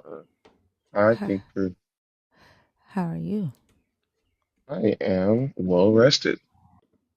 That's good. You needed to get some rest. Absolutely. Jay, I already told you disrespected my friends. Like I don't respect people that disrespect my friends. King D3000, how are you? I'm good. How about yourself? I'm doing good. Are you a believer? Are you deconstructing? Or are you an atheist? I'm a, I'm a, I, I believe, I, I believe some of the scripture, but I'm not a Christian. Definitely not a Christian. Yeah, I Not an just need to know if atheist. you believe in the God of the Bible. I believe in God. Yes, Is it the God in the Bible? God the Father. Yes. Okay. What topic did you come up to discuss? You asking me or the other guy that was before me? The other God that's before you is a Oh, host? okay. Oh, okay. Okay. Thank you. Okay, I didn't know. Actually, I asked to ask a question. I was sitting and just listening. No, Were there's you four saying? topics on the board. I don't know who asked you to come up here and answer a question. I don't Say do that one that. more time. I don't. You said someone asked you to answer a No, question. no, I said I was listening to you, and I wanted to ask you a question when you said that Oh, the I don't Bible. answer questions from the chat. But you're more than welcome to pick a topic Oh, and I was start a saying what discussion. you said, what y'all were talking about prior. Yeah, I don't do that. That's what I'm saying. I don't do that in here. But you're more than welcome to pick a topic and see if you can work in what you want to say in one of those topics. I don't carry conversations over that I had with a previous guest with the next guest. Okay. Yeah, it just causes too much issues. So I'd Oh, rather have a new conversation with you. oh, okay. So you Okay. want me to pick one of the topics that's on the board? Man, Yes, please. I gotta. They so small. I'm trying to read them. I can read them for you. Okay. All right. It says, I'm a former believer and I do not choose God or Jesus. Premarital sex as a sin is not biblical and is more about controlling women's body. Many pastors skip the uncomfortable parts of the biblical end time prophecies. God tempted and used Judas beyond what he could bear. What makes you think he won't do it to you as well? Hmm. And the last one is, why does 97% of the black community believe in and worship the God of Jesus of Western Christianity? Boy, I tell you. Boy, I tell you. I want to. Man, I want to deal with the top one and the bottom, but if I had to pick one, premarital sex, definitely want to deal with that. Okay. And because I'm in scripture when scripture speaks of fornication, right? Uh, I want to know the understanding of fornication. What is fornication, right? In First Corinthians chapter 6, Paul speaks of. Um, if I can go there and read, it said, Do you not know that your body? I mean, yeah, First Corinthians 6, starting at verse 15. We can actually take it up to 13, which will really break it down. But to get into the meat of what I'm trying to understand and say, do you know that your bodies are members of Christ Himself? Shall I then take the member of Christ and unite them with the prostitute? Never. Do you know that he who unites himself with a prostitute is one with her in body? For it is said, the two will become one flesh. But whoever is united with the Lord is one with the Lord in spirit. Then at verse 18, right?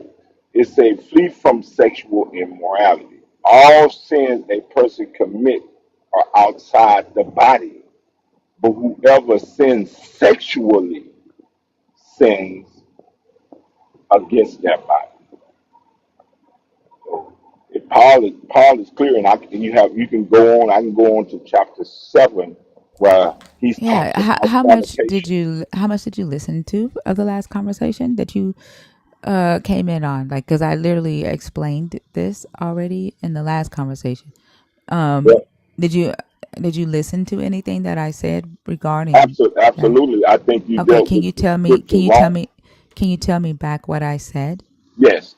Well, you Okay. said the scripture and what you were reading, Hmm. you said that God does not deal with sex before marriage. I did not say that. I said, what did I say pertaining to the scriptures in First Corinthians? Is what I'm asking you. Okay, if that's what I wanted to clarify. So if you were only dealing with that scripture and that scripture alone does not is not dealing with fornication, right? So God is not saying that you should. He is not saying that it's okay. Paul wasn't stating that it's okay to not to that it's okay to not have premarital sex. He never said that because there's many scriptures where Paul says that fornication is wrong. Like this scripture here is saying anything that you do I'm against the sorry. body is You're wrong. giving your own your No, own. I'm not. I'm sorry. One second. I asked you to tell me what I said, And I not explained to explain. you I'm what you sorry, said. King. I'm King. I'm sorry. Like Mhm. you've been on stage for probably 5 minutes. You've said a lot. Well, goodbye then. Seriously? Yeah, he just left. Like he wanted to fucking preach. I literally asked him to tell me what I said so that I could see if he understood what I said, so I didn't have to repeat myself. But he wanted to fucking preach, and I was trying to put him back on task, and he Right. fucking ran. I swear, Christians have the worst personalities. Like it's been a Fucking good night. crybabies. Yeah, it's been a good night. Because Oh, most of the people that have come up on stage have been non-believers, and people have commented back to back, man, that was a good conversation, man, I'm loving this conversation. But as soon as Jesus's kids wake up and they get on this stage, it is the most frustrating shit, because they don't know how to deal with different perspectives. They don't know how to deal with fucking opposition. They claim they got power to stand before a fucking devil, but you run all the goddamn time. Like y'all have the worst personalities, and then think that people, like, I would rather go to hell than be like you. Send me to hell, because hmm. I know that I know this life. I live this life. I feel this life. I remember day to day in this life. I don't want to live like you. Let me die and go to hell than be like you. Hey, Fee. Hey y'all, good morning. Good morning, Steve. Hey Hey, Oso. Fee. Hey Lala. Hey Fragile. Good morning. I could tell when he came up and started talking what that was gonna be like. Like that, and then like, oh, let me talk about premarital sex before I talk about the fucking issues in the black community, because that's important. Who you fucking before you get married, that's more important than the fact that the wealth gap in the black community is $16 for every $1 black people make. That's more like controlling whether a young girl lays down and has sex before she's married. That's the most important shit. And I'm willing to bet he won't do 1 ounce of reflection to ask himself why that takes precedence over the reality of the whole black community. Because he's not going to allow himself to tether that to the reality that it's truly about controlling women's bodies. In their fucking ego. Absolutely. Their ego and their dicks. They don't want a woman to know what another man feels like, because they don't want to have to fucking compete. They don't want to have to perform, and they don't want to have to compete. It's about their ego and their dicks. Like that matters more than the low education rate in the black community. That matters more than the high incarceration rates in the black community. Let me police what a woman is doing with her. Nah, nah.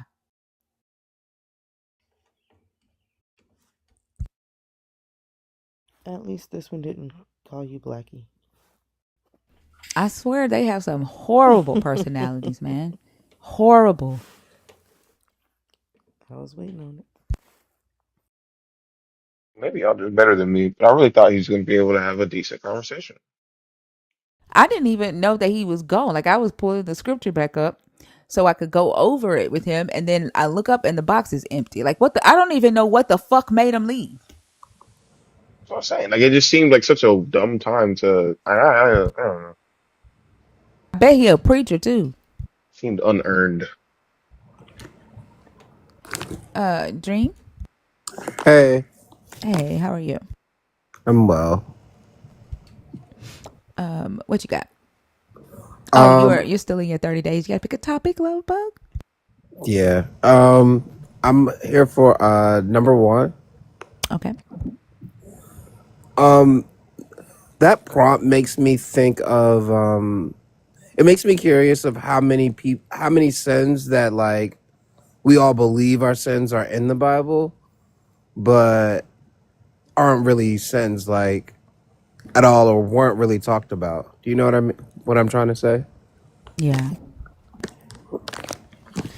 And they rather hold on to the sins that they've been taught than actually go by what the book says, and it speaks volumes. But yeah, I agree.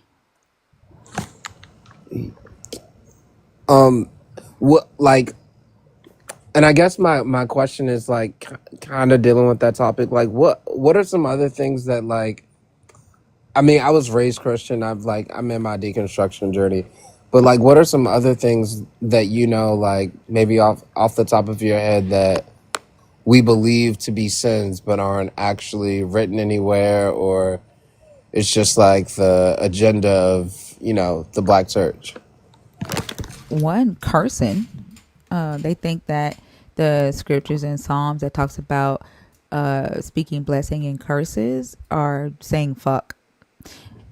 They apply the modern day word of curse, the modern definition of cursing, to the biblical definition, the biblical concept of cursing, and say that saying curse words is a sin. Drinking. I'm trying to think. I don't know. I don't too much care what they think is a sin nowadays. Like, what else? Can y'all think of anything else that that they think is a sin? Clubbing, I was just about to say going to the club, Dancing. dancing, wearing pants. listening to secular music, Yeah. Uh, women wearing like short dresses, like, or revealing clothes. red lipstick, red fingernail polish. Um, I mean, mostly like it's mostly like the big things like sex and drinking and cursing. I don't know. I think that's really it. Uh, tattoos, yeah, tattoos.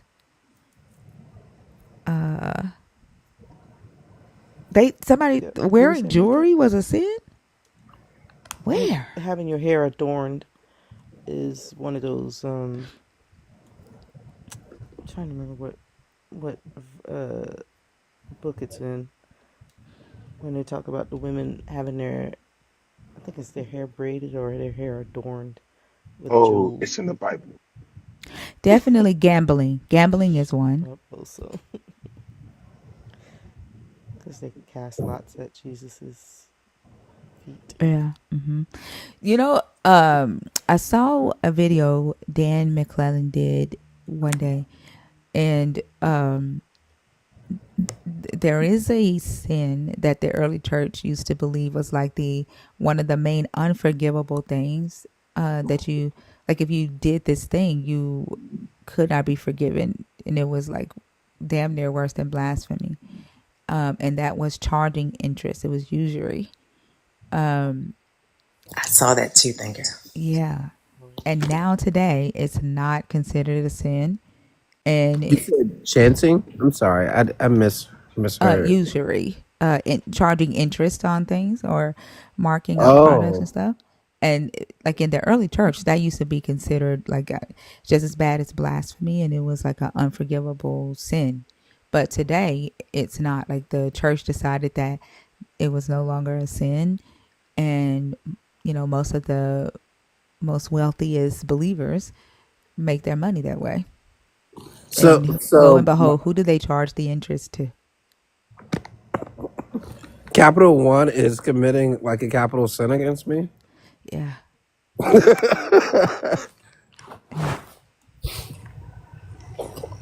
Well, that's all that I really wanted to say. But thank you so much. I'll go back to the comments. All right, Dre. Thank you. I hope you have a good one. I mean, Dream. I don't know why I want to call you Dre. Have a good one.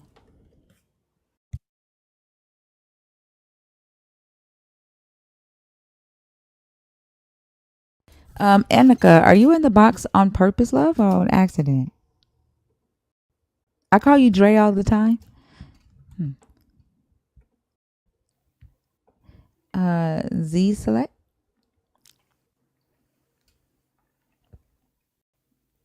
Z select.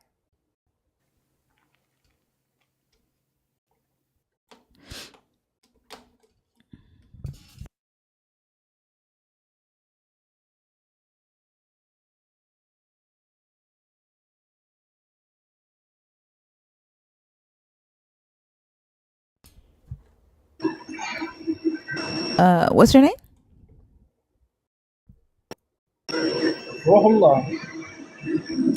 I'm sorry. This is a Christian live, okay? Like we're not doing Islam. Okay. All right. Thank you. Okay. All right. Have a good day.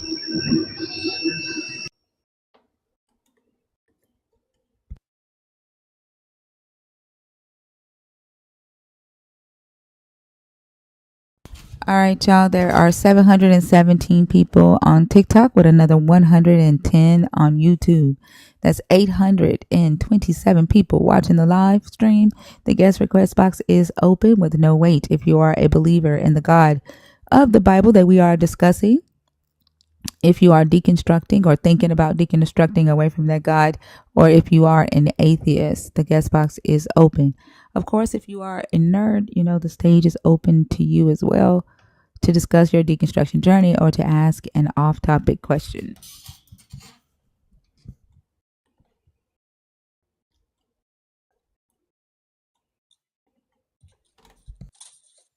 Hey, Jared? VOA houses. How's it going? It's going good. Theo, you have been on stage already once today, Theo. Jared, how old are you? I am 38. How old are you all? All right. Are you a believer? Are you deconstructing? Are you an atheist? I am a disciple of Jesus Christ. What about you? Okay. It says that I am not. I do not choose your Jesus or your God at the very top of that post in the blue. Do you see that? Ah, I see. Yes, Mm-hmm. I'll just start with my confession. Obviously, I confess that Jesus, He is the Okay, Christ. He that's is the okay. Son of All God. He right. is the Lord, and He is Jared, I coming. don't need you to do that. I just need to know if you are either deconstructing or an atheist or a believer. There are 4 topics on the board. Which one did you want to discuss? And Fee, do you want to do this one? Sure. Okay. Whichever. Let's just start with the top one pertaining to fornication. Would be the best way to put it. Okay, go ahead. What are your thoughts on that?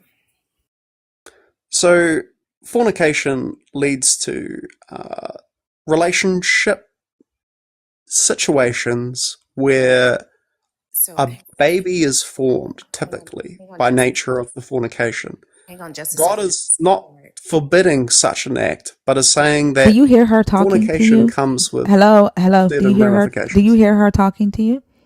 No? Someone talk to Yeah. me. Yeah, Yeah, she's yeah. I was trying to stop you before you got too far in. Oh, Um, okay, sorry. yeah. Go for it. So, Do you have so some questions to ask me, or? nope. I just kind of want to remind you of what this topic actually says. Can you read it again?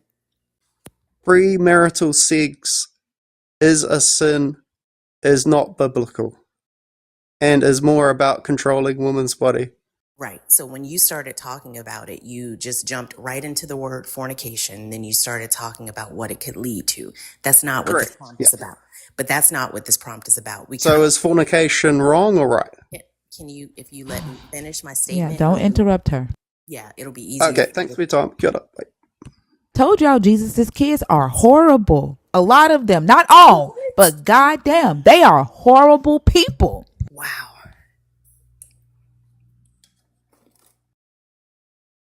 This is what the Holy Spirit does to you. I don't want that shit. I mean, it seems like it just prevents them from truly being able to engage in dialogue, like full stop. It's like, hear what I have to say. I'm going to repeat all the things I believe, and that's it. Like, there's no critical thought, there's no contemplation, there's nothing. They're egotistical, very narcissistic, egotistical people.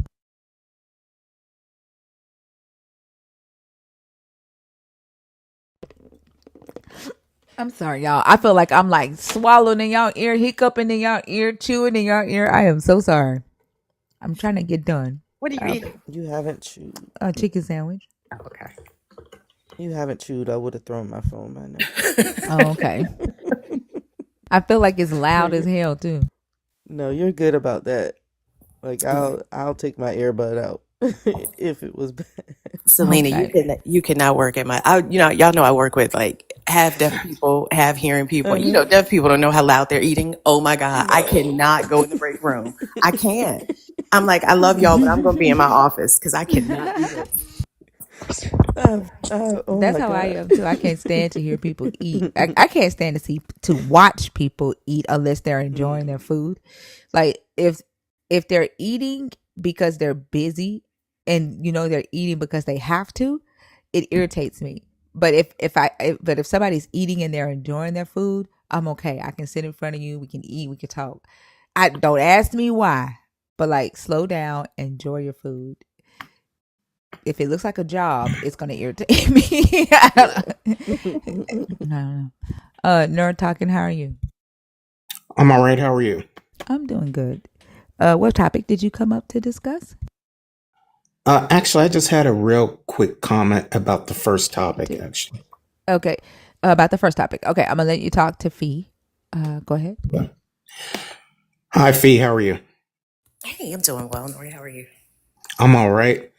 Um, I just wanted to talk about the first topic about premarital sex and how it is not a sin in the Bible. And I wholeheartedly agree with the topic. Um, but while I'm constantly deconstructing, but while I was deconstructing, I noticed uh, probably about a year or 2 years ago that while deconstructing sex in the Bible, that a lot of the things that I was taught while I was a Christian, a young Christian, um, how much purity culture played into that. And the idea of what purity culture is, how that circumvented and the Bible itself. So what I mean by that is the doctrine took a higher place than what's actually written in the text. Um, and it really manifested itself in what was taught to little girls that I grew up with. Um, my cousin, who I'm actually very close with, we went to the same church and we were at a lot of the same youth events. And typically, at one point during a youth event or a missionary event or something where the churches got together or there was a church conference, at some point, the little girls and the little boys were separated and we were taught different things. And I'm sure everybody on the panel has heard the basically the chewed gum narrative that was taught basically to little girls. I You haven't don't heard you that one. I'm sorry.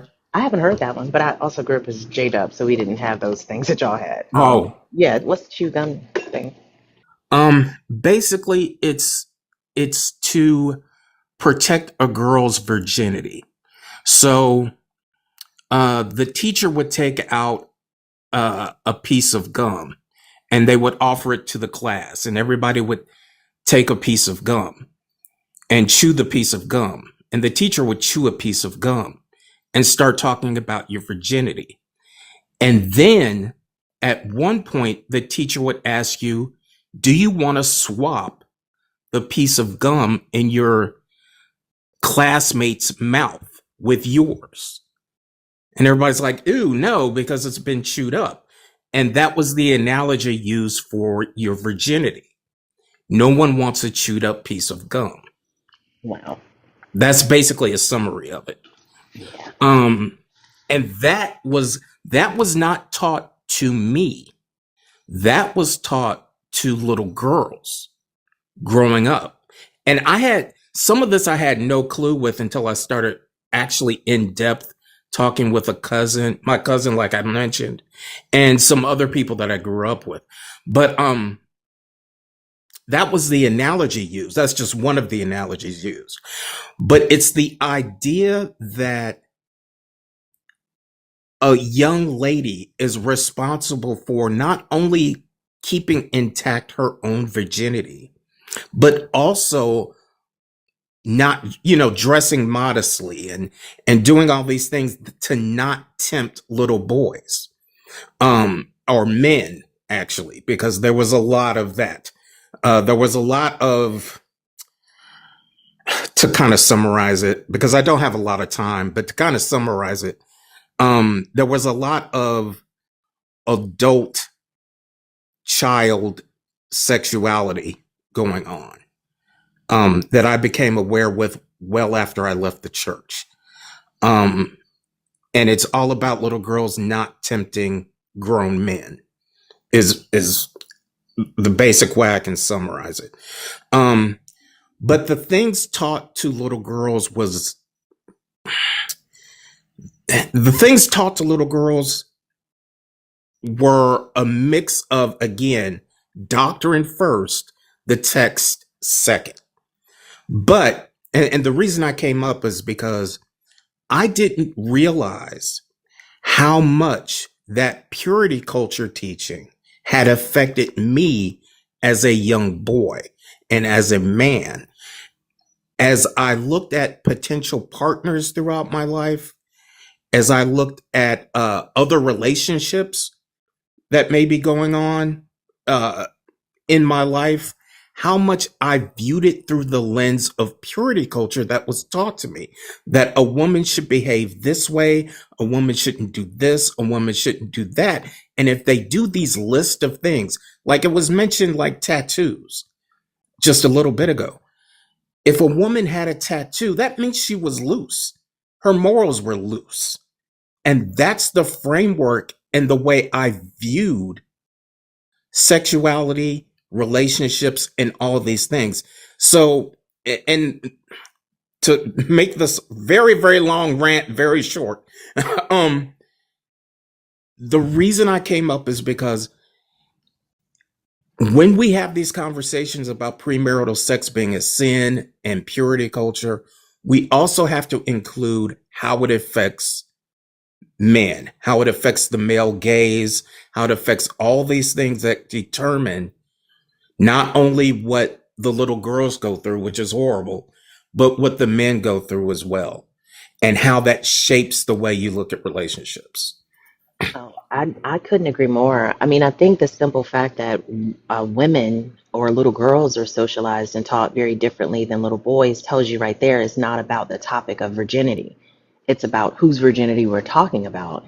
And Mm-hmm. there's a huge distinction. And that's why I say deconstruction, I don't think it ever ends because like you were saying, sometimes we don't even realize how much residue from previous indoctrination we still carry with ourselves, like in the way we see things, in the standards that we set for ourselves, the expectations that we have of others, the biases that we hold. We don't realize how much of that is truly impacted or guided by this purity culture, and it is very one-sided. Like I can remember as a young girl, skirts had to be below the knee. Shirts could not be form fitting. A tank top, absolutely the fuck not. Like, no, like I Mm-hmm. couldn't wear any of those things. And I mean, I grew up in Georgia. Like in Atlanta, it was hot as Satan's asshole down there in the summer, but we had to be covered up walking door to door. Like that shit was brutal. And it was all about trying to control, like you said, like trying to, I guess, prevent the male gaze. But there was never instructions, or if there were instructions, it was just a sentence about self control to young men. It was all about being defensive when the offensive strategies of the men were never discussed. That was never a topic. It was Right. always the onus was always put on the woman. Right. That is exactly what my cousin was talking about. And like I said, I talked to other people that grew up in the church or grew up in my church, and it was all about protecting men, protecting, in a lot of cases, grown men from tempting them, from leading them down a path that would lead to potential sin. And it's crazy. It's crazy. It messes up little girls and it messes up little boys. And I mean, I understand the conversation about responsibility, right? I understand the conversation about safety. I understand the conversation about self respect. I understand that conversation because far too often young girls do fall into the trap of using their bodies to attract men or to kind of get the love that they didn't get at home. Like all of that is true and it has happened, but that's not the crux of the issue. I think they weaponize it from that point because a healthy sexual life is just that. And it's the, but I think they're primed for thinking that way when that scripture that thinker just read about, you know, the scripture that says when you're married, your body belongs to your husband and your husband's body belongs to you. Like, Mhm. I beg your finest fucking pardon. Like, how would my body ever belong to anyone else? But I think you're primed to think that way. It starts from the beginning with that mindset of that chewed gum analogy, as if you are property, as if your value as a human being, a whole as human being, is diminished somehow, like mileage on a car. And that's just, think about what that says to a person about who and what they are. Think about the self, this, I don't know, think about the value inherently that you hold, how you see yourself when your identity or your sexuality or your whole body is presented to you that way. It's seen through the eyes of other people.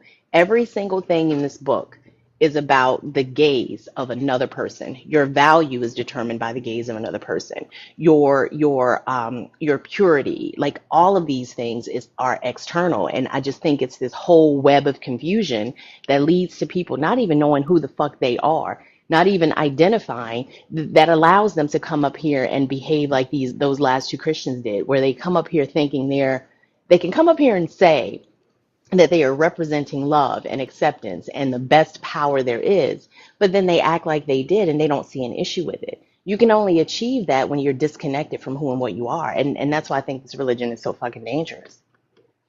Yes. Yes. And something you said resonated with me, where you said teaching, basically teaching little girls about responsibility.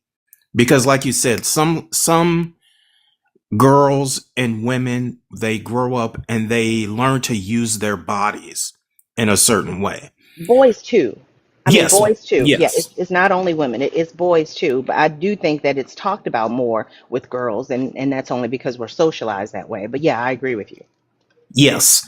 And I agree that in a healthy environment, those lessons can be passed down.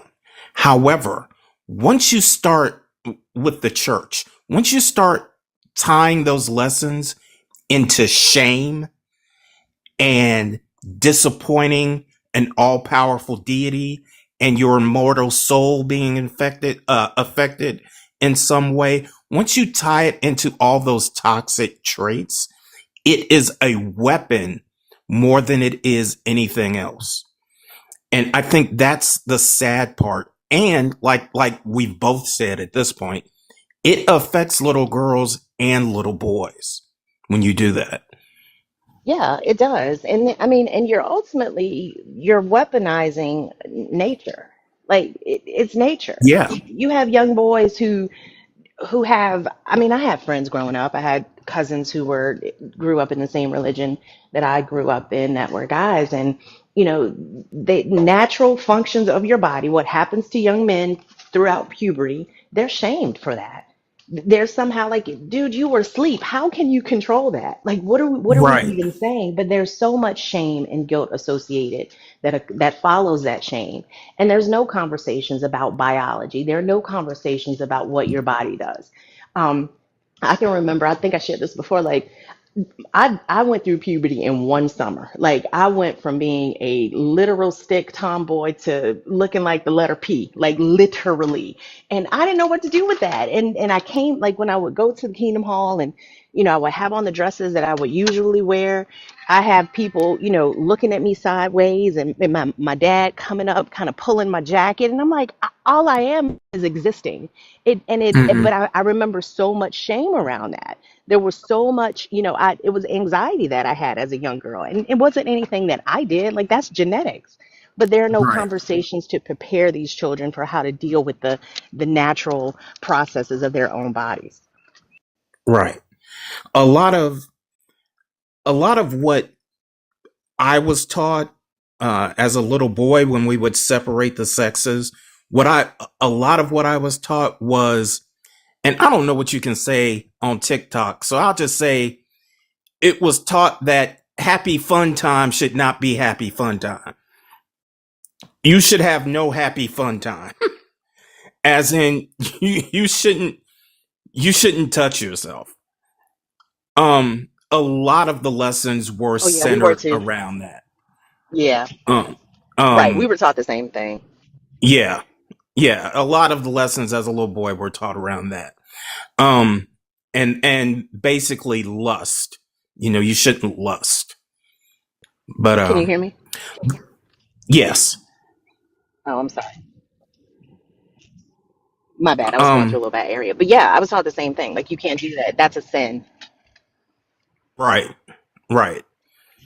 But that's all I have to go, so I can get ready for work and all that. But that's all I wanted to say. But yeah, that first topic just jumped out at me. So basically, I just wanted to say that the way girls are brought up in purity culture is that is more of a sin to me than anything else in the Bible, and it affects little boys as well. Like I think, like you said, it's not responsible, healthy teaching.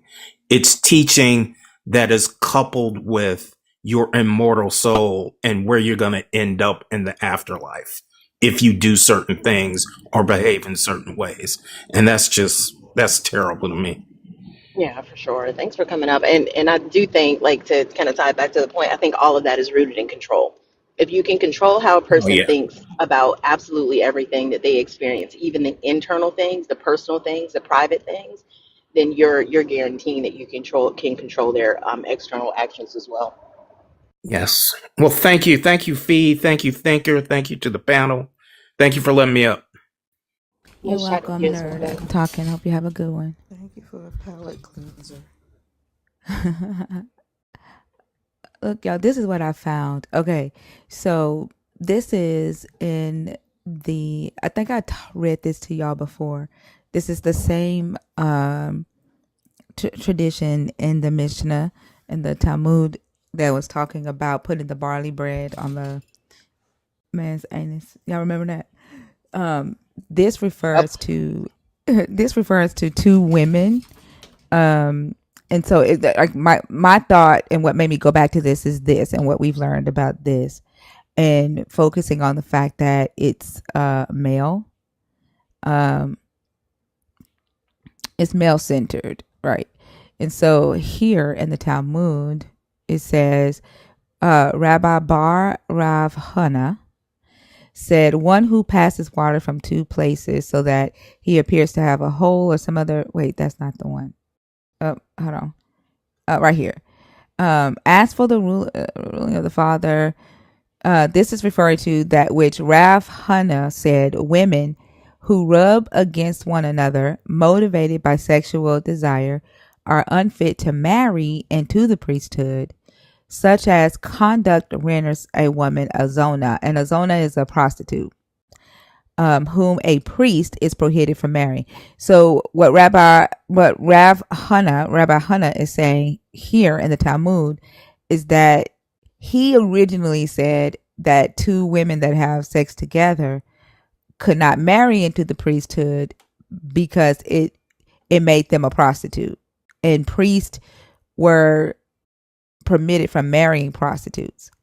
Then it was about this that Rav said that the halakha is not in accordance with Rav Hana's opinion. He said like the Hebrew scriptures doesn't follow this rabbi's opinion. And so then he quotes this.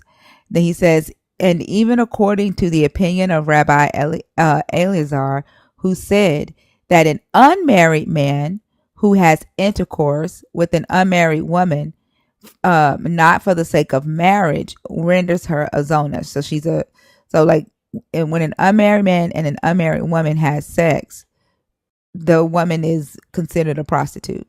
Then it says a woman who has had sexual relations with a man forbidden to her by the Torah. So this applies only to intercourse with a man.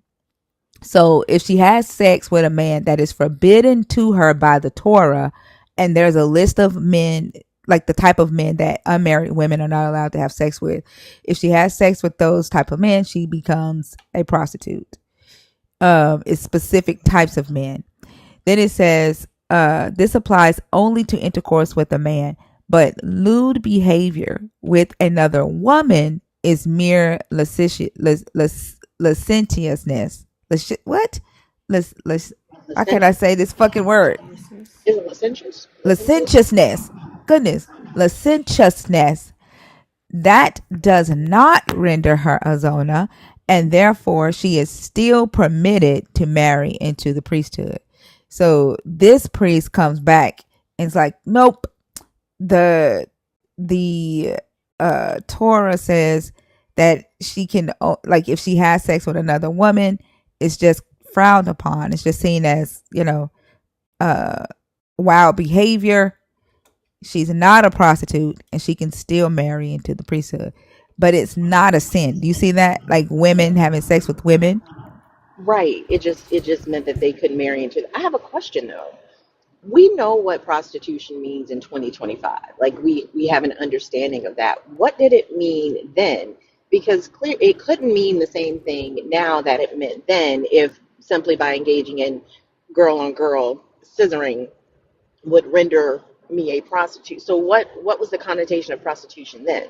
So there were different. So there was a zona, which is like sexually promiscuity. They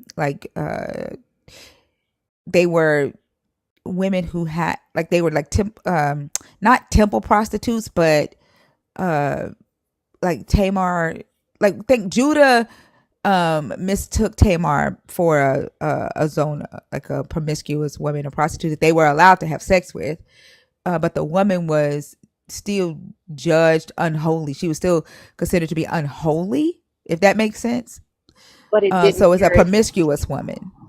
Okay, but it didn't necessarily require like a financial transaction like it does now.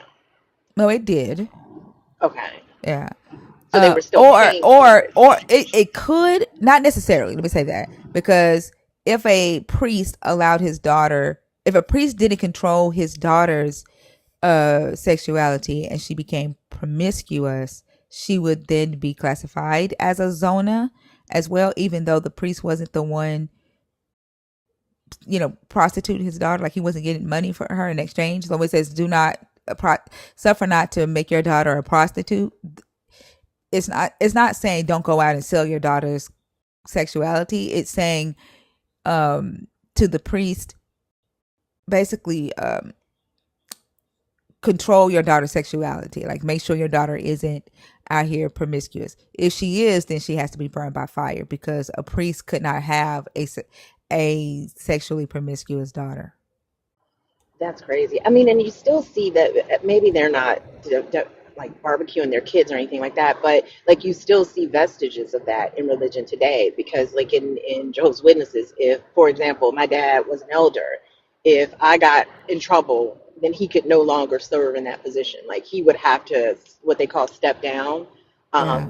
And then I would have had to be, disciplined or whatever in front of the congregation and disfellowshipped or whatever it was. But I think you still see maybe a step down version of that. But sometimes I wonder if, like now when we look at like comparative cultures, what was socially acceptable then, or what wasn't socially acceptable then, and the punishment for those things may be different. But I think the through line is still the same. It's about controlling what a woman does with her body and painting this narrative of sexual independence, or independence at all just renders you a pariah, or it says something about your mindset and makes you unfit in the eyes of God. And I just think that's all shame based.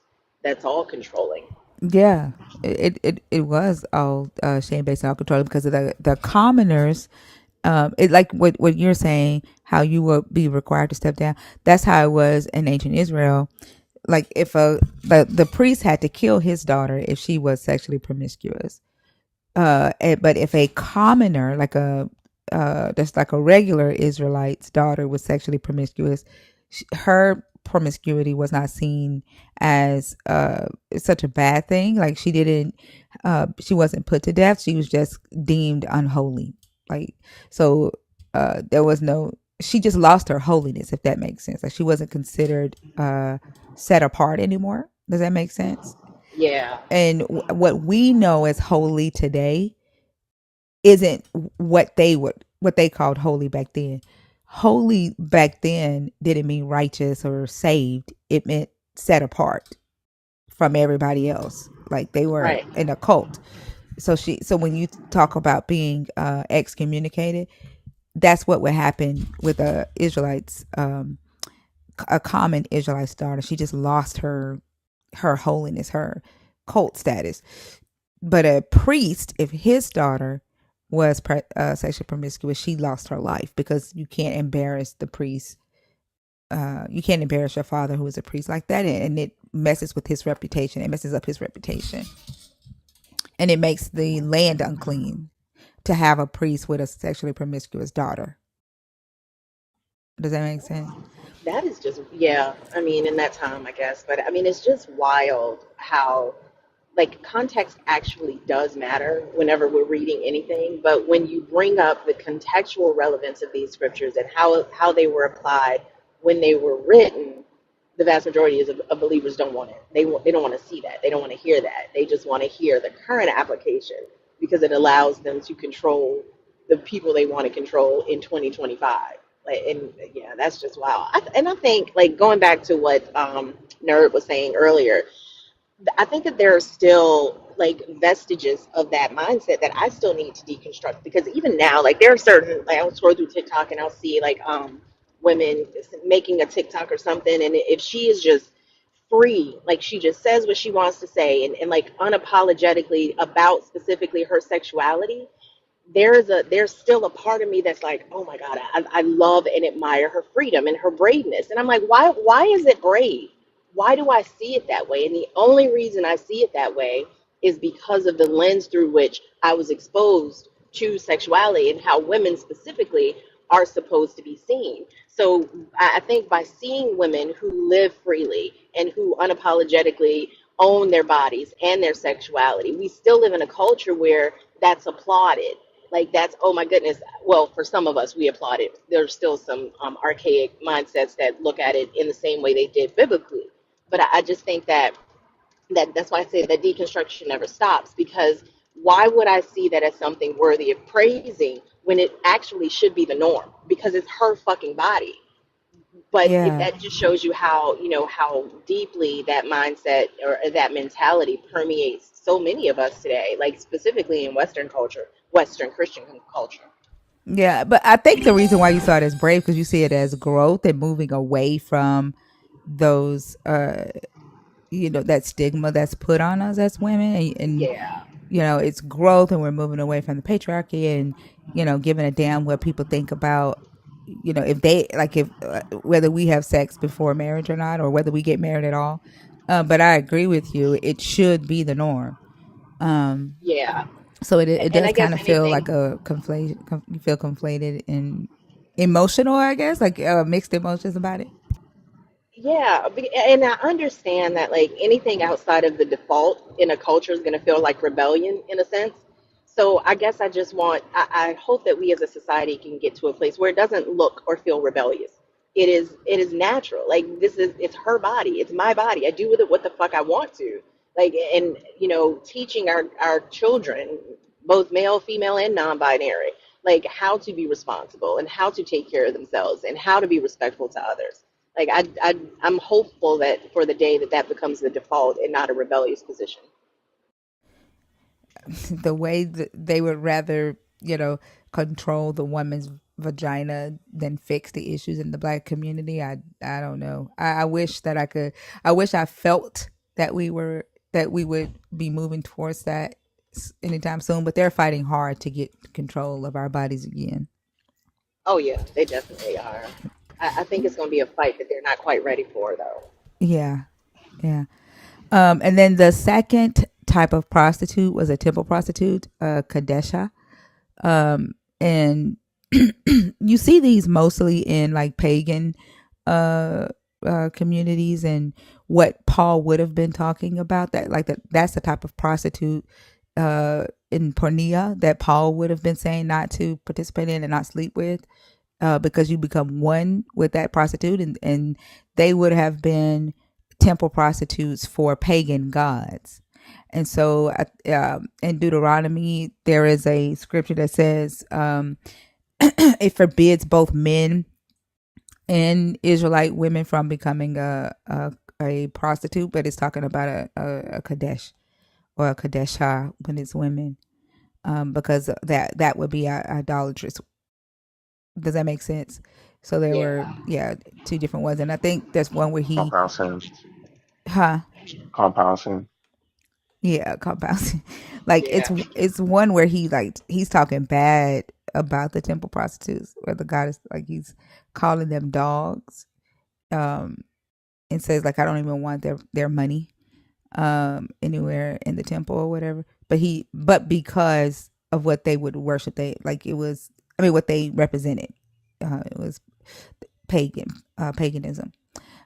And then Leviticus 19:29. Somebody asked what that scripture was about the priest and their daughters. It's Leviticus 19:29. Do not profane your daughter by making her a prostitute, that the land not become prostituted and full of depravity. Um, that's the one, about the priest and their family honor. Um, because it was to the priests were responsible for the land. But yeah, it's interesting, and like even with seeing this, like I know believers were told not to read the Talmud, right? Because some believers say, "Oh, the Talmud is demonic," um, which is odd that they believe that. But I understand why Christian theologians would discourage it, because how they've interpreted the Hebrew scriptures, the Talmud debunks a lot of Christian theology regarding the Hebrew scriptures. And but if like reading the Talmud gives you a lot of cultural knowledge on how they actually lived in by these scriptures in that time, and today, because some of these traditions are even modern. Uh, Oh wow. yeah. So I think it's like, but when we do bring in the Talmud to bring in the cultural context to better understand the Hebrew scriptures, Christians, a lot of them will reject the Talmud reading or the oral law, and they'll say Jesus didn't do the oral law, which is also another lie, because he said to listen to all of it. Um, and to do all of it, but they'll reject it and be like it they weren't supposed to do it. But the thing is, even if you don't follow it, understanding it and knowing that it's there and knowing what it says, it would give them so much more of an understanding of that time period. Does that make sense? And Yeah. what people would say, but they won't do it. Absolutely. I mean, but like, I think it was Einstein that said it's the mark of an intelligent mind to be able to consider an idea without accepting it. So even if you don't accept it or institute it in your practice of Christianity, consider it. Like, allow it to not necessarily shape, but be on the periphery. Understand how it was used in that time, even if you don't choose to use it right now. But I just think that speaks to the control that needs to be exerted on the mentality of believers in order to keep them in line. Yeah, yeah. Like, I'm sorry. In the Bible, where it tells them not to sit around and have these types of conversations with heretics, and don't question it, and don't entertain uh, reasoning, questions that promote reasoning and stuff like that.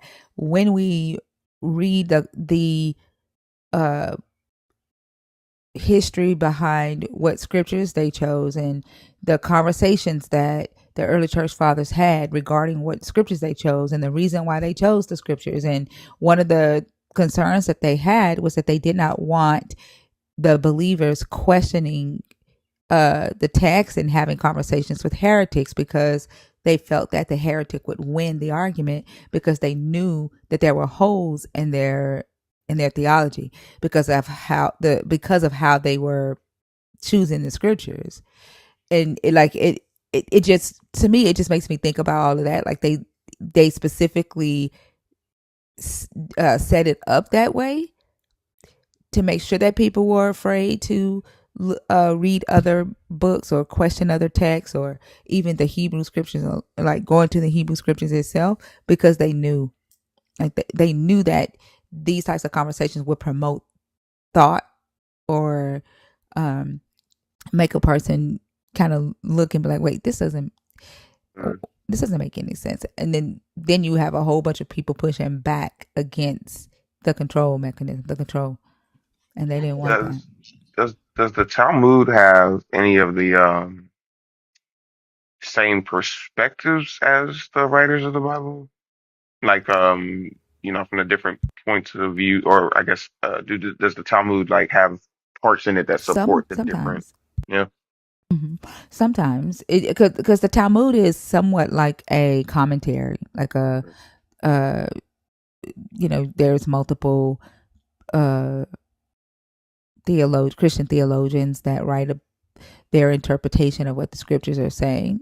Hmm. Um, and then you have oral interpretations of what the Hebrew scriptures are saying. And so today, Christianity has a collection of written commentaries, and then they have the oral traditions that are being taught from some preacher who said, this is what the Holy Spirit told me the scriptures say. And then Right. that has been, passed throughout. And so that same thing happened in the Hebrew community. And then you have the mixture of Messianic Jews who who believe in Christ as well. And so some of their rabbis' teachings kind of mimic what Christian teachings, Christians' and interpretations are of the Hebrew Mm. scriptures.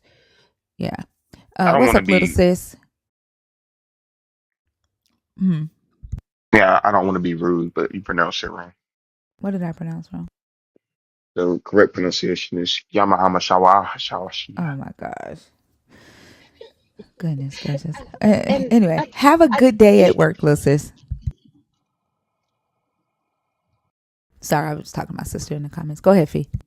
oh no, you're good. Hey, you think her sister? I do think that admonition to not like engage in these conversations gets a little bit more stringent the farther you get away from what the text actually says.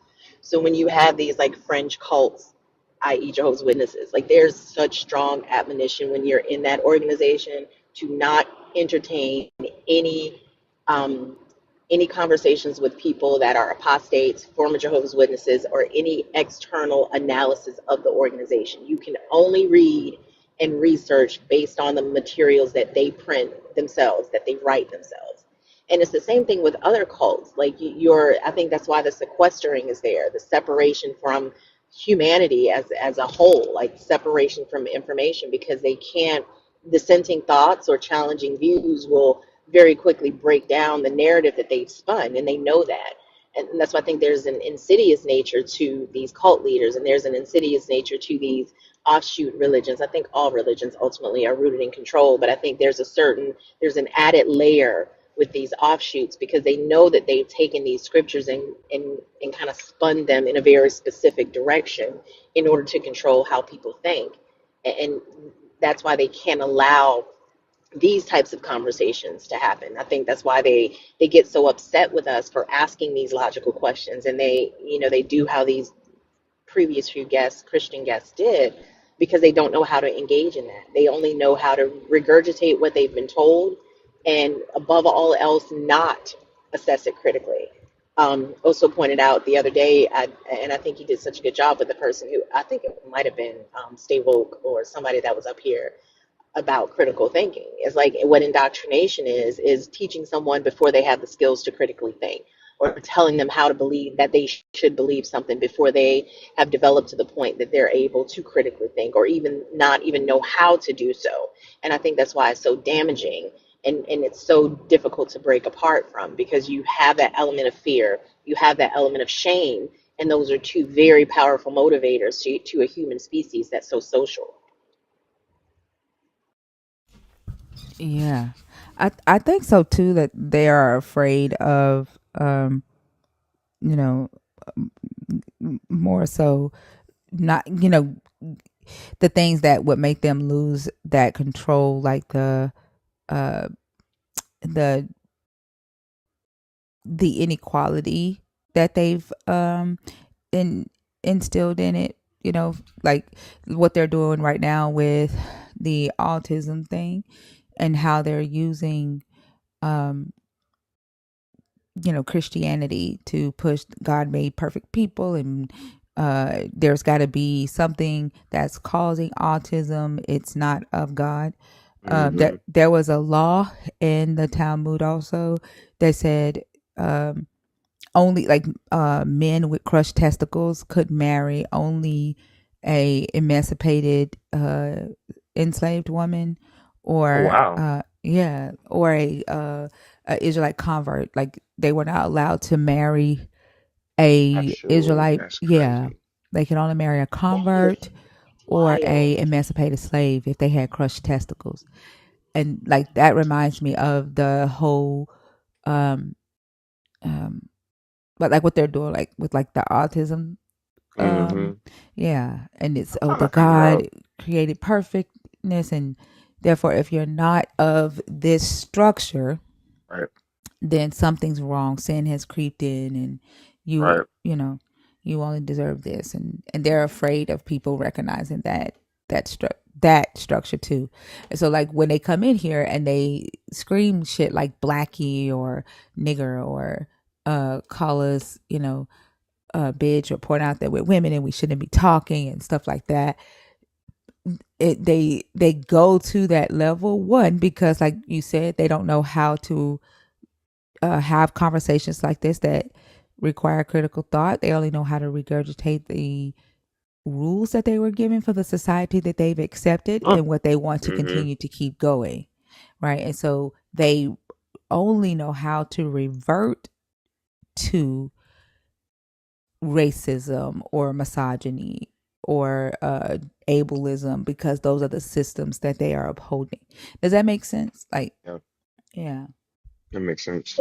Yeah, I think it makes perfect sense. I also think that there's a level of recognition of the fact that people with autism, say it again, I think they are going to be the downfall of religion, because they think so logically. Most, not everybody. I'm not painting everybody with a broad brush, but I fell into a rabbit hole yesterday. There's this young lady on TikTok. I believe she is a neuroscientist, and she is autistic.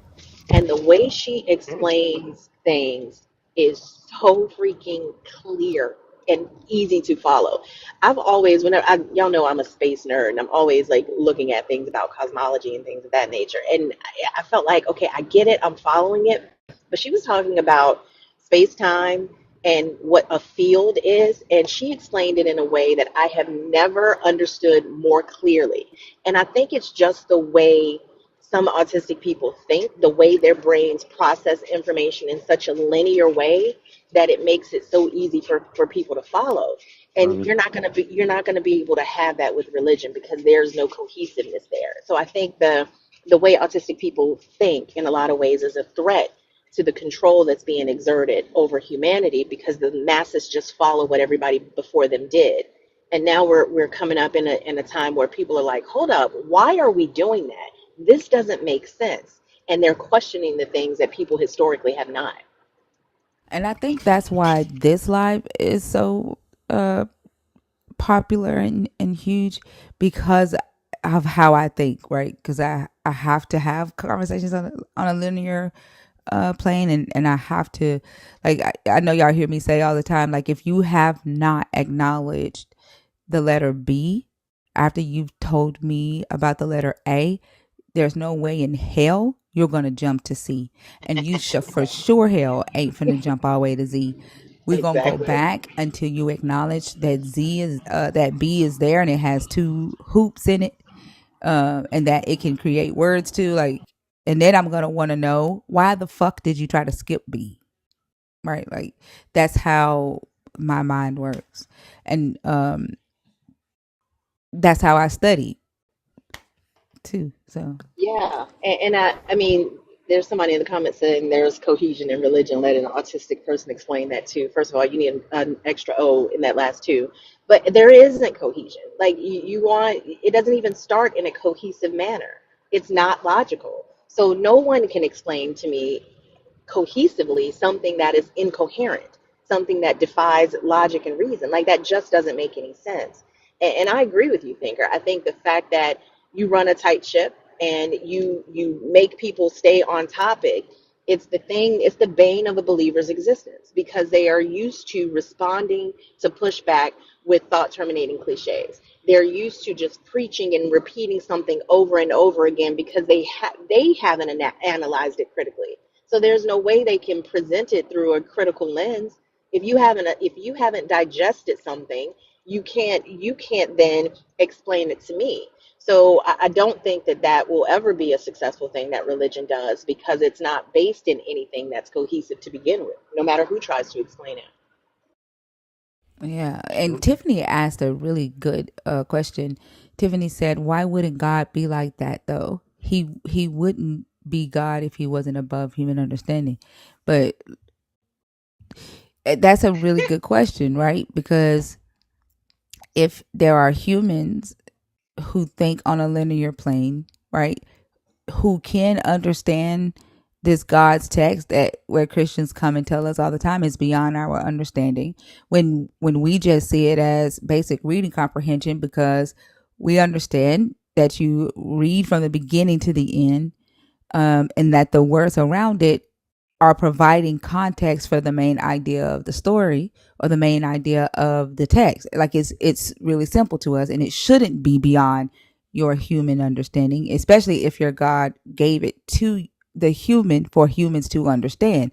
But Christians come in here and they tell us every single day that it's beyond our understanding and we can't understand the mind of God, or you need some supernatural power to understand words in a book. And I also never understood that retort either because if God if God knows that what he is and who he is above human understanding, then why would he allow that to be the case? If understanding and comprehending his plan if my eternal salvation hinges on that, he made all humans, so he knows the limits of our understanding. Why would he do something that is above that understanding and then hinge our salvation on that? That doesn't make any sense. That would be like me creating a obstacle course or a maze that my 2-year old needs to go through in order to live, but Hmm. knowing it's way too complicated for them to figure it out. That doesn't make any sense. That isn't loving, that isn't kind, and it also isn't like it doesn't set them up for success. So if that is the case, if your God knew that humans wouldn't be able to understand, you can't say that his goal is then for all humans to follow him because that doesn't logically follow. Like, Absolutely. honestly, I feel like somebody should do a TikTok video with a baby that can crawl and hold their own bottle, right? Like that age. And it's time is, time to feed the baby. The baby is hungry.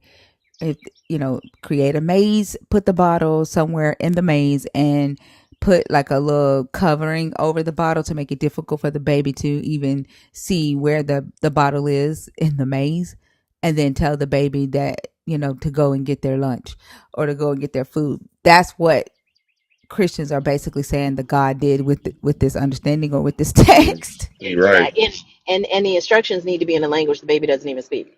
Exactly. Well, if you look at the original Google Gaga,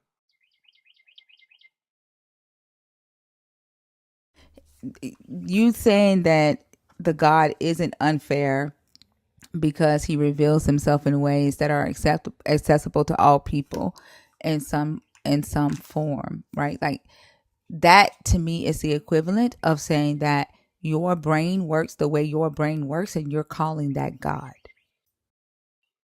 That's what I hear when you say that. Because if that wasn't the case, you'd be able to explain it. Anything that I understand, I can explain. Anything that I understand, I can explain. That's why I would never try to explain anything astrophysics related. I'm fascinated by it. I am intrigued by it, but I don't understand it to the point that I can explain it to you. Anything we understand, we can explain. So ultimately, what you're saying is that like Thinker said, you're calling the fact that you've accepted not understanding it God, because it feeds something in your life. It gives you security, it gives you hope, whatever. But if you understood it, you'd be able to explain it to those of us who don't. And that hasn't happened yet in these conversations, the countless conversations that we've had with believers. And you're saying that he revealed himself through scripture, but he revealed himself through a human. A human wrote those scriptures and told you that this is what a God said, what a God is, and what a God wants from you. And you are accepting that human understanding of a God and calling it God, while saying you, who is also a human, who has also a brain with the same type of faculties, uh, saying that you can't understand God, right? Except through the eyes and the mind of another human. And y'all won't even allow yourself to engage with that thought. A human wrote the text. A human told you, here's God. Here's what God wants from you. And you're saying you can't understand human logic. It doesn't make sense. I mean, prove me wrong. If you can prove me wrong that you're not getting your idea of a God from this book that a human wrote, and that you can prove to me that a human who wrote this actually heard from a God, then I'll believe you. Prove me wrong. I've been asking this question for a year and a half. Come up, Babalu. Come up and prove me wrong. And the thing is, don't come on stage and talk about something else, because I'm gonna fucking stop you. Don't come on stage and be disrespectful, because I'm going to stop you. If you're coming on stage to prove to me that you can prove that a God spoke to the writers of this book, and that you are not taking the word of another human about what a God said, come on stage.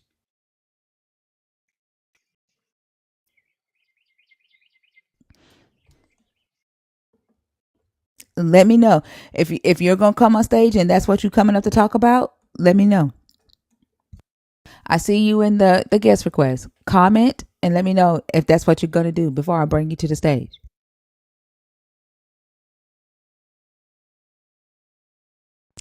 And keep in mind, I said prove. That doesn't mean tell me your opinion.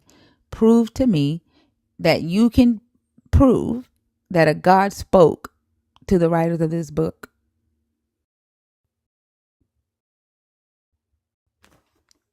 Exactly. You can't prove that. So you saying that I won't let you, because do you remember you commented that? You won't let me? You literally commented that, and now you're saying you can't prove it. So it's not that I won't let you, it's that can't be proven. And exactly what I said is what it is. You are taking the words of another human who told you what a God is, what a God wants, what a God does as fact, and you're calling that God, and then saying you can't understand God. saying that you need some supernatural power to understand what a human wrote. Y'all just disagree with stuff just to be fucking disagreeing with it.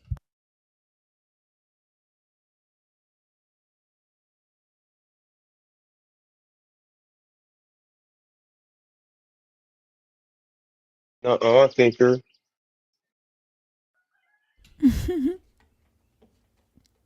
I've been asking that question since we started doing these live. Like it's literally like the where the first question came from when I said what is the mechanism for how you are engaging with this God? Like can you prove that you can engage with your God outside of a human mind? That means outside of your mind, outside of another human's mind.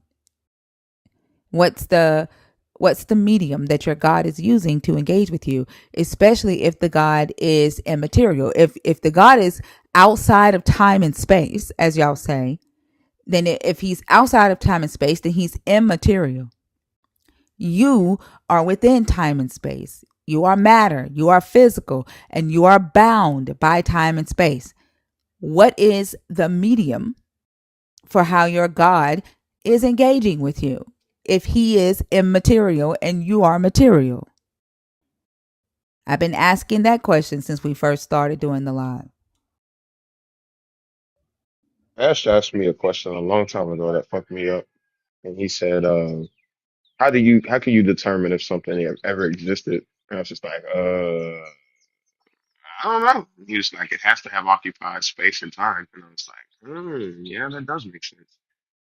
And yeah, man. I mean, the easiest way to prove that your God exists is to pull him into space and time, man. Tell him to To show up and say, show out. yeah, to say God doesn't operate outside of space and time because he created space and time. What? That makes sense. Because in order to create space and time, you'd have to be inside of it and not outside of it. But I'm saying like it's irrelevant to say that. Like when they say God is outside of space and time, and then say God isn't outside of space and time because he created space and time. That's what I'm saying. Like it does not logically make sense because that would mean that he began with space and time. It like Like right, like what? I mean, there's so many questions I have with that. Like, how can something that has no location in space or time cause events to happen? Like, causality is a time-based concept. You can't cause something to happen without time and space. Because if there's a moment before it happened, then it happened, that is dependent upon time. How can you operate within time and space if you're outside of it? That doesn't make any logical sense whatsoever. Logic is outside of space and time too. they think they're God, Doctor Who. Huh? I said they think they're God, Doctor Who. Yeah. And I also wonder like they say that atheists believe that everything came out of nothing. But they believe their God just always existed and can't like was not Created the created. universe. Yeah. And created the universe out of nothing. And then, I mean, well, how would that impact prayer too? Like, how does prayer work if time doesn't apply to the one you're praying to? That doesn't make any sense. Like, does he answer before you even speak since time is irrelevant to him? I don't, I have questions. God, I need $100 by Friday. Well, I don't know what time it is, so Right? Exactly. Like, Well, I don't mind waiting. I don't mind waiting. I've been singing that song all night because of that. I saw a video where these Christians was singing that song by Juanita Bynum.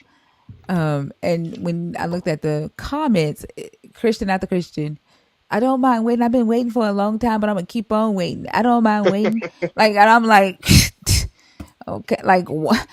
Like that's why, like, there's no expectation because they don't mind hmm waiting. But Hey, there is a Thinker, group I of wanted to people. ask you Hold a on, hold on, question. hold on, Okay, I'm hold on, sorry. please. Hold on.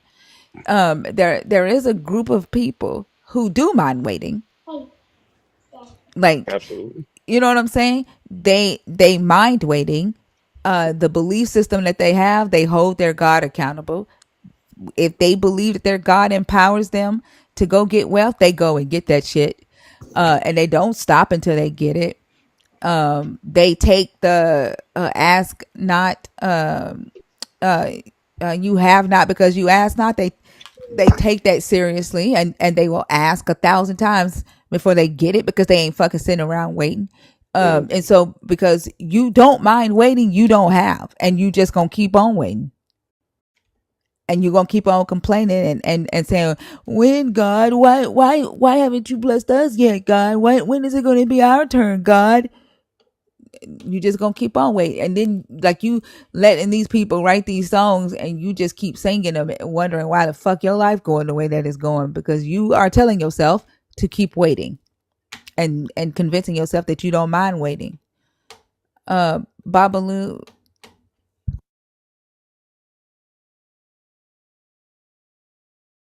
I wanted to ask you a question about the Talmud. I don't answer questions from the chat though, Oh, I'm sorry. unless you are a nerd. I'm a nerd. Yeah, you're not a community member. Oh, okay. Yeah. Okay, well that's convenient, but okay, I guess. It's convenient. What's convenient? Like, am I supposed to just like freely be your teacher or something? Not my teacher, because I'm Exactly. So what's convenient about it? because I just wanted to know your opinion about something. But But if yeah, I'm but not I'm not know, obligated to that. Like when you you right. Okay, smirking and saying that's convenient, first off, it's disrespectful, right? Like okay, I I'm don't know you. sorry. I'm not obligated to teach you anything, and that's just the rule of the life. There are people who pay, right, to Mm, come up and ask me questions or ask me to research something or to teach them something. okay, I understand. I'm be respectful. I'm sorry about that. Do you want? Are you a believer? Believe in what? Nothing. Okay. I All believe right. in nothing. All righty then. Okay. All right.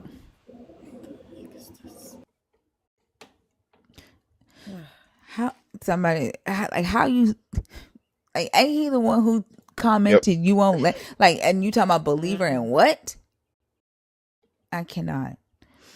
And then that like that whole this is what I'm talking about, like the expectation for black women to just give our um energy away for free, give our knowledge away, give our sex away, give our bodies away, Hmm. our money away, our time away for fucking free. There is an expectation of that, and then let a black woman have a boundary that says, "Nope, I don't owe you that." It's scoffed at. It's convenient, but you wouldn't have done that on a white man's live. You may do it on a white woman's live, but that's a maybe. But you have an expectation for black women to be your teachers and your nurturers and your mamas and your sex toys. And Breezy did a video about the character Mary in Sinners and how Stack was like, I'm gonna go get, I'll have one of these women in here to beat your ass. And she was like, Hmm. I'll beat anybody in here. Like you fucking her, right? And then you wanna go and hey, you're being muted because you're typing in all caps. I could give less than a fuck. First off, tell your God to tell you how to spell trouble, right? If he's going Damn. to send you in here to threaten me, at least give you the understanding enough to let you know that trouble has a U in it. Okay. Second, tell your God he left out the U in trouble, but I'm putting that shit back in because now your ass is in trouble because you are muted the whole entire fucking live.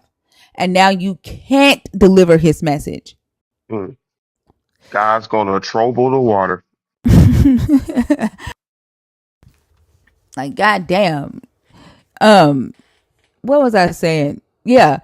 And she pointed out how even today, right, black men will call on black women to fight for them, whether that's Hmm. physically, emotionally, mentally, but then we'll go and sleep with they'll ask us to fight the white woman that they sleeping with.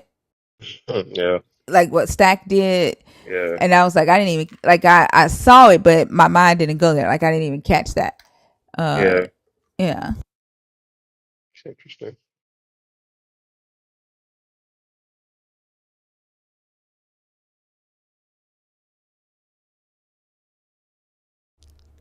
Dinka, nobody gives a fuck. I talk about what the fuck I want to talk about. And if you don't like it, then you can fucking scroll. You don't pay me.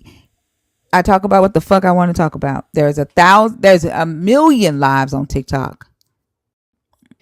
And you don't have to be in here. T Dot, Hello. how are you? Good. How are you? I'm good. That's Are you good. a believer? Are you deconstructing? Or are you an atheist? I'm a believer. And how old are you for TikTok purposes, please? I'm 22.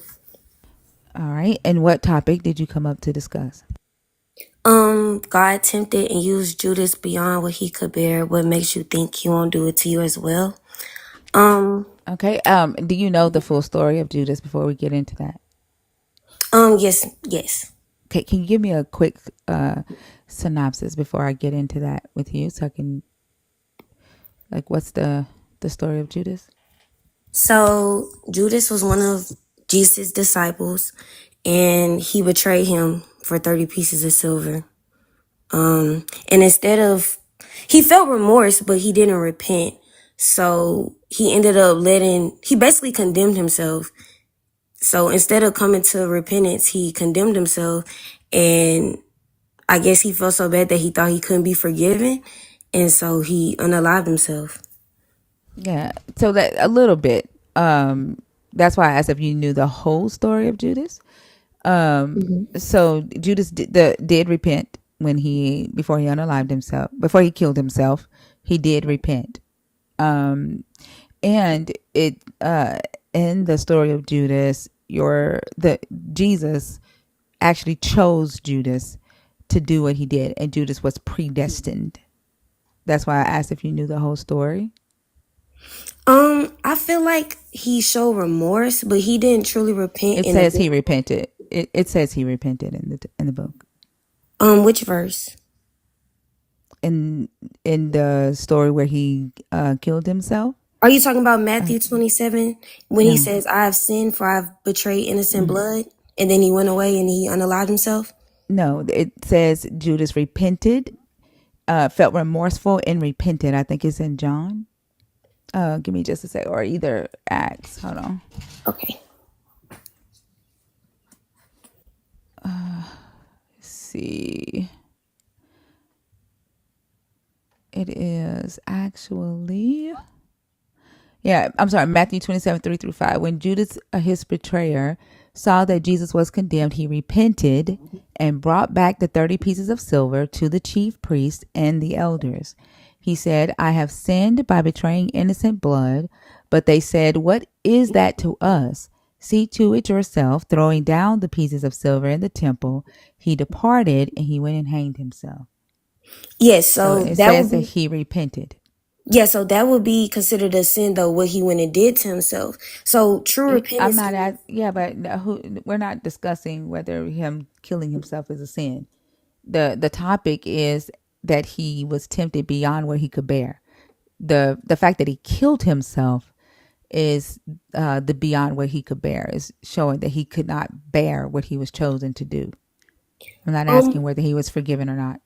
Yeah, so in James 1:13 through 14, God doesn't tempt. So that verse says, when tempted, no one should say, God is tempting me, for God cannot be tempted by evil, nor does he tempt anyone. But each person is tempted when they are dragged away by their own evil desire and enticed. So God doesn't cause people to sin. Judas had his own motives. So that could have been greed, disillusionment, being ambitious. So he allowed his own greed to basically betray Jesus. Okay. So, What does this say?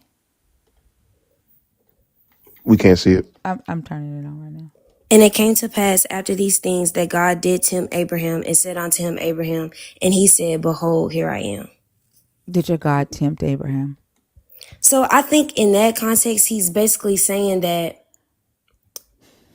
things in life will tempt you, No, no, no. I didn't ask for your interpretation of the text.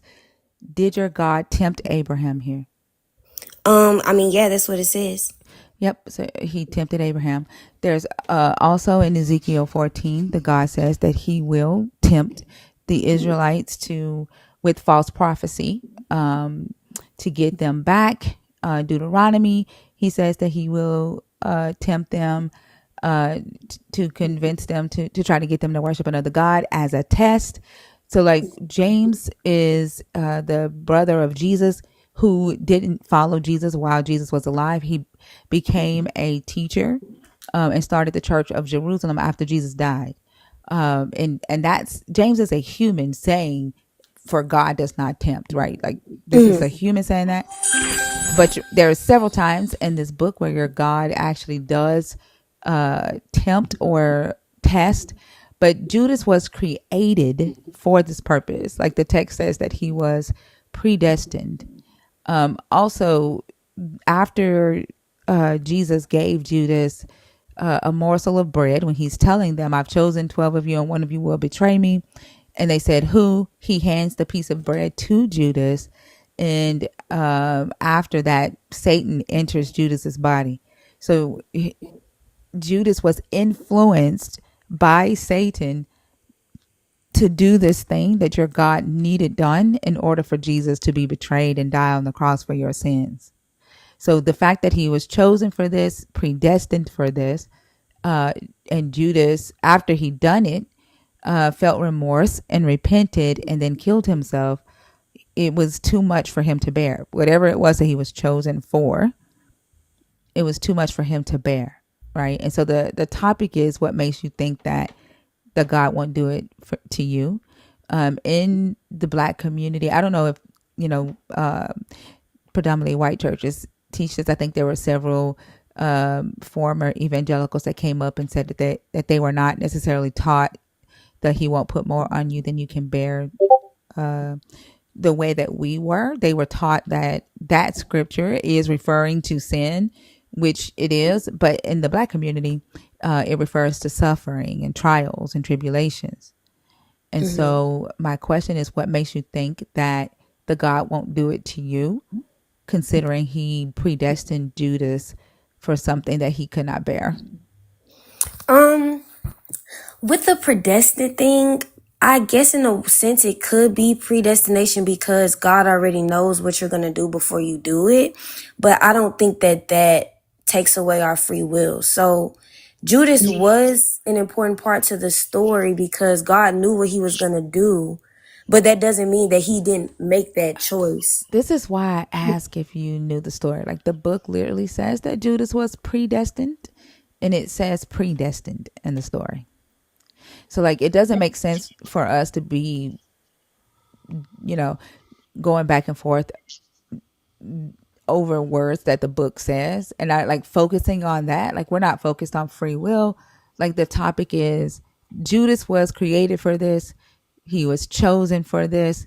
It was too much for him to bear. What makes you think your God won't do the same to you? I just guess that's where we disagree at because I think that Judas acted freely. Like, okay, for example, we're on this live. It was predestined for us to be on this live, but we still made the choice to be on this live. So just because something is already known by God and predestined in that sense, it What does doesn't mean that we don't. predestined mean, T Dot? What does predestined mean? What does destined mean? It's meant to happen. Happen according to what? God's will and purpose.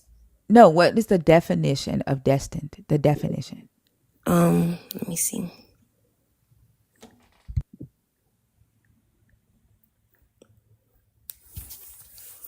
Determined or set apart for a particular purpose, end or fate, especially by a divine or higher power. So yeah. Where did you get your definition of destined? Let me see. I mean, that's what it Where showed did when you I get? looked it I'm up. That's asking, basically what I said. where did you get your definition for destined? Are you saying that anytime you use the word destined, it has something to do with your God? That's the definition of destined? No. Oh, so what I I'm mean, asking you is, what is the definition, the textbook definition of destined, not the biblical definition? Where did you get the definition you just read off? look, I'll give you the Webster one. To be appointed or ordained beforehand to a particular use, purpose, state, or place. I believe that if something has to be ordained beforehand, Oh goodness. where The would you get it ordained definition, from? the definition of destined is of a developing as through according to a plan, right? Like the word Yeah, that's what I'm destined, saying. the word destined does not um it's not inerrant to your God. Like it doesn't always pertain to a religious definition, and I'm not sure why you're reading off religious definitions. Like what I'm asking you is, what is the definition of destined? If somebody says that this was destined to happen, or our we reached $100,000 this quarter, which was destined to happen, right? That doesn't have anything to do with faith. It doesn't have anything to do with the higher power. It means that you work the business plan, and if you work the business plan, you're going to reach that goal. It was destined to happen, right? And so Judas, the Bible saying Judas was predestined, right? And chosen for that specific purpose, because Jesus knew that he was the devil.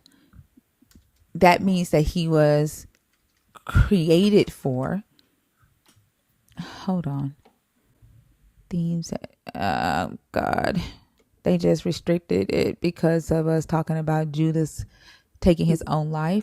So when you refer to that, please say unalive, self-exterminate. Okay. Oh, okay. Yeah. They just restricted the live, which is okay. We only have 2 hours left anyway. Okay. But the what was I saying about?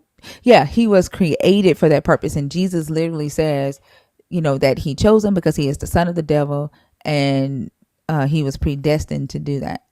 Right? Like that's what the story says. He was a necessary part of the plan. Your Jesus was, it was decreed from the foundation of the earth that Jesus would die for the sins of the world, that he would be a lamb slain for the sins of the world, right? So that was the plan of your God. It was his, if you want to say, business plan or his salvation plan, and Judas was a part of that plan in order to reach the goal of your Jesus dying for your sins, right? Yeah, so yeah, the betrayal was part of God's plan, but Judas was still morally responsible. He wasn't a robot. He acted willingly. So like in John 12:6, he shows his greed before he even betrayed Jesus. He made choices and he felt remorse. So even though his actions were foreknown and like prophesied, he still chose them It freely. wasn't foreknown, it was predestined. It was the plan. Foreknowledge and predestined are two different things. And Satan, he did not act on his own will. Satan entered him after your Jesus handed him a morsel of bread, right? So he did not act on his own will. He was influenced by Satan. Yeah, but he was also influenced by God too. So you have to Who was choose. influenced by your God?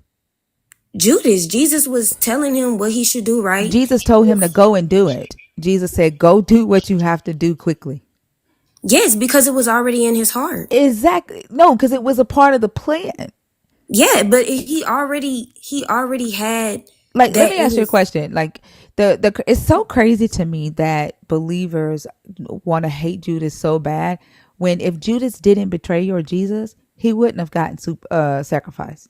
Yeah, I don't like hate like Judas. like no, the way that y'all want to demonize him so bad, right? As if this thing that he did, he should not have done. He had he like y'all see the thing that Judas did as an immoral thing, right? As a bad thing. Like he acted out of his own free will. He had a choice. He could have said no. But had he said no, had he not been influenced by Satan, he would never have betrayed your Jesus, and he wouldn't be your savior. He wouldn't have got sacrificed. So I honestly don't know why more believers aren't grateful to Judas for allowing himself to be used by your God in such a way, and then being obedient to your God's plan. I still feel like he acted on his free will, and let's say Even that if he he didn't. acted even if he acted on his free will, like that's not the topic. Even if he acted on his own free will, he still did y'all a favor. Yeah, but It let's say like let's say he didn't self-exterminate himself. That doesn't mean that we don't know what would have happened if that didn't occur. We can't say for sure what would have happened so if he your didn't do that. answer is that your God does not put more on you than you can bear. Is that what you're saying? I believe that we have suffering in this life, whether we're believers or not. That I asked, does he And put more on you than you can bear? That's no, is that what you're saying? So he no. doesn't. So this God has never um allowed his believers to go through things that they end up dying from or cannot bear.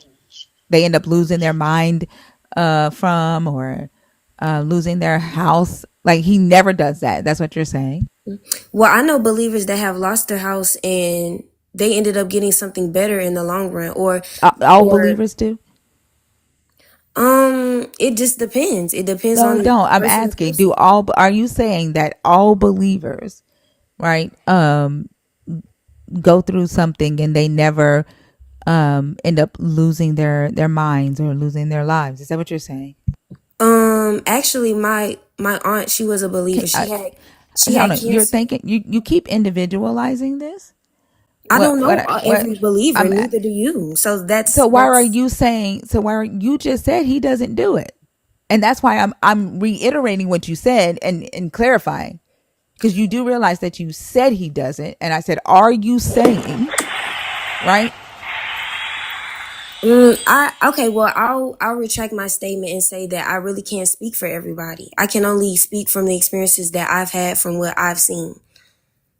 But I don't believe that a just God would do something unfairly to a person without there being something better in the end for them. What was better for Judas? Like you Judas admitted could have that. repented. Hang on a second, T. Dot. You admitted that Mhm. this was predestined for Judas to do what he did, correct? Yes, but he still had that free choice. Hang on a second. It was predestined for him to betray Jesus, correct? Yes. Could he do otherwise? Could he If have he not betrayed Jesus? if he chose to, if that was what was meant to happen, yes. But you're saying meant to happen. Who determines that what's meant to happen? Um, I think God, because he's outside of time, so he already knows, but we have our free will. So like that's like me going and slap somebody and say, oh well, that was predestined. Like that's not an excuse. I still went That's and did it of my own you're volition. hang on a second. You're speeding to the end, and I'm trying to take you point by point. Mhm. Who makes the determination of what will happen? Is it us or is it God? I think it's both in a sense. So if I think I'm going to have orange juice for breakfast, but God knows I'm going to drink a cup of coffee, what am I going to have? Coffee, because he's outside of time. He knows you're gonna make the decision to have coffee instead. So where's my choice? With your mind. You have But you what have a choice to come on here and talk. It's not God saying that go and talk, like you know what I mean? No, I don't know what you mean. I think I don't know if you're intentionally missing the point because you're saying two things and they're contradicting each other. Either God predestined, you believe that God predestined Judas to betray Jesus, correct? Yes. Your Bible tells you that God predestined Judas to betray Jesus. Well, actually, That okay. I believe that we choose freely. I believe that God knows all future events, but he doesn't cause them. So we have free will to that's accept or that's reject not his will. that's not what we're talking about though, T Dot. What we're talking about is Judas and Jesus Hmm. and your God. Your Bible tells you that God predestined Judas to betray Jesus. Hmm. And And if he predestined something, it is his will that will take place, correct? Hmm. Where is the choice in that for Judas?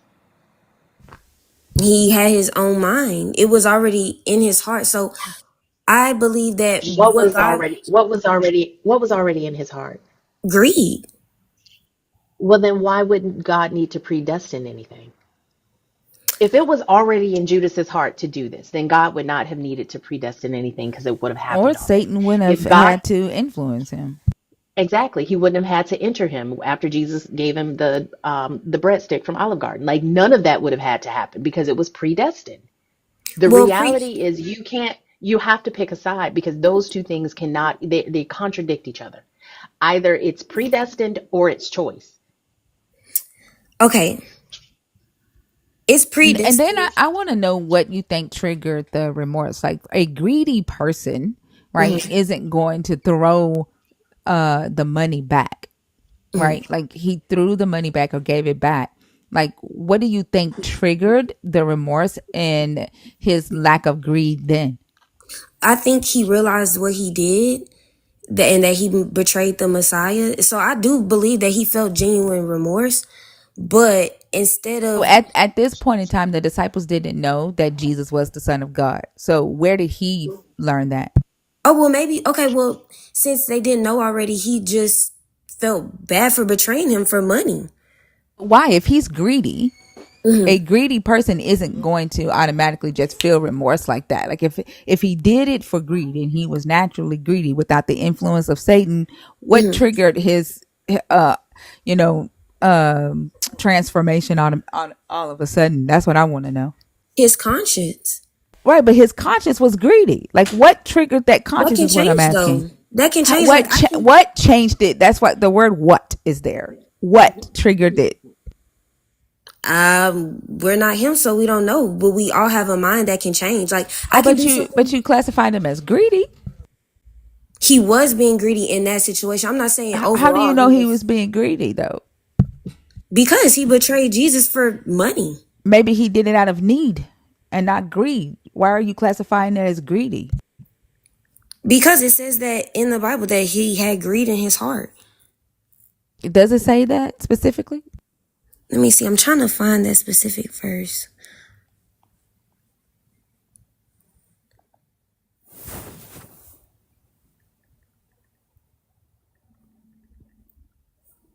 I know there is a narrator note in the story of John where your Jesus is allowing uh a woman to anoint his body with some very expensive oil. And Judas Hmm. is like, that oil, he's like, we can feed a lot of poor people with that. He's like, you know how much money we can give that? We can feed a lot of poor people. And then the narrator puts in parentheses, he didn't say this because he really cared about poor people. He said this because he wanted to steal from the treasury. But Hmm. that's a narrator note that was added centuries later. So like how do we know that Judas did this out of greed and not out of the fact that he wanted to feed the poor? Because he literally was looking at Jesus like, really, you gonna waste that oil instead of selling it so we can feed people? John 12:6 was found in all early manuscript traditions of the Gospel of John, so it wasn't added later. He I was said the being narrator note, the what's in parentheses. That's the author's thoughts in parentheses. still, that's probably what it really was. I mean, Don't know that because the story of John was written around 90 to 100 CE, damn near 70 years after your Jesus would have died. It mhm. wasn't written by anyone that was there, right? That's a narrator note. The person that wrote John was a Greek man who probably never even met Judas or didn't meet Judas because these stories were told orally over the years before they were even written down. Yes, but also the portrayal of Judas in the Gospels was influenced by eyewitness testimony. So, No, I mean, it's not like he just. that's not the point. What I'm saying is the narrator note. The narrator note in parentheses says Judas only said this because of such and such. That is a thought that the narrator inserted. That's why it's in parentheses. That's my point. Yes, but still, there was other evidence that showed that he really was being greedy. He was a thief, so he wasn't coming from a good. Again, the him being a thief is from the narrator. There's nothing else in this story that says Judas was a thief other than that narrator note. That's my point. I mean, that's what's in the book. I mean, It's a we can. narrator note. That's a side note from the narrator who's writing damn near 100 years later. Yes, but I mean, our science. We get our science hundreds of years later. We think one thing, and then it comes out that it was something else. So I don't I, think that I, that's I don't the think you understand what a narrator note is, T Dot. Like that this is the person saying, well, this is my opinion. Like that's why it's in parentheses. That like that, and that's why I keep repeating it to you because I don't think you understand what that means by it being a narrator note. Like, but when it says Judas went and got the 30 pieces of silver, it doesn't say he did it because he was greedy. Like that's something that you all are implying, right? One, because of the narrator note. Two, because y'all are thinking to yourselves like the only reason that somebody would betray somebody for money is out of greed. We're ignoring the fact that Judas did say in the story, we can feed poor people with that. And the narrator discredits him for saying that, right? And says, oh, he didn't really care about feeding the poor. I guess we'll never know for sure. I believe that it fits into him later betraying Jesus because he let his greed take over him. So you can say one thing and still mean something else and have your own motives But behind you it. keep calling it greed. I'm asking what triggered him to no longer be greedy and give the money back after he did it. Like He what felt triggered the remorse? remorse. What triggered this greedy person's remorse? If he Um, was greedy, right, that he would steal from the poor, right? You believe that he had no conscience to the point to where he would steal from the poor, right? He would admonish Jesus for allowing himself to be oiled down with some expensive oil that's like $300. And he has no conscience to the point to where he would lie to Jesus and be like, man, we could have fed the poor with that. But in the back of his head, he really wanted to steal from your Jesus. And then all of a sudden, right, he gets this remorseful feeling after Jesus is sacrificed and he is no longer greedy. He gives back the 30 pieces of silver and then he takes his life. What I'm asking is what triggered that miraculous conscious change of him going from being greedy to no longer caring about money. he saw that Jesus was condemned. Did he So not know that Jesus was going to be condemned when he did it? he didn't fully grasp the consequences of his actions until Jesus' trial. And when he saw that Jesus was condemned, he realized that he betrayed an innocent man. Did he not know that Jesus was innocent when he did it? He wasn't thinking of it. How do you know that? I mean, from what I gather from the story, from what I've read, that makes the most logical sense. Like, can you show me? Like, can you tell me? Like, Like what? Matthew 27:3-5 says, when Judas, who had betrayed him, saw that Jesus was condemned, he was seized with remorse. Yeah, like he knew that. That's basically saying after it happened. Like, Mhm. what was he turning Jesus over for? Who was he turning him over to? Who was Judas turning Jesus over to? Yeah. Um, I guess the people that were condemning him. So he knew that Jesus was going to be condemned. Yeah, he just wasn't thinking. He So sometimes he knew, right? So like it's saying when he saw that Jesus was condemned, that's like saying after he saw it, like after it Mhm. happened, he felt remorse, right? Yeah, Like exactly, that's an after, not that he is just learning that Jesus got condemned. He yeah, knew but that he was turning Jesus in to be condemned. He knew that Jesus hadn't done anything, right? So like all that wouldn't be what triggered his remorse. I think it is because he realized the gravity of it after he really saw him sentenced to death. Excuse me, to unalivement. At the moment he betrayed Jesus, he likely didn't fully grasp the consequences of his actions. But after he witnessed the trial and the condemnation, it triggered the realization that he had betrayed him. So he regretted the moment of his betrayal. He had And he basically was no ended up longer. acknowledging it. And so a person who is the devil, right, which this book says he was chosen for this, he was the devil, The adversary, had, yes. it said devil, Which is the adversary. he is the devil, he has no conscience, he's a greedy thief, and death all of a sudden changed him. Jesus's death all of a sudden changed him, and he was no longer the devil. He repents, he's remorseful, and then he takes his own life. Did your God know that Judas was going to become no longer this evil, no conscience having person? Yes, but he still didn't fully repent because to fully repent means to change. So he You didn't even don't know it really. does, where does it say to fully repent means to change? Where does it say that? It's a changing of mind. Repent Yeah, means where to does it change your say that mind in about this something. Bible? I need you to show me in the Bible where it puts that criteria on it. I'm giving you the definition of repent is Put to where feel. in the Bible does it give you the criteria for repenting and whether your God accepts it or not? Let me see. I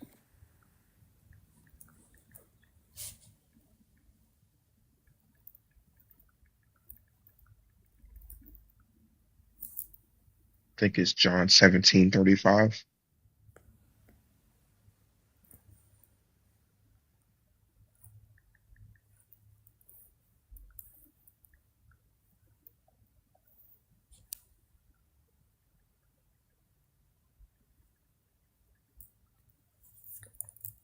Oh, so you are ridiculous. Yes, but in John 17:35, Jesus is praying for his disciples. But I was just giving you the definition of what repentance is. Repentance is to have a change of Can you show me in the Bible, mind. please? Show me in the Bible the criteria for how to know whether your God accepts your repentance or not. All right.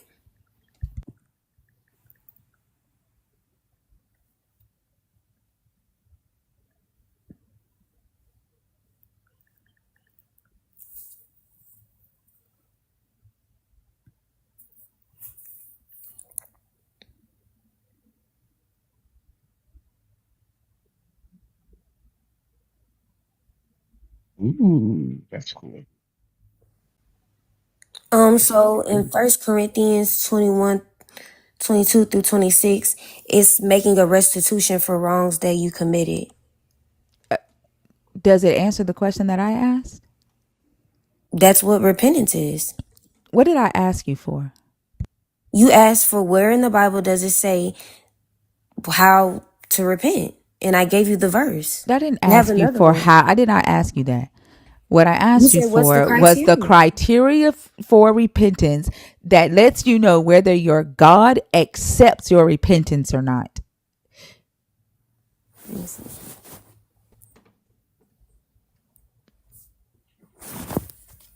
This is so cute.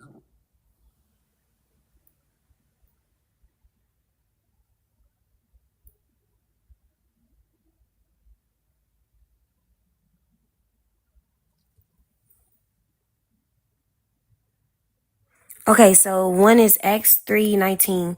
Repent therefore and turn back that your sins may be blotted out. So repentance involves turning away from sin. It's not just about feeling sorry for wrongdoing, but it's about a change of direction. It's turning away from sin and towards God.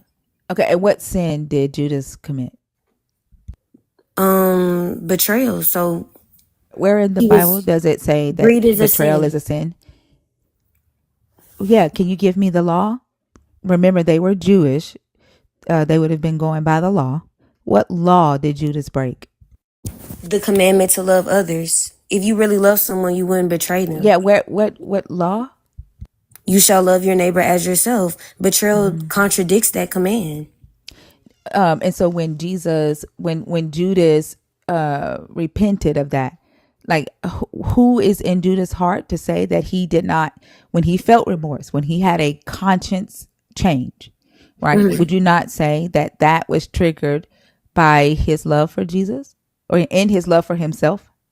Yeah, I do believe that, Okay, and but so therefore that sin was gone. What other no, it sin? wasn't because he didn't turn away from it. Turn away He from was what? he True repentance is turning from sin Hold and on. What seeking. didn't he turn away from? He didn't turn fully away from his sin and seek to A live a sin of righteous what? life. Hold on. It Of doesn't say betrayal, anything. Hold on. It doesn't say anything about that you have to seek a righteous life. If which you somebody, it says, do. stop. Hold on. It says that you can repent up until the 11th hour. And you're saying that his sin was that he didn't love Jesus as he loved himself, right? So he felt remorse for what he did to Jesus and he repented of that. And he said, Mhm. I have sinned. I have committed an iniquity. And he repented of that. What Yes, other sin did he commit? unaliving himself. Where does it say unaliving yourself is a sin? Hold on, let me find it. Can you even repent for unaliving yourself before you do it? I It guess that. it doesn't No, even it's a say that sin. it's a sin. Where does it say that? So the commandment, you shall not murder, self doing Where that to does it yourself. say that? Yeah, Wow. what Exodus commandment is that? 20:13. Exodus It could be 2013 seen as says, hold self. on, stop, wait. Exodus 2013 says not to kill, not to unalive yourself. It says you shall not murder. That could be But seen does it as say self that not to murder. smurder yourself? Does it It's the say not same to? I'm sorry. thing. No, it's not the same thing. Because unaliving yourself is not murder. It can be interpreted as No, it self cannot. murder. Yes, No. it No, can. No. murder is taking someone else's life unjustly, not taking your own. Murder and self unaliving are not the same thing. Murder has a textbook definition of the unlawful, premeditated killing of one human being by another. There has to be two characters there for it to be murder. That does not qualify. Self unaliving doesn't qualify. Not only that, your book Honestly, says King Saul unalived himself. Samson unalived himself. Samson prayed to your God and asked your God for strength one more time so that he could unalive himself, and your God gave it to him. okay, and I'm not outright condemning Judas. Yes, you are. You've been doing that since you came in here. Fee, can you No, take I'm over? I not. got to do something. Yeah, I got you. Yeah, I have to leave in a few, but basically what I'm saying is I'm not saying that I know the fate of Samson or Judas. I'm just saying that God wouldn't promote somebody to unalive themselves. Well, your Bible says that God gave him the strength to do it. Like, I think part of the issue is that it seems like you have several understandings of these stories that have been given to you, but they're not supported by this text. And the issue specifically around the topic that you chose, there's no way for you to square the idea of predestination and choice. Those two things are in contradiction with each other. They are literally mutually exclusive, not inclusive. So I mean, I'm not sure how you were exposed to this book or how you were taught this book, but it doesn't seem it's coming from the actual letters that are. It is. She literally said that Samson unalived himself and he didn't. They pushed against the pillars of the temple. Like he pushed against the pillars of the temple, causing it to collapse. But that wasn't Did he that was an die? act of faith that Did he he was die? relying on God's power to accomplish something meaningful in his final moments T because they dot. were going Did to he die? unalive him. T dot. Did he die? Yes. Was it a result of his actions? Yes, it was his Okay. actions. Yeah. So if It your was like actions a cause martyr. It was like a you to martyrdom. die, what is that called? It was a martyrdom. He was a martyr. Sure. But if your actions cause you to die, what is that called? Self unalive. I mean, you can say that he unalived himself, and that's why I'm saying I'm not gonna say that just because you unalive yourself, God will automatically send you to hell. You just said it was a So sin. I'm gonna retract. Yeah, I can correct myself. I retract my statement with that because I'm not God. I don't know whether God would forgive them or not. But I mean, it's interesting that you're retracting that, but you don't have any problems talking about the motivation of other characters. Like Samson, to Ozo's point, Samson's actual words were, "Let me die with the Philistines." Right. So you're saying that's martyrdom. So that would call for you to have access to the inner workings or of his mind or what his motivations were, and none of us do. We for for what the words say, but I think there should be parity. um, there's nothing in this book that says unaliving yourself is a sin. It's just not in here. You've interpreted murder to mean that, but it just doesn't. Yeah, And that's why I say I feel like some people they really are they go through things that but I don't think that God would intentionally want you to do that. I think you have to be a very specific situation where that, like Thinker was saying, where it could be predestined to happen or whatever the case may be. but if it's So who would it be predestined by? God, but we still make our own choices. Oh You're wow. we're going back to the same thing, T Dot. You can't have it both ways. You can't say that there's predestination and choice. I mean, we've been continuously asking you to explain that, but you haven't been able to do so. It would be like if something is predestined, that means it's going to happen in the way that it's going to happen, and it cannot have any alternative ending. There is no choice to be made there if ultimately the ending is going to be what has been predestined. Where is the choice? I feel like it's both. So I instead of saying predestined, I would just say that God knows what's going to happen, but that doesn't mean that we don't have It's our the free same thing. choice. Yeah, but we're not robots. So I'm making the choice to talk to you guys. I can't say, "Oh, God is making me talk to you guys right now." Like I'm still making that choice. God is allowing it. That's where it comes. I guess the Still, predestination comes in. So did it's still Jesus act illusion out though. of when Jesus was fulfilling prophecies? Did he act out of free will, or did he have to do those things to fulfill prophecy? Prophecy is something that's meant to happen. So it was it was both. I feel like it was. I mean, did Jesus act out of like if he's fulfilling prophecy and these prophecies were given hundreds of years before Jesus came? Could Jesus not like fulfill the prophecy? Like, could he not do it and still be the Messiah? No, because God's outside of time, so it was already gonna happen. Like everything that's happening right now Right. has So already. Jesus couldn't. So he didn't have free will. Jesus had to fulfill those prophecies because they were already given.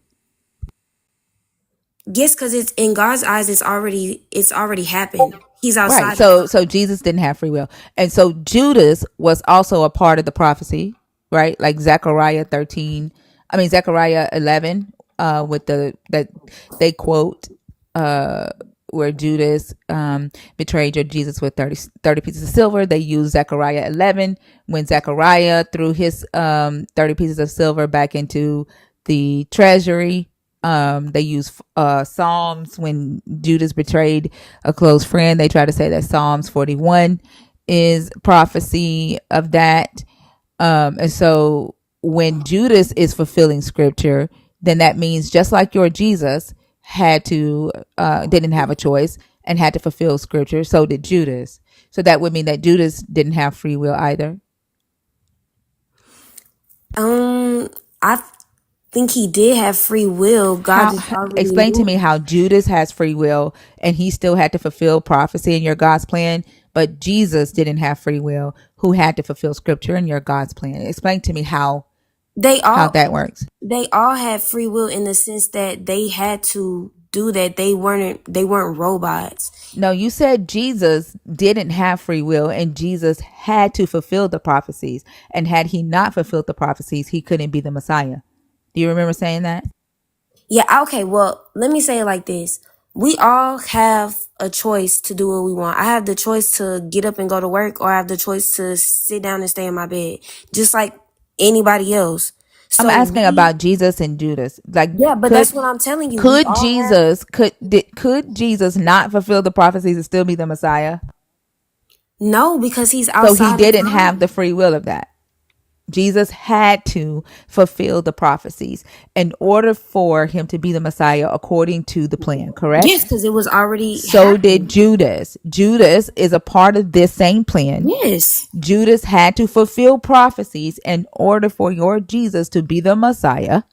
So, how are you saying that Judas had a choice, but your Jesus did not?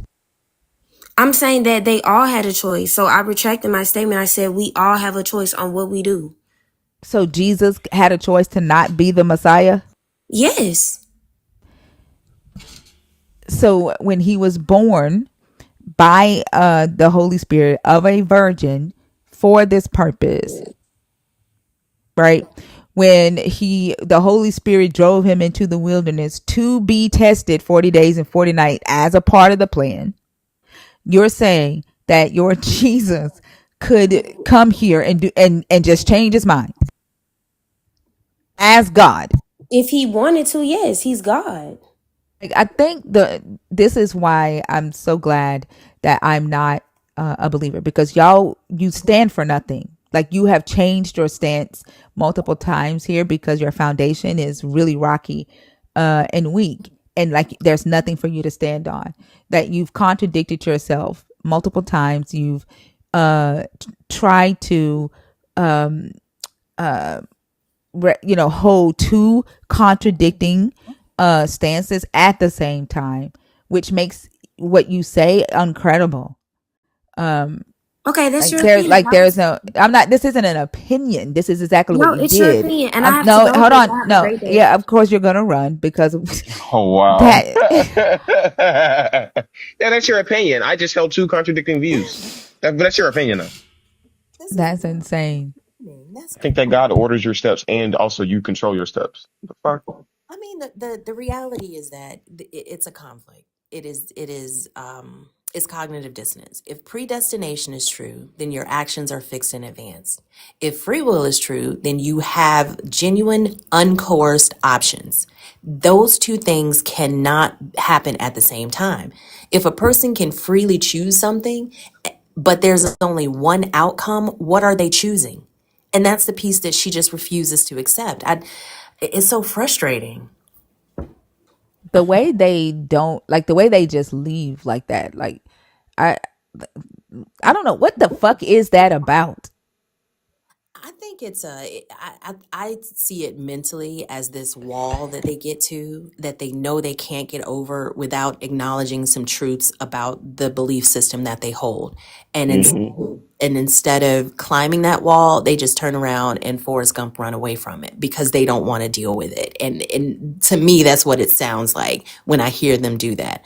Because the reality is she knew exactly what we were saying. I think there was a part of her brain that understood, okay, this is a problem, but it's that dissonance, that cognitive dissonance, deactivating critical thinking, and we see it over and over again. And instead of sitting in it, they just run. The fact that she was saying that she didn't see Judas as evil or doing something wrong, but she was dead set on saying, Condemning "Oh, him. huh, Condemning him. yeah." Like how like that's another contradicting position she was holding. Yeah, and I mean, even the extra narrative around his character. Oh well, he was greedy. He stole. Like, where did you learn that? Who told you that? Where did that come from? Because it's not in the book. John, now it's in John. The writer of John does put it in parentheses.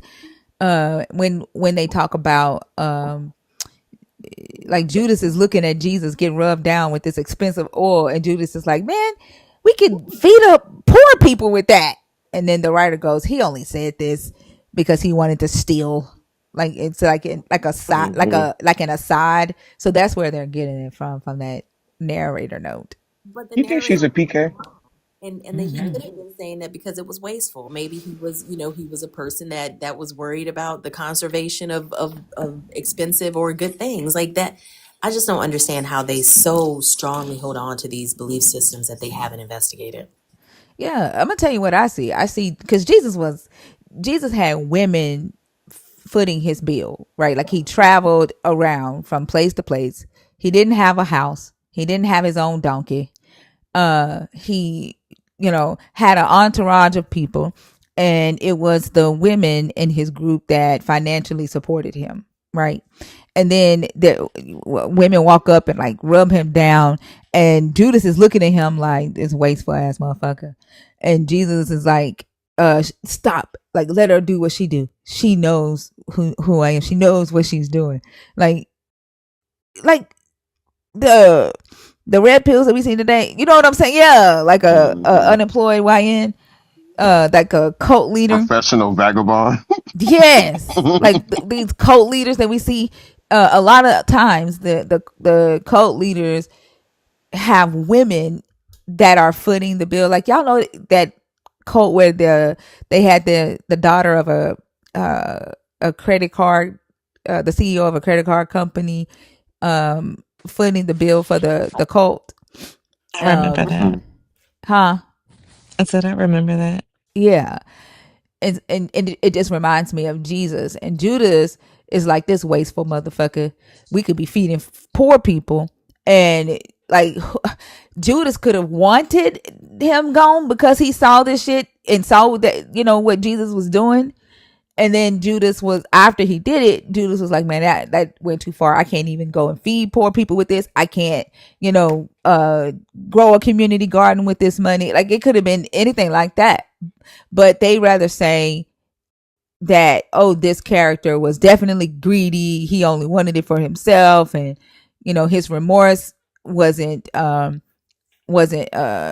wasn't really repentful. Like even going as far to say that they know the heart of this character. It's the same way that they judge people today. They try to tell other humans what's in their heart, as if they are this God, right? And then when I ask, how do you know that when you repent your God has accepted it?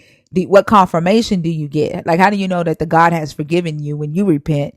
And they realize that it's them that have to tell themselves that they've been forgiven. And I think they're so used to that unconsciously forgiving themselves when they repent that they think that they also can tell when another person is is repentful. And Hmm. you know what I'm saying? Hmm. Yeah, that's another um issue I see with this Judas story. And I feel like it shapes their personality too.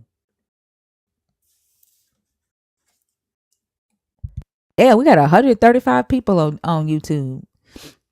Hey. Nice. Right? Okay.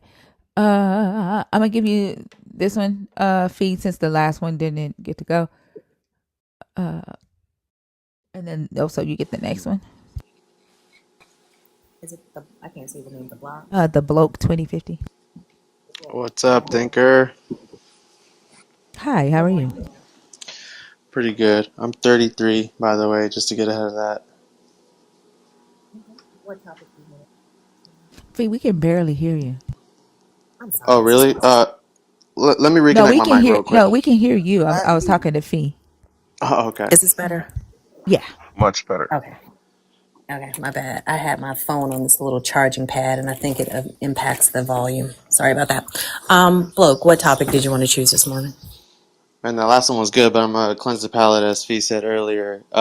Many pastors skip the uncomfortable parts of the biblical end times prophecies, and Wait, are you a believer? Are you deconstructing or yes, I'm a believer. okay, thank you. And Go ahead. like, hey, chat, don't come for me, because I'm still kind of like working my way through the Bible and stuff. But Hold like on, the don't talk to one, the chat. okay, yeah. So I was thinking about the biblical end time prophecies, and like in Revelations, the only one that like I'm fairly familiar with is like the double-headed or maybe triple-headed dragon, like a chimera, and like of sorts. Do you think people don't talk about that? Like pastors skip that because it's uncomfortable about end times and like talking about these things that come with the end the end of humanity as we know it, I suppose. Well, I think for the religion I grew up in, we talked about that one. Like we had a book that we reviewed, like literally verse by verse, the whole book of Revelation. So I don't think that one is necessarily omitted, but the one that talks about believers being left on the earth, And isn't it in Isaiah Thinker? I can't remember where that one is. Yeah, Isaiah 13. Yeah, And that Jesus one. in the when Jesus talks about there'll be two in the field and one taken, there'll be two on in the bed and one taken. And the disciples say, where will the one be taken? And he says, where the vultures is, the eagles will gather. So they're asking, like, the one that's taken, where are they? Like, where do they go? And Jesus says they go to the valley of Ben Hinnom. And you notice in that parable, the one that's left behind is the righteous one, but the one that disappears in the middle of the night is the sinner. And he's referencing Isaiah 13. Those were parables that Jesus was using. They Yeah, weren't when parables. yeah. Okay. Yeah. No, I guess I see. I was kind of more like focusing on Revelation, but like if it has to do with other stuff then too, I don't want to sit on the panel like kind of ignorantly, moving around that topic, but um yeah, I can jump off. Thank you for having me on though. Oh, okay. Were you familiar with the ones in Isaiah that Thinker mentioned? No, not too much. That's why like I wouldn't want to, I've heard Thinker and like I respect that. She's not here to teach anybody, so. No, it like you're in the middle of a conversation, right? We don't have a problem with that, but somebody coming up from the chat just saying, "I have a question," and expecting me to answer that question, that I don't do. I only do that for nerds.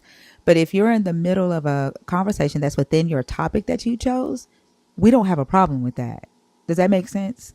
Absolutely. Yeah. Yeah. Yeah, thank you for clarifying. And like I would want to know like the end time prophecies that you think that are skipped by pastors during sermons that feel uncomfortable to them. Well, I think the ones that she just talked about and the fact that you aren't familiar with them could be indication that your pastor skipped over those. Um, would you not agree? Because you were familiar with Revelation. That tends to be the ones that most talk about because they're able to, kind of make those seem like they're applying to current day happenings and events. Hmm. But there are multiple scriptures or multiple end time prophecies where it talks about violence that will be carried out by the hands of the believers. Where it talks about, like Thinker mentioned, those that are left behind are not the sinners. That's clearly stated in these end time prophecies, but most of those passages are not discussed by pastors. Why do you think that would be? That is true. I mean, like it definitely seems like it would like warrant uncomfortability from the believers. And of course, I mean, you guys have discussed in many ways how like there's like some sense of control within organized religion. And I think maybe that's why it's overlooked. You're right. Like those aren't things that we generally learn. I mean, I only know about the Revelations because I've skimmed through, I've skimmed through like the scriptures and like, all it's kind of like all strange depictions of like end times for humanity and whatnot, with like, there's like pillars and the sheep and whatnot, and I don't mean to make light of it the way that I said it, but that is the one that I'm familiar with, and I'm not familiar with the ones you guys are mentioning. So it's true. I'm not really sure why they would skim over that. I think sometimes, I mean, when you read the ones that are not discussed, the graphic nature of them, the violent nature of them, I think it's kind of hard to align that with the loving narrative that God is often presented through. And for preachers to have to try to reconcile those two ideas of, okay, this God is all loving and all forgiving, but yet in this verse he's talking about, cutting babies from the bellies of pregnant women, or killing children, like, and infants, like that is really, really hard to square for most for most pastors. So I mean, I do think that if a thing is true, then it wouldn't require editing or cherry picking. If a prophecy is accurate and you trust that everything in this book is inspired by God, then it wouldn't make sense to skip very, very pivotal parts of the story just because they're uncomfortable. I think for me that would be kind of it would raise a red flag. Right. I think I do remember a part where it said that we would fight the forces of evil or something like that, or am I like losing my mind? I think we should just read Isaiah 13, man. That's what I was about to say also. Sweet. Okay, hold on.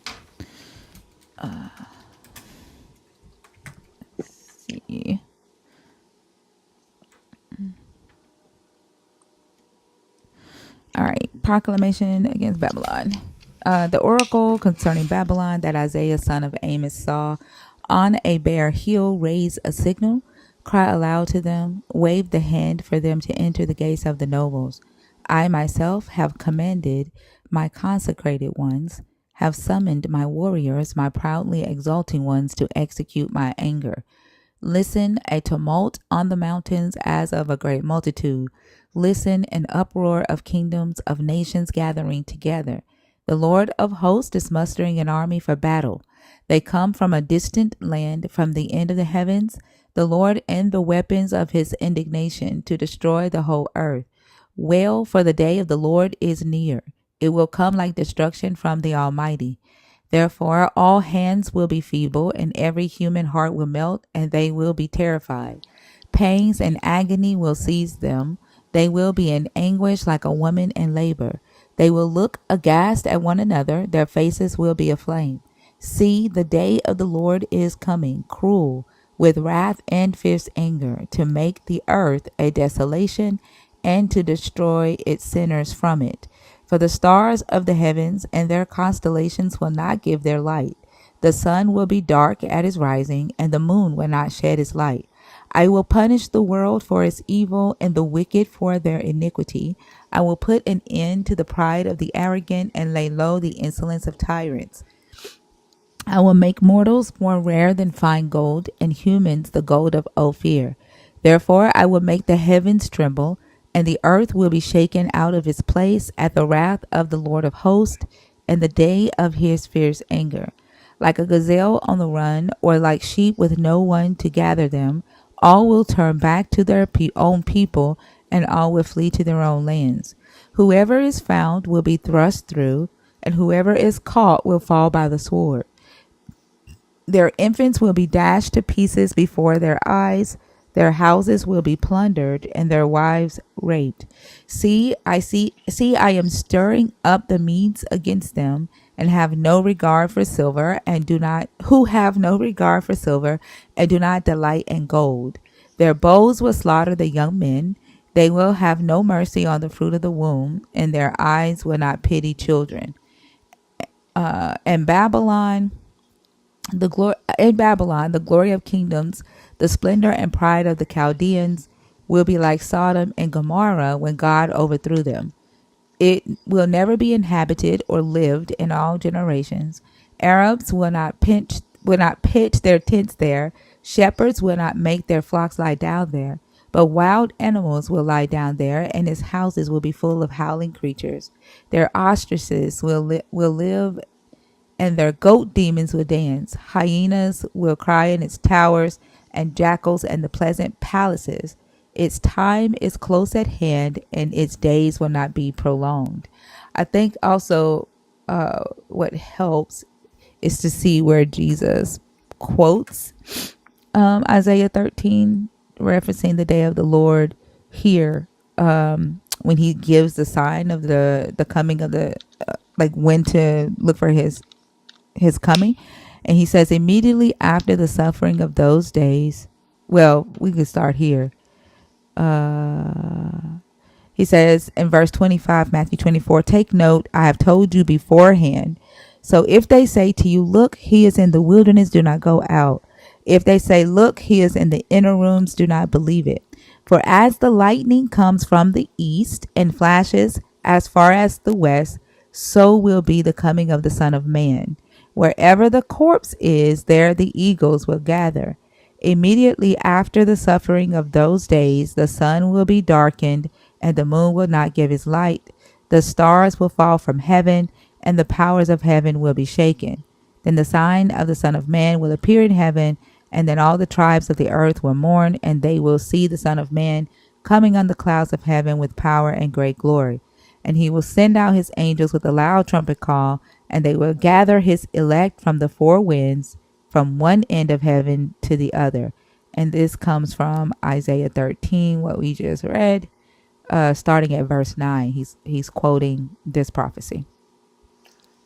Yeah, and Yeah. like you read that in full length, and like I had only heard part of that. It's so daunting to hear the rest of that. Of course, like I said, I'm still like kind of working through the scriptures and all that on my own. But it's strange that they would just kind of like leave that out um, during like, you know, that's intense. I mean, it makes sense. Why would you want to tell people, especially God's people, that they're going to go around raping people and unaliving babies and stuff?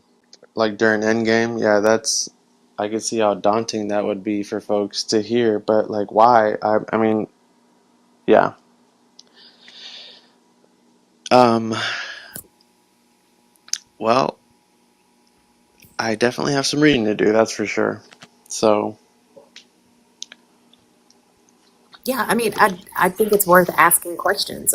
You know, if you have a pastor or a person that you refer to or look to for guidance, it's in the book. Anything in the book should be available to read and discuss. Like that's what you are commissioned to do. So hmm I think it's a valid question, and it's clearly there, bashing babies' heads against rocks. It's a directive for the consecrated ones of God. We all know what consecrated means. yeah, and like, maybe they avoid all that because it's just so graphic, right? Like I think Thinker was saying that because of its graphic nature, they might just like not wanna, and like also was saying for sure it's like very daunting to like be telling your flock that these things during Endgame are going to take place that they're not really like familiar with. Like, you know, we're familiar with the loving, and you know, I have also been told that he's not he, but like God's like a loving but also a wrathful God, and that's where it ends. Like, why would they not mention these things? You know what I mean? I guess my upbringing, like when I was young, why would they bother to tell me of all this Endgame stuff? But now that But I I'm mean, kind of like, go ahead. no, go ahead. I'm sorry. No, I didn't mean. I thought you were done. Go ahead. Yeah, no, I was just gonna say, like, now that I'm kind of like dissecting it, you know, in moments in time on my own, like, of course I haven't landed on that yet, but it's definitely like, let's call it a revelation for sure to like hear that for the first time. I've heard bits and pieces of that, but go ahead, V. Yeah, but I even think just the juxtaposition of God is loving and wrathful. That doesn't make any sense. Like ultimately you're saying God is like us. And if he's given to human emotions and highs and lows, ups and downs, like and being impacted by whatever can bring out these emotional reactions from him, then what makes him God? That doesn't make sense to me. Like when we talk about or when we think about the way God is presented and the character of this God, a lot of it is contradictory. And I think a lot of the cherry picking that atheists or people who are skeptical of this book are accused of doing is being done by those who believe in it just as much, if not more, because you have to be really discriminating of what you choose to pick out of this book as representative of this God, because it doesn't have a cohesive character represented throughout the entire book. I Right. think too, like it's important for y'all to know, like if y'all are, like most of us were taught the rapture, right? And as a believer, I had the hope of, being called up in the sky, right? My goal was to leave the earth, and my belief was that the sinners were going to stay on the earth, and like I guess the earth was going to be burnt up. But with Jesus is saying, like when he says that one would be taken and one left, in Luke chapter 17, one of the disciples like literally asked him, where would they be taken? And he explicitly says that they're gonna go where the corpse is, the eagles will gather, right? And he gives that explanation here as well. He says, like, for the lightning comes from the east, so wherever the corpse is, the eagle will gather. That's the valley of Ben Hinnom, and that is the place that they call hell in Jerusalem, where is they would send people for judgment, right? And that's what hmm he's explaining there. And so if Jesus is saying that the believer is left, right? The believer is the one left, and the one taken is gone to the hell or the Ben Hinnom or Gehenna, then the expectation that I had as a believer to be taken off the earth was incorrect. You see what I'm saying? Like, as a believer, I should have been wanting to stay behind with Jesus, because this is this is the place that Jesus is supposed to be king, right? Like, where he's supposed to be king. I'm not supposed to want to leave the earth. The sinners leave, not the believers. So it's even being taught the wrong thing. And then in my mind, I asked myself, like, if I was actually engaging with a God, then that God should have said, hey, that's wrong. You see what I'm saying? Yeah, no, absolutely. I can see the contradiction there for sure. Um, so And like, thinker, I'm sorry. Go ahead, love. no, go ahead. I think you were just gonna. Oh, I was just going to add in that I'm on the opposite end. I didn't grow up with a hope of being taken from the earth. I'm the opposite. I grew up being told that when the day of God comes, his believers will be on the earth. So it really just depends what your hope is, depends on the denomination you grew up in, yet it's all based on the same book and their scriptures that they point to, albeit, erroneously, but it just lends to the lack of credence, in my opinion. Yeah, and it Yeah. speaks a lot to like the translations and everything. Because like I at one point, like when I grew closer to God after I separated myself. Long story short, I'm kind of like grew into the idea that we would inherit the earth because of like the way that it's written in Scripture.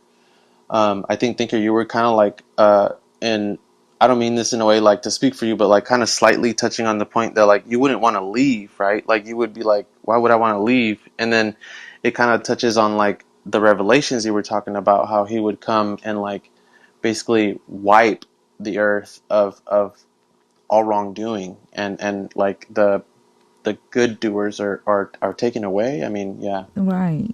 Yeah. It doesn't make sense. And like, it to me, like, I'm learning where the idea of the rapture came from.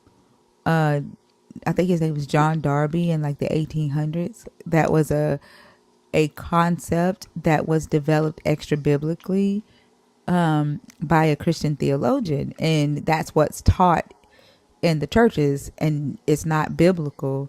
Like, for me, my question was like, well, how was I taught this all this time, and I'm here having this, believing that I'm in conversation with this God, and this God never said, no, you're believing the wrong thing. Like, it just didn't sit right with me.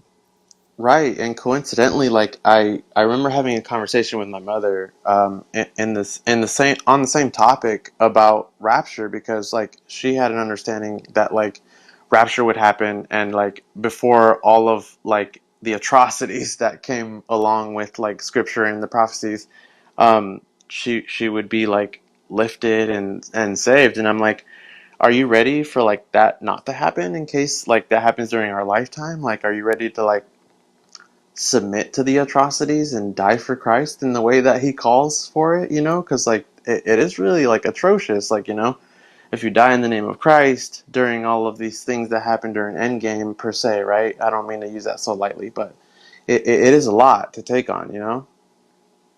Yeah.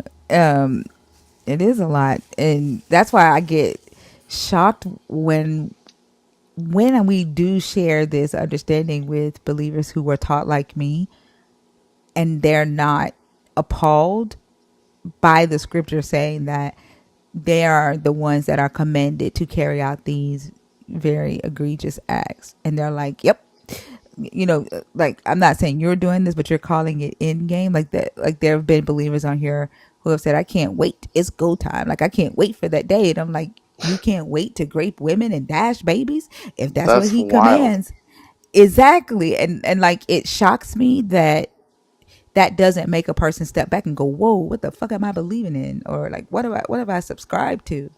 And when we think about all of the egregious things that have been done in the name of this God on earth, in the name of conquering, right? Or colonization, or, patriarchy, people were willing to do it the humans were willing to do it because they believed that they were carrying out the will of a God.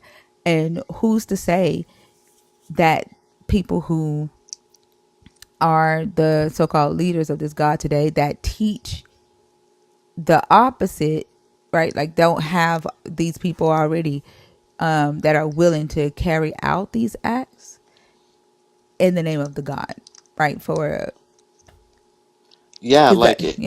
Yeah, it leads into the question of like, is it God's will, or is it like this like organized religion translation of like how they operate within faith that like allows them to like have the masses behind them like as a power source, you know what I mean? yeah, exactly. And people being willing to negotiate with their own natural instinct, like their own natural morals, and and tell themselves that they are willing to become this thing. And there's a scripture in Numbers 22 where the angel of the Lord becomes a Satan or a Satan against Balaam. And I kind of think of that when I see believers do this switch when they're talking to me on stage, and they're willing to become, you know, the thing that the God needs to act out his anger or his wrath and harm other humans. It it like to me it's like they're willing to become the Satan for the God. Since the God doesn't have a body, they're willing to do the the violent things to act out the God's wrath.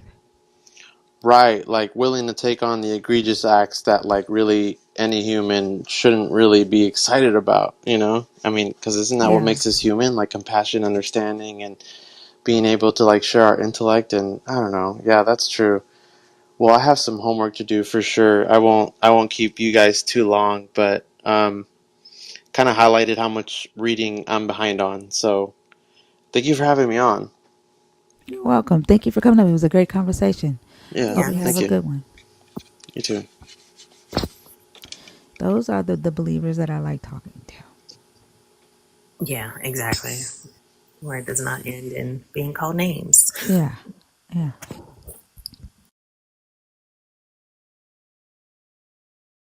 All right. Also, you are up. Let's see. Cool. I'm doing surgery on my dog real quick. Hold on, Bubba. What are you doing? Somebody fucked around and got a bloodsucker on their iPhone. So now I gotta get a pair of scissors and get that out. Oh, a tick. You know, Poor baby. he'd be alright. As long as he hold his head still and I don't poke his eye out.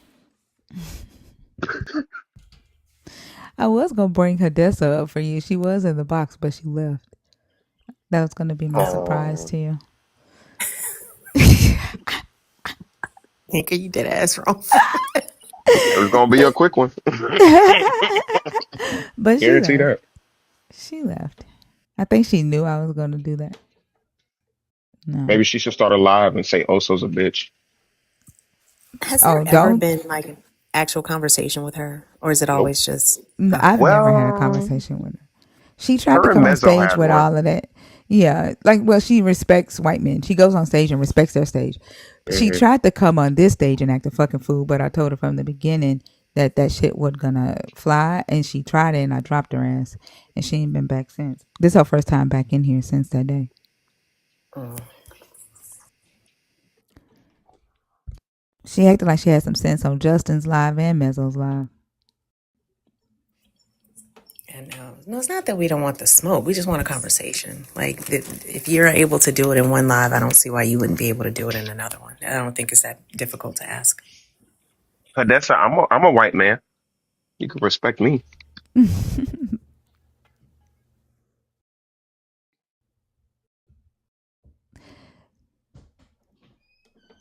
Okay, buddy. I was Every trying to do time this I some get to next week. Oso, the people time out like every dang time. Dang it, Oso. Bad luck. What can I say? You're not bad luck. I think the people just scared to talk to you, Oso. They know damn well that they're gonna be a meme by the time they get done. Don't be so damn memeable. I don't know what to tell you. Oh my gosh. If the jokes didn't hit, motherfuckers wouldn't laugh. Don't be so damn meme. I like that.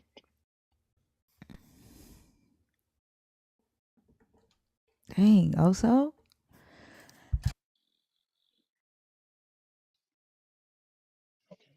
Yeah. This is a consequence because you like to go walking in the woods. Okay. So I'm gonna need you to hold still while I do this. Who's in the box to talk to Oso like on purpose? Because this is the fourth person that I've tried to, or fifth that I tried to break up. Like, who's in there on purpose? Zena May probably in there on purpose. Niggas say, ah. Not the Woody Woodpecker laugh. Oh, so silly. Oh god. That's the shut the fuck up, Odessa. Stay Well, I still. mean, Odessa, whatever the fuck your name is. Stay still. They could call that lady Odessa. I feel like I I didn't know feel she like was from Texas. she looked like her name is Odessa. From Ghost? I don't know. Was that her name? I can't remember.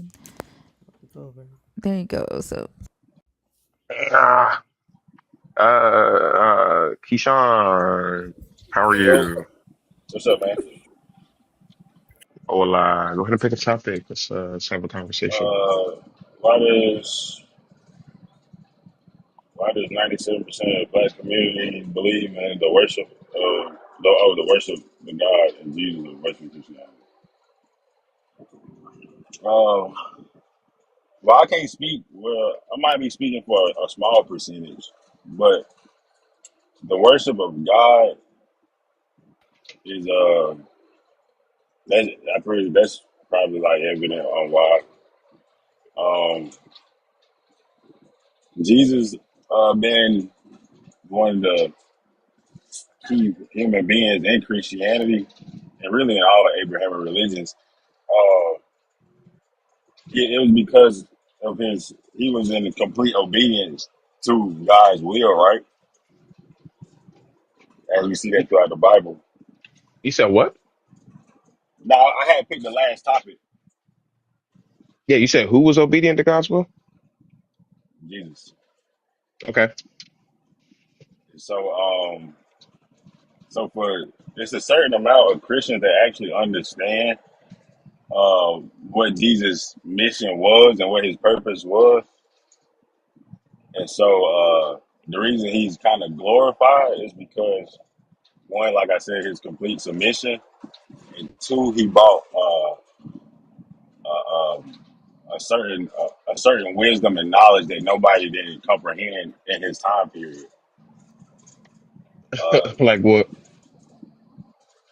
he taught the highest. He taught what if you're in alignment with your God, it shows that it shows you that the powers that you have within you, what you can present, like what you can do with them. Jesus walked around performing the miracles, correct? That's what they say. That's alleged. Well, it's not really a legend. I It's said factual. alleged. Oh, Alleged. alleged, alleged. Okay, so yeah, it's facts that he actually did what he did. He healed the blind. He raised the dead. Oh Those wow. miracles, yeah, those are facts. Yeah, what evidence do we have to support that? So I do want to make it clear so we understand what these mean, right? So when we say he raised the dead, we we do know we're not talking about like physical death, right? Oh, he didn't do that? No, it's not. These not physical. These not physical deaths. Like these not physical, like physical miracles. As far as like saying somebody's physically blind, like how they say he got a little spit and he put it over across the man's eyes and he could see, right? Hmm. Yeah, Jesus didn't spit in his hand and actually wipe. That would be kind of outrageous. That'd be kind of disrespectful, Oh, nasty. so it's a metaphor. Yeah, if you if you read the Bible, it says that it's a lot of parables and a lot of allegorical sentences in there. You know, Ah, I yeah. get you. I get you. So in all those no, excuse me. metaphors and What? parables. I don't know Don't how you even worry got. about I it. don't know how you got that word out of Metaphors. there. Slip of the tongue, if you will. And all of those, esoteric understandings of the Bible. What has that done to help the Black people of America? That's a great question. I didn't expect that question. So that's what the Bible is for, right? The Bible was to show you what the when you look up the word Messiah, it just simply means savior or leader to a group of people, right? So you got everybody looking for a Messiah, and you got the black community looking for a Messiah to really uplift and bring them together. But if you want to talk about what has he done for the black people, so we have to take into account who's the enemy of them. Then, if you want to go that far into it, but I don't think that's what that topic or this what this panel is for. Yeah, no, I'm not saying that necessarily to dog on white people, but I'm asking Yeah, I understand that. because when you look at how the Abrahamic God is utilized in different cultures, it seems as though Yahweh really fucks with people of fairer complexion. Like just really does. Yahweh, he messed with who? People that have a fairer complexion than ours. Uh, in what sense? You said what? In what Yeah, sense? yeah. What do you mean by that? Um, Fair as in light, meaning non-black people. Yeah, yeah, yeah. Okay. Oh, because of the position they in today. I mean, just yeah, the position that they're in, the position that they've been in since adopting the Bible and using it how they see fit.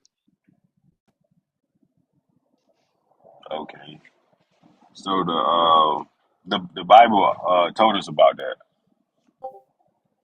What it say? So since you said Abraham religion, God did tell Abraham that his seed will be in a strange land for 400 years and afflicted by a nation. And by What are that you trying time, to when say? the huh? What are you trying to say? So if we go back to what's the math? Maybe like around what the 1500s, 1600s. Everybody was taken to Egypt. Nah, I ain't saying that. See, Oh, because in that scripture, he's talking about how they were going to be in that foreign land of Egypt. you talking about the children of Israel? That's what he was telling Abraham. His kids were going to be in Egypt. Okay, so are you familiar with the scripture that says mystery Babylon? What? The scripture that says the mystery, the mystery Babylon that's in the Bible. Are Where you is that? familiar? Where is it? Let me see. Let's see what book that's in. I think it's in. I don't want to say Revelations. I want to say it might be Revelations. I don't know. I gotta look it up. Well, where is Mystery Babylon? Right. So where is it? What country looked similar to Babylon, You tell me. or similar things that happened in Babylon? What country has similarities to that? What people have similarities to the children of Israel? Go ahead and tell me. I mean, we already pointed it out. I Like want you to say it. what's similar to Babylon? What do you mean similarities to Babylon? So the children of Israel was in bondage, right? Allegedly. Allegedly, okay, allegedly. In Babylon, Egypt, Babylon, Rome.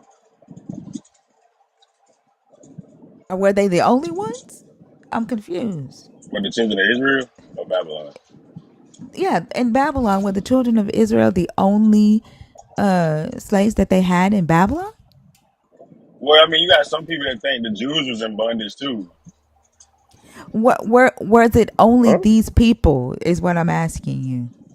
Did Nebuchadnezzar only take Jews to Babylon? To what the Gentiles too? Yeah, like it was all kind of people. Like Well, they was When King Cyrus issued the edict to the king of Babylon to free all of his enslaved people, he was not only talking about the Jews. He said all of your enslaved people, including the Jews. right. Yeah, so like I don't know what you mean by that. Well, I thought we was talking about just the children of Israel. So Yeah, I but was just you're comparing Babylon to that, right? Like the Israelites were, first off, the northern Israelites were not in Babylon. The southern uh Jews, some of the southern Jews were, but they weren't the only ones enslaved in Babylon. You do realize there were some Africans in Babylon too. yeah, right. So I guess let me rephrase. I guess re-say what I like, change the words of what I said. So when I say the children of Israel was under, I guess let me say it correctly, was under Pharaoh, right? They was under Pharaoh, In and so Egypt.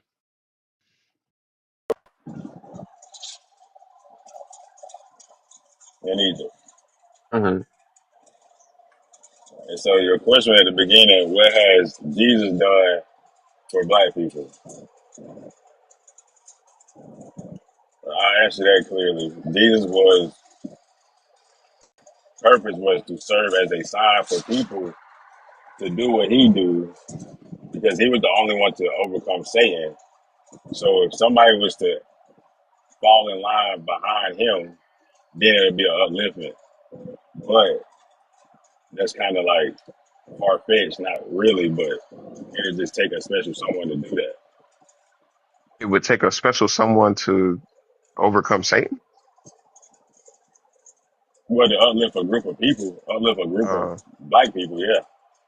okay, so in reality, though, what has that done? Do you are you familiar with the people that tried to uplift us? I'd love to be familiar with what Jesus has done for the black community. You said what?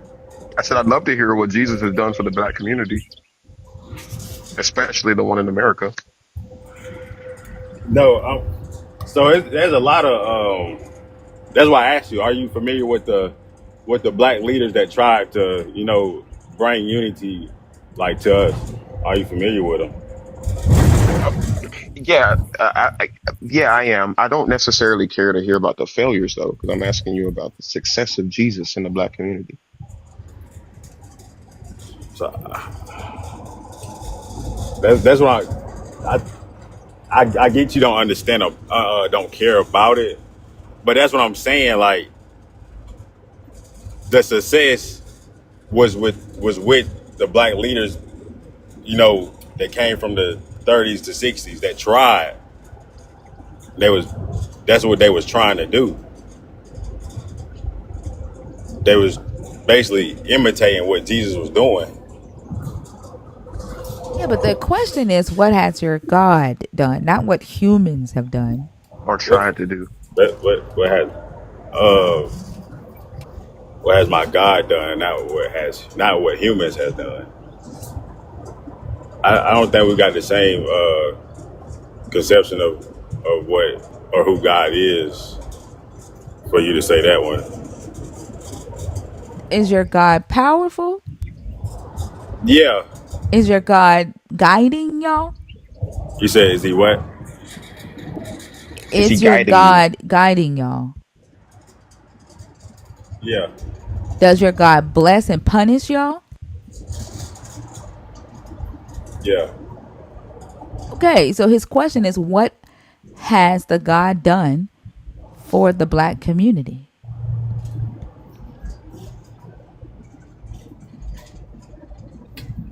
The black community. Well, from what I see within my community, or what I've been watching or paying attention to, it's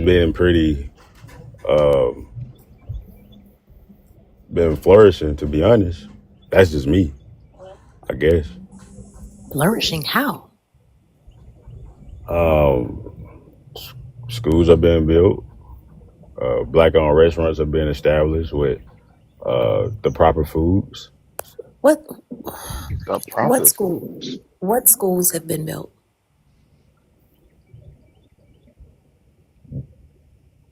You got you know who Dr. Umar is, right? I Oh, knew he oh was my gonna say it. God. That nigga Oh ain't my What? built no God. school, I came bro. off of mute to I say, please don't. You what? No, you are He not going to ain't built go no there. school, bro. That Dr. school What was supposed to be built years ago, and it's point Still me ain't one still got up. it's he I know the abandoned comments is basically. pissed. I know the chat is gotta pissed be because the comments is off. I know Better they Timmy. like that pissed. gotta screen. be Y'all heated. better tap that screen. You point me to but one student, one graduate from that school. Just one. I know the school hasn't been built yet. You I could know have that. said LeBron James, homie. You could have Really. said LeBron I mean, James. that's what I'm saying. He one of them. He's one of them. LeBron, he's one of them. Thank you, do that because I was about to ask you. Just bring the comments back just for the nerds because I know they pissed about that one. So we not. Like I think So Dr. Umar isn't like one of the. Okay, he ain't What one does of he act? Hold on. Same question, just about Dr. Umar. What have he actually done for black people? them. He brought wisdom and knowledge to the black person. You just gotta Did listen he? to him. What did you learn? From him, Huh? the knowledge of self. I learned the knowledge of self from a lot of people. Well, not a lot of people, but a couple of other people. Meaning, The knowledge of self, to know yourself, you learned meaning yourself from another person? meaning like the roots of your people, meaning myself. Like, what do you know about your people? Like where are your people from?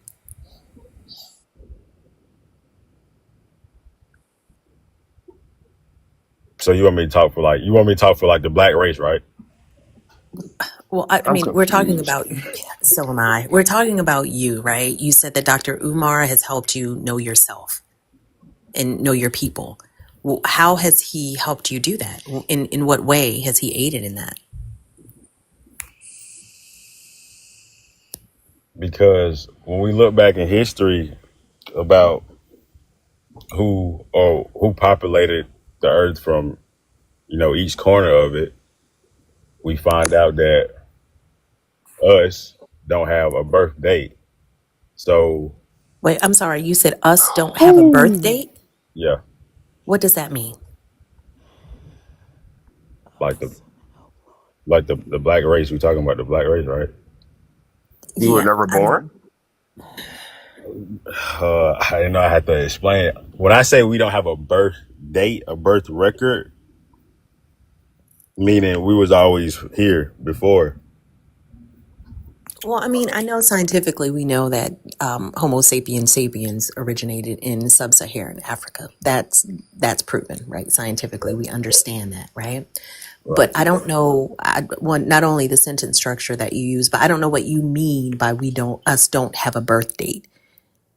That's the piece that I'm lost on. I mean, I know when my birthday is. I know when the birthday is of everybody in my family. I'm not sure what you mean by that. Like I'm saying, like there's no birth. Like I get what you mean. How it can sound confusing. I'm just saying there's no birth record of of what I just said. Like the black man. I'm just saying that's what I'm saying. That's what I'm pointing out. Is there a birth record of I him? I don't know what you mean by that though. Like, are you expecting for there to be A a written genealogy of the first yeah, humans? Like that Are doesn't or make are you sense. a talking about the floppy disk? construct of black and white? You talking about the construct Not of think, being not, black or white? not thinkers.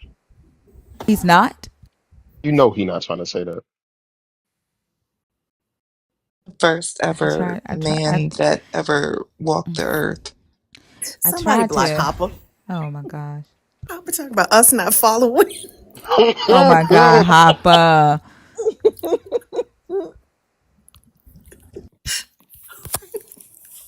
I need to go home. I'm And try. I'm already home. I was trying to give him the benefit of the doubt. I think he means like a written record of like, Yeah, this that's what I'm is saying. Like that's what John. I'm saying. Like a He written. was black. He begat. No, I'm not What? saying. Also, No, I'm not saying like that. I'm saying like I'm just saying like who the original man was. Like that's the knowledge that's being taught, stemmed from people like Original. Marcus. Do you Like, think, when you say original man, are you of the mindset that uh, a man was the first human being on earth? okay, I can see. No, when I say man, I mean like both people, like man and woman. I'm not saying just gender. I'm not just saying man, as in like the male gender. Okay, but then what are your, maybe I should ask the question this way. What are your expectations for tracing genealogy prior to written history? So if we trace the genealogy, or if we just go back to history, we would see that we always been the ones on top. And then when we look at the Bible, we see that a man has fallen, and the man that's fallen is now the man that's on top. So, Huh? and some, okay, The Where's man that's Bash? fallen is on. If we were always on top, what stopped us from doing that? What threw that wrench in the plans?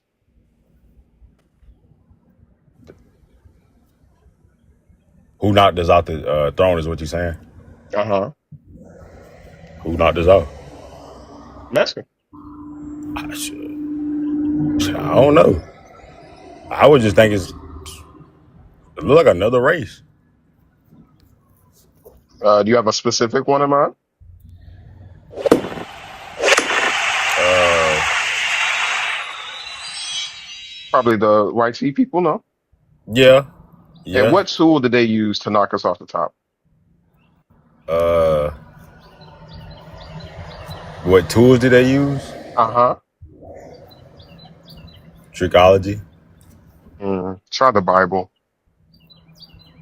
So Trichology. again, it leads back to the question, what has Jesus done? Because it seemed like he worked for everybody else. Wait, did he say, did you say psychology or trichology? Trichology. Trichology. Trichology. Oh, okay. So you think the Bible knocked us off our pedestal? Well, if we want to say that the white tea people are what knocked us off of being on top, which I think is just a weird terminology, but we'll go with it. If we're going to say that, then we have to examine what they used to do that. And we know for a fact that they used religion to do that. Yeah, they did use they use religion to do that. Does And that it was founded in what? Beliefs in the what? you talking about what the what Belief you in the mean? Bible. Yeah, okay, so just because they tricked us with the Bible, that's what made the Bible bad, or is it the Bible itself just bad? I don't think anybody was tricked with the Bible. I think that they saw Leviticus 25 and said to themselves, Are you talking about the what the master or what is that about the master and the slave? about enslaving people that don't look like you or aren't where you're from. It might be it. They might have used that verse, They but did. oh, okay, yeah. So Ash, you could take it from here. I don't, I don't think that one. I mean, just one verse, I guess, but I have to do some more Keyshawn, reading. is that verse bad? I mean, Is that one verse bad? yeah, I guess there's other verses in there that could be considered bad, but yeah, I guess that's a bad one. Just this one verse, like the people who are not close to you, you can, make them your slaves forever. If they live far away from you, you can make them your slaves and pass them on to your children, and they'll be your property for forever. Is that a good or a bad thing?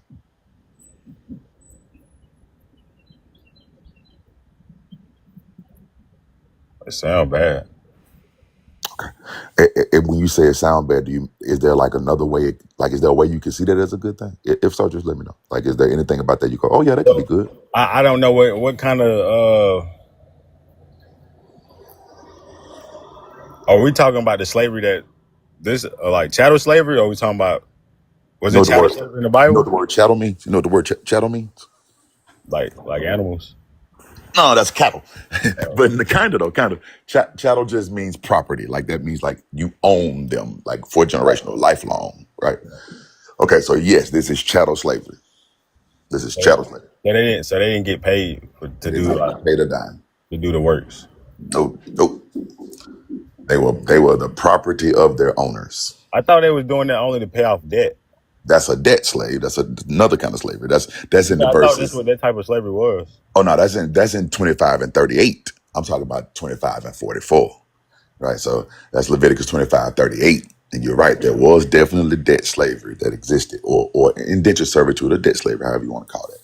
That's Yeah, one kind, and that was just for people who were born and raised who were naturally Israelites.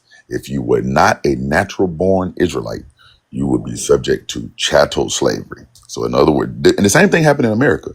There were Irish people and British people who came over to America as debt slaves. They yeah, were indentured servants. And so, okay, you're from around where we're from. You're a natural born Brit. But if you're not a natural born Brit, if you're from far away from where we're from, then you can be chattel slavery. So the exact same system that happened in the Bible is the exact same system that happened in America. Do you think that was a good thing?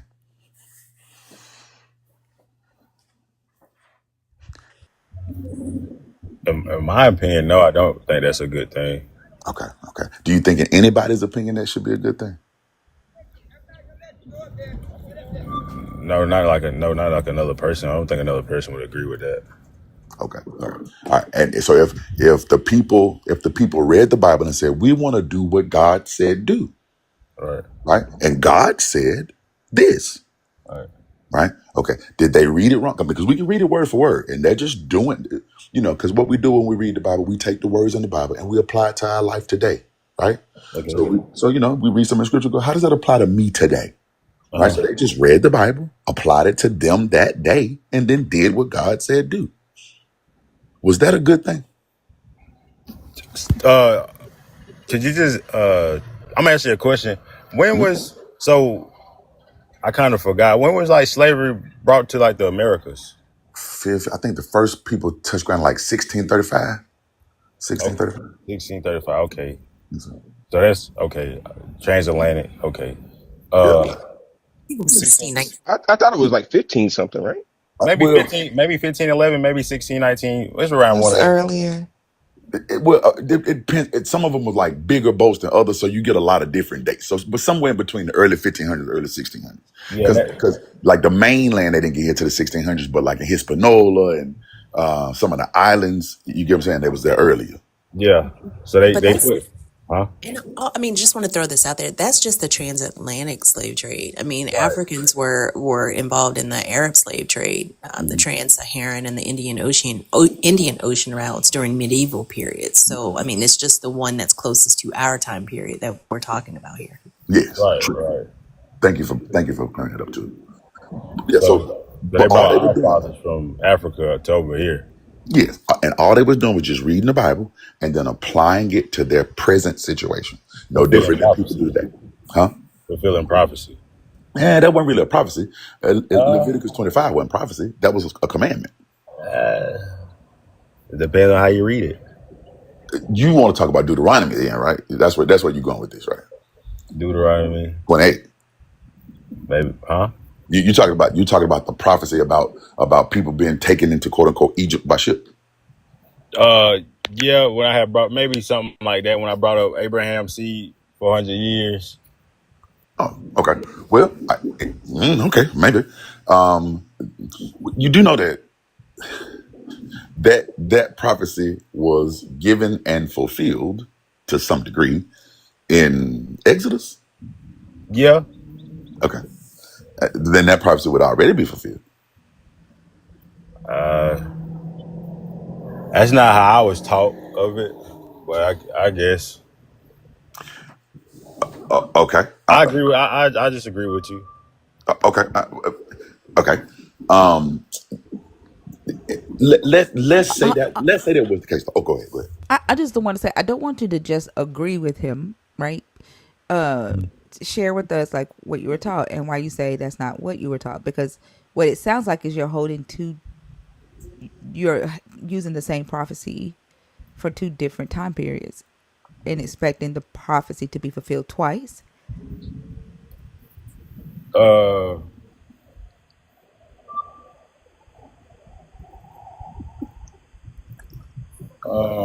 I Right. Like you're quoting it and you're like, yeah, it came true in Exodus, but also it came true in America with the transatlantic slave trade. right, So that would mean that you are seeing a double fulfillment of that prophecy. correct. Yeah. Okay. Go ahead, Bash. Do are all prophecies fulfilled twice? Uh, we can say that.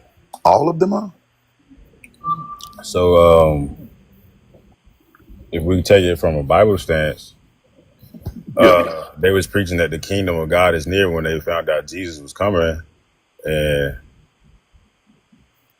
that supposedly filled the prophecy of the old laws, but obviously something that get fulfilled in there with Jesus coming, because I believe Jesus was a prophet. Okay. So then it wasn't fulfilled. Right. Okay. So you're saying it's yet to be fulfilled, but there's a difference between something that hasn't been fulfilled at all and something that's been fulfilled twice. Well, I guess I say, like, I feel like black people, when they was brought over here in America, I Mhm. feel like that was modern day uh Pharaoh and modern day bondage in America. Okay. Are you saying is that true of any people who have been enslaved? Is it just their version of modern day Pharaoh? Is that true of Any people who've been enslaved, like for example, lots of ethnicities of people have been slaves, right? right, right. Are you saying that every time someone is I enslaved, feel like it just applies to the black person, okay, why only black people? because that whole book is Okay.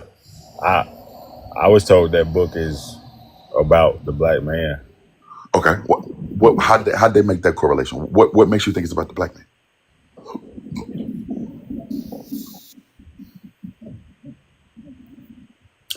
For example, what we know of the Israelite people based on this book is that they are Aramaean people, right?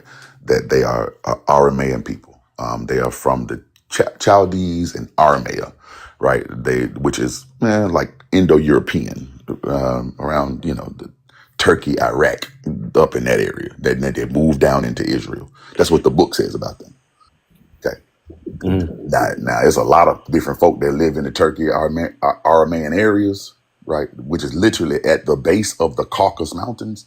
So if there was ever a Caucasian on the planet, if Caucasian is a real thing, then these people are Caucasian. They literally come from the base of the Caucasus Mountains. You talking about the children of Israel or Yeah. Caucasian? Yes. The Bible said that Jacob was a wandering Aramean. That Abraham was from Chaldea. He's from Uz in Chaldea, which is up toward the Iraq, the base of the Caucasus Mountains. They moved down into Israel. They were never in Africa until they went to Egypt, right? But they originated in the Caucasus Mountains. And you said it's in the Bible? Yes, sir. What is it? Genesis and Exodus? In Genesis Deuteronomy. and Also Deuteronomy. Deuteronomy 26. So they originated at the base of the Caucasus Mountains, and then again, Abraham was from Chaldea, which is up towards Iraq, right? Uh, And then they moved down to Israel. And then unless you're saying that, again, like I'm from West Africa, and most African Americans are descendants of West Africans. Um, it, there isn't a single West African mention in the Bible, not in one place, in no place in any of the scriptures is there a West African mention. There's also not a Not even Chinese the person. region. Yeah, not even the region. And also not a Chinese person mentioned in there, or like a Native American or anything like that. right. Or South American. Well, so okay, well, since you know that, I guess I forgot that part to read it. So what color? I'm not asking like like just for how everybody else bad. So what color? Would Jesus be more of a fair skinned person too? I mean, fairer than my skin for sure. So a little like that's you in your profile. Who am I? Am I talking to stay in the stay Yeah, I in? stay in Stay in trouble. Yeah, trouble. Hmm. So that's you right here. that's me. So you think so you believe he's a little lighter than you? I'd give him lots lighter than me. Oh, a He lot probably lighter. look like Jason Momoa complexion. The fact that you said, "Shut up," More like Humperdoo. I'm Purdue. Yeah, So he would look basically, like almost. Humperdoo. So basically, close to like a white man, right? I mean, probably, yeah. Oh, okay. I didn't know that. I didn't know that one. Uh, If we're dealing with, but also keep this in mind: the human beings migrate, right? And when they migrate, they do what you call an admixture, right? So, for example, I happen to have done a DNA test, a couple of them, right? And I'm very, very, very West African. I'm about 94% West African. That's about as black as you gonna get, right? But I'm not 100% West African, right? Which means that a part of my genetics are not from West Africa, and that's true for basically everybody on the planet, right? For Harriet Tubman, she claimed she was 100% West African. Hey, I love that. 100% cap. She was proud of that. I love that. But for the most of us, we have some genetic admixtures in there somewhere, right? Like, so I think a lot of times when we look at history, we try to put it all in a straight line, and we try to treat the world as if it's homogenous. Like nobody moved, nobody ever met nobody new, right? Like, but that's just not how history really works. yeah. So, in the overall, though, right? In the overall, the Hebrew people would be probably lighter than me, and just based on the people who they mix with, Yeah. the times, blah blah blah. Okay, so Yeah. yeah, it is more than likely that Jesus would have been quite a fair skinned man, fairer Okay. than me, olive complected perhaps, but fairer than me. Okay. Well, I need to go. I need to go. I need to go throw my whole notebook out real quick. Do some more research. No, no, no. Keep your notebook. Just don't. Normally, what happens when people teach these things, and this happens a lot, is they go to the scriptures that back up what they're trying to say, Yeah. right? And then they'll skip the scriptures that say the opposite, right? So they'll go to Revelation and say his skin was like burnt brass or burnt Yeah. copper, Oh right? yeah, Bert. Brett. Oh yeah, like His brain. feet was like burnt brass. But keep in Yeah. mind, that wasn't a physical description of the man. That Yeah. was a prophetic description of the man. Like they weren't saying that when Jesus was alive, he looked like this. Right. John was saying, I'm having this vision and I see this character. Right. Okay, all right. So, but they'll go to that, they'll jump around to these different places and like, oh, they was in Egypt, and so they probably looked like Egyptians. They hid him in Egypt. But go look at Egyptians. Egyptians are fairer skinned than you and I, Okay. right? Gotcha. Okay. Right. So, that to say it again, like we're trying to simplify this whole big story because we're trying to find ourselves. I think one of the things about being a descendant of African kidnappees is that we are history is kind of a blur to us, right? Because it almost feels like we just started here. Like it feels like our history just starts here. Like one day we were in Africa, and then day two we were here, right? And Right. it's like, well, that doesn't make sense. So we're trying to see where we come from. Like, well, how did we get to that point? And a lot of times that history can be obscured, but I think we do ourselves the best justice to really look and find out. Like, again, I'm West African. My dad is folk from Ghana. My mama folk from Guinea-Bissau, right? And my daddy's DNA, my patrilineal haplogroup, has been in West Africa for about 74,000 years. You know what I'm saying? Like the Bible is only talking about 6,000 years worth of history. So my DNA has been in West Africa for about 12 times as long as the Bible could even discuss. What do you think would happen if we started thinking about and honoring the 74,000 years worth of DNA as a people I mean, instead of ink blobs on a piece of paper? I, Blasphemy. wouldn't be blasphemy to me. You know what I'm saying? Because I mean, Hey man, you know. I saw a Yeah. video of a lady saying that she asked ChatGPT what would happen if 100 black women, black Christian, female Christians, got together and prayed in one day. Then she asked it what would happen if 1,000, and what would happen if 1,000,000. And ChatGPT told her that prayers would get answered and there would be a shift on the earth. Oh wow. And yeah, and so she's, because ChatGPT told her that that would happen, she's calling for 100 black female Christians to come together and pray for the black community. But honestly, if we really stopped being ashamed or demonizing our own DNA, and I mean like even ourselves, right? Like because we are our ancestors. Our DNA is our DNA. And when we demonize our ancestors, we are demonizing ourselves, literally, Facts. right? And so when we don't believe in them, we don't believe in ourselves, then what the fuck can we get done? You know? But with 74,000 years worth of DNA, if we actually honored that, what do you think would happen?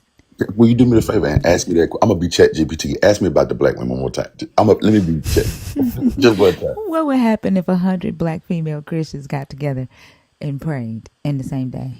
Ina Boshata.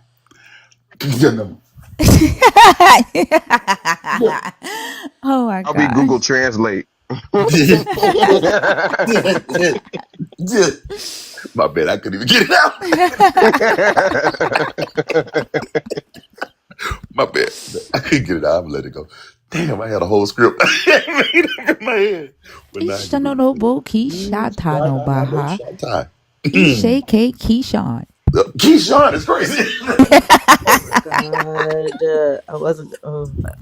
But the crazy part about it is that that's likely already happening with the number of Black Christians there are in the States Mm-hmm. alone. So Yeah. why would their geographic location matter? I'm pretty sure nobody is praying for the demise of the Black community. So it's just odd to me that just because ChatGPT said if they were all in the same place, it would make a difference. I thought your God was outside of time and space. Why would that matter?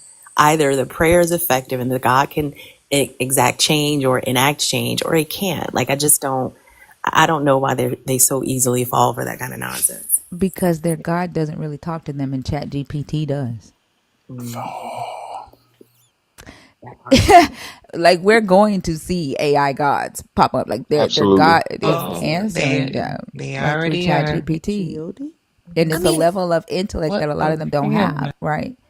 At their fingertips. So yeah. I think It's it like that already too. has. Like they can ask it for something. Like I use ChatGPT for work all the time. This motherfucker writes all of my reports. I'm not gonna even lie. So like I'll ask for a chart projecting trends for the next 5 years based on numbers that I put in. Like I can ask for something and it delivers. They can never say that for their God. And anything that's attributed to that God has to be tethered to the hands of another human being. That's not the same with ChatGPT. So I absolutely see that being the case. Did That's y'all why I ever look watch that show about the nun that was going up against AI? It's on like Amazon Prime. I can't remember the name of it. But like the whole world got taken over by this like AI program that like was trying to convince people to be better people. And so like humanity just kind of walked around with an earpiece in and just listened to whatever the AI told them to do. never seen it. Oh, I've never It's seen that. it's pretty interesting. What's it called? I'm trying to remember. It's about a nun trying to go up against it. The AI really wants her to conform because she's like the last person. Miss Davis, that's what Miss it is. Davis? She like Okay. married Jesus at the beginning of the show. It's a really interesting show. It really is. I personally lift up the name of Uber Eats because it's bread when I'm hungry and water when I'm thirsty. Mm. Hello. For real. But is it a Josh father to like the fuck fatherless? manna. To me, kind of, it feed me Yeah. Hello. Thanks, Till Dad. I won't no more. till I won't no more. Yeah. And send me the quiet still voice through push notifications. Mm-hmm. I hate you. Look, my app has push notifications. I ought to do that one time. This is the still quiet voice. hmm Oh, stay in trouble. I got a question for you. Yes, sir. So, you said who's from Ghana? Me, my pops. So, is that what like Because I asked a Nigerian brother this. I think he said Ghana was the region where like the Yoruba people are Yoruba, born. Yoruba, Nigerian. Oh, that's Well, Nigerian. I mean, okay. Wait, no, Keep in mind. He said he mind, was from Ghana. Yeah, he said. Okay, yeah, I had it backwards. So my yeah, bad. and the like those country lines that we now see in like on a map haven't always been there. So you'll see Yeah. lots of blurs of like the Yoruba or the Yoruba and the Akan and like different people like tribe lines and stuff don't necessarily indicate pure blood. And I hate even using that as a term. Like people mix. Let's just say it that way. Yeah, Yeah. and they neighbors. So people mix. Oh, okay, I got you. But the Yoruba tribe is a Nigerian tribe. Oh, okay. Yeah, I'm Nigerian descent as well. Igbo, Ebo. Which test did y'all use? Bashing 23andMe. I've done I did 23andMe both. and African ancestry. I Both. tried to upload my Both. data to that, but it won't take. There's something wrong with the CSV. Lala, which one did you use? I did 23andMe and Ancestry DNA. Okay, yes, I sure did. And because and I'm only asking because my son and I have been talking about it. We both want to do it because he wants to try to like figure out which part comes from his dad and which parts comes from me, so we'd be able to make that distinction. Because I think I'm gonna do one and he's gonna do the other. I do have Ashkenazi in my Yeah, DNA as well. same here. That's why you know Hebrew. That's not why I know Hebrew. I know Oh, Okay, Hebrew okay. because I'm Also, studying Hebrew. okay. no, you know Hebrew because we was Kangs. We was kings. Ha Atim Anashe Ebo. Unashe Baruch Al Farik Israel. Aminu. Huh? Did you just name a basketball player to play for the Nuggets? I love that Bash knew that.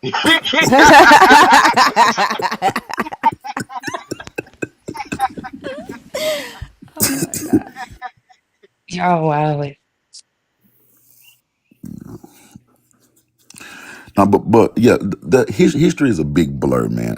I'm saying this to you, Keyshawn. History is a big blur, and it you kind of pick a place and kind of just specialize in it, right? It's hard to like if you try to look at history as one big straight line. I guess you can kind of see it that way, but you're gonna miss so much of the detail that looking at it from that overview is probably gonna be pretty inaccurate.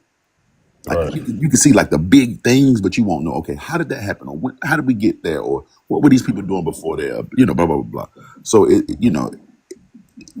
specifically if you're trying to like derive it from the Bible, Yeah. right? Okay. Yeah, I got. Yeah. Yeah. You play Uh. video games, bro? Huh? You play video games? Yeah, I play sometimes. Not all. You ever play Grand Theft Auto? Yeah. Did you play San Andreas? You talking about with CJ? Yeah, with CJ. Yeah. You ever been to LA? Not in real life, no. Okay. You ever been to any city that's in a Grand Theft Auto game, like Liberty City or Vice City? You ever been to Miami or New York? I've been to Florida, but not Miami. Okay. Well, if you ever go to Miami, it looks just like Vice City. Like you can tell, oh, they took this part of the game from this part of Miami, right? Yeah. Yeah. But they took all of Miami and kind of squished it into these kind of memorable pieces. So you'll be driving in Miami and you'll see something, go, oh, that's in the game. But you won't know all the streets of Miami because all the streets of Miami aren't in the game. Does that make sense? Yeah. That's kind of like what the Bible like, right? Okay. Yeah. They take a bunch of little chunks of history and kind of squish them together, and you think, oh, that's what happened in history. Yeah. I believe Jesus was a real person. I won't knock that. Yeah, I believe he was a real person that ate, slept, put one pant leg in at a time. Uh, I don't think they were wearing pants then. well, I mean, girdles or underwear. Girdles. Yeah, I believe he was a man just like us, born of another. He had two parents, a mother and a father. hmm That Did you? also what? Can I ask? This might be a little off topic. If you could feel free to ignore it. But you know how like when people have like dreams, like what I'm saying, sometimes they turn into wet dreams. You think Jesus ever had a wet dream? Oh, so Also, I'm too, like curious. only also. Nah, I don't believe. If I was to ask just based off of what he studied and how he studied, nah, I don't believe he had aroused dreams that aroused him in his sleep. I don't believe that. Can we ask ChatGPT that? Does that mean that we can't like? Does that mean we can control whether or not we have those kind of dreams? Yeah, I believe. Yeah, you can control whatever that's inside you. You got the ability to do that. But like, in order for him to have fulfilled the law and completed, he would have had he would have had to have been tempted at least with having a wet dream, because it is against, like, it's in the law to, like, you're considered unclean if you have a nocturnal emission. Right. So you believe he had one because his. Like, to do the thing to be considered clean, like when you have a nocturnal emission, they had to like leave the camp, clean themselves, and then come back into the camp. Right. So like, if in order for him to fulfill the law, he it says that he was tempted with everything that man was tempted with it through their life. He would have had to be tempted somehow with having a nocturnal emission in order for that scripture to be true. Because it said it was to do with everything, man. I mean, well, I mean, maybe he. I don't. I still don't think he did, but just going off of what the scripture that you're reading, uh, I don't really. I guess I had probably read over that line before, or ain't really grasped to it because I just started, not just started, but the Bible I bought was like a standard version, a Christian standard version. So some of the words are way different. So maybe I. How do you think a person while they're asleep, like, you can't control whether you have a nightmare, right? Uh, yeah. You can. I don't really have too many dreams. I mean, what No, makes can you control? Are you controlling the fact that you don't have a lot of dreams? Well, he has dreams. He just doesn't remember them. I believe it depends on what I do every day that determines if I have a dream or not. And what is it that you do specifically to make sure you don't have a dream? I just I go to sleep. No, like, you're not doing anything, right? Yeah, To make sure that you're not dreaming, like, you're not doing anything specifically, right? I mean, I guess you would say like I don't know for other people, I guess, but like it's like saying what do you do to make yourself have a dream? So it's That's like what what I you. asked. But I Like, thought you what? asked. That's what I'm saying. Is like what you do to make yourself have a dream and what you do not to make yourself have a dream. Well, you're saying that you are responsible for your wet dreams, right? And Right. what I'm asking is, like, what do you do to make yourself not dream at all? Like, how are you controlling the dreams that you have when you are asleep? You just gotta be in a clear state of mind to. And how do you get in that? What do you do, Keyshawn, to get in that clear state of mind before you go to sleep? Is what I'm asking, to make sure that you don't dream, and that you don't dream dreams that are sinful to your God. I mean, I read. I look. I do a little researching at night. I read a little. I read stuff that's positive. I research all the time, and I have a lot of dreams. Right. So when I research when I research and read, uh, I don't try to manifest those things I'm researching and reading. Neither do I. I just sometimes I fall asleep with the book in my hand. Right. Neither do I. But do you do it consciously or unconsciously? Because it Do plays a what part. consciously? Sleep? No, try not to manifest those things. No, I just go to sleep. Like, that's what I'm asking. What do you do to make sure that you don't dream before you go to sleep? That's what I'm asking. And I would suggest that you submit whatever your answer is to some scientific authority, because dreaming is a byproduct of the brain. Like, it's not even remotely something we can control consciously. It's brain activity during REM sleep.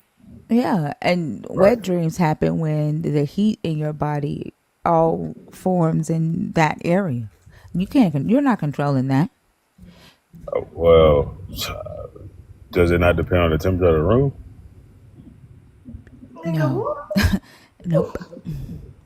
You No. said It's heat. it's your body heat. Your body heat. I'm asking legit questions. Like, so the room No. temperature don't play a factor in your body heat? No. Like, do you think Okay. that if you're in a cold room in the summertime, people don't have wet dreams because the air conditioning is on? I would assume it cool their body off.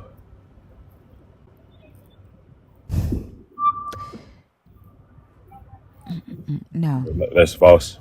Yeah. No. Oh, That's not that's not how that works. oh, okay. Well, I mean, I No, the don't heat really. comes from the blood in your body, right? Yeah. I mean, I don't So, really. I mean, I don't really think of like you said. Dreamers is a byproduct that the brain just really does by itself. right, you dream whether you know it or not. Like you don't remember dreaming, but you dream every time you go to sleep. Well, maybe not every time, but every time you hit REM, There's a dream happening most of the time. Is what you're saying? you just don't remember it. But yeah. Oh, I okay. want to read. I want to read something to you, but I had something up for you regarding Jesus's healing of the blind man, but I'm gonna skip that right quick. There is a book that talks about what makes us dream when we sleep, and how our brain creates memories. That I think you might be interested in reading. Are those books you have like in your library or something? Yeah. What? Never mind. Yeah. They're also in like my bio. Mhm. Hold I kind of came up here because I kind of had questions about the Bible, but I guess I might. I don't know if y'all would have the answer or not. what is the question? Why I look for this? So I was reading Luke and Matthew, and so Luke and Matthew, they both tell the story of the birth of Jesus, and it just instantly skips to boyhood, which would be the title sometimes depending on what you're reading. So it goes instantly to 12 years old, and then I think like the next time that Jesus' age is mentioned is his 30. So I just wanted to know between 13, 14, 15, or really between those 15 years, 15, 13 years, where was he at? I have no idea. The story starts when he's 30. That's what I was saying. So I didn't know if y'all knew that or not, knew the answer I to mean, that. we would have to know him as a person. We'd have to be able to like prove his existence before we could say where he was for real. Since the Bible doesn't say anything about it, you know what I mean? What? I mean, his existence already been proven. What was his last name? What's his last name? Hmm. Christ. No, that's not his last name. A That's what lot I'm of saying, right? a lot of people think it is. A lot of That's what I'm people think it saying. is. Like who was the guy? His name was just Yeshua. Where was Mary and Joseph at? Do we know where they are? We talking about like they tombs or their bodies or their remains? I mean, yeah. Do we have anything outside of the Bible that like solidifies their existence? Yeah, you just gotta go research in Okay, Egypt. where were they? Where were they during those times? Who? Joseph and Mary. Where were they during those times? Shit, they was down there with him, but he left them The down where? in Egypt. After 12? Yeah, they left. I mean, if you read it, it does say that they was looking for him for 3 days. So they kind of, they left Jesus by himself because he was within his people. And so once they found him on the third day, uh, and then after that, he kind of left. After he was 12 years old, he went traveling. That just I don't remember it saying that. I don't either. And it brings up so many other questions because how can you make any meaningful claims about Jesus being having lived a morally perfect life when there's no record of his development, his education, It is any record. relationships or any of those things? Like how can you then say that he was sinless when you don't even know what he did He, from infancy to 30 except, run away from his parents at 12? it was well, he didn't really run away from him. Well, that He was an oversimplification, but I know the story. I got you. Oh, you talking about with the the when I'm temple and traveling, everything. when he was traveling. Yeah, Yeah, so he travels like three different places or four different places, and that's the documents right here of his well being, that's the. You said that's the document of his well-being like of his existence of being a real person. because a book said he went somewhere. I I would think is if you got like four different other countries or states or territories, writing their testimony of what they saw him do, I don't think it's false. They wrote about Yeah, Jesus in Egypt. yeah. I was about to say, No, where did Egypt, he? Egypt went. Jesus went to school in Egypt. He went to Yeah, where was he enrolled at? the mystery school of Egypt. You said the ministry school of Egypt. The mystery school of Egypt. Is that like Hogwarts? Like who told you that? What, You just gotta read. You just gotta read it. read what? What do you mean read? You gotta read the documents, the PDFs, the Right. books. What? Where did these documents come from? Like there are PDFs about a whole lot of stuff, but I'm saying where did these documents come from, and how did you determine that they were accurate? So so the I believe it's the Aquarian Gospels. That's testimony of him in India. Then he traveled to Persia, and then it was two other places. I gotta remember. I gotta look it up. So when you said the PDF, you meant the Apocrypha. Nah, I don't mean that apocryphal. I mean, you just quoted the Apocrypha, right? I don't think so. Where did you say we could find this information? You just gotta. You said the Gospel of Thomas Aquinas. Nah, I ain't say none of that. I might have find it What'd for you you. say? Hold on, I might find it. Hold on.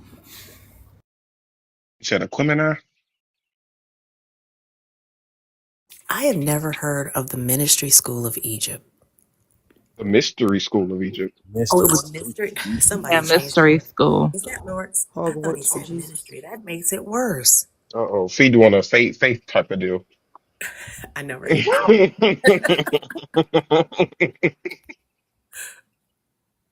Lawrence already changed her name to the mystery school of Egypt. Oh wow. Gosh. Lord's Oh my beyond it, boy. goodness, Lawrence.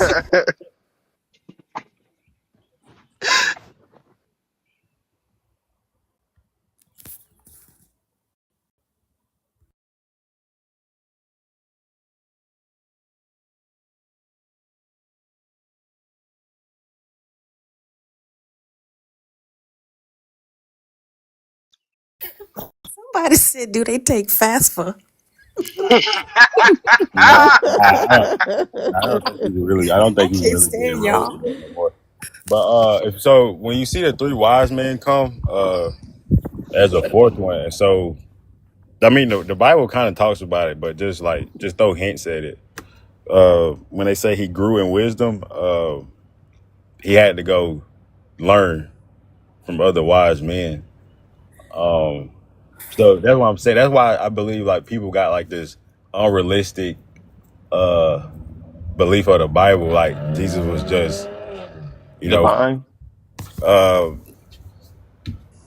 sure, but 'Cause I he mean, if he has to learn from other men, is he really divine? that's how I mean that's you. Where do you get your divinity from? Well, I thought his was No. directly through his bloodline. No, So yeah, you can say that. So yeah, it was through the bloodline. but then he wouldn't need human knowledge. He has divine knowledge. But he has to grow, and it's not one of those things where you just stop at it. Okay, it was through your bloodline, and you just wake up and you just know everything. You still have to search and learn Well, I yourself. mean, I would say that's the case if it was a normal bloodline, but isn't he like half God? He was a god, not the god. He was a god.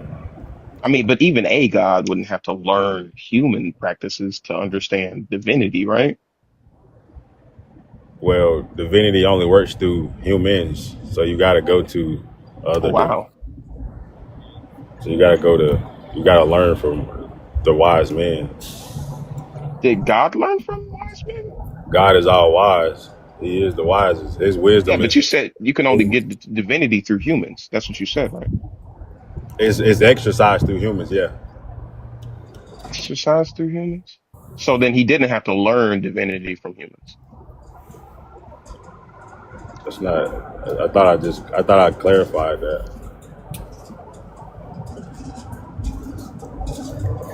Man, look what they did. Like, so the book is called Leviathan, but look, this is what Everend did. So it's in my saves because I was reading it, but they moved it to the premium level, and I have to wait till May 9th to fucking read it Oh again. wow. Look, right here. Like, I have to wait. I can't even read it.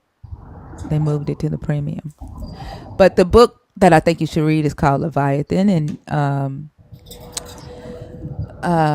in this book it talks about the cause of dreams, and it basically talks about how when you're laying down in the bed, your heart accumulates. I mean, the heat accumulates towards your heart, and you dream more pleasant, positive dreams when the heat is towards the upper part of your body, and then when your body heat accumulates towards the lower part of your body, it produces dreams of lust and sex and stuff like that. But literally, he's connecting our brains in this dream. I mean, in this book, he's connecting our thought patterns and our method of communication to the idea of Leviathan in this book. Okay, you said it was called what again? I'm gonna just Google it.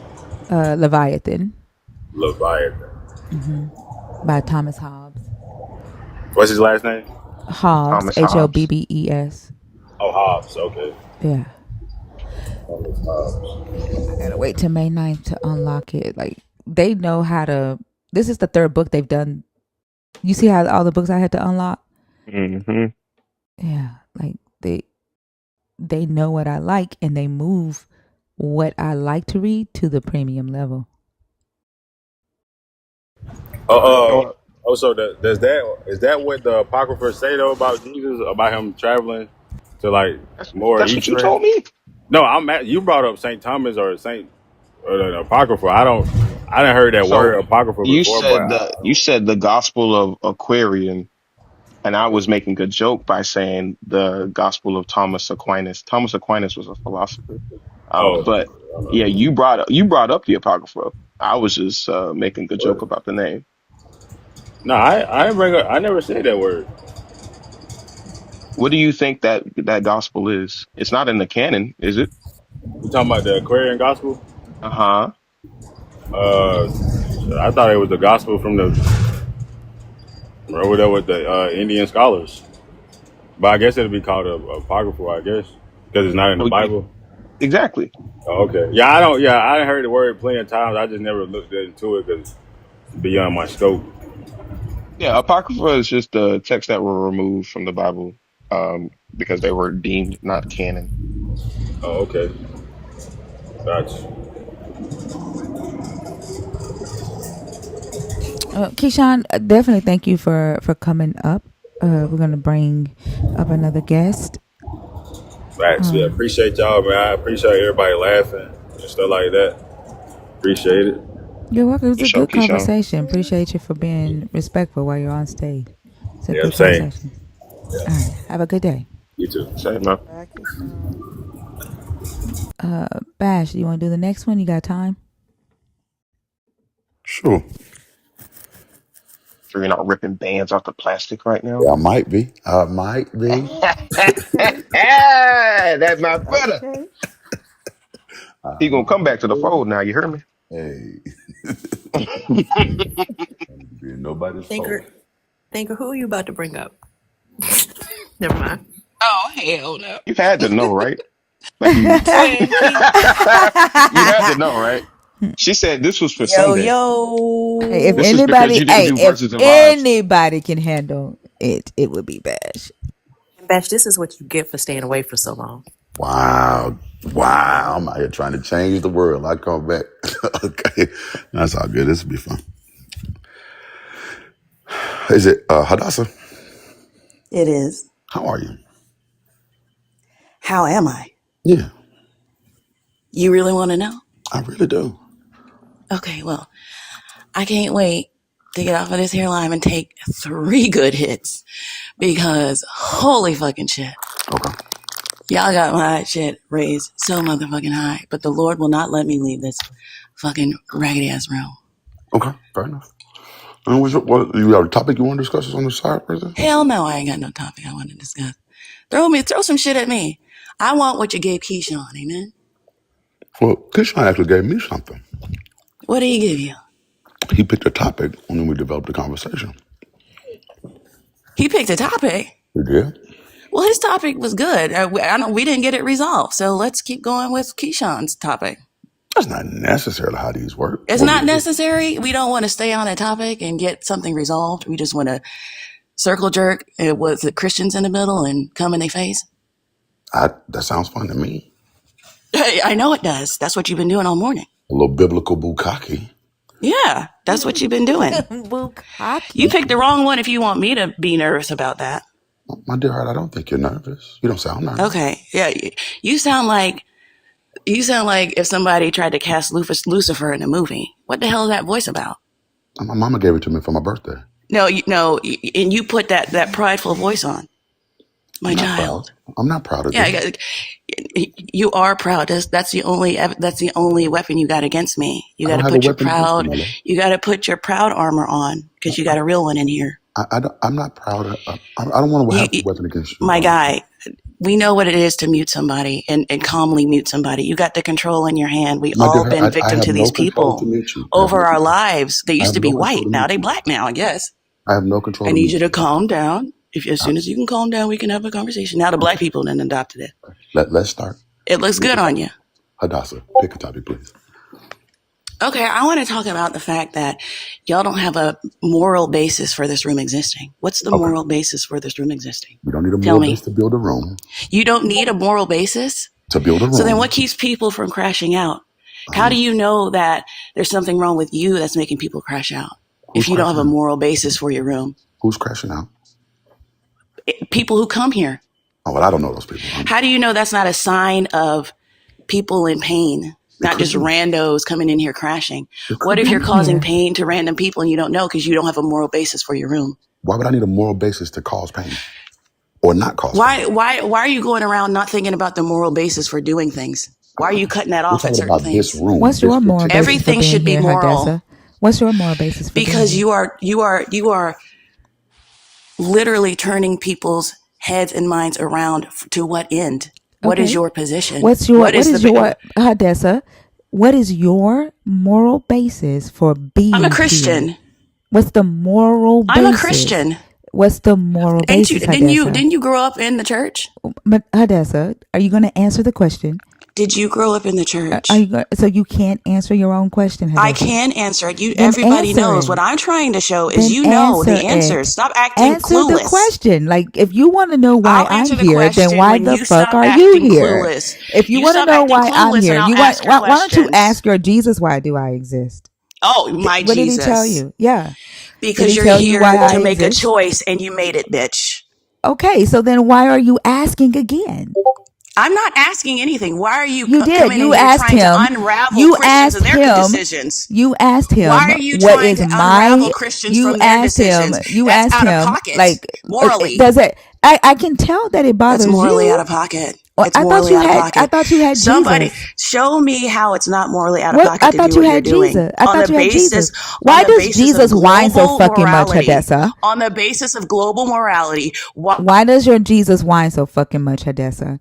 Like, good goddamn. Do you really want to know? He is the Lord and Savior of the whole entire world. Like, he hung on a fucking cross, Hadassah, and he wakes you up every goddamn day to worry about my little ass. Yeah, because it's love. Why, Hadassah? It's called love, dummy. Like, love. After he hung on the cross, Jesus is worried about what I'm doing. You're still denying him. You're still denying Okay. him. So yeah, And he is. I'm gonna keep on denying his ass. Okay. All Well, you right. need to leave my people alone, though. You can leave my And people alone, you know though, what? You and can make leave your them alone. decision and fuck off. You Make know your what you can decision and do? fuck off. You know what you can do, You Hadessa? don't have to take. You You don't know have to what you call. can You don't do? have to. You You know don't what have you to can talk, do? Hadessa, do you know what people you out can of their do? decisions, ma'am. You That's know not. what you That's can do? Well, guess what? And you don't get to police my decision. You and Jesus somebody both are just does. gonna keep on crying. Somebody You, does. you and Jesus And see the both are moral. gonna. You and Jesus both, The moral. Hadessa. You and Jesus both are gonna wake up every day pissed and crying because my ass You a is good person. going to be here You a good. every You goddamn a good. day, Hadessa. So am I, bitch. So am I. Are You you? won't be on my Are stage. you a good person? I don't give a fuck if I'm a good person or not. That ain't got nothing to do with you. You don't? So then what the hell No, is this room about? What is you getting cause on I people's fucking nerves wanted to about? exist. You, Cause okay, I well, fucking I want too to. do. I also do. You're Yeah, a and narcissist. you're here That's it. That's because I it. allow you to be That's here. it. You're a wicked Okay, narcissist that allowed me to okay, be here. okay. Okay. All I'm right. glad we all know who we are. Stop pretending Okay, like you here cool. for some, because the good people here think you here doing some good, and they need to know that you ain't. Okay, great. Now, are you ready to have a conversation with Bash? Because Wait, I'm not going okay, anywhere. sure. Like you can keep crying. I'm not going any fucking where. Samesies. And you can't do shit in this room unless I allow you to. I know that. All right. So now what you can do, there are 4 topics on the board. You can pick one of those topics and you can have a conversation with Bash. Okay, Which we'll talk one? about why 97% of the black community believes in and worships the God and Jesus all of Western Christianity because their All right. Hold on. ancestors. I already know the answer. You don't want to hear it? Bash. Okay. She picked You want to have a topic faith? number. Shut up, Hadessa. She picked topic number 4, and I'm a be quiet and let y'all have y'all's conversation. Okay, I'm listening to your answer, darling. Fucking muted. Sorry about that. What was your answer again? The answer is because they had a real encounter with God back in the day, and that is still giving dividends even now, even after y'all's efforts, and it's about to be revived. Amen. Amen. 97%, you don't get that from brainwashing. You're talking about your own people if you say that. Okay. It's more likely that it's true, and 3% of y'all are just fucking wicked. That's very true. That's very true. What was that real encounter? That real encounter was opening the Bible and seeing their very lives in it. What you say? What part of your life? Given to them by masters who didn't even have their best interests at heart. They knew immediately, they understood immediately it wasn't about who did what to them. It was about God and them. They understood it because they were living it. You don't understand it because you're not living it. I don't understand it. Great. You're sitting around lazy, entitled, and that's why you believe what you believe about it now. Beautiful. Don't be saying, "Wait, I'm not done." You wait till I'm done, and then you can talk. Lovely. Do me the favor. Calm down. I'm not gonna be mean to you, and I don't want you to be mean to me. Okay.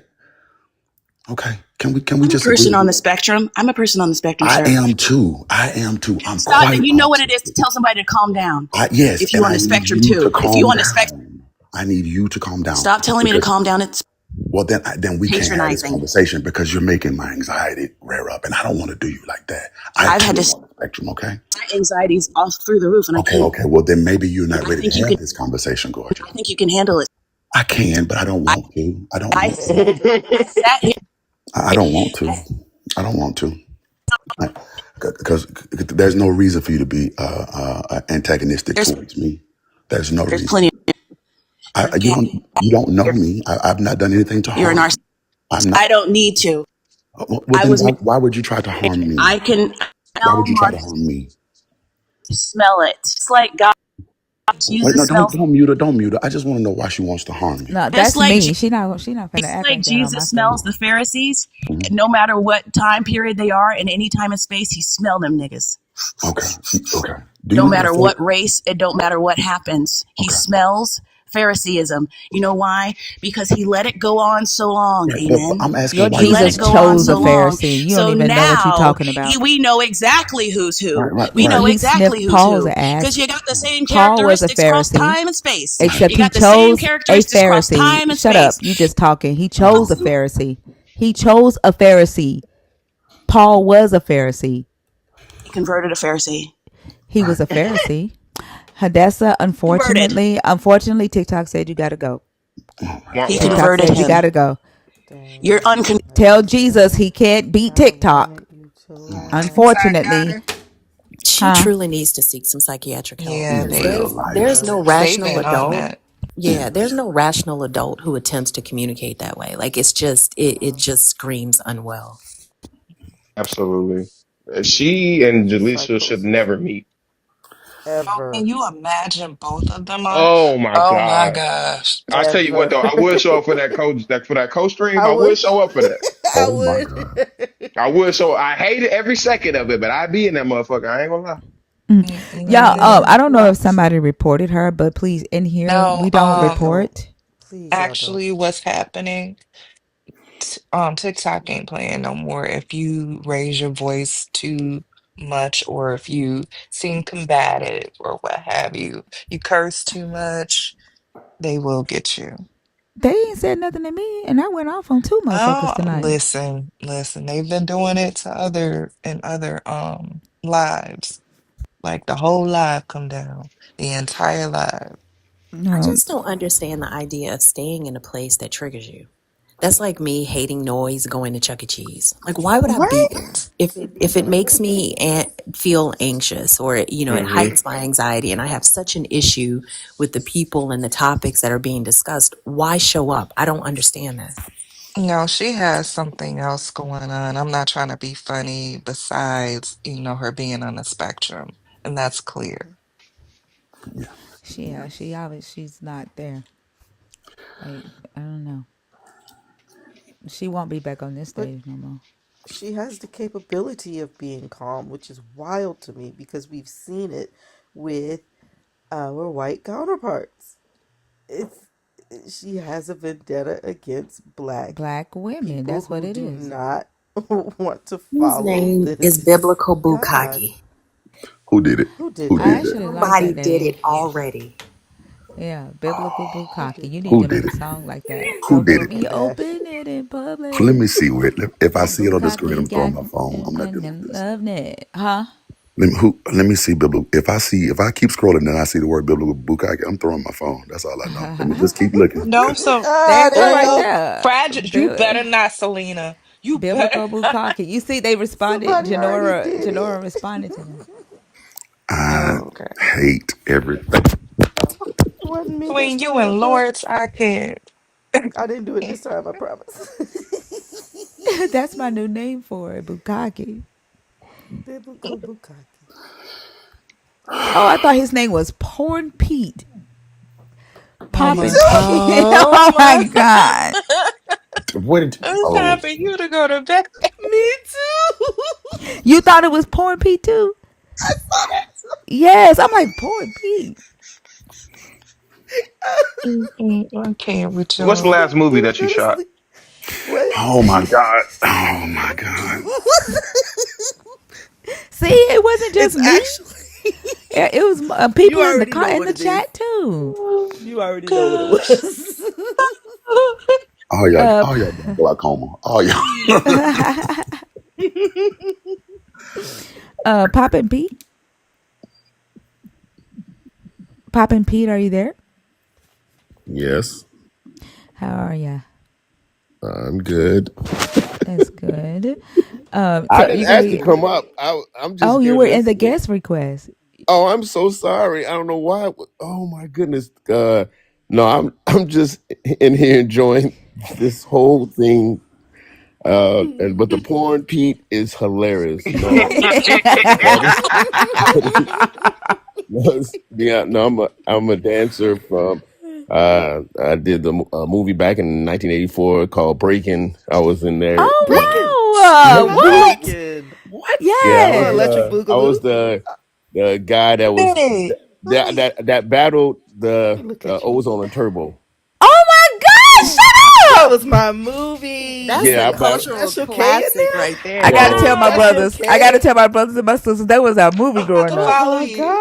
oh god! my I'm about to goodness, yeah, follow because you for real. Hold up. I've been listening to you for a minute, you know, because I travel a lot to China and overseas. I teach class and teach and judge battle dance contests. So I've been doing this for like for for like 47. I'm 63 years old. I've been doing this for 47 years in the industry, and I've worked with Michael Jackson, Chris Brown, the B2K, everybody. Oh my God, my daughter I'm would have a fitting to fucking fit cry. right now.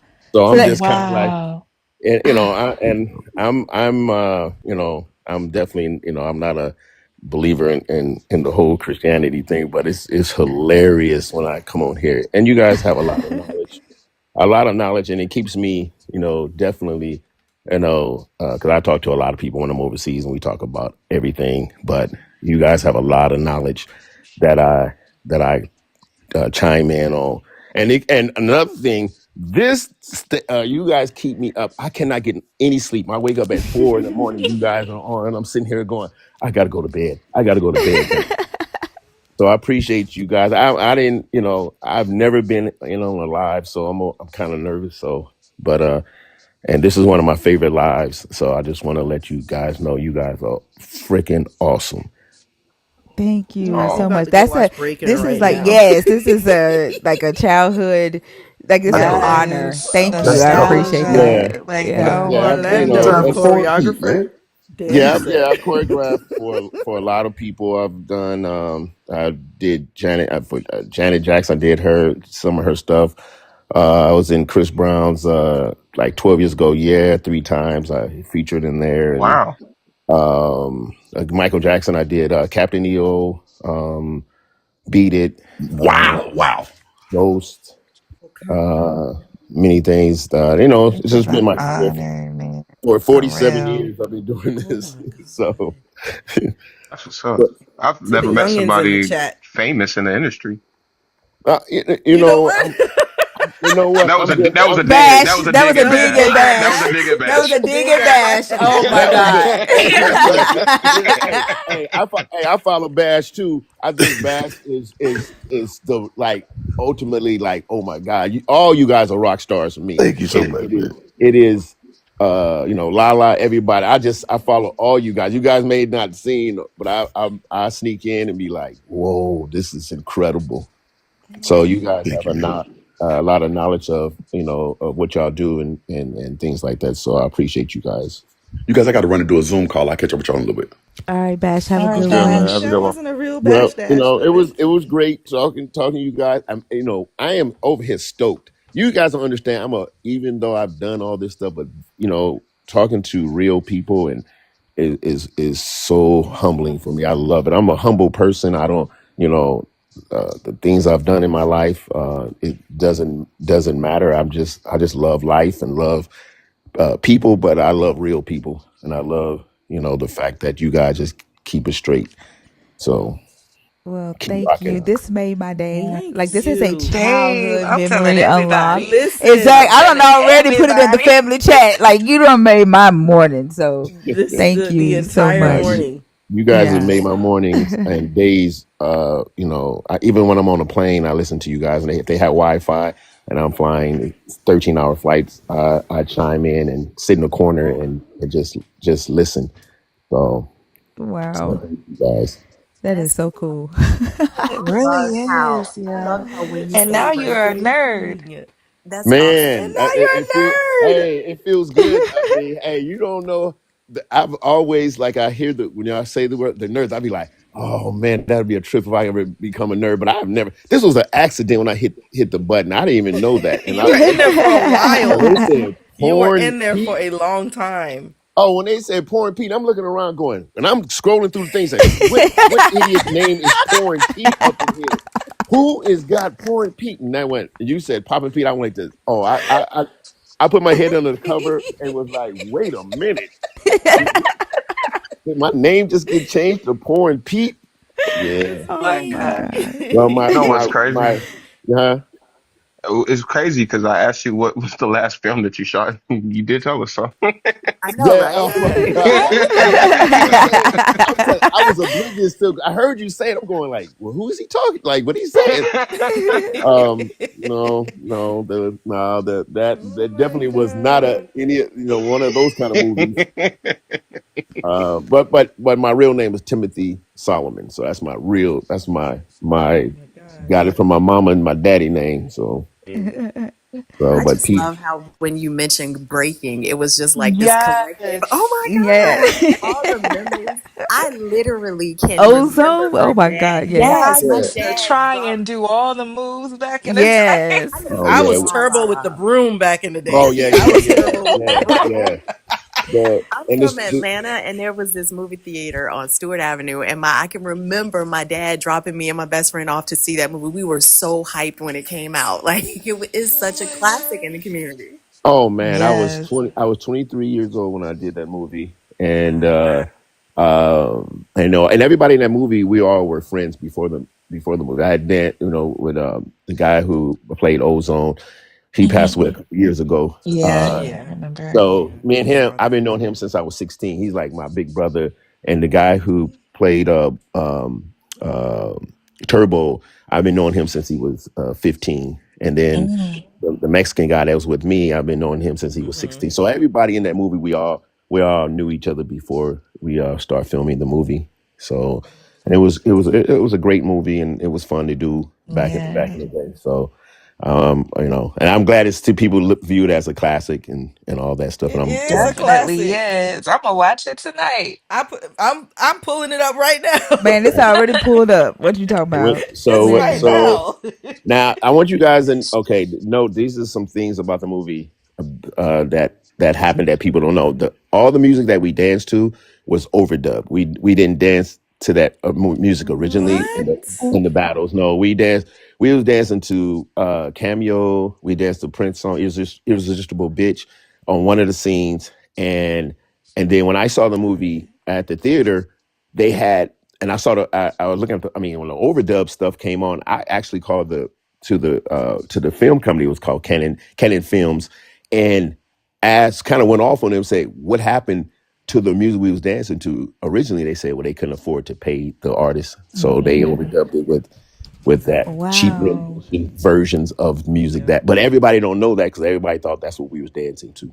Right. It looks like even Shaka Khan That was the what only was Mhm. original that song. again? That was the only original Okay. song that Okay. we actually heard and they used, and the Oh broom my scene and god. the And the broom scene broom. was the Okay. yeah, that was the original music. But The broom scene uh was my life. yeah, the broom scene was definitely like because that was shot because when Life. if, on the scene where you see us coming up to the liquor store and we had the confrontation in front of the liquor store, they filmed Turbo's right before that, and we was I was watching it and stuff. So it's a lot of things about that movie that back thing. And actually, the movie came out. Oh Hello? no. Porn Pete, where'd you I go? think it went out. Giving us too many secrets. Right. We can't That's how hear you Hollywood if will you do you. there. Poppin' Oh Pete. Uh, my god. Oh man. It's okay. I'm Breaking. back. I'm back. Ah. Let me see if he requests again. Let's see. Paris said, Timothy. Let's see if he comes back. But that is Hey, Yo, this is Vanessa in the freaking red super car with the cool. dope, shotgun. yo. Oh my gosh. Like Like This is this just made all amazing. the everything we have ever endured. yes. Right. Worth This it. made it all worth it. Oh my Hello. gosh. Okay, we can Yes. hear you now. Okay. Okay. Yeah. But yeah. But again, the movie we finished the movie in March of 1984, and they released the movie in May. It was the fastest release because they was making the dance movie in New York. What's that one called? Uh, Was it Beat Street. Beat Beach Street. Street? Beach Oh Street. Yeah. yeah. Yep. So I love Beach so Street we too. we shot. we shot Breaking in L.A. And we kept hearing that they was making a film in New York. The producers, and they came to us, they said we're gonna be shooting dailies, which is pretty much we'll shoot and then they edit each day to beat that movie to come out. That movie came out actually, I think September of 84, and our movie came out May. So we was on promo tour like a couple of months after that. I was headed off to Mexico, Hong Kong, Japan. They rushed the movie out. And it's a lot of flaws in the movie. If I tell you guys go look and be like, wait a minute. Oh, what the heck?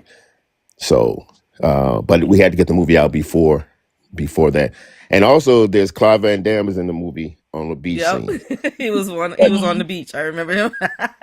But we didn't know who he was because he had just signed with Right. the production company, and they just sent him down to the.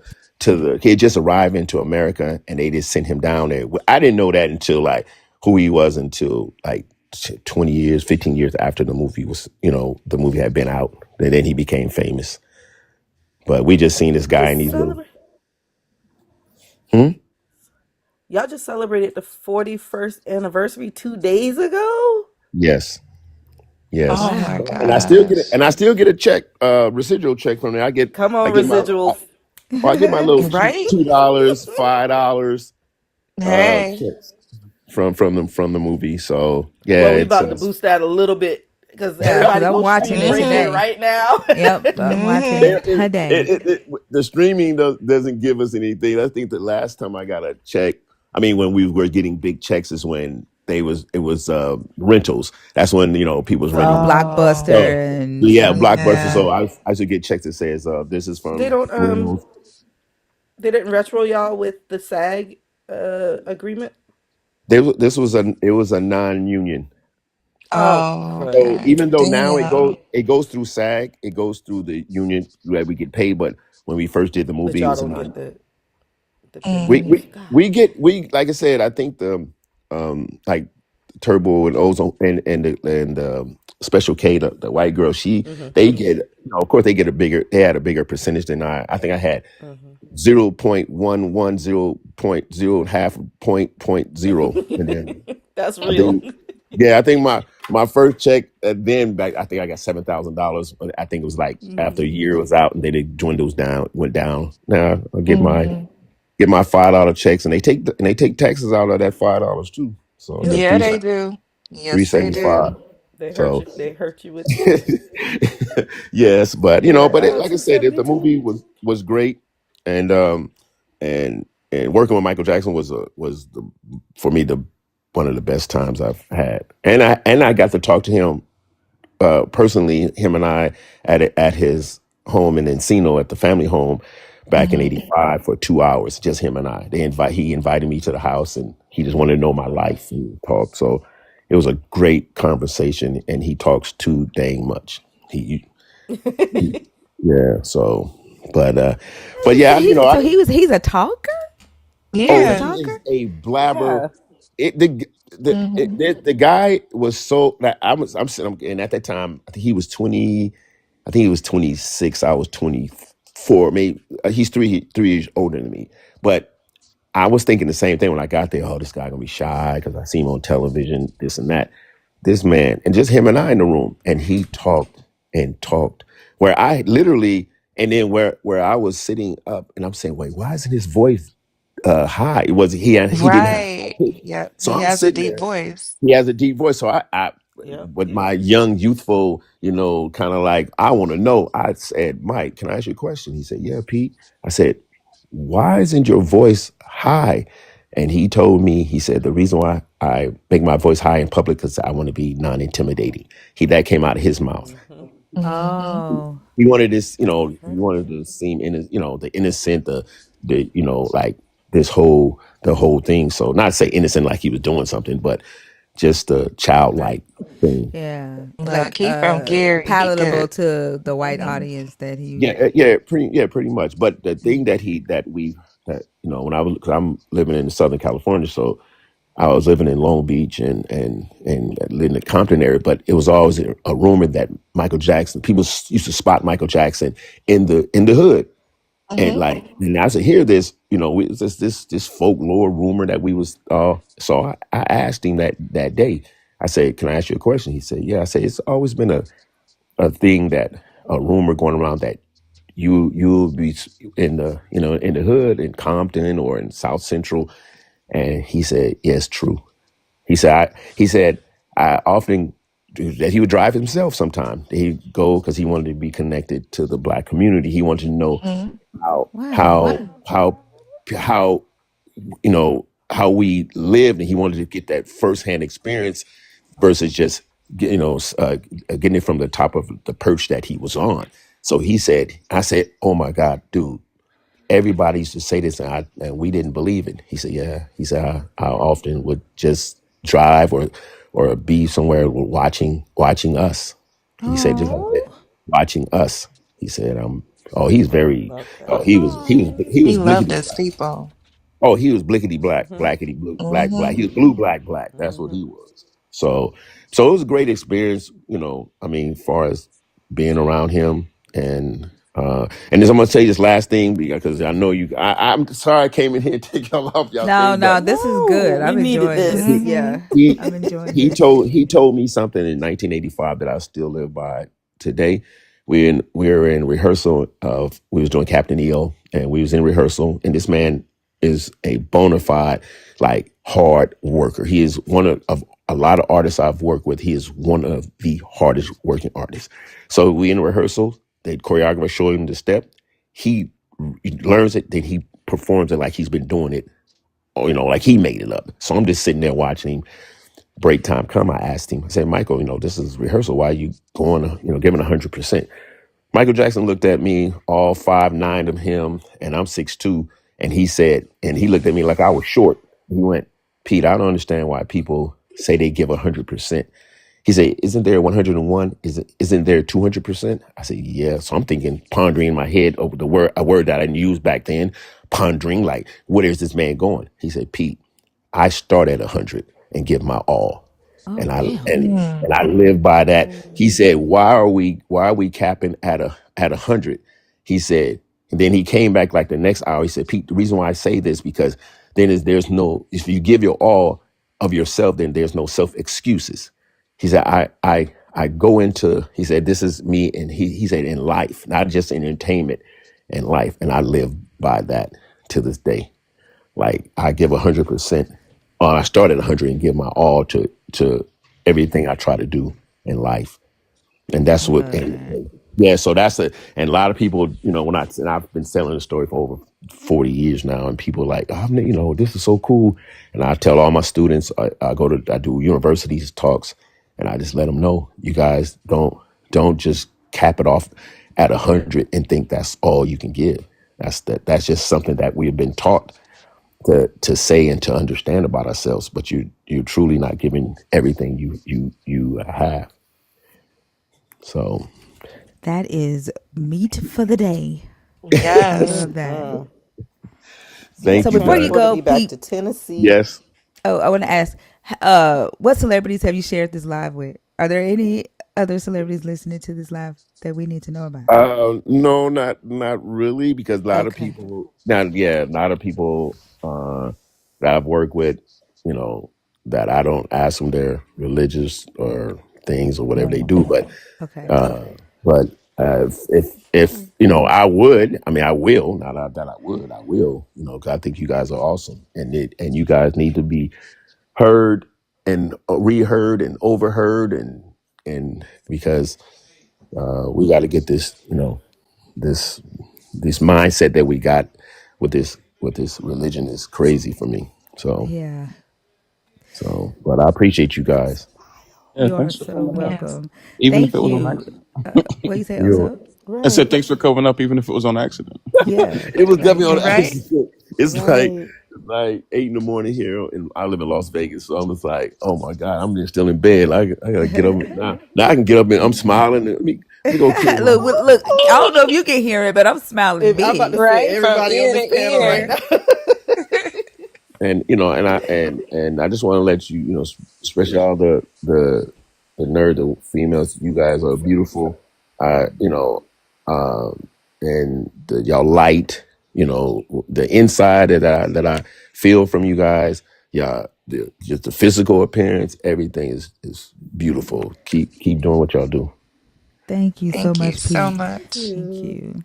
I Thank you appreciate guys. you and the Ugh. the history that you brought to our community. Like Yes, you are Black history, and like Yes. absolutely. you see the reaction that we had. That's a memory for damn near every last one of us. That's So Yep. like, yeah. So I oh man, appreciate you. hey, it's my pleasure, and but y'all see, you see me popping in, so now when you see me, I'm not pouring Pete, I'm popping Pete. So you see me in the corner, so I'll just say hi when I come in.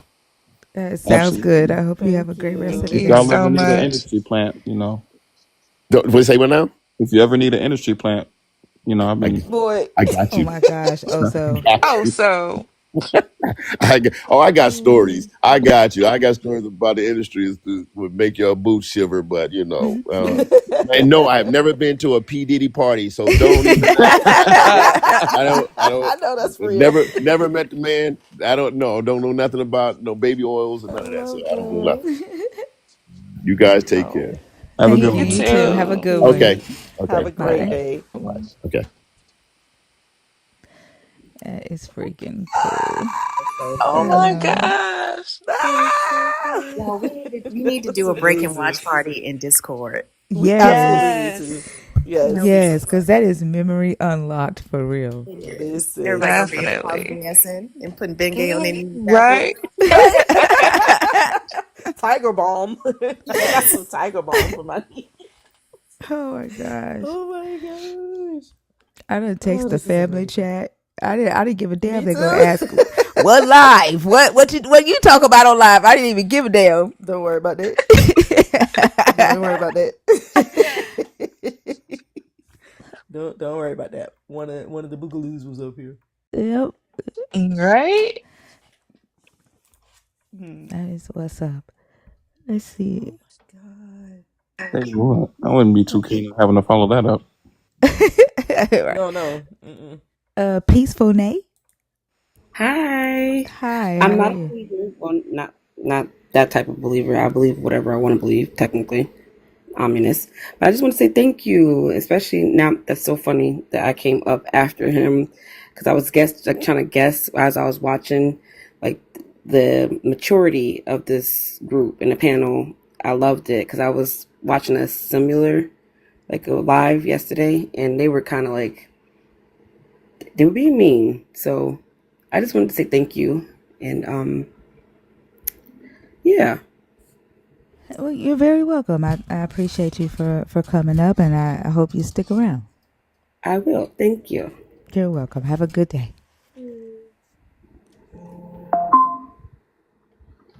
Also, I have the capacity to be very mean. Yeah, I was wondering if she was talking about your ass, also. What Mm. you do yesterday, also? I don't even think I was that mean yesterday, but I just can be if I want to. Oh, okay. I can't, like, the box is not opening now. Well, Want there you Is me it? go. to Oh, try? they. Yeah, if you can. Ria just submitted. Yeah. For Yeah. me, Hey. Hey, hey Ria. guys. Morning, Rhea. So here we go Hi. with How are you guys doing? I was How's gonna your say, I was gonna good. say, How are Ria, guess what just happened? But Ria wasn't even born Oh, yet. I was him. I was Have you here ever for the seen that whole movie? thing. No, but I was Uh, like, oh, look at you guys so excited. That's nice. it's, Now it's I'm gonna go look it up. I looked it up, so I'm gonna yeah, watch it. I it's haven't a, it's watched a it either. classic. It's a classic. You Yeah, should. it's a lot definitely of is. dancing. Yeah, Yeah, that's break good. dancing and Yeah. stuff. Yeah, It's I a real remember. good movie. I remember when my brother thought he was a break dancer. I think we all did. I we think we all all at went We some through go that point. in. phase. Yeah. Yeah, I'll definitely watch it. But yeah, I was glad that you guys got that experience. I'm like, look at you guys so happy. So that's good. Exciting. Childhood unlocked. Sue Gen X. Sue. All Hello, right. Sue. Okay. Think it next person. I'm here. Also, I thought maybe Shut her up. voice got Play was too stuck much. on I was like, stage. is He her Like you. plays too voice much. Also, you do the most. Do too much. Play Oh my gosh, all I the can't time. stand you. I'm like, Who did I was up make a here to say we mistake? were right? Who was up here to say we mature? Please don't take Yeah, points that's why. off of That also Oso. knew she wasn't talking about him. Also, automatically knew that. That's why I waited till she left to talk. Robert? Yeah. Robert. Hello, Robert. Okay, Who are we Robert's talking not to? there either.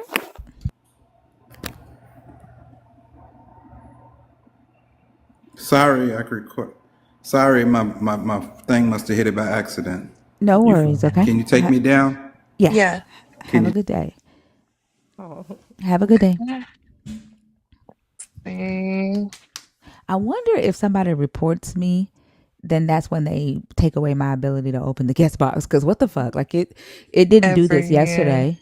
It does. Really? Yesterday I could control the box. Now all of a sudden I can't. Oh yeah.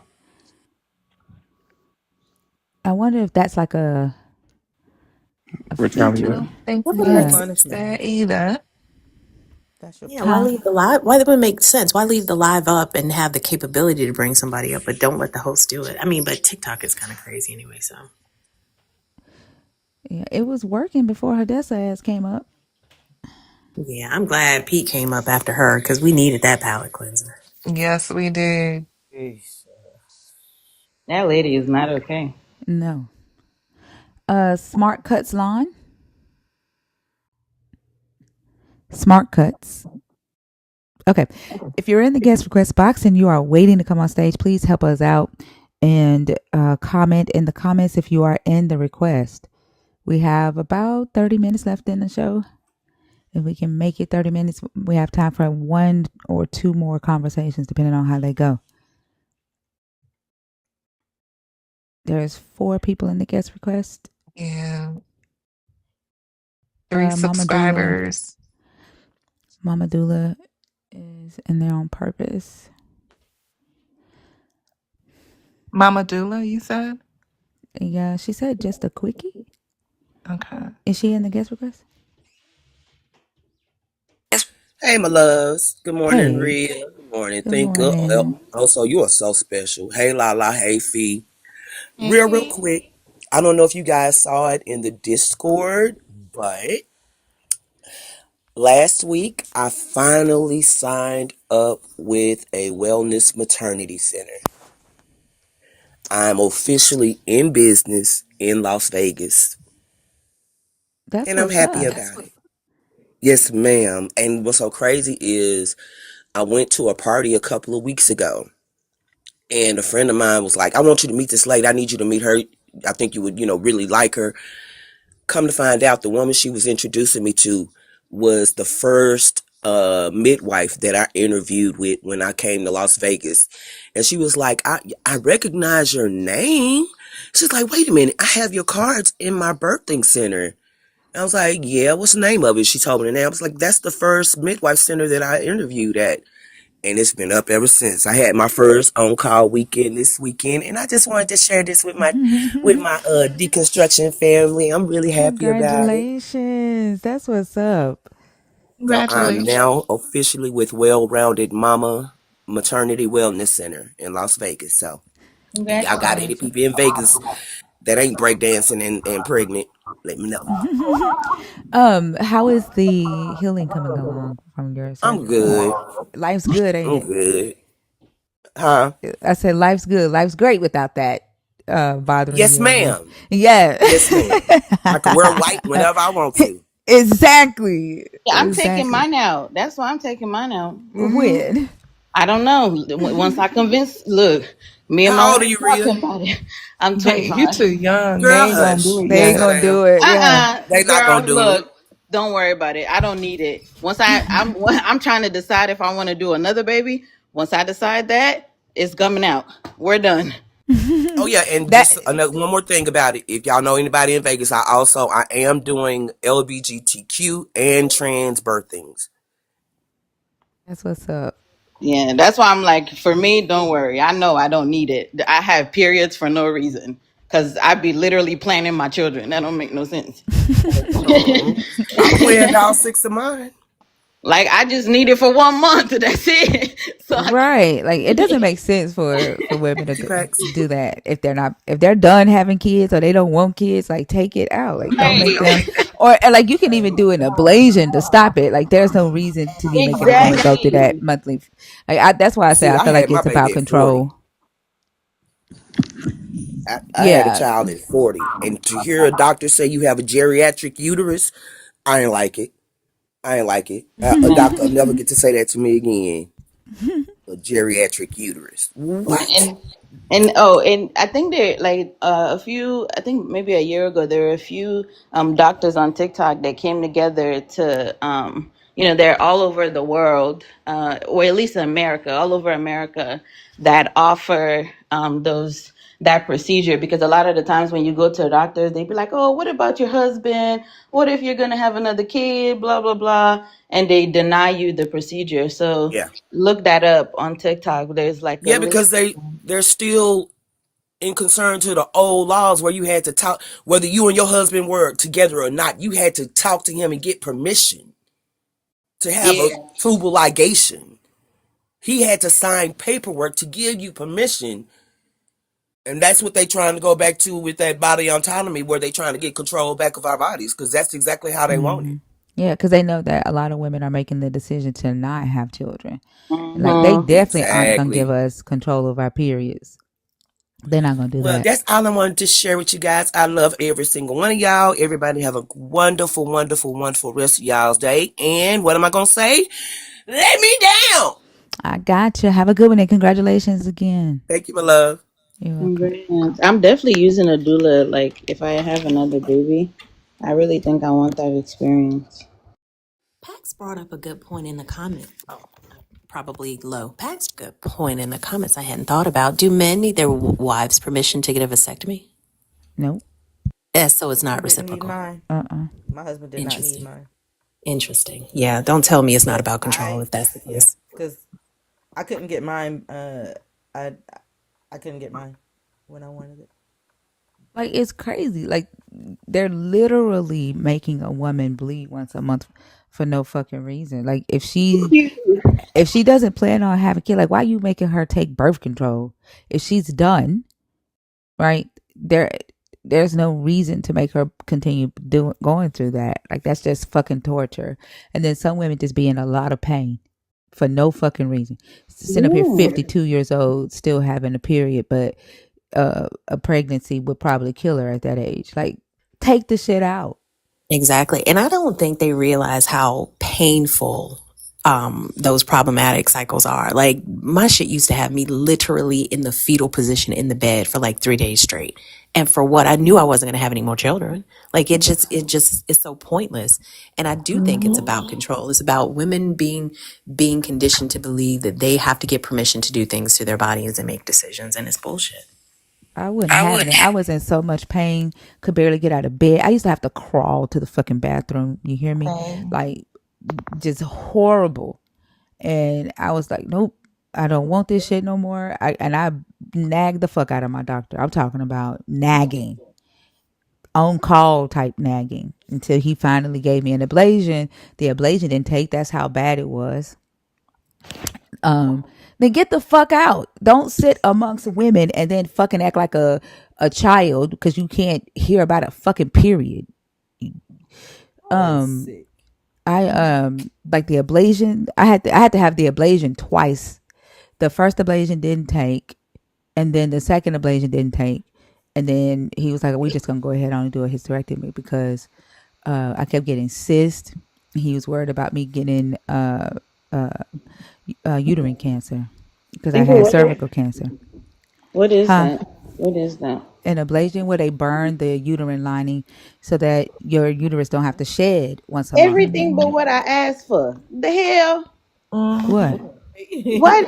I said take it out and you want to burn it around and do all the what? But it grows back in 5 years, and Yeah, if it you decide to does. have a baby, you can. That's the thing. So like it burns the uterine line, and it lasts for 5 to 6 years, and then your uterus grows back. If you decide to have a baby, you can later on in life. Like it gives a woman like a 5 to 6 year break from their monthly period. Right, But but that, is that what you were going for? that's that I was okay with that because the pain. Like I just wanted the pain gone. That's And ridiculous. If somebody yeah, said take my uterus out, I need you to do the thing that I asked you to do. Like the temporary fix is like you making a decision for me to say, well, maybe, what if? Like, no, go ask your God if abrasion is a sin. David, be quiet. Don't even know what the fuck the word is. But like even like with the hysterectomy, they keep like I still have my ovaries. They only took out the uterus Wow. and the cervix. Yeah, I still have my ovaries, which is stupid. Because I could still get ovarian cancer, but the likelihood they said is very low. Yeah, I still Yeah, have mine too. yeah. That's why I'm glad I got my hormones. But life is great. Life Yeah. is great. I was worried about if it was going to affect my ability to, you know, and it did not. Life is great. And I got my hysterectomy when I was 32. No, 2008. I was 38. I take that back. 38 after my last son. 38. So almost 7 years now. Yeah, honestly, I just think like if we're done with it, I don't think it should be a debate with nobody about when you want to take it. You know what I'm saying? Like the fact that doctors are even allowed to refuse that is crazy to me. Like, is there no loss? I mean, I guess. Well, I don't think so. Like the fact that they're able to say no, I don't think you need it right now. Like, excuse me. Yeah, it's crazy. It's about control. Like, and I was thinking yesterday, like I feel like it's all about that fucking Eve.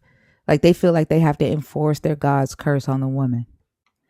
Like who Right. are you? Like it doesn't matter. Like I guarantee you, those doctors be thinking to themselves when they're sitting in front of a 45-year-old woman who knows that she doesn't want to have any more kids, and that woman is asking like, take this away. I guarantee you, in their head, they're like, mm-mm. Like, why doesn't she want to? Why wouldn't she want this? Like, she's a Yeah. woman. Uh huh. Good morning. Hi. Oh, say what's up. Say hi. Five. Say hi. Hey, five. Five. Say hi. Yeah. Say hey. No, say hey. Huh? He said not. He ain't gonna talk when I want him to talk. That's what's crazy. Mm-mm. Not a baby. They Stay never woke. do. They Huh? never do. And they never do anything when you want them to do it. They do Mm-mm. stuff on their own time. Yeah.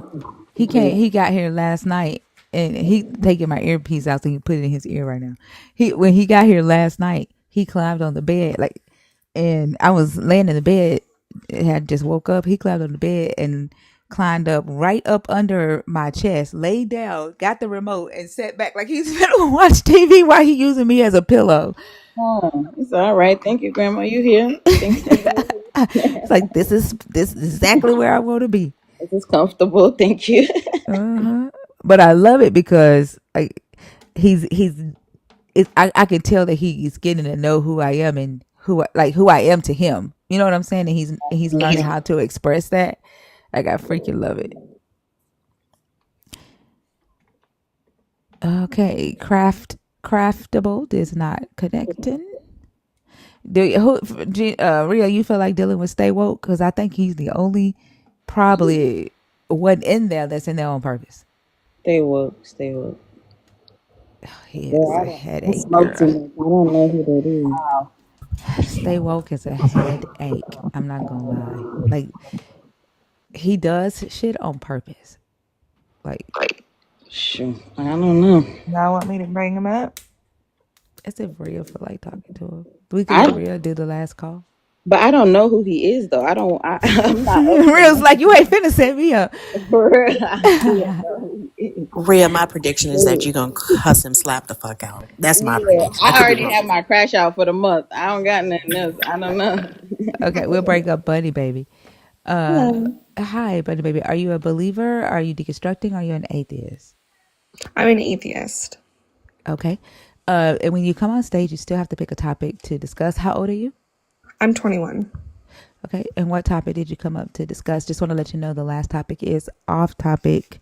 I mean, off limits. It's only for Black Christians. Okay. Right, no worries. Okay. I came up here to talk about the first one, the Okay. What are your premarital. thoughts? Um, I I agree, if that makes sense. And mainly because there was my mom tried to get me into Christianity, and my friend tried to get me to see what like being Catholic. I didn't like either, so I just stopped going to church, and I just didn't like it. I also got kicked out of a church for wearing peace sign sandals because the pastor literally spoke to me in private and said that it was a broken upside down cross, and I wasn't allowed back in that church anymore.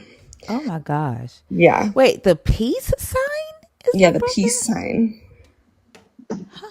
He said you're not allowed back in this church because of your outfit. Like if you're willing to wear different, like if you're willing to wear different sandals, that's perfectly fine. But the peace sign is a broken upside down cross. I was like, oh, You talking about like the two fingers? yeah, no, like the circle with like, you know, Oh, peace. yeah, Oh, yeah. So I was very confused, and I looked it up, and it doesn't say that it's a broken. It's like a symbol of peace and whatever. And I was like, okay, well, I don't understand that. And then I found out that I don't know if I'm allowed to say like when you lose your V card, am I allowed to say the full word? Yeah. Okay. So when you lose your virginity, apparently virginity isn't actually a thing. You're not losing anything when you have intimacy. That was apparently made up by the church to downgrade women, Yeah. and tell them that they're dirty, or if they have premarital intercourse, that they're doing a sin and that they're not pure anymore.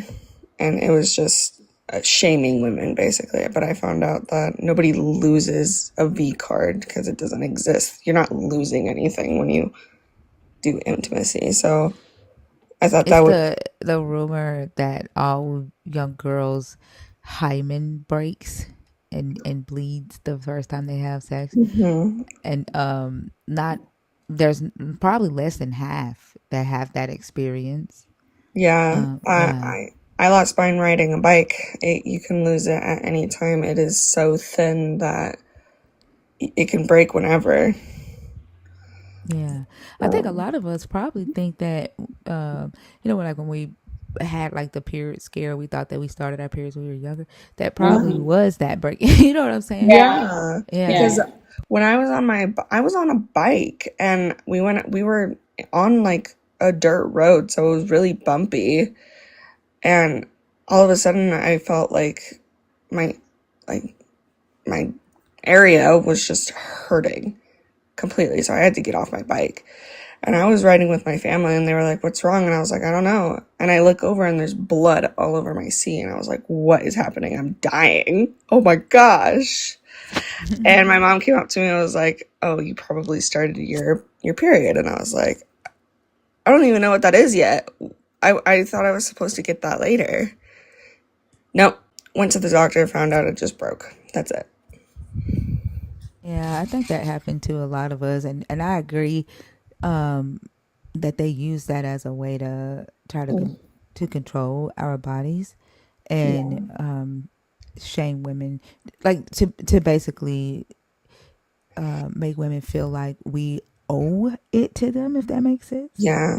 and it's like a prize. Even still to this day, I see some women bragging about still being a virgin, in their 20s. And like if you're doing it because you're doing it for yourself, more power to you. But if you're doing it because you think that a man is going to see you as more valuable, that just feeds into the patriarchy, right? Hmm. Because I see some women doing it to say that they're not, like, I'm not her. I'm more Yeah. valuable to her because I still have mine, and that just feeds into the patriarchy. Yeah, I think when men hear that you're a virgin still, they're like, oh, some people or some guys are more like, oh, she's pure and whatever, whatnot. But when they hear that, like, you've had previous partners and whatever, whatnot, there, some, I've come across some men that are like, oh, so you're a HO3. Think about it. Like, they treat it like a new car. Like, you could go to the Hmm. dealership, get a brand new car that nobody has ever driven before, and drive it, take it back the next day. It has lost value. The first time, like, you could keep your virginity your whole fucking uh 20s to your 30. The moment is gone, you have lost value as a woman. Like, you don't have that same value. It's like they treat us like, new cars. Yeah, another thing I've noticed with today's generation, which is also, I I found like some women think it's cool. I talked to this my friend. Sorry, I'm trying to get my words together. I just woke up. My friend, she has a sister, and she is 13 and pregnant. And I said, "Can I ask like what happened?" And she's like, "Oh yeah, it was on purpose. All of my friends are doing it." And I was like, "Oh, why shouldn't I do it?" So she basically told me that it's a trend to be this age and getting pregnant, and I was like, "Oh That my was a gosh." trend when I was young. And I There was was like, a show called Pregnant and Pregnant Mom, or "Oh what was yeah, it? Pregnant. Teen Mom. What was it called? Yeah, Teen Mom, and then there was a 16 and pregnant too. Yeah, and mm-hmm. everybody Teen wanted to Mom. be them. Yeah, Uh-huh. and it Yeah, increased teen pregnancy like crazy. I think there's yeah, still a teen mom now today, isn't it? A show? yeah, Yeah, there's a spin-off Yeah. like as them like as adults now. Hmm. yeah, And Yeah. yeah, and we're Could have probably passed going away. to see an uptick in teen pregnancy because young girls are going to see that as a way to get famous, and then there's going to be some greedy ass producer that's going to look for the opportunity to make a show about it, and we're going to see an uptick in that. hmm. I think on one of those shows there was a doctor show or something that I watched, and it was based off a true story about this woman who, like, it was like I didn't even know I was pregnant show. I don't know what, I think that's literally what it was called. And there was this kid. She was 15, and she went into the doctor and she found out she was pregnant. And then she told her mom, and she's like, "Well, did you have intercourse with anyone?" And she says no, and she's like, "Oh my gosh, you're the new Mary." She took her into the doctor and said that she was blessed by God, and that. They believed her. Mm-hmm. No, no, no, not the doctors. The doctors are like, Oh, "Oh, interesting." the mama believed it. Yeah, the mom was like, "Oh my Wow. gosh, she's the new Mary. She's a virgin." So, and if my daughter says she's a virgin, she is. And I was like, "That's not how that works," but it's okay. Oh my gosh. So Yeah. the daughters on Team Mom are pregnant. The Team Mom's daughters are the ones that's pregnant now. Yeah. Oh wow, yeah, yeah, we're definitely. I feel like because that we are in this place in society where we clearly see conservatives pushing for young girls to be in that barefoot and pregnant role, and all the things that they're doing in the schools to teach young girls home ec and how to Mhm. be a mom and how to build a family. They don't want to teach them about male contraceptives, and I just feel like some sinister shit is behind putting these shows back on A the air. little bit. Like I Yeah, know, like when I was a kid, I watched it and I thought it was really interesting. And I've been wanting kids since I was 7, but I didn't want to actively like do that. I didn't know when I was 7. I didn't even know how. I thought storks brought them down when I was 7. That's what I was told. So, and as I got older, I was like, oh, yeah, I'm doing that when I either get married or just later on because kids are expensive and the economy is expensive and housing is expensive. So obviously, I think you shouldn't be 100% ready to conceive a child, but you should be at least mentally ready and financially ready. absolutely. Yeah. Another thing about the first topic that this might be a totally different religion, but one of my friends told me to watch a show, and in this show there was this woman who was, I don't know where she was from and I don't want to assume, so I'm just gonna keep that line blank for a second. But apparently there's some religions that, or cultures that, with women they cut the downstairs area,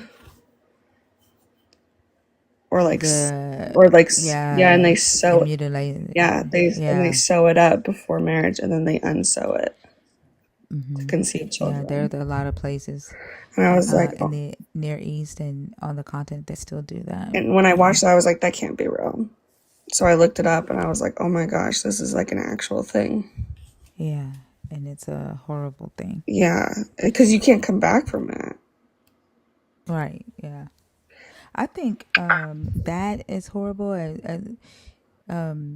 as well as like circumcision. Like it didn't even dawn on me Yeah, that circumcision is also the same type of, not the same type, but is also mutilation yeah. I didn't even of understand boys. the whole circumcision thing until my baby brothers were born.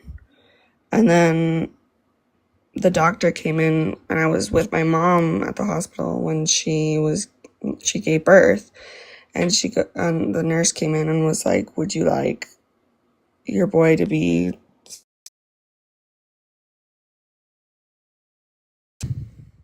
I accidentally left the app, whoops. Um, would you like your boy to be circumcised? And I was sitting there and I was like, I don't even know what that is, but okay. And she was like, yes, for religious purposes though. And I was like, what? There's a religious purpose to it? I was very confused. And then I got way older and now I knew that some people do it for religion and when Yeah, they're it's the kids. covenant with this God. Like that's Yeah. And I found out from my fiance that it's actually mutilating a man's body because they actually lose sensitivity and stuff. So I yeah. was That's like, why I said like it didn't dawn on me that that's basically mutilation. yeah. Yeah. So I felt really bad for, they didn't really get that choice to like lose all sensitivity in their nether regions. Yeah. A lot of stuff that they had us out here doing and you know saying yes to with barely any understanding to what we were saying yes to is mortifying. And I was saying today, like how it wasn't until 2020 that it dawned on me that all the shouting that I was doing in church concerning the Jericho walls coming down and the battles that the God won and how he would fight my battles for me too. Mm-hmm. I was dancing and praising this God for genocide. Yeah. Yeah, Yeah. it did not dawn on me. It didn't dawn on me. And while I'm praising this God for genocide, my people, my ancestors, people on the continent were going through genocide, Oh my and I'm goodness. praising this God for genocide. Like it didn't dawn on me until 2020. Right. Um, So I know this is more than likely going to be super expensive, or there might be some. I know that Penn Medicine sometimes gives out like a grant. I don't know if I'll call it a grant or something like that, but they are the ones that came up with the technique to fix FGM. Right? Is that the acronym? It can be fixed now. Oh, Not like you're not gonna get all feeling back, but there is a technique that they came up with. They're called Penn medicine, PENN medicine. They came up with the technique to reconstruct the area.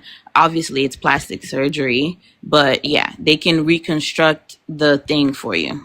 Oh, that's so cool. I have didn't you even know. seen? Have y'all seen the new season of Black Mirror? Mm-mm. I Okay, didn't even know they had another Tracy. season. Yeah, Tracy Ellis Ross. Well, it's season 7. My ass is probably behind. I ain't never watched season 1 through 6. I just started watching season 7 yesterday. But I watched the one with Tracy Ellis Ross, and that one, the woman in that one had a brain tumor or something, and the company came out with a way to reconstruct the Oh brain and yeah, I make a saw that. clone of her brain, right? And they controlled the information that went to her brain, and they were sending ads to her brain. What? Yes, and Yep. so in order for her to travel, she had to upgrade to another package. Um, that package became standard. In order for her to have like extra sensation in her body, she had to like buy these like turbo Oh my like for goodness. her to like feel extra when she was with her husband. And so like when you were talking about the company that came out with a way to reconstruct that, I'm like, damn, that would be crazy if they if they owned like the Oh what no. information went to that spot, and they were like, oh, you can't get off unless you upgrade. Like that shit would be like crazy. But And that if that she went episode is outside of her insane. coverage area, she'll shut down. Yeah. Yes. That shit is insane. I do have a question before it leaves my brain because I have a goldfish mind, and every time I think of something, it decides to leave. I know you said not to talk about the last one, but and I know I'm YT. I just wanted to share my opinion on it, if that's Unfortunately, okay. it's not. Okay, no Unfortunately, yeah. worries. That like It was nothing bad, I promise. I genuinely no, have like a real answer too. I get it, but like that's not the purpose. Like I'm not. No, yeah, you're good. Yeah, yeah. No. But I definitely appreciate you coming up. You are a sweetheart. Oh, well, thank I you. Thank enjoyed you the so much. conversation. Well, I enjoyed the conversation as well. I think I am all out of conversation. I basically covered everything on the, except for the last one, of course.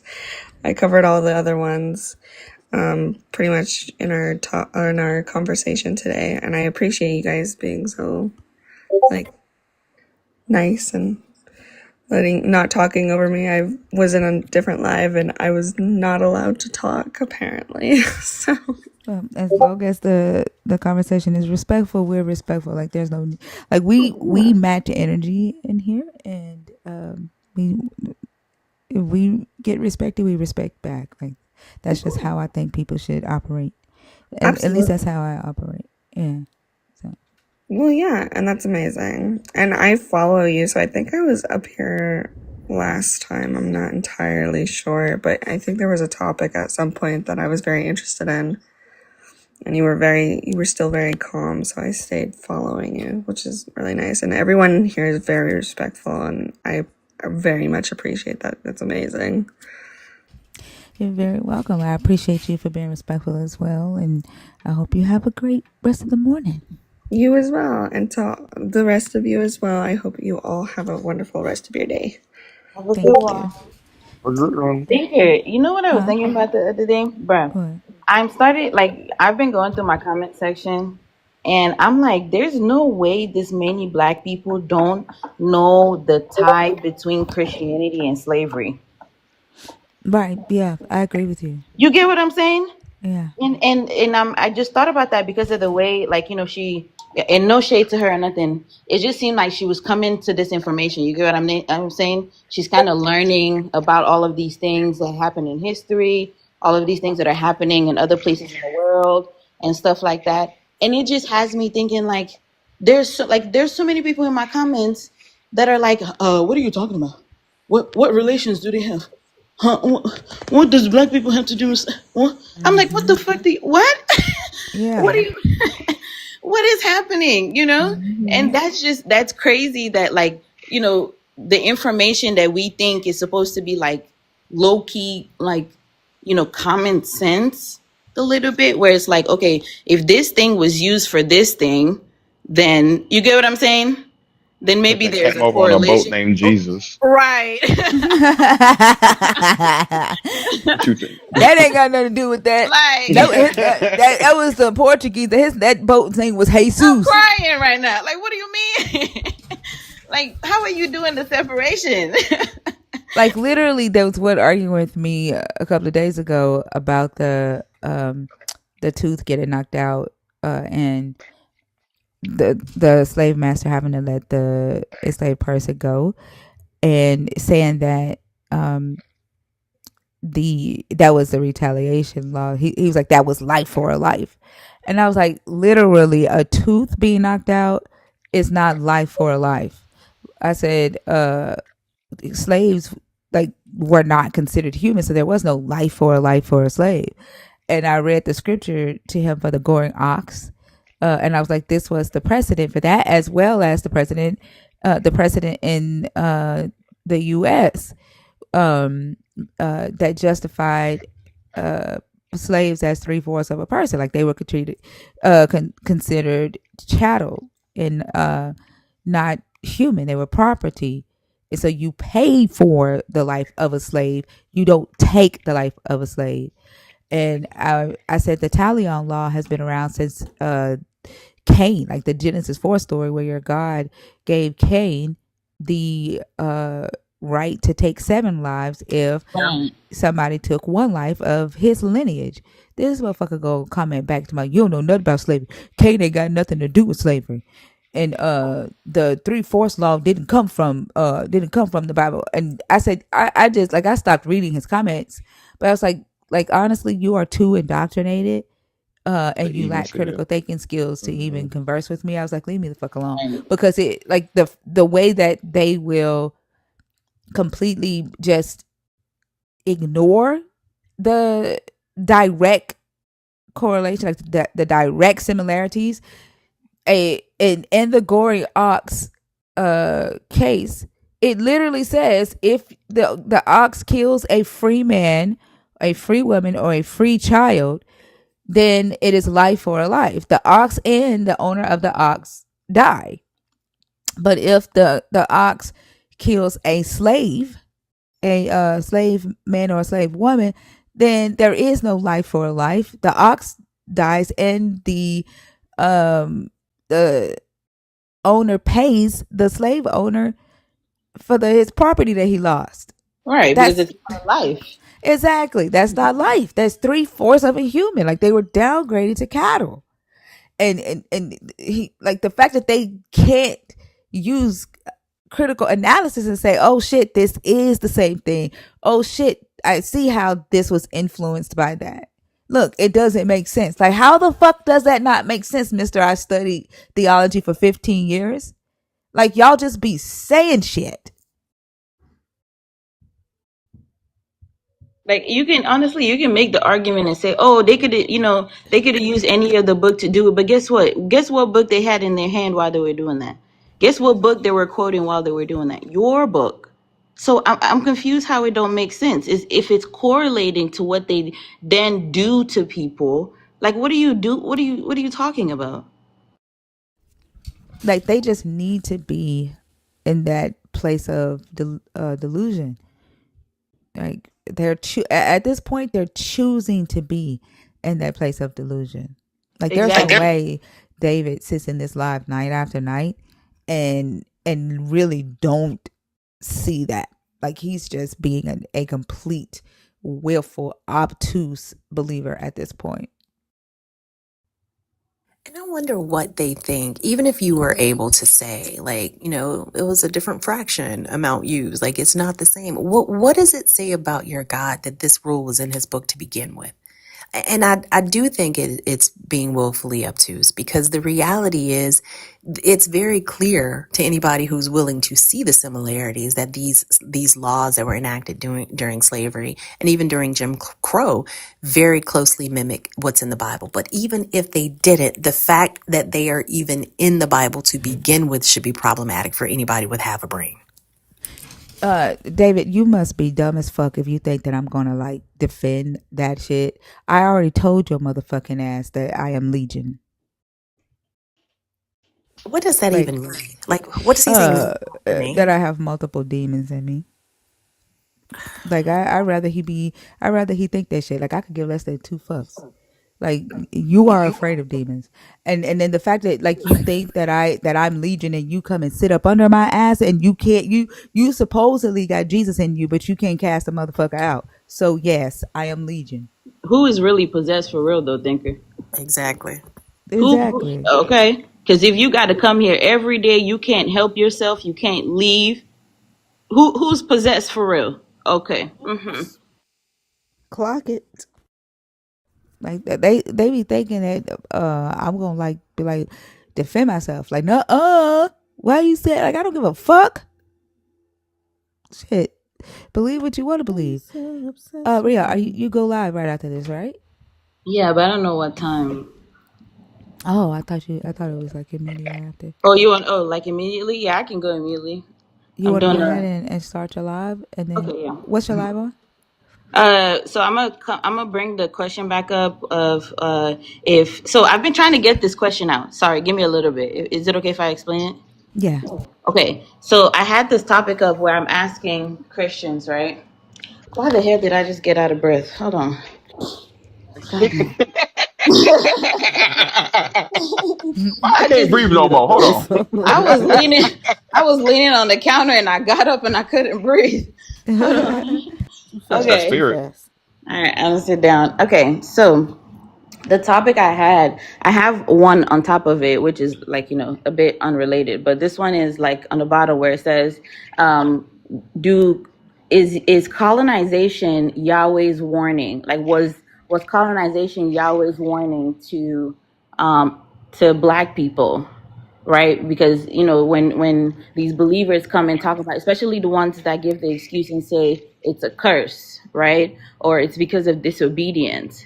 I'm trying to pinpoint exactly, in a time in history where they're saying, okay, because of this warning, right, the Atlantic slave trade happened. When was the warning? Was that colonization when they came and forcefully gave us the quote unquote gospel? I guess is what you would call it. So is that message what they're calling the warning? Is my question. Does that make Yeah. sense? Yeah. Did you do a video on this? I feel like I heard you mention this Yeah, I before. mentioned it in a video. Yeah. Yeah. Yeah, that's a good question. I feel like you're gonna draw a lot of Hebrew Israelites that are gonna say Yeah. that the warning happened in Deuteronomy. Right, that's what I'm saying. So I'm trying to tie that Deuteronomy now to, because I wanted, the timeline of like, because Deuteronomy is talking about a specific timeline that they're claiming happened to the Israelites, correct? Yeah. Hmm. Right. But in history, do we have that timeline? Well, and it was during the year of that Nebuchadnezzar, like seventh Right. century BCE. Like I think Nebuchadnezzar came in around 700, some between 725 and 700 BCE, and hauled off the some of the Jews to Babylon. Mm-hmm. But he also took over 100,000 Africans with him. Right. Yeah, and so that was around 7th century BCE when that happened. Not the Atlantic slave trade, right? Not the Atlantic slave trade, no. Thank you. And then the interesting thing is that Deuteronomy was written during the Babylonian slave trade. I would say the Babylonian slave trade. during Babylonian exile. Yeah. the Babylonian exile and Right. after. So um asking them that question and then being able to like really pinpoint when the warning is, that's going to be Exactly. interesting. Yeah. Yeah. So I'm like, this comparison of this timeline here, right? It, are you now saying that this is, somehow like how are we pairing the timeline to say that this is us? You get what I'm saying? Yeah. Yeah. Yeah. Yeah. So And yeah, that's gonna be a pretty good live. I'll come hang out with you for about an hour or two until I get sleepy. Hey, yay. Ria. All right. I will see you guys. I Ria, think you want to don't go forget. ahead and start your live. That way we can rate it and you can get a good audience over there. Okay. Those of you that are in the guest request, go ahead and send Ria a follow. There's 7 people waiting to come on stage. Since you didn't get to come on stage, right now you can request to come up on Ria's stage if you're interested in talking about that. She left before you could follow her. Her username is Life with Ria. Man, what is it? Life underscore with It is. Ria. Yeah. Life underscore with Underscore Ria. with Ria. Yeah. Yeah. So go ahead and give her a follow, and then just yeah, she's gonna go live. Give me just a second, and we'll rate her. I do see y'all in the guest spots. I'm not bringing anybody else up on stage right now because I am finna shut the live down and head over to Ria's live here in just a second. Also, what were you saying? I was gonna tell Ria to make sure that they you take them to Deuteronomy 23 too. You The like people taking that them to Deuteronomy it's 23. just really funny how much stock they put into 28, and then when you bring up 23, they're like, nah, that's not real. Yeah. They don't read anything else. Like in then Deuteronomy 26, where it talks about them being Aramaean. And they Hmm. be like, where does it say that in the Bible? And then as soon as you pull up Deuteronomy 26:5, they get quiet. Like, what you gonna say about that? Well, there was one who was like, I am Mesopotamian. It was like, you Mesopotamian. Yeah. Like that's Deuteronomy has one chapter, and that's chapter 28 to them. 28, yeah. Like I said, Mesopotamian, not Mr. Potato Man. Like you heard me Right. wrong. You heard me wrong. Right. It was oh my god. The one guy that was talking about descendancy, and he didn't know that saying that um someone's descendant is their child. He thought descendants were Oh, was ancestor. Like, that's and the it one I took did the us Oh from, song. y'all no, remember that one? you I had to did the go to song opposite about him. direction. Huh? His name was Bruno because I did the song about him. Yeah, yeah.